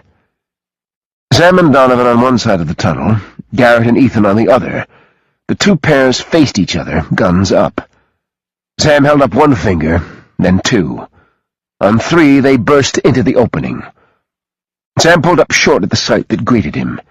A black Hummer was parked several feet away, and to the side lay Alex Mouton, or what was left of him. "Holy fuck," Donovan breathed. "Someone blew half his head off." Garrett cocked an eyebrow. "Our girl?" Sam looked around, and then in the direction the Hummer was pointed to see another tunnel. "Thomas must have her. If she shot Alex, where is she now?" Ethan moved in front of the Hummer and stared down at the concrete. There was another vehicle here. There were tire marks. Looks like whoever left was in a big hurry. "Sam, I have a relay from Resnick." Sam cupped a hand over his earpiece. "Go ahead, Steele." "Resnick's in the air. Currently tracking a Hummer driving balls to the wall off-road toward Del Rio. Kicking up a dust trail and evidently not too worried about being seen. He thinks he saw Sophie in the passenger seat. He's going to stay on it." Sam's pulse kicked in. Nervous energy plowed through his veins and made him jittery. He hadn't felt this kind of adrenaline rush since his first mission. "Copy that, Steele. We're on it. Are you and Rio okay?" "PJ and Cole are kicking some mercenary ass. We're laying low and letting them clean up the stragglers. We're good. You'll get your woman." Sam looked over at Donovan. "Time to show me your skills, tech guy. Get us the hell in that Hummer." Donovan raised a brow, walked around to the driver's seat, opened the door, and stuck his hand in. A second later, the jangle of keys sounded, and Donovan held them up with a smirk. "Too easy, Drill Sergeant." Sophie bounced and pitched forward as they hit another rise. Thomas was single-mindedly focused on the path in front of them, and she watched closely while the gun inched lower as his attention became less focused on her. She didn't say anything, didn't make a sound, even when her head smacked the side of the window. The last thing she wanted was to draw his attention to her. As haphazardly as he was driving, it probably wouldn't take much for that damn gun to go off, and right now it was still aimed at her. Where were they going? What could he possibly hope to accomplish? He didn't have the key. All his protection was back at the house, hopefully getting their asses handed to them by Sam and his men. Which left her with Thomas. A suddenly scary thought, given the fact he just manned up for the first time in his life and stood up to his brother. The last thing she needed was for him to be high on adrenaline and confidence. She glanced nervously at Thomas when he juggled the gun and tried to reach into his pocket, all the while holding his finger way too damn close to the trigger. She was going to die because this idiot was an inept fool. He swerved, hit a rock, and his hand fell off the wheel. For a moment they careened dangerously to the right. He swore and yanked the wheel back to the left. Miraculously, the vehicle righted, and they continued on their haphazard trek across the rugged terrain. Thomas yanked a cell phone out of his pocket and thrust it and the gun in her direction. "You call him," he demanded. "You call him and tell him I want that goddamn key, or I'll kill you and his brat." She laughed. She couldn't help it. An hysterical bubble rose in her throat and escaped through lips that flapped like a fish gasping for air on dry land. "I don't know how to contact him, Thomas. I've never called him." "Shouldn't you know how to call him? You were holding his mother hostage, for God's sake." He swung at her with the stock of the pistol, but she dodged and his hand hit the headrest instead. The Hummer swerved again, and something snapped inside her. Sam wasn't going to get her out of this. Neither was Garrett or the 14 jillion other men KGI employed. If she was going to survive this, if she was going to protect her child, she was going to have to do it herself. When Thomas started to swing at her again, she reached up and grabbed his wrist with both hands and yanked as hard as she could. Curses filled the air. The Hummer swerved, and he grasped the wheel desperately with his left hand to keep control. He punched his right hand back, trying to hit her in the face, but she dodged and then sank her teeth into his wrist. She gagged as the taste of blood filled her mouth. He wrenched away and then swung at her with his left hand. As soon as his hand left the wheel, the Hummer hit a huge bump, and the world went crazy around her. Up became down, and down became up. She had the vague sensation that she was in deep shit, and then she closed her eyes and prayed. Her head cracked against something hard. Pain speared through her hand, and then suddenly everything went still. Though her head throbbed, she cautiously cracked her eyes open. The Hummer had righted. She looked over at Thomas to see him slumped over the steering wheel. Blood splattered the windshield in front of him, and she could see it dripping down the side of his head. Her hand hurt.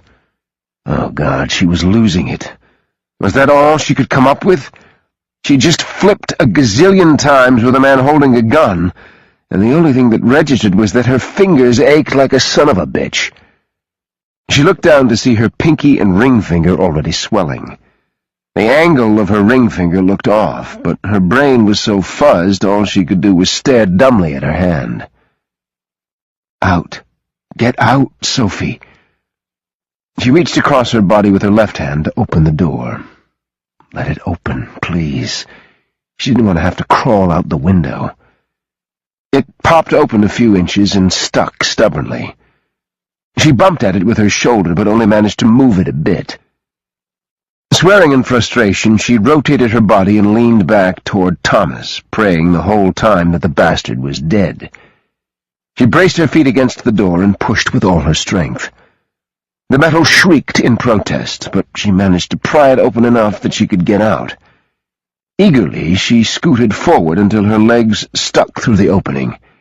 When she automatically reached for the doorframe to brace herself, she hissed in pain and yanked her injured hand back. She shook it to try and assuage the horrible ache and finally opted to rest it firmly against her chest. "Let's try this again," she murmured. Realizing the vest was in the way and that she had a better chance of squeezing through the opening without it, she fumbled with one hand on the fastenings until she loosened the vest enough to shrug out of it. Then she sucked in all her breath and eased her way between the door and the truck frame. As soon as she was clear, she sagged against the beat-up Hummer and blew her breath out in a long exhale. Somehow she'd come out of this alive. She took it as a sign that someone was looking out for her. The thought bolstered her flagging spirits, and she stared out over the rocky terrain. They'd driven several miles from the house, and the logical thing to do would be to retrace that path. As she pushed away from the truck, she heard the sound of a vehicle in the distance. She put her uninjured hand to her forehead and scanned the horizon. A chill went up her spine when she spotted the other Hummer tearing across the rock and sand. She'd seen her father go down. Half the side of his head was gone. He was dead. This wasn't him. Her heart started thumping fiercely. She took one step forward. Her knees shook and her mouth went dry. She took one more step when the truck hurled over a rise about 50 yards away. It fishtailed, then came to a grinding halt. The doors flew open and she heard her name shouted. Relief poured over her soul like a waterfall. Sam. She wanted to run to him, but she was rooted to the spot where she stood like some statue. Sam and Garrett piled out, and Donovan and Ethan jumped out behind them. Suddenly their expression changed from concern and relief to horror. She frowned. "Sophie!" Sam yelled. Sam and Garrett broke into a run, and Sam yanked his gun from his belt and aimed at a point beyond her. Stunned, she turned to see what they were seeing. She recoiled when she saw Thomas stumble from the wreckage. He looked like hell, blood covering most of his face and head. But he took jerky steps toward her, and worse, he had the gun in his hand and it was pointed directly at her, and she was no longer wearing her vest. There was a hollow-eyed, vacant expression hovering over him like gloom. Sophie wasn't sure he had a clue who he was, where he was, or what the hell he was doing, but he had that gun pointed at her, and he seemed determined to shoot. She saw his finger tighten, and she hunched in on herself, covering her belly as she tried to drop to safety. The shot exploded across the space just as a blur of movement caught her eye, and Garrett exploded past her. He flew, literally flew through the air, arms outstretched as he threw himself in front of her body. The sound of the bullet smacking his flesh was a sound she'd remember for the rest of her life. "No!" she cried. She dropped over his body just as a second shot exploded through the air, and a third. She didn't look up. "Garrett! Garrett!" She raged at him, beating against his Kevlar vest in an attempt to get him to answer her. He groaned and rolled to his back, holding up his arms to fend her off. "God, woman, are you trying to finish me off?" Tears filled her eyes. Rage suffused her face until her cheeks burned with heat. "Why did you do that? Are you an idiot?" she yelled. "You don't even like me, Garrett. How could you throw yourself in front of me? What if you die?" She broke down as sobs tore painfully from her throat. She lowered her head and gathered his large body as close to her as she could while she wept on his neck. "Why?" she whispered. "Why would you do something so stupid?" His hand traced gently through her hair, and then he gathered the strands in his fingers and pulled carefully until her head came away from his chest and he could look her in the eye. "Because that's what family does," he said in a soft, pain-filled voice.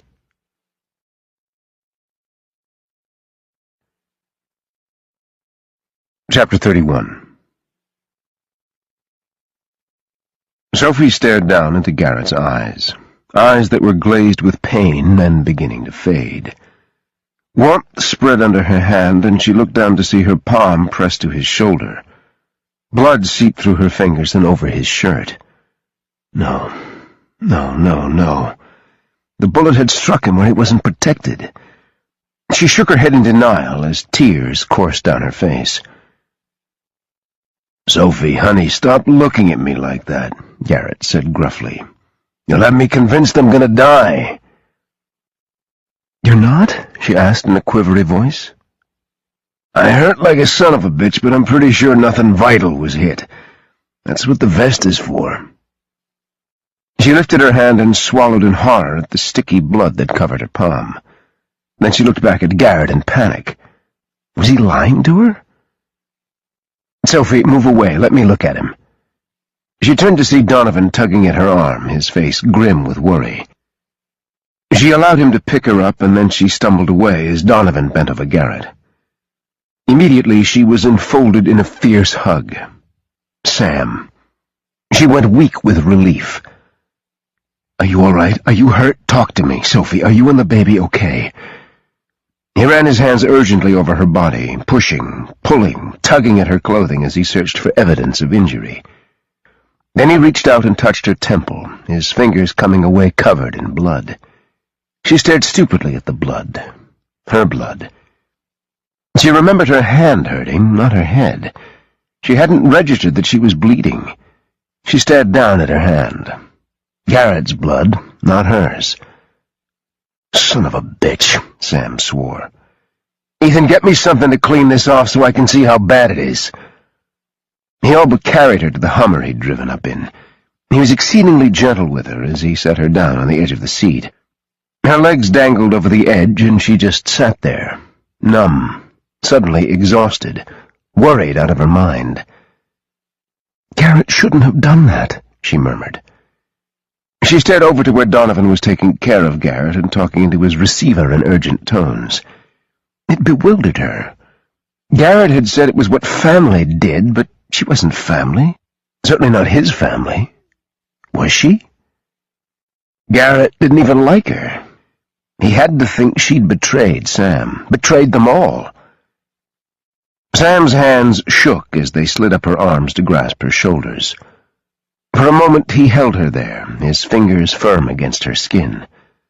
Then he lowered his arms once more and gathered her hands in his. She yelped and yanked her right hand from his grasp and cradled it protectively against her chest.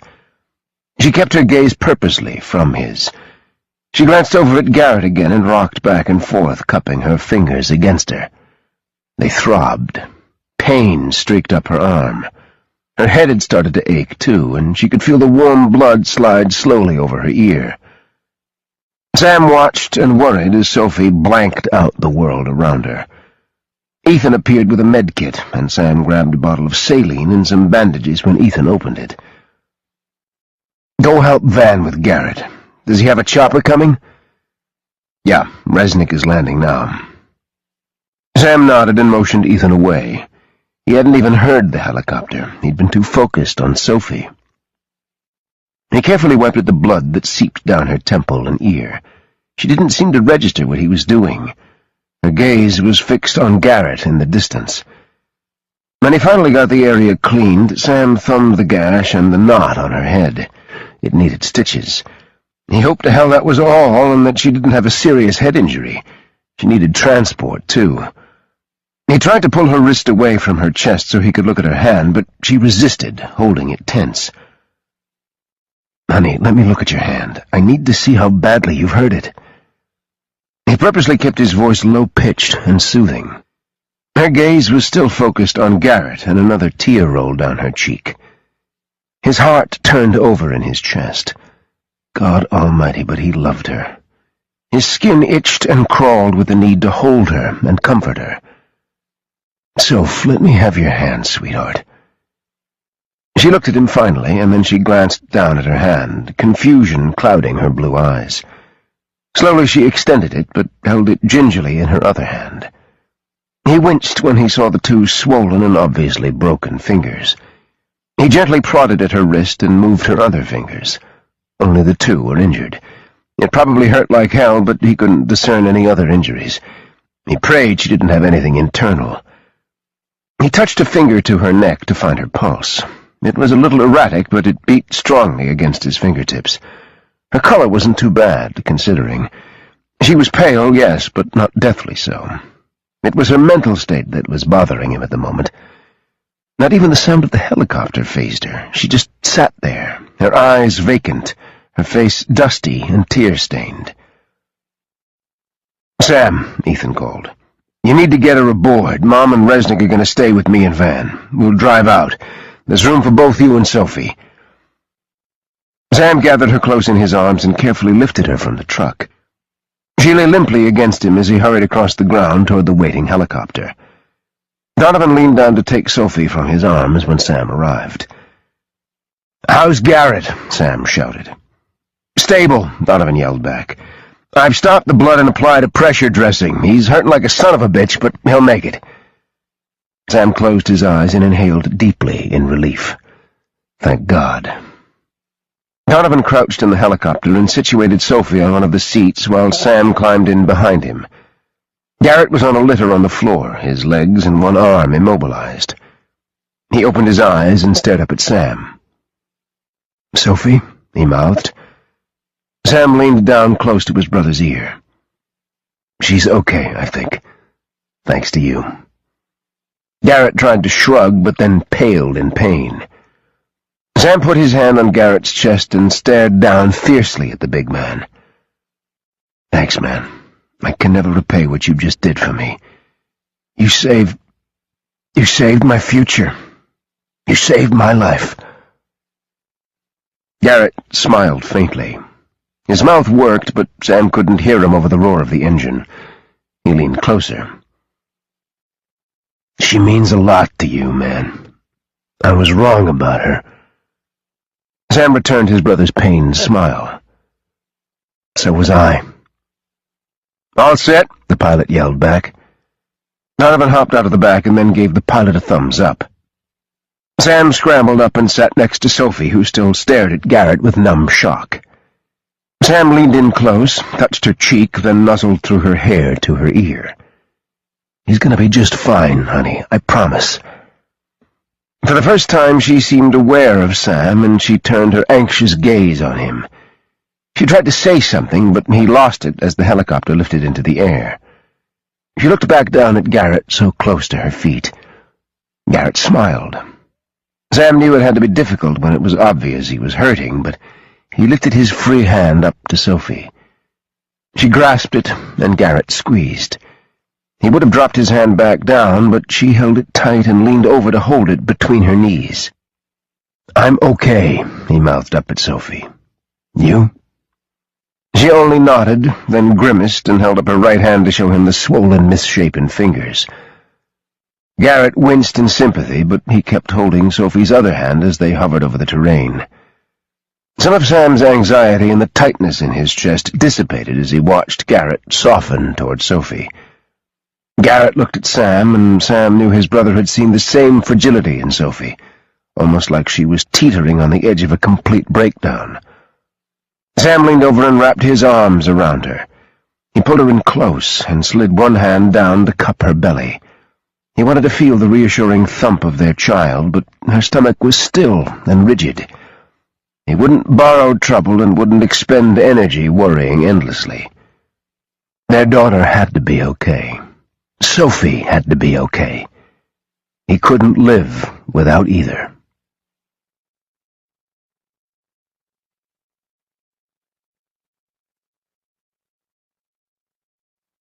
Chapter 32. Sam sat in the chair next to Sophie's hospital bed with his foot propped on the edge, and he simply watched her sleep. He watched the little red lines feed across the machine that monitored her for contractions, content that, for now, all seemed well with their child. She'd been poked, prodded, and checked over within an inch of her life. Sam had insisted. She'd had a CT scan and multiple X-rays. Her head had been stitched up, and her right hand had a partial cast. The rest of the family was waiting for Garrett to get out of surgery. The bullet hadn't been a clean through and through. A fragment of it had lodged in Garrett's shoulder, and they were going in to remove it. Sam had already called Sean to get a report on their father and let everyone back home know that Marlene and Sophie were safe. He should have felt on top of the world. The nightmare was over. Resnick and company were crawling all over Mouton's compounds, but Sam had taken the key from Garrett before he went into surgery. Whatever was done with it now would be Sophie's decision. Sam wouldn't take that away from her. She'd fought too hard and risked everything to keep it from the wrong hands. He trusted her to do what was right. "Sam?" He turned to see his mom standing at the door. "Hey, come on in. I wanted to see how she was doing, but didn't want to disturb either of you." Sam smiled and motioned her inside. "Sophie's sleeping. She'll probably be out for a while." He got up, but she all but shoved him back into his seat. "You sit." He reached for her hand. "How are you, Ma? Really?" She sighed and then smiled. "Better now that I know my boys are okay. Ethan talked to Rachel. She's holding up well. Sean said she's been a rock for Frank and Rusty." "I talked to Sean, too. He said Dad was doing better. Should be ready to go home by the time we get there." Marlene put her hand on Sam's shoulder and squeezed. "How are you doing, son?" He was silent for a moment, and then he looked over at Sophie, watching the gentle rise and fall of her chest. "I love her, Ma. I want you to love her, too." Marlene smiled. "I already do. How could I not love someone who so fiercely loves my son? She risked her life for me. She's a very courageous woman." Doubt crowded Sam's mind. "I hope she can forgive—" "Forgive what?" Marlene interrupted. Sam sighed. "I didn't trust her at first. I didn't trust her there at the end. I thought she'd lied to me. She has to know that. Before you torture yourself needlessly over something that may not be, wait and ask her. I think things will be a lot better than you think." He smiled and reached up to cover her hand where it lay on his shoulder. "You always have a way of simplifying things and making me feel better. Sometimes I feel 6 years old again, confident in the knowledge that Mom can fix everything." She leaned down and kissed his cheek. "I hope you never lose that, baby. I don't know a mother alive who won't always try to make things better for her children, no matter how old they are. There are going to be changes, Ma. You need to realize that. This, all that's happened, has changed everything. I need to know that you and Dad are safe, that the family is safe." Her smile was achingly sad as she stared down at him. "I know, Sam. And I want you to know something. I want you to know how proud your father and I are of you. Even with everything that's happened, I wouldn't change who you are and what you do for anything. Sometimes sacrifices have to be made in order to make the world a better place. Your father has always believed that, and he's passed that ideal on to each and every one of his sons. Yes, your father will grumble and make noises over change, but he'll accept it with the same grace that he's always accepted, knowing that each of his sons risks his life every day because he wants to make the world safer. I love you. Do you know that?" She enfolded him in her arms and squeezed. "I know, but it's nice to hear." "I didn't even ask about Garrett. Is he out of surgery? Is that why you're here now?" She nodded. "They took him to recovery a while ago. They said I could go back when he starts to come around, but they don't expect that for another half hour or so. I wanted to come and check on you and Sophie." "Thanks. I'm good." "I won't even ask if you're bringing her home," Marlene said with a smile. "For my dead body, will she go anywhere else?" he said gruffly. Marlene glanced at the monitor with a wistful look. "I admit I never expected you to give me my first grandchild, but in a way it's fitting. You're the oldest." Sam leaned forward. "Did I tell you? Of course I didn't. How could I? She's having a girl. I saw her for the first time at the hospital where Dad is." Marlene's face lit up. "A girl? Oh, won't that be so much fun? She'll have you wrapped around her finger for sure." Sam's chest expanded, and he felt such a surge of anticipation that it made his skin tingle. He imagined a blonde-haired, blue-eyed little girl, the spitting image of her mama. "They both will," he said huskily. His mother chuckled. "Yes, I suspect you're right." She patted his cheek and cast one last look in Sophie's direction. "I'm going to go back to Garrett. I expect he'll be grumpier than a hungry rattlesnake when he comes around. I'll need to make sure he doesn't scare off the nurses with all his growling." Sam laughed and rose to hug her. For a long moment he just hung on to her. She felt very precious in his arms. He had a lot to be grateful for. He owed her life to Sophie. "I can arrange to have you go home ahead of us so you can get back to Dad. He needs you."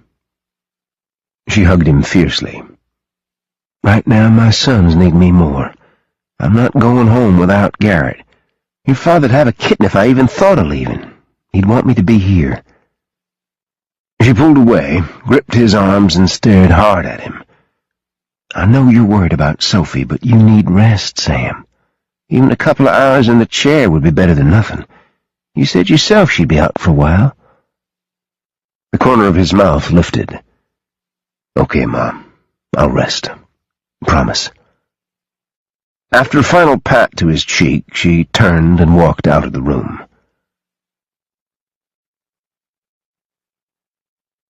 Sophie opened her eyes, and the first thing she saw was Sam slouched in a chair beside her bed, his head tilted sideways in what looked like an extremely uncomfortable position.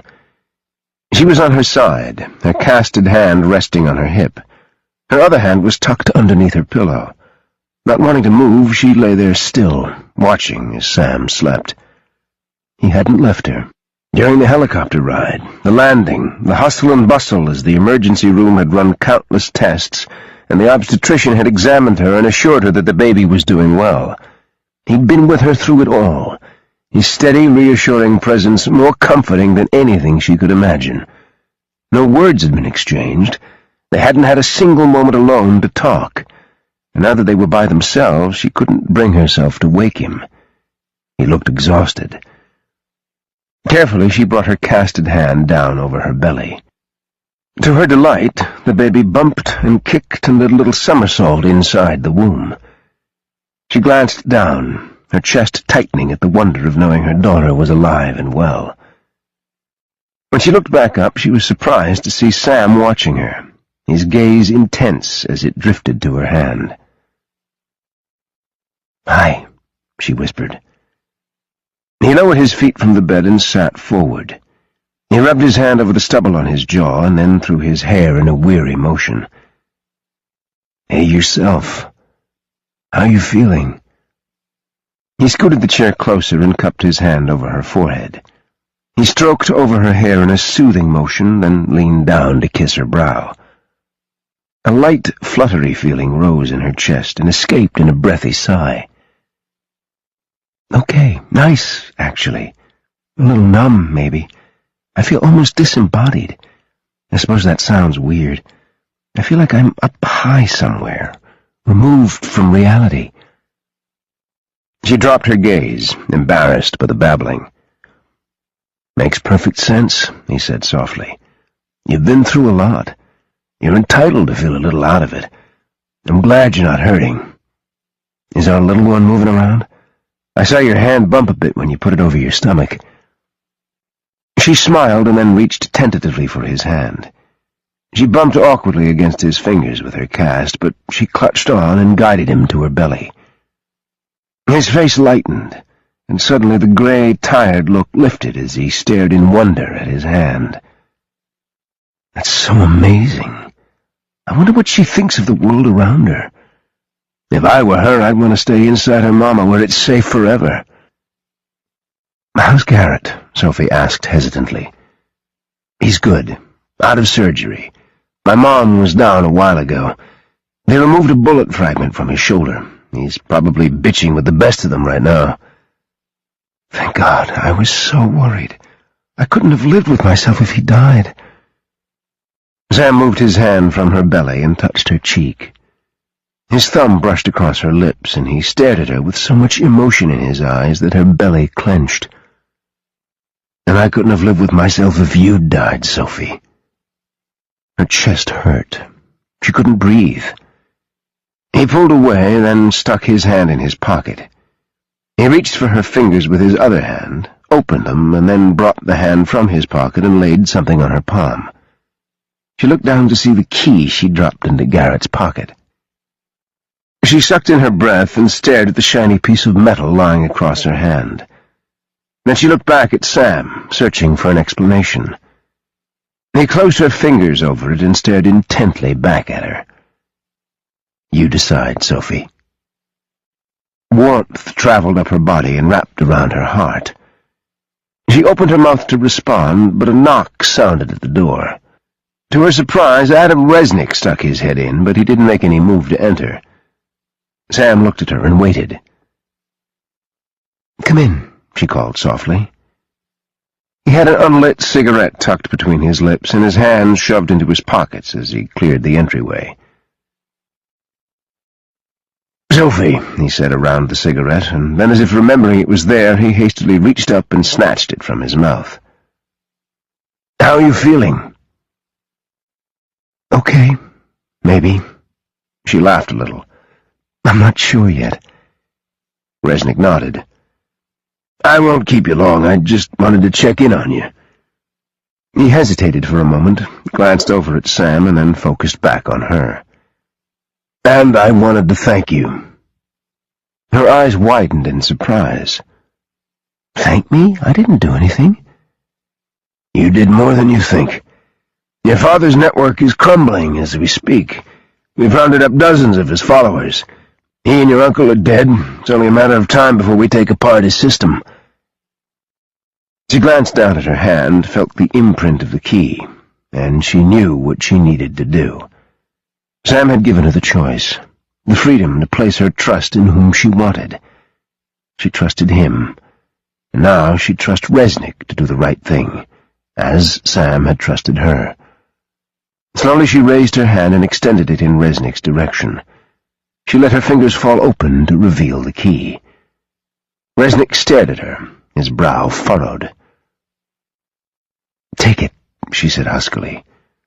"You'll find the vault underneath my father's home in Mexico. In it is everything that made Alex Mouton who and what he was. His wealth, his contacts, and if he was dealing in nuclear weapons, it's all there." She carefully related the facts she'd given Sam when she'd first told him of the key. Resnick halted her midway through and pulled out his BlackBerry. He typed furiously as she dictated. When she was finished, Resnick stared at her with admiration and gratitude reflected in the dark pools of his eyes. He reached into his shirt pocket and pulled out what looked like a business card. But when he handed it to her, she saw that it only had a single phone number written in ink across its surface. "If there's anything I can ever do, you have only to call." She stared at the card between her fingers. A great weight lifted from her shoulders. It was over. It was truly over. Her father was dead. Her uncle was dead. Anyone who could possibly harm her or her child was gone. She was safe.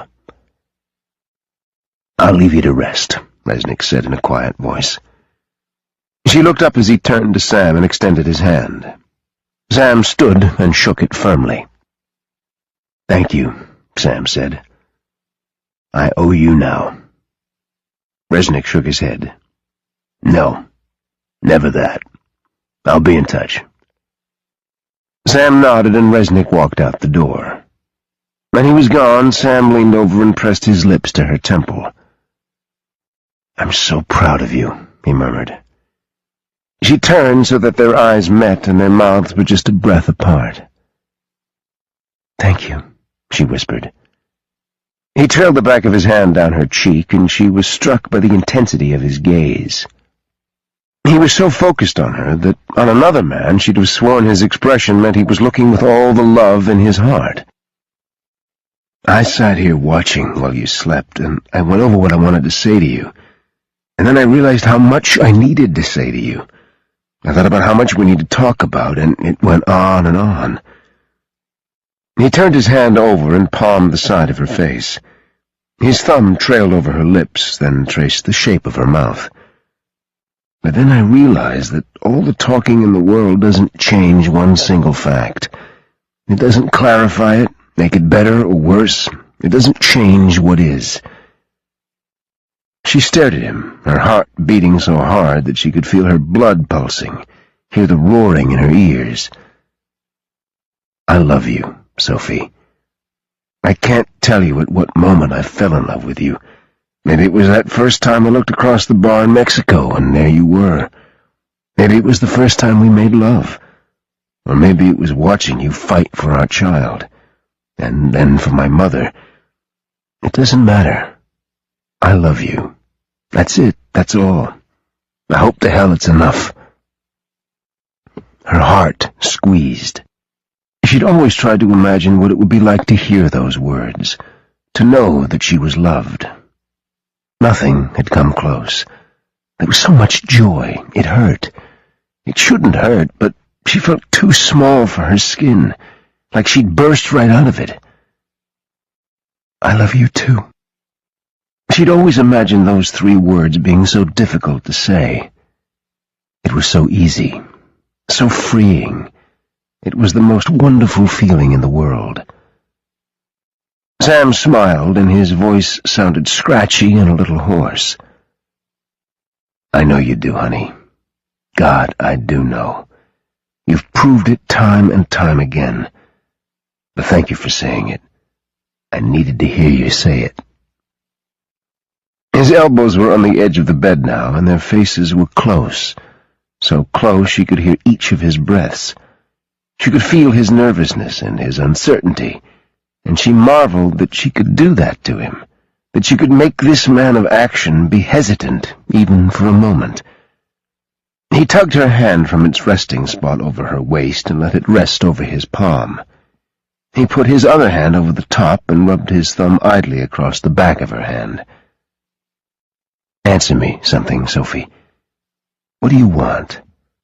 What do you want most in the world?" There was vulnerability in that question.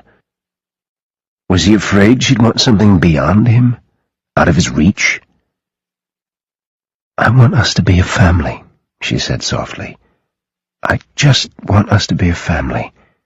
You loving me and our daughter, me loving you. I'll always love you, Sam. I'll never betray you." Some of the tension fled his expression. His eyes burned, deep, intense blue. "You'll have a family, honey. You'll not only have me and our daughter, but you'll have brothers, a sister. You'll love Rachel. And there's Rusty." At her grimace, Sam smiled. "Don't worry, she's a pain in the ass to everyone.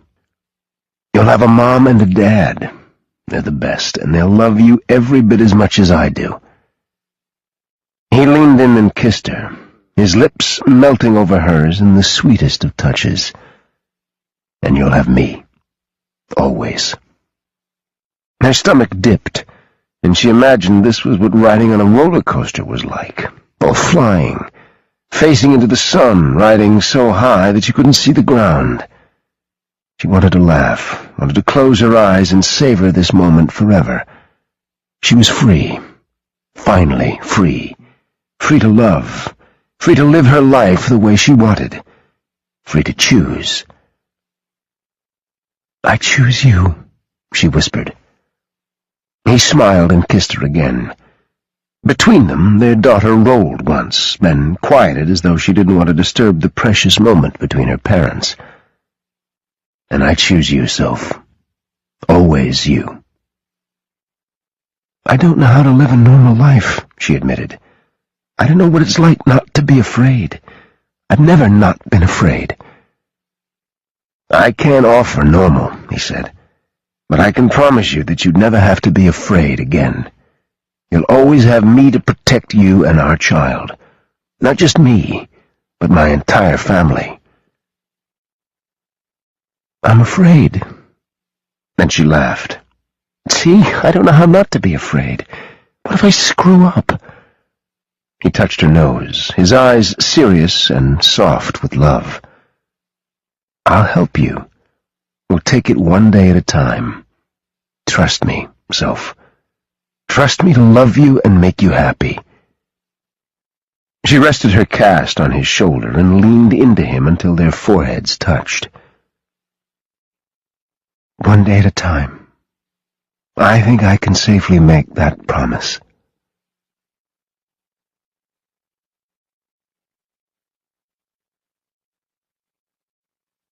Chapter 33. Sophie never got tired of the view from Sam's dock. She sat at the edge, dangling her feet in the water as the sun slipped lower in the sky. Her protruding belly made it difficult for her to sit too far forward, so she leaned back, bracing her palms on the sun-warmed wood, and turned her face upward. 3 weeks she'd been here with Sam. 3 weeks since they'd been back from West Texas. It had taken a while for everything to sink in. She'd had plenty of time to think during those weeks. The quiet times were good for her soul, but they also gave her time to doubt. She rubbed a spot on her belly where she was convinced a tiny foot poked, and then shifted to alleviate its discomfort. Her feet kicked up, and she sent droplets skittering across the surface of the water. "Hey, Soph." She glanced up, shielding her eyes with one hand, to see Sam standing behind her, hands shoved into his jeans pockets. "Mind if I sit?" She smiled and patted the worn wood beside her. He squatted and then maneuvered his legs over the edge of the dock. It was then she noticed he was barefooted and his jeans were rolled up over his ankles. He didn't say anything, but then he'd been extremely patient with her long periods of reflective silence. He seemed to understand that she was struggling to come to terms with everything that had happened. They sat side by side, their feet making ripples in the water below. She put her palms down and curled her fingers over the edge of the dock. She tried to make her voice sound casual, like she was embarking on meaningless conversation. "Do you ever worry about being a good parent?" As if picking up on the worry she'd tried so hard to conceal, he turned and cocked his head, his eyes narrowing. "All the time." He reached for her hand and laced their fingers together. "I worry too," she admitted. "So much is made of nature versus nurture, but in my case, both aren't good options. Where does that leave me? How can I be certain I won't become a monster like my father? I know it sounds silly, but then I remember that I shot my father in cold blood." He pulled her into the shelter of his arm and brushed a kiss across the side of her head. "Have you ever considered that you'll be 10 times the mother of anyone else because of your upbringing?" She shook her head. "I worry so much. Some days I'm convinced I'll make sure our daughter never doubts for a minute how much I love her. Other days I worry that I'll screw up her life forever." Sam chuckled. "Welcome to parenthood, honey. I don't think there's a parent alive who doesn't have those same fears, no matter what their upbringing was like." She laid her head on his shoulder and absorbed his warmth and strength. "Think so?" "I know so. You should talk to Ma. She swears over and over that she screwed up so many times that it's a wonder any of us boys turned out normal. Dad argues we didn't and that it was all her fault." Sophie laughed and enjoyed the loosening in her chest. She relaxed and stared over the water, soaking up the beauty of the perfect day. The sun was beginning to set, and streaks of pink and gold painted the horizon. "You know what I regret?" Sam's arm tightened around her waist. "What's that?" "That we never got to do all the normal things a couple does. You know, go out on dates, see stupid movies, go dancing. I used to dream about dancing in a crowded room at New Year's, sort of like a fairy tale. She smiled as the childhood fantasy came alive in her mind. Me and Prince Charming waltzing as confetti rains down around us, and all the noise and cheering at midnight. She was startled from her daydream when Sam pulled away and got to his feet. She stared up at him in surprise, wondering if she'd made him angry with her silly rambling. But he simply stood over her and extended his hand down. Still confused, she reached up and let him help her to her feet. Then he pulled her into his arms and pressed his cheek to hers. His body moved slow and sensual against hers. In a loose circle, he turned them, swaying in rhythm to the wind. She sighed and closed her eyes. God, how she loved this man. "Marry me, Sophie," he whispered close to her ear. She stiffened and pulled away, shock making her mouth fall open. He smiled gently and kissed her open mouth. "It shouldn't shock you that I want to marry you." She trailed off lamely and blinked furiously as tears threatened. "Marry me," he said again. "Say you'll grow old with me, that you'll have a dozen children with me, that you'll love me every bit as much as I love you." "Are you sure?" she whispered. He rested his forehead against hers and wrapped both arms around her until she was molded tight to his body. The baby kicked as if in protest, and they both glanced down at where their daughter lay. "I've never been more sure of anything in my life. I love you, Soph." "I love you too, Sam. So much. And yes, I'll marry you." He smiled, and she felt a tremble work through his body. She marveled at the fact that he seemed so happy with her response. His entire face lit up. "Dance with me." She melted into his embrace as he turned them around. They danced as the last of the sun's rays slipped over the horizon. They danced to the tune of the gentle waves lapping at the shore. They danced until the stars twinkled overhead, and the moon splashed onto the surface of the water like liquid silver.